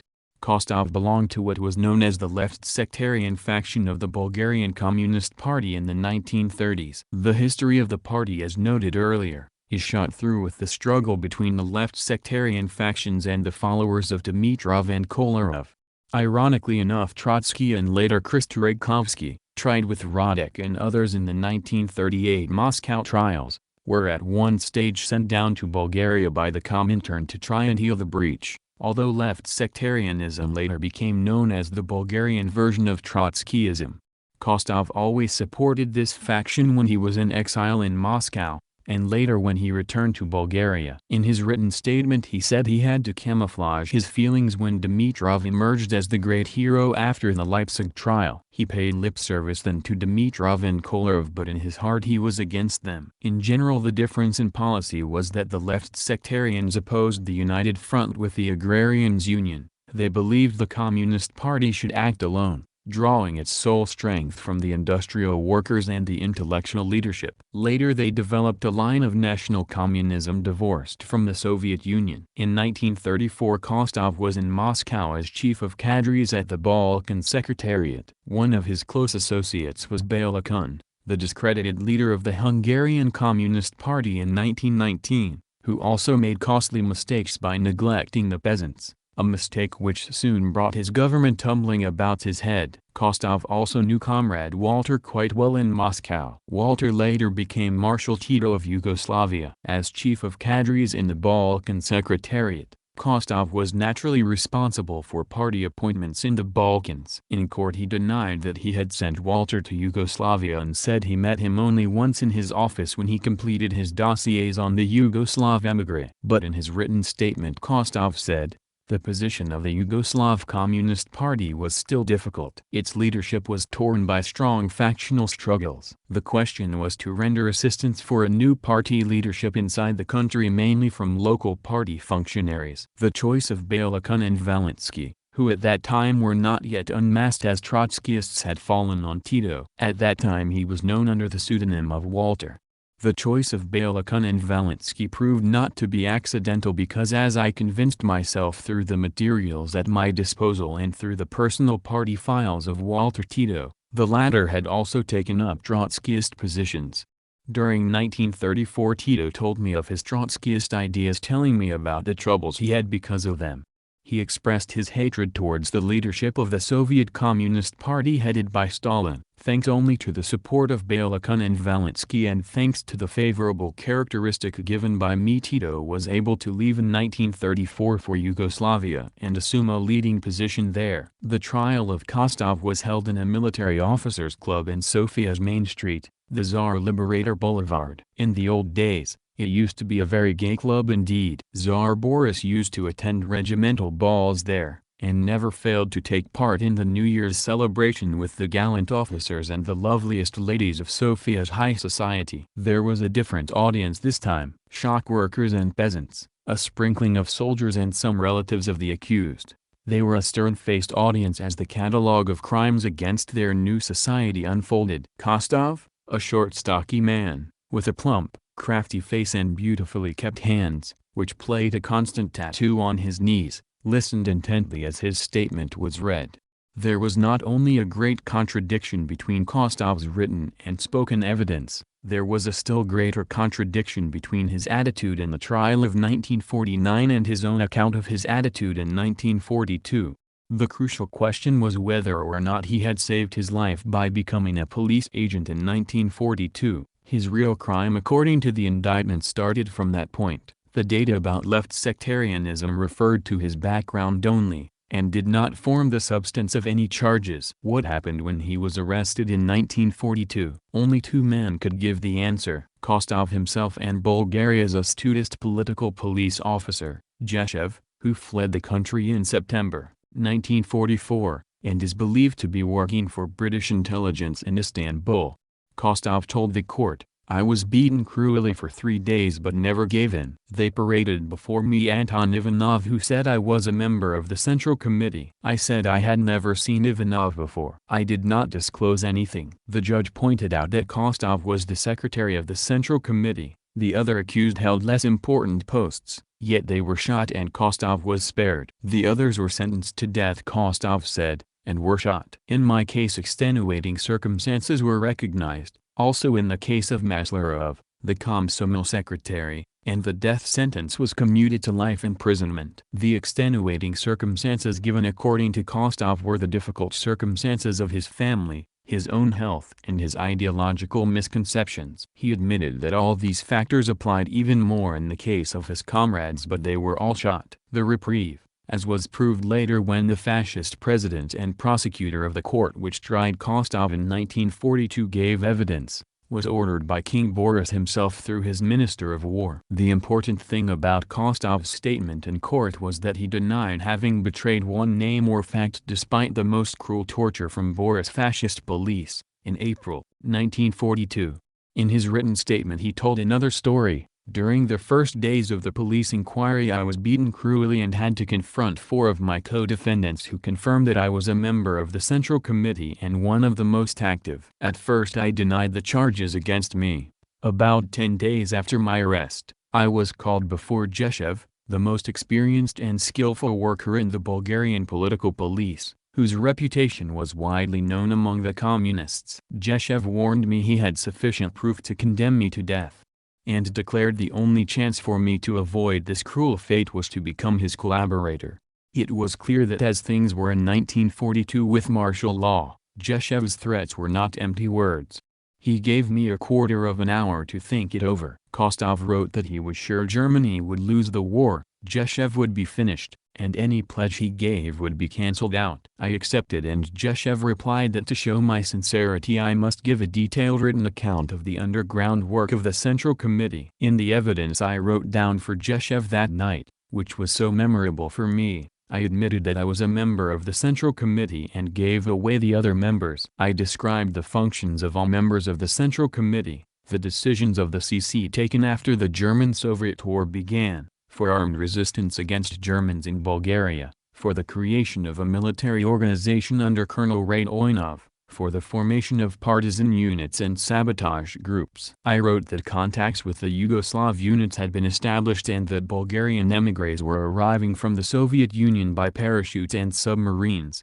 About the channels and contacts of our party with other countries as well as other essential details of our underground activities. Apart from this I wrote out a declaration and handed it to Jeshev, in which I undertook to collaborate with the police in the future. Jeshev then promised that the beatings would cease, that Kostov would be tried but not sentenced to death, so that Kostov would not be regarded suspiciously by other communists. The prosecutor would treat him as one of the most active members of the CC and would demand the death penalty, but Jeshev assured him the sentence would be commuted. Whilst Kostov was awaiting trial, another communist he had named, Colonel Radoinov, was tried and executed. Of those accused with Kostov, 7 were shot. Kostov and Maslarov were spared. The written statement of Kostov, read out before the People's Court in December 1949, was a long one. In it he gave them most detailed activities of the work of the illegal group he gathered around him on Yugoslav and Anglo-American orders. He named no less than 14 leading Bulgarian communists, including 7 ministers, and deputy ministers, all free men at the time Kostov wrote his statement. A number of them were being tried with Kostov. Each of those 14 men arrested incriminated numbers more, probably running into several hundreds altogether, all denounced by Kostov. Apart from this he named about 20 leading Yugoslavs including several attached at that time to the Yugoslav legation in Sofia. In his oral statement to the court, he denied having betrayed any person or party secrets under cruel torture in 1942, denied having put his name to any documents to save his life, but in 1949 he prepared a document which he never repudiated in which he betrayed dozens of his closest colleagues, important people in the party and administration, and caused them to be arrested by the state security police.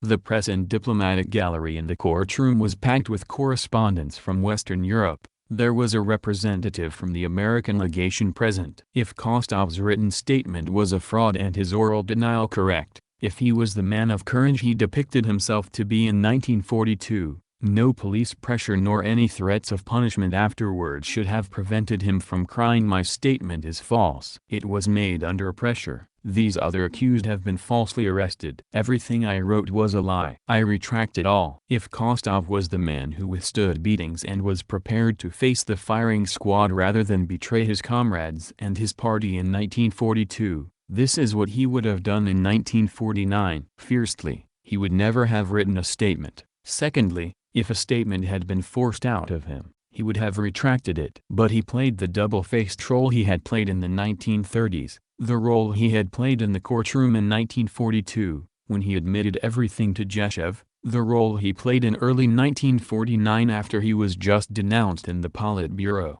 The accused who followed Kostov one by one to the witness stand did not know that Kostov had repudiated some of his evidence. They remained in court to hear the testimony of those that followed them, but did not hear those that preceded them. It was only after the hearing of evidence was completed, the case for prosecution and defense was closed, and the accused were given the right to the last word, that the other 10 realized that Kostov was pleading not guilty to the main charges. The second accused, former Minister of Finance, Ivan Stefanov, leapt to his feet and turned on gray-faced Kostov, his voice choking with rage. I am deeply shocked, he said, that the chief organizer of this conspiracy, the man responsible for my being in this court today, had not the courage openly to admit his guilt for the crimes he has committed. Stefanov took off his spectacles, and looked Kostov full in the face as he said, it seems that Treyko Kostov wants to remain a traitor and wants to prove himself a coward to the very end. Several others of the accused were equally furious with Kostov, for first of all having recruited them into his conspiracy, then betrayed them, and at the last minute repudiated his own part in the affair. By Kostov's bearing, the knowable parts of his background and the testimony of the other accused in the case, I believe the truth of the conspiracy was that outlined by Kostov in his written statement. Some of his perfidious acts he could not deny. They were known to all members of the Central Committee who survived the resistance period. His double-faced behavior after he was first denounced in December 1948 was known to all members of the Politburo and the Central Committee. Briefly summarized, his activities as described in his written statement were as follows, starting from the agreement to work for Jeshev, in 1942. It was more than a year before Kostov heard again from the police chief. In the meantime he was transferred to the Pleven prison and treated much better than at the Sofia Central Prison. In September 1943, a messenger arrived from Jeshev telling him that there were 3 other prisoners at Pleven who had also saved their lives by agreeing to work with the police. Kostov should contact them. Their names were Ivan Maslarov, reprieved in the same trial as Kostov, Nikolai Pavlov, and Stefan Bogdanov. Without letting them know that he was cooperating with the police, Kostov approached them individually, told them he knew they had broken down, but that he would keep it secret and protect them when the war came to an end. Thus at the beginning of 1944 a closely knit group of political prisoners was formed around me. Pavlov, Maslarov and Bogdanov knew nothing about each other's capitulation, but their common friendship with me and the hope of my support after our liberation kept them together. The three did everything possible to strengthen my prestige with the other political prisoners. Later Zheshev ordered Kostov to use his authority as secretary of the Central Committee to call off the partisan activity which was causing the police and Germans increasing difficulties. Kostov sent such instructions from his prison cell, but got a sharp reprimand back from the fighting Central Committee outside for his defeatist conceptions. Partisan activity, instead of slackening, was stepped up. September 1944 came, and with it liberation. Kostov was still secretary of the CC. He appointed Bogdanov to a top position in the security service, Maslarov in charge of the key post of the cadre department of the CC. As Czarny in Hungary, Pavlov he appointed to the Central Committee and later as secretary of the Politburo. Only 3 men to start with, but each in vital posts and each absolutely bound to Kostov. The first job was for Pavlov and Bogdanov to look through the police dossiers and remove any incriminating material. Kostov's dossier was found, but the declaration was not in it. Kostov supposed that Zheshev had burnt it before he fled. Pavlov found his own file and burnt it, but also found the files of a number of other important people who had been recruited by Zheshev. These he handed over to Kostov, who promptly used them as blackmail to recruit these people for himself. He appointed them all to key positions, with their dossiers locked away in his desk. It isn't quite clear how Kostov saw the future for himself at this stage. The records were destroyed, his past was clear. The future was with the Communist Party, of which he was a most honored member. Kolarov and Dimitrov were still out of the country. Kostov was the senior communist inside the country, 15 years younger than Dimitrov, 20 years younger than Kolarov. His star seemed set for an unlimited ascendancy. But Kostov's speculations soon received a brutal jolt when he was invited to lunch with the chief of the British military mission, General Oxley. The general withdrew after coffee and left Kostov alone with Colonel Bailey, who shocked him by his revelation that Zheshev had been a British agent for many years, that Zheshev had acted on British instructions, transmitted via King Boris, when he intervened to save Kostov's life. Kostov's declaration of 1942 and his report on the Communist Party were in safe British keeping, and Colonel Bailey was sure Kostov was an honorable man who would redeem his bond.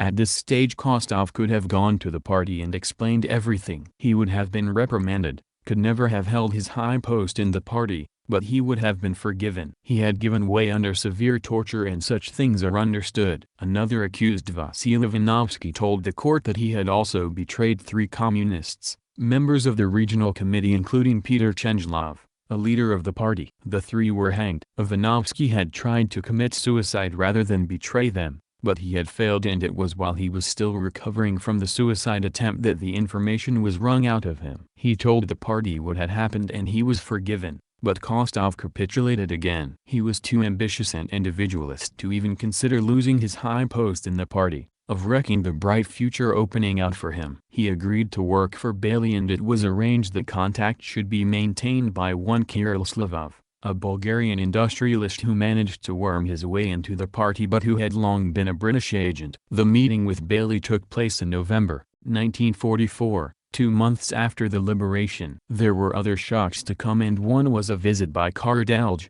Tito's closest confidant after Rankovich. He called on Kostov late one night in November 1944, 2 weeks after Kostov's agreement with Bailey, on his way from Belgrade to Skopje, capital of Macedonia. He laid down Tito's grand strategy for Eastern Europe. Kardelj informed me, continues the narrative, in strict confidence, that during the war the British and Americans supplied the Yugoslav partisans with arms and munitions on condition that at the end of the war Tito would keep Yugoslavia away from the USSR and would not allow the Soviet Union to establish its influence either in Yugoslavia or in the rest of the Balkans. On this basis a formal agreement was concluded between Tito on the one hand and the British and Americans on the other. During the war, the best way to implement this would be for Bulgaria to attach herself to Yugoslavia as a seventh republic in the Federation immediately. The advantages were numerous as Kardelj listed them. Firstly, Bulgaria would be part of a victor country, an ally of the West instead of a defeated partner of the Nazis. Secondly, Bulgaria would be part of a powerful state stretching from the Black Sea to the Adriatic with a population for a start of 25 millions. Thirdly, there would be no reason for Soviet troops to remain in the country as Bulgaria would be a part of an allied country. Fourthly, the British and Americans had agreed to the plan in principle. Kardelj told me that the Western allies had warned Tito that they would make a formal protest and would raise the usual noise in the press in order to put the blame for the whole thing on the Soviet Union. They would use this as an excuse to refuse to honor unpleasant obligations to the Soviet Union. As for the Soviet attitude, Kardelj thought they might object to the Union being carried out before the end of the war because of complications with the Western allies. But the Soviet Union would have to resign itself confronted with the accomplished fact of federation. Kardelj was anxious for immediate action before Dimitrov returned from Moscow, and Kostov agreed with this. He had long been envious of Dimitrov, had carried on a personal feud against him, and feared he would have to play a secondary role once Dimitrov returned. Kostov writes that he saw an immediate advantage in Tito's proposal and that Bulgaria would be the largest and most important republic in the federation in which he would be the leading figure, close to Tito. He would also have redeemed his pledge to Bailey, seeing that Tito's plans were approved by the British and Americans. Kostov put the matter of federation up to the Politburo of the party in a very different form to that proposed by Kardelj, hiding the fact that it was intended as a counterweight to the Soviet Union, hiding the fact of Tito's understanding with the West, hiding the fact of the minor role Bulgaria would play. The Politburo considered the proposal favorably but eventually insisted, against Kostov's wishes, that it be submitted at first to Dimitrov in Moscow. Dimitrov immediately urged caution. In March 1945, Tito sent his propaganda chief, Milovod Djilas, to see Kostov. Djilas bitterly reproached him for having sent the proposal to Dimitrov and for having delayed the proposed fusion. When Kostov said that he was forced by the Politburo to refer the matter to Dimitrov, Djilas replied, "Then you should have announced to the Politburo that Dimitrov had given a positive answer and quickly proclaimed the federation." The Bulgarian army would have been immediately placed under Tito's command, and Dimitrov and the rest of the Politburo faced with a fait accompli. In 1946 Kostov left for Belgrade and had his first talk with Rankovic. Late at night, he writes, "I retired with Rankovic to his office where we could have a frank conversation." Rankovic, who had a little too much to drink at dinner, gave free rein to his tongue. The Yugoslav Minister of the Interior told Kostov he must pack the Ministry of the Interior with trusted persons, he must make arrangements for the Yugoslavs to have access to all government offices, the Army Ministry, Ministry of the Interior, all offices of the party and the administration. The pretext should be preparations for federation. Kostov arranged this, and a new DBA agent was even given an office in the Bulgarian Ministry of the Interior with access to all secret files. The rough Yugoslav wine loosened Rankovic's tongue considerably, it seems, and he began to discuss the larger aspects of Tito's plans.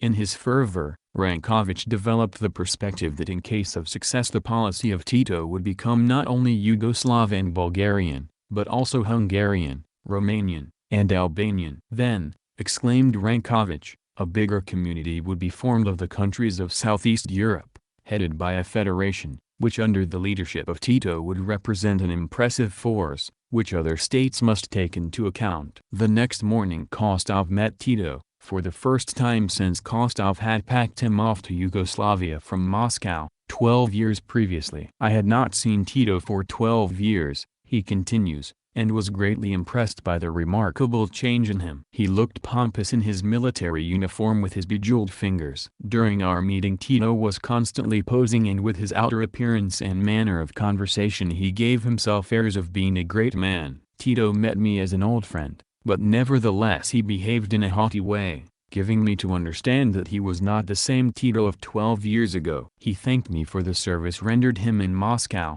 giving me to understand that otherwise he would not have been able to hold the position he had now secured for himself in Yugoslavia." Tito also urged Kostov to speed up preparations, said he knew and appreciated the line said by Rankovic, and told him he must pack the state apparatus with reliable men. When I questioned Tito about the orientation of Yugoslavia's foreign policy, he expressed his disdain of the British, who were according to him, on the wane as a great power and must give way to American capitalism. He promised to put me in touch with Americans. Kostov went back to Sofia and made arrangements for free access of Yugoslav agents to all military and security installations and also for a great propaganda campaign to boost Tito's popularity in the country. Dimitrov and Kolarov had returned from Moscow in the meantime. Elections had been held and Dimitrov was made premier, Kostov vice premier and Kolarov foreign minister. Dimitrov was secretary general of the Communist Party and Kostov secretary of the Central Committee. Kostov was at pains to keep the question of federation well to the fore and Dimitrov, quite unsuspecting Kostov's and Tito's real aims, expressed the feelings of the Politburo at that time in a speech favoring a South Slav federation, the age-old dream of the Balkan peoples. Pravda promptly sounded a note of warning about rushing too quickly into such a federation. Tito's intrigues in other parts of Eastern Europe were beginning to attract attention in Moscow, where they were better known than they could have been in Sofia. Kostov in the meantime had opened every door to the Yugoslavs in Sofia, beginning with the official representatives of the Macedonian government, Lazar Kolashevsky, who was with me in the Pleven prison, Dimitar Vlachov, whom I had known since 1933, and ending with the councillors of the Yugoslav legation, Mangovsky, Zafrovsky, and Hadjipanzov. All these secret and open agents and spies were assured free access to the CC of the Bulgarian Communist Party. They often came to me too and I saw to their demands. Their demands were that as Kostov had failed to bring about the complete federation, he must pave the way for Tito to annex Pirin Macedonia. And here a few words must be said about the much vexed and complicated problem of Macedonia. The Macedonians have been the longest oppressed of any of the Balkan peoples. An ancient mountain people with unbroken traditions stretching back through the centuries to their golden period under Philip and Alexander the Great, they were the last of the Balkan states to be liberated from the Turks,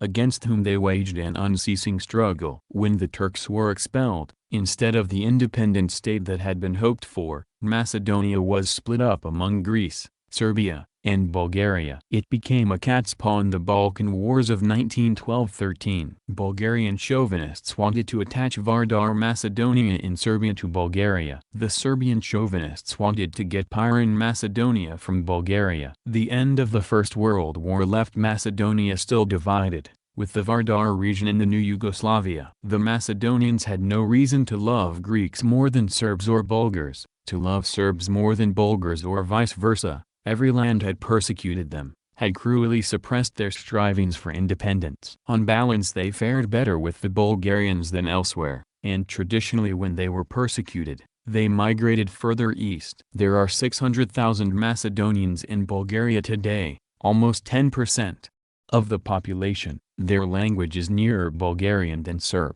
The Bulgarian Communist Party supported IMRO, the Macedonian Revolutionary Organization, and always stood for an independent Macedonia. A whole book could be written about the intrigues in Macedonia during and after World War II. Tito was determined to secure the whole of Macedonia for Yugoslavia, while the war was still going on, even if it meant liquidating the last partisan on the Bulgarian side of the border, according to Macedonians who fought in the Pirin region throughout the occupation. But at the end of the war, the frontiers were the same as before, cutting through Macedonia with Pirin on the Bulgarian side, and the Vardar region on the Yugoslav side.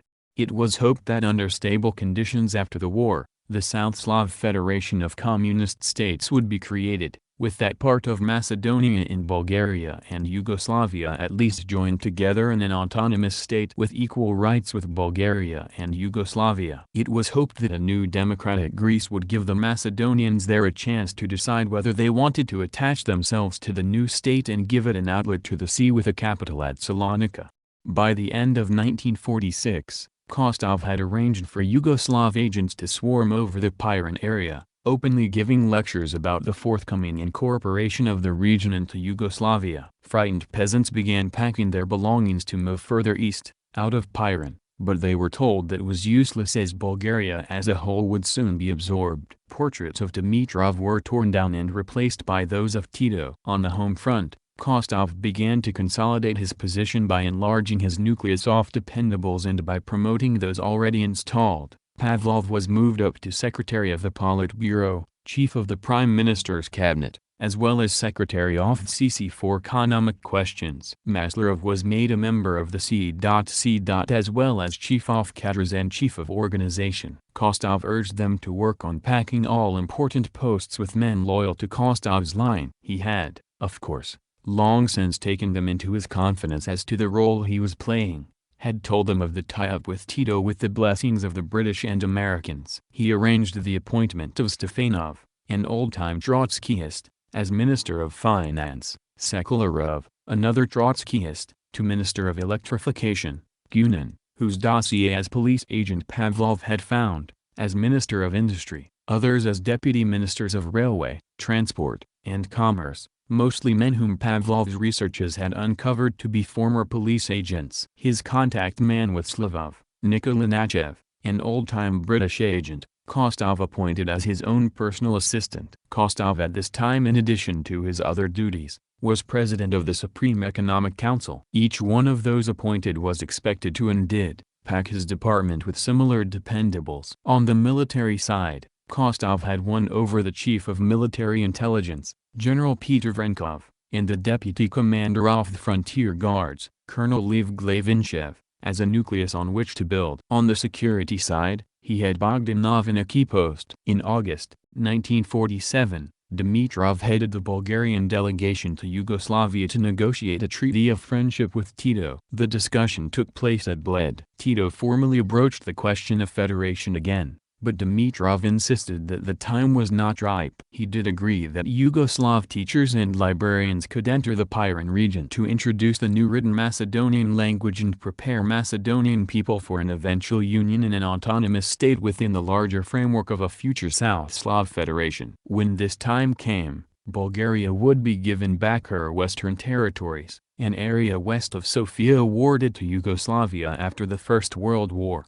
Tito came to Sofia to sign the treaty at the end of 1947, and the occasion was used by Kostov to arrange a great personal publicity tour of Bulgaria by the new Balkan Caesar, who behaved, according to Kostov, as if he were already master of Bulgaria. Tito arrived in great state, with one guard train preceding his special train, another following it. "I took all steps," writes Kostov, "that he might be welcomed most pompously and with the greatest glamour." Tito arrived in all the splendor of his imagined grandeur. Along the entire route of his tour from Sofia to Varna through northern Bulgaria, and back to Sofia through southern Bulgaria, Tito's face was wreathed with smiles. He thought the warm feelings of the Bulgarian people were for him personally and not for the Yugoslav people. He already felt himself master of Bulgaria as well. He behaved in a haughty way and lost no chance of expressing his arrogant and scornful attitude towards everybody, even including Georgy Dimitrov. His example was followed not only by Gilas and Rankovich,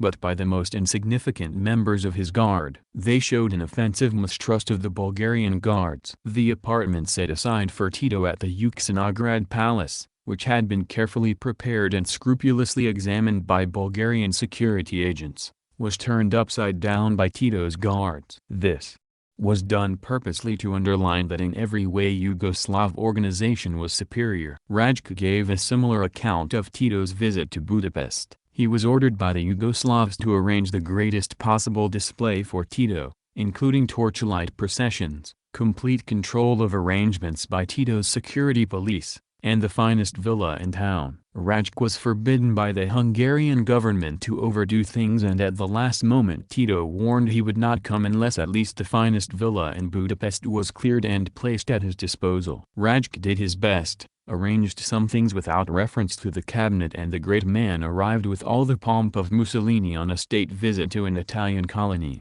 Kostov accompanied Tito on his triumphal tour, and the two conspirators had plenty of chances for intimate discussion of their plans. My conversation with Tito this time assumed a more heart-to-heart character. It was a meeting of old friend and adherents, following a common aim. Tito announced that he would soon break openly with the Soviet Union. He disagreed with the Soviet rejection of Marshall Plan aid and took the view that backward countries like Yugoslavia and Bulgaria could not advance without American help. But, Tito told me, the Americans insisted on one condition, that we be detached from the USSR. Kostov continued. Tito declared pompously that in all the people's democracies he and the new Yugoslavia alone enjoyed sufficient prestige to rally all the countries around him in a bloc separate from the Soviet Union and oriented towards Britain and America. The Americans admit now, said Tito, that only through me can the people's democracies be won away from the Soviet Union. Tito this time demanded decisive action. Before the open break came with the Soviet Union, Kostov must form a new government and immediately announce union with Yugoslavia, and Tito described how simply the whole thing could be accomplished. The moment you announce union with us, Tito explained, Bulgaria will be part of Yugoslavia. We can send in our armed forces immediately, and that cannot possibly be regarded as aggression. That would be assistance within the framework of the federation itself. Merely the dispatch of troops from one party of Yugoslavia to another. No cause for anybody, neither the Soviet Union nor the Western powers, to intervene. A purely local problem. It was diabolically simple. But Kostov warned Tito that it was difficult for him to act as long as Dimitrov was still the head of the government, and pointed out that Dimitrov was a sick man who could not live much longer.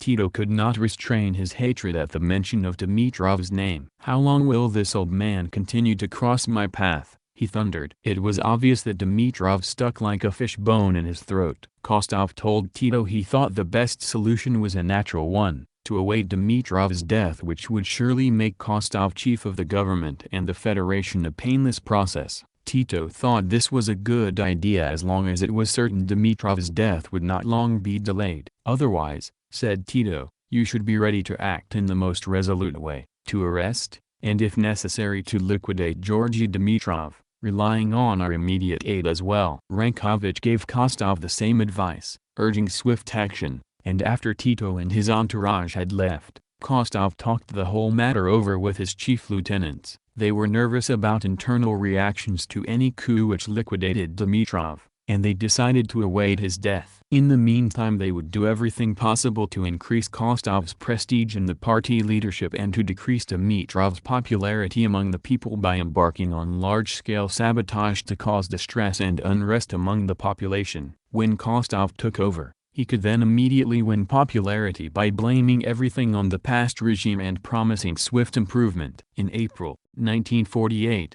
Kostov was visited by the Yugoslav ambassador, Colonel Obrad Sikmal, who told him that the break with the Soviet Union would soon come out into the open. In case Kostov could not bring off his coup before this, Kostov must support the official Communist Party line in the matter. Otherwise he would be denounced and would become useless. Kostov should not be alarmed if the Yugoslav press started an offensive against him. This would be just so much sand in the eyes of the Cominform. Contact would be maintained by some Yugoslavs who would declare themselves for the Cominform. Meanwhile the plan was still in force. Developments in Hungary were excellent. Good news could be expected at any time. Publicly Kostov must support the Cominform resolution. Privately through the people he had grouped around him, he must oppose it with propaganda which would reach as far down as possible among party cadres. In fact, considering the number of collaborators Kostov had in key positions in the party and administration, it is surprising that he had practically no support at a regional level and none at all among rank-and-file party members. This is probably explained by the fact that only one of his group, Ivanovsky, who played an unimportant role, was of working class or peasant origin. The others were all intellectuals, professional people or former businessmen who were isolated from the worker and peasant members of the Communist Party. Their work was exclusively at a high level and as such, dangerous enough. But as it had no roots, the whole thing passed off without creating any crisis in the Communist Party or the government. Such a crisis would have occurred, with civil war the outcome, had Kostov acted on Tito's advice, carried out a coup and assassinated Dimitrov. In July 1948, at a meeting of the CC of the party, Kostov felt strong enough to launch a vicious personal attack on Dimitrov, who was in very poor health at the time. He blamed all the mistakes the party had made since its foundation in 1919 on the general secretary. He tried to play off Dimitrov against Kolarov, and was, of course, supported by members of his group. In the court, Kostov had to admit this one fact about which every member of the CC knew: "I criticized Dimitrov sharply and unobjectively, and even made personal attacks on him. It was an attempt on my part to lower his prestige. In his written statement he states, "With all these activities of mine I inflicted a blow on Dimitrov's morale and I worsened his already precarious health." Dimitrov indeed was fighting a valiant battle with death at that time, and was 4 months in bed after Kostov's attack. Kostov thought the long battle had come to an end. He took over Dimitrov's functions and awaited daily news of his death. Dimitrov meanwhile was preparing for one last gigantic effort, the political report which amounts to a history of the Bulgarian Communist Party and a guide to its future, which he was to present in a 6-hour speech to the 5th Congress of the party in December, 1948. Kostov was so sure of his position that he overreached himself. He began to act in an arrogant way not only towards Soviet representatives in Sofia, who, naturally enough, had always enjoyed special privileges. Not only was the Soviet Union the fatherland of the Communist parties, not only did the Soviet Army liberate Bulgaria, not only did the Soviet Union alone support the Bulgarian resistance movement throughout the war, not only did the Soviet Union from 1919 onwards give every support to the Bulgarian Communist Party and open its door to every communist seeking refuge, but the Soviet Union saved Bulgaria from famine in the first post-war years when the country was dogged by 3 bad harvests in succession. Soviet representatives received special information about prices, export-import arrangements, and other commercial data. Kostov, acting as Prime Minister, put a stop to this and applied the State Secrets Act to Soviet representatives. A Soviet complaint about this led to the first thread which gradually unrolled the whole skein of Kostov's activities. This was as Kostov expressed it, "the stone which upset my apple cart." The question of Treyko Kostov was discussed by the Politburo in December, 1948, and again in January. Kostov's behavior then was quite consistent with his whole life and with his attitude in the court. The Politburo subjected a good deal of his past to searching debate. They did not know anything like the full story, and when Kostov had established how much they knew, he made a self-criticism which covered just those points brought up by Politburo members. He then went away for a holiday, to the Soviet Union of all places, and apparently decided that his position was not too bad after all. The Politburo had only brought up matters of his nationalist deviation. Kostov, from the Soviet Union, then circularized individual members of the Central Committee with letters, withdrawing most of his self-criticism, trying to restore his prestige and again attacking Dimitrov. But the Politburo's criticism was only the beginning of a deep inquiry into the double life of Kostov. At first he was dismissed from the Politburo and his post of vice premier, but remained a member of the Central Committee. He continued to intrigue desperately. His only chance was to smear Dimitrov's reputation and restore his own prestige. In court he said, "Comrade judges, I plead guilty to an attempt to drive a wedge between the Politburo and the Central Committee. If my efforts had been successful they would inevitably have caused a crisis within the party at the moment when the internal and international situation demanded maximum unity within the party and our country." In his written disposition he said, "I wrote several contradictory declarations in which I first admitted and then again denied my guilt. I tried all sorts of maneuvers to deceive the Central Committee and the party, to save myself and whatever could still be saved of my position. But the investigation had dug deep and turned up evidence which was as great a blow to Dimitrov and Kolarov as anything that had ever happened inside the Bulgarian party." Kostov was dismissed from the Central Committee, and eventually expelled from the party and his deputy's mandate removed. On June 20, 1949, he was arrested, and as he had done 7 years earlier, he made a full 30,000-word confession, giving the minutest details of his activities, implicating all those whom he had drawn into his service. If he later denied parts of his confession, this was only in keeping with his whole life. After he was sentenced, and he had sat in court and heard every one of the other 10 accused give a long and damning account of his activities, Kostov sent a letter to the Presidium admitting that his written confession was correct and pleading for mercy. "I plead guilty to the accusation brought before the court," he wrote, "and fully confirm the dispositions written in my own hand during the inquiry, realizing barely at the last moment the incorrectness of my conduct before the People's Court. Regretting sincerely this conduct of mine which was a result of extremely excited nerves and the morbid selfishness of an intellectual, as well as those of my activities and crimes in my capacity of Vice President of the Council of Ministers and President of the Committee for Economic and Financial Questions. I beg you to revoke my death sentence if you consider it possible and to commute it to close confinement for life." No mercy was shown to Treyko Kostov, however, and he was hanged on December 16, 1949. 2 days after the trial ended. It has been argued in the West that Kostov actually committed no crime even if he planned one, but Bulgarian law as far as treason is concerned provides that a plot to commit treasonous action constitutes treason and provides grounds for prosecution. The law expresses the view that it must act before the plot has been put into operation and the state overthrown. As far as the charges of sabotage are concerned, they were well and clearly proven by the testimony of several accused supported by documentary evidence. The chief saboteur, apart from Finance Minister Stefanov, was a remarkable figure, a former millionaire industrialist, Ivan Jevrenov, who made a 25-year study of sabotage methods and was given his big chance to operate by Kostov. A brief account of his activities will serve as an illustration of Kostov's methods to undermine the popularity of the Dimitrov government.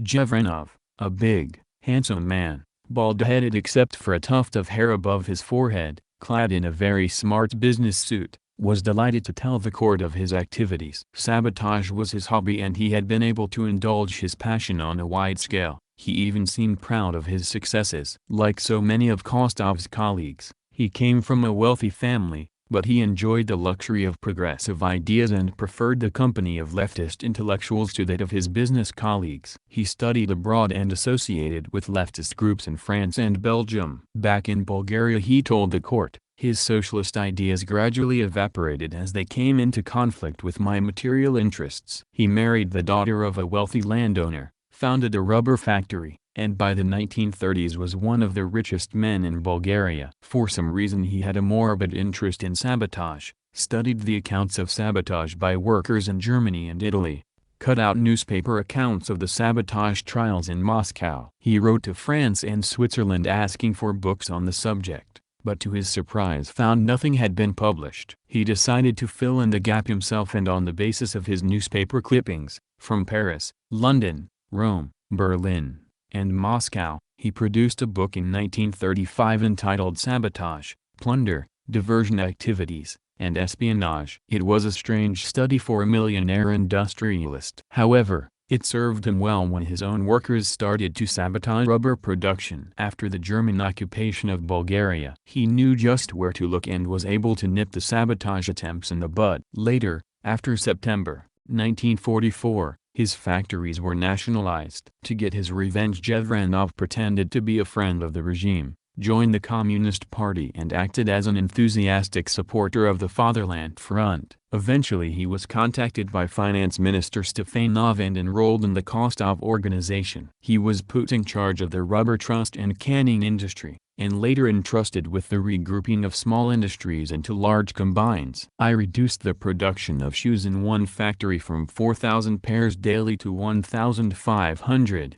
he said, and jotting a few figures down on a pad, added, I estimate that in 2.5 years in the Bakish factory alone, I reduced production by 850,000 pairs of shoes. In Ivanov's factory I cut down tire production by 9,000 sets. The canning industry production was also wrecked.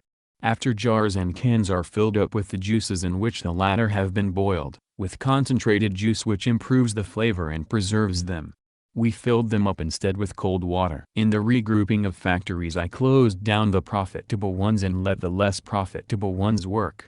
Instead of grouping small plants around large modern ones, I dismantled the modern ones and sent the machinery all over the country, or moved it to some place where there were no buildings ready to receive it. I so arranged things that dismantled machinery was lying around rusting in every railway yard, with no locomotives to shift it and no buildings to receive it even if it were shifted. Much of it was ruined by rust, rain and snow. When Treyko Kostov heard of these results in my branch, He was very well satisfied. The total damage caused by Jevranov's activities was estimated by himself and confirmed by the Commission of Experts at about £15 million. Small wonder that Jevranov sat down with a satisfied smile after he had finished his testimony and returned his pad to his pocket. Dimitrov played an active part in the final unmasking of Draco Kostov. He knew his days were numbered, but he was determined that the future of the party and the country should remain in hands which would not betray the Bulgarian Revolution, hands which would not hand Bulgaria on a platter to Tito to be incorporated in an anti-Soviet bloc. Dimitrov personally directed the early stages of the inquiry into Kostov's activities. When Dimitrov was already lying ill in a sanatorium near Moscow, Kostov was finally stripped of all his party and government functions. He sent a message from his deathbed after Kostov had been expelled from the Central Committee expressing his relief that Kostov had been finally exposed.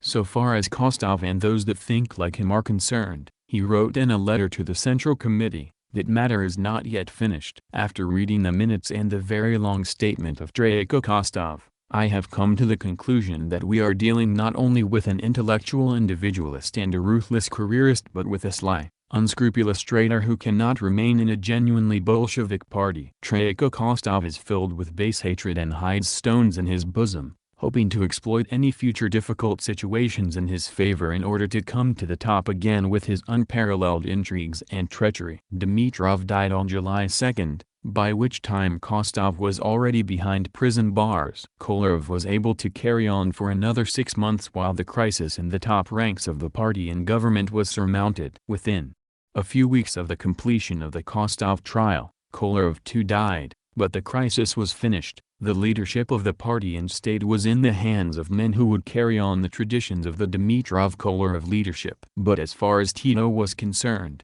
Dimitrov and Kolarov had both lived just 1 year too long. Chapter 16, Liberty in Eastern Europe. Bulgaria and Hungary, about which I have written most in this book, are countries which are virtually excommunicated by the Western world. They have been denied membership to the United Nations. Their crimes are that they have defended their independence, have resolutely brought to trial those who plotted and intrigued against them, even British and Americans, as Mr. Sanders and Mr. Vogler found to their sorrow when they became involved in espionage against the Hungarian state.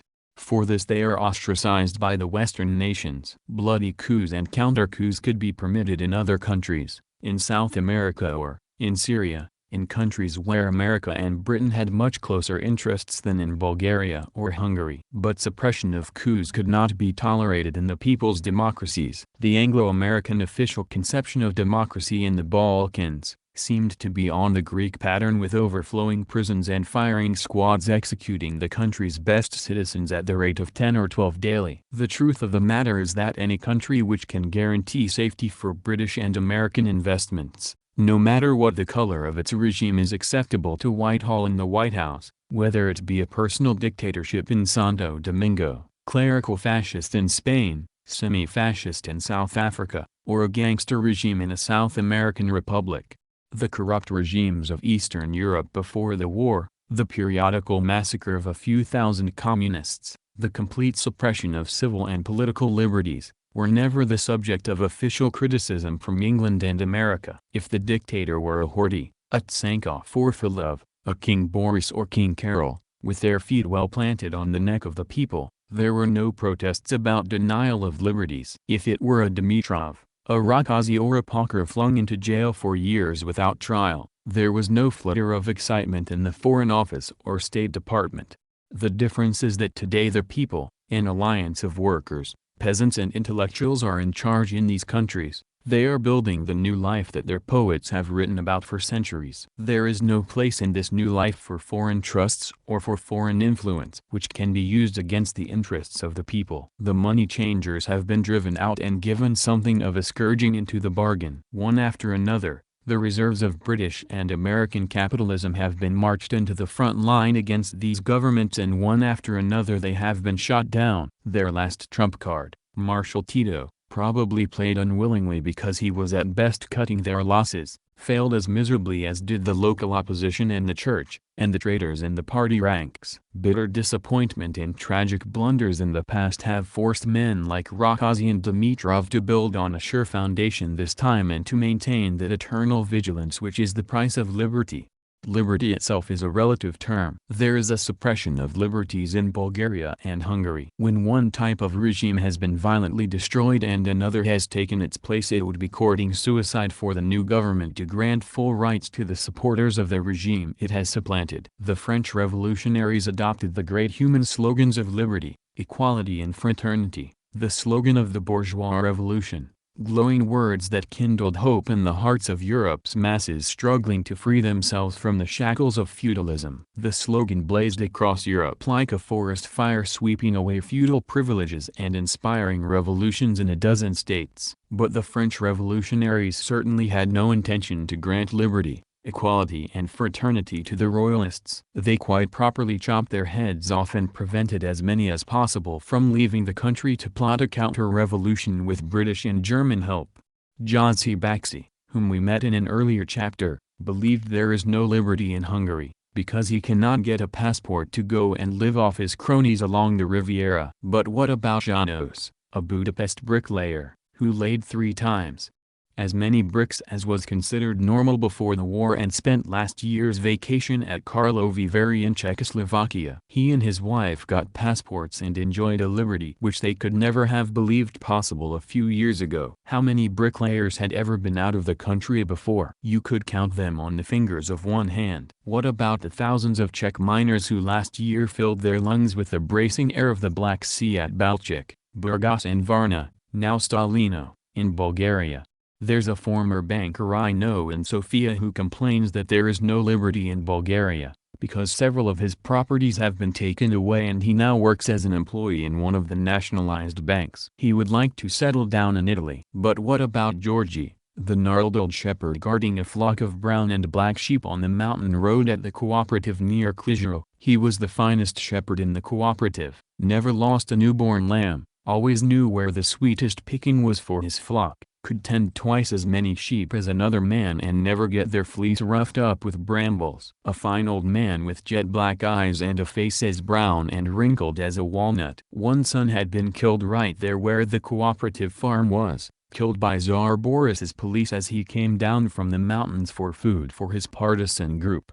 I'd not thought it possible that they could have found a place for an old man like me in the cooperative, he told me. But in 1 year they've given me enough money to build a new house for my second son. He can now get married and there's still some money left over for myself. The co-op manager patted his back affectionately and said Jja earns more than anyone else because he's still an excellent shepherd, and he got paid for over 500 working days last year. For every disgruntled banker there are 10,000 like Georgi. The whole of Bulgaria's working population get free medical and dental attention, their children free education and the possibility for higher university education. There are 3 times as many university students as under King Boris, and most of them children of workers and peasants. How can one balance József's passport and the banker's requisitioned houses against these things? For the worker and the peasant, the people that created the wealth which provided the privileges for József Baxi and the bankers,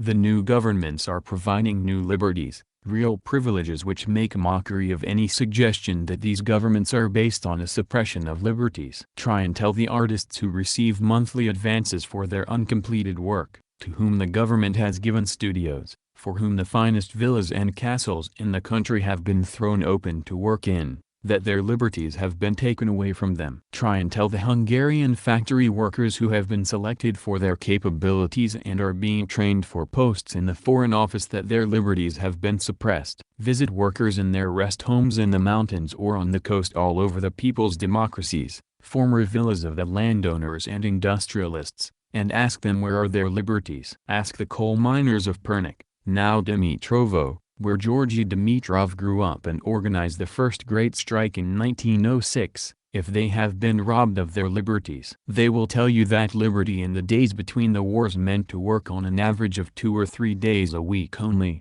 to live in miserable hovels miles away from Dimitrovo, to see their families starve, to be shot down if they tried to organize. Liberty in 1950 meant a full working week, wages equal to twice that of a cabinet minister for underground workers, finest education for their children, new apartments into which they were being moved at the rate of 20 families weekly throughout the year in the city itself, for which they paid no rent, no gas or electric light bills, 4 weeks paid holiday every year, constant free medical attention.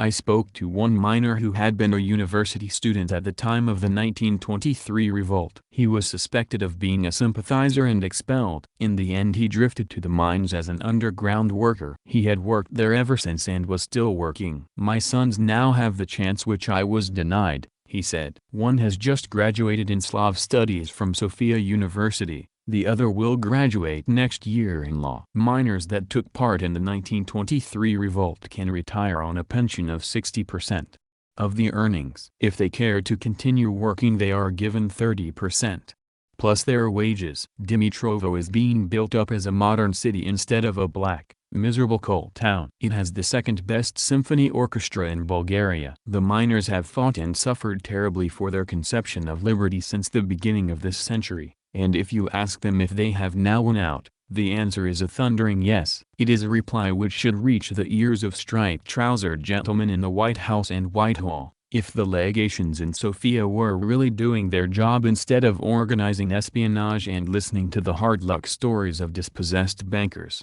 If one asks the women in the villages what do they think about this question of liberty, they will not say they have been denied a passport to go to Monte Carlo. They will say that in 5 years they have been lifted out of centuries-long bondage. They will talk about their newfound economic independence, that they too get paid for their work, that they are now the equal of the menfolk, that they have been liberated from their age-old double role of working by day as a slave in the fields, and a slave by night in the home. They will talk of new liberties introduced with the creche, the communal laundries, and canteens where husband can get a quick, cheap snack. They will speak of neighbor Rada Ivanova, who has become a member of parliament. That is what they will speak about in discussing liberties, and it's no good going into flights in the stratosphere and quoting from Mr. Bevan or Mr. Atchison because they won't be interested. No religious liberty? Don't I go to church myself every feast day and who is there to stop me? Cardinal Mindzetti? Pooh. Serves him right for shoving his nose into politics. Liberty of the press. I listen to the Voice of America sometimes and it talks nothing but war, war, war, and says stupid things about our country that any fool knows are wrong. Should we have a press like that perhaps? Ask the hundreds of thousands of youths who turn out each summer to work on the great construction projects, on roads, dams and railways in the people's democracies, what restrictions there are on their liberties. They are joined by thousands of youths from all over Western Europe, England and the New World each year, who work with them for a spell to go back to tell of the new life, but not of suppression of liberties. The truth is that each of these youths can look forward to a full and creative life. He will be trained according to his abilities at the expense of the state and he can be sure of a job awaiting him when the studies are over. The job will not depend on his social background, not on the color of his tie, not on his accent, but on his qualifications. Liberty is a relative term with different values as it moves east into the people's democracies. Under English liberty, who could think of a career in the British Foreign Office, without the correct tie, accents and contacts? The son of a Welsh miner, a Scottish shepherd, a Cockney taxi driver? Ask the gypsies in Hungary what they think about Western liberties and the suppression of liberties in present-day Hungary. If you strike one who knows his history he will tell you of the gypsies' experiences of Western ideas of settling their problem and how it is being tackled today. There were numerous attempts to deal with the gypsies from the time of Empress Maria Theresa to the time of the Nazis and the Szalossi fascists. Under Maria Theresa, gypsy girls were taken forcibly from their parents and farmed out among respectable middle-class families. Later, if the girl could prove she had been reared with such a family and had become a devout Catholic, she received a dowry from the state, providing she married a non-gypsy. The Nazi Szalossi method was simpler: to castrate those men they could lay their hands on and drive the women off to be worked to death in the concentration camps. They were to be exterminated together with Hungary's Jews as racial degenerates. The new Hungarian government, which may not enter the United Nations because of its violation of human rights and suppression of liberties, gave the gypsies full civil rights and political rights and started a great drive to educate the children. Special gypsy schools were established with a 9-year education and vocational training program. 3-month literary courses for adults were also set up, as a large proportion of Hungary's 120,000 gypsies were illiterate. Psychologists carefully watch the children for special talents which can be developed, apart from music, for which they all show a natural aptitude. Adults are taught home crafts suitable to the districts in which they live. Many of them have been given land. Budapest's 15,000 gypsy musicians, the life and soul of the little restaurant orchestras, formed their own trade union, and were given a fine headquarters with a home attached where old-timers, too old to draw a bow or beat the cymbal, have been settled with decent pensions. The union has a hostel for friends who come in from the country, and another one for gypsy youths who show promise as musicians, and who can now go ahead and study at the Conservatorium of Music.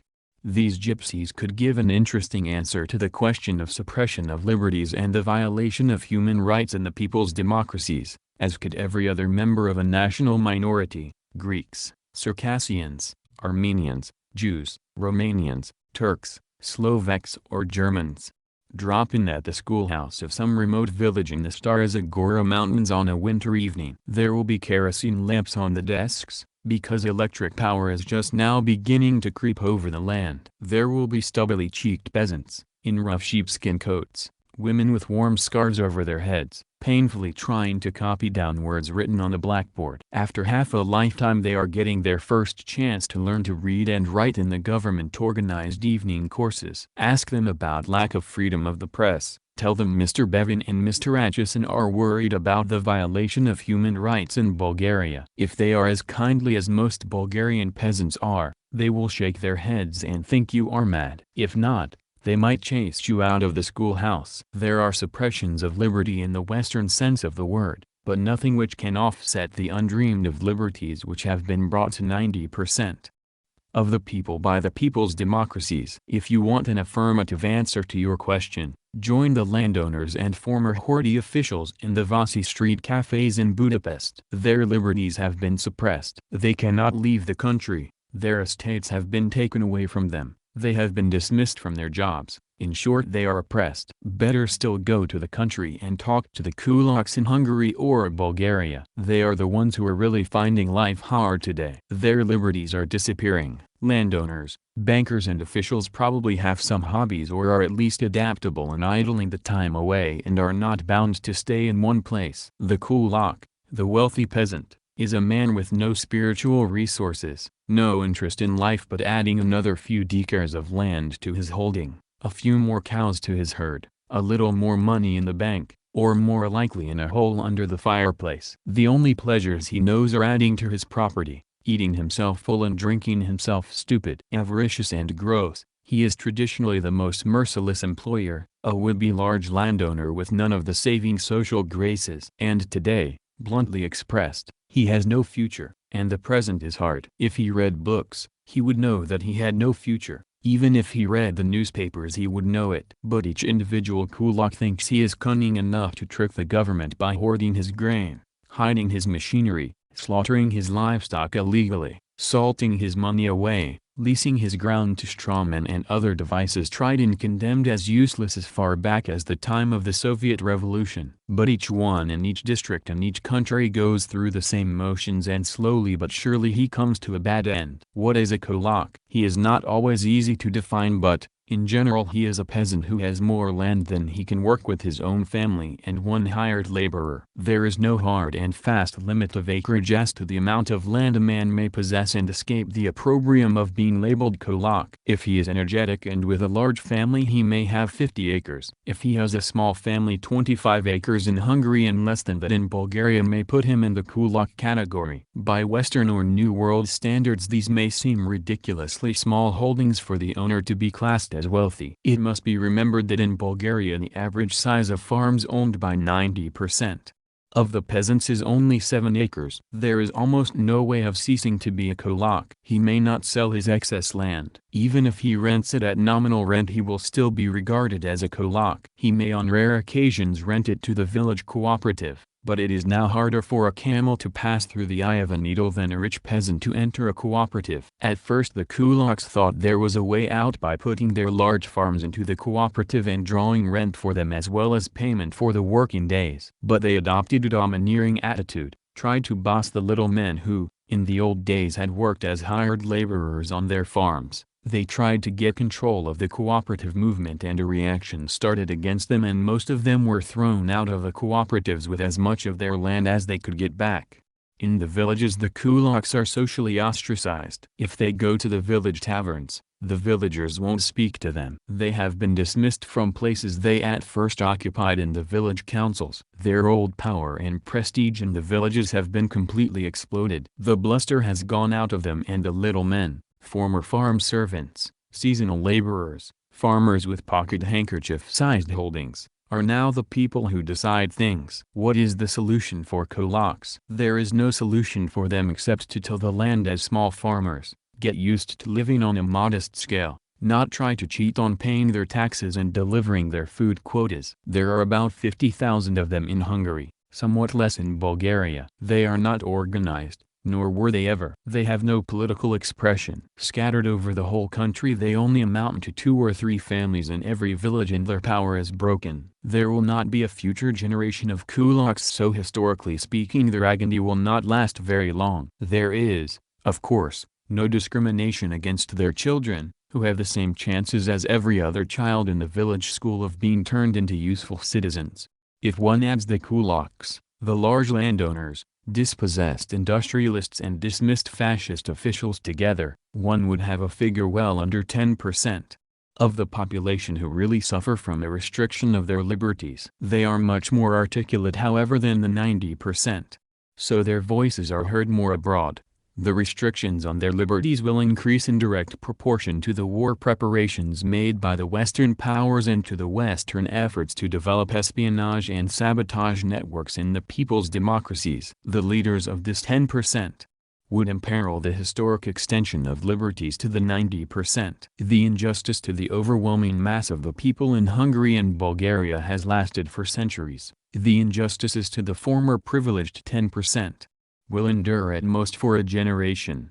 Over a period of 4¼ years, from the end of World War II, I have been constantly traveling into the countries of Eastern Europe. For the first 3¼ years, I was based in Berlin but traveled to Poland, Czechoslovakia, Eastern Germany, Greece, Yugoslavia, Hungary, and Bulgaria. For the past year I have been based in Budapest, dividing my time between Hungary and Bulgaria, with an occasional trip to Yugoslavia. I have been forced to the startling conclusion that while in Eastern Europe, with the exception of Greece and Yugoslavia, the mass of the population has been granted an extension of basic liberties on a generous and ever-expanding scale, the opposite is the case in Western Europe. The mass of the people there is faced with a constant shrinkage of their basic liberties, which surely include the right to work and to human happiness, the right to lead a creative life, to care for their young and be cared for in their old age.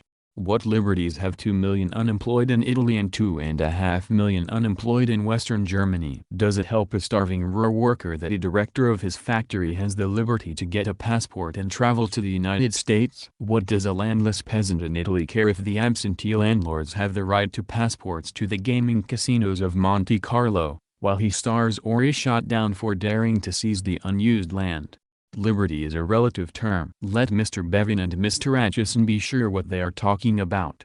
Over a great part of the Earth's surface today, millions of people are beginning to understand the difference of liberty in its Eastern and Western concepts. The Korean people understand what the Western world means by liberty as their towns and villages are destroyed. Thousands of men, women and children are executed for their political sympathies. The miserable peasants of China who received land from the communists understand it, and so does the crowded population of Shanghai, bombed almost daily by American planes with American-trained pilots. The partisans fighting in the Grammos Mountains in Greece understood it when they were burned to death by fire bombs, dropped from American planes, often enough with American observers aboard. The Vietnamese understand it as they are shot down with American weapons wielded by German SS troops on orders from the republic which invented the slogan, "Liberty." equality and fraternity. The Malayans and Indonesians understand well enough what the British and Dutch mean when they speak of liberty. It is a word to shudder at. Even Chief Sarath Kama of the Bamangwado tribe in Bechuanaland understood what liberty in the British sense meant when he exercised his personal liberty to marry a white woman and was hounded out of his country for it by a British socialist government. Even the British government is beginning to find out the American understanding of the word,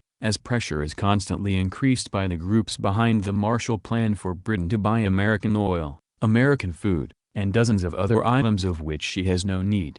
Liberty, which is paraded in the West as a holy grail to keep the masses quiet, descends on their necks as a rubber truncheon when they organize to demand their real liberties, their basic rights to work, to land, to a secure future. There are hundreds of millions of people in the world today who have decided that liberty is something to do with everyday life and work. They are not interested in a liberty of the press to promote religious and racial hatreds, not interested in a liberty for publishers to flood bookstalls with pornographic literature, not interested in the liberty of scientists to devote their best brains to inventing hydrogen bombs or other means of destroying the world. Not interested even in the theoretical liberty of the ballot box to decide between two groups of political parties both bent on maintaining the privileges of one tiny group of people over the great majority of the population. If the same advance is made in the next 20 years as has been made in the past 5 years in bringing real liberties to the workers and peasants of the people's democracies, and if the Western powers give up their morbid plans to destroy the people's democracies by force of arms and the hydrogen bomb, the whole population will be enjoying liberties of a quality not yet dreamed of in the Western world.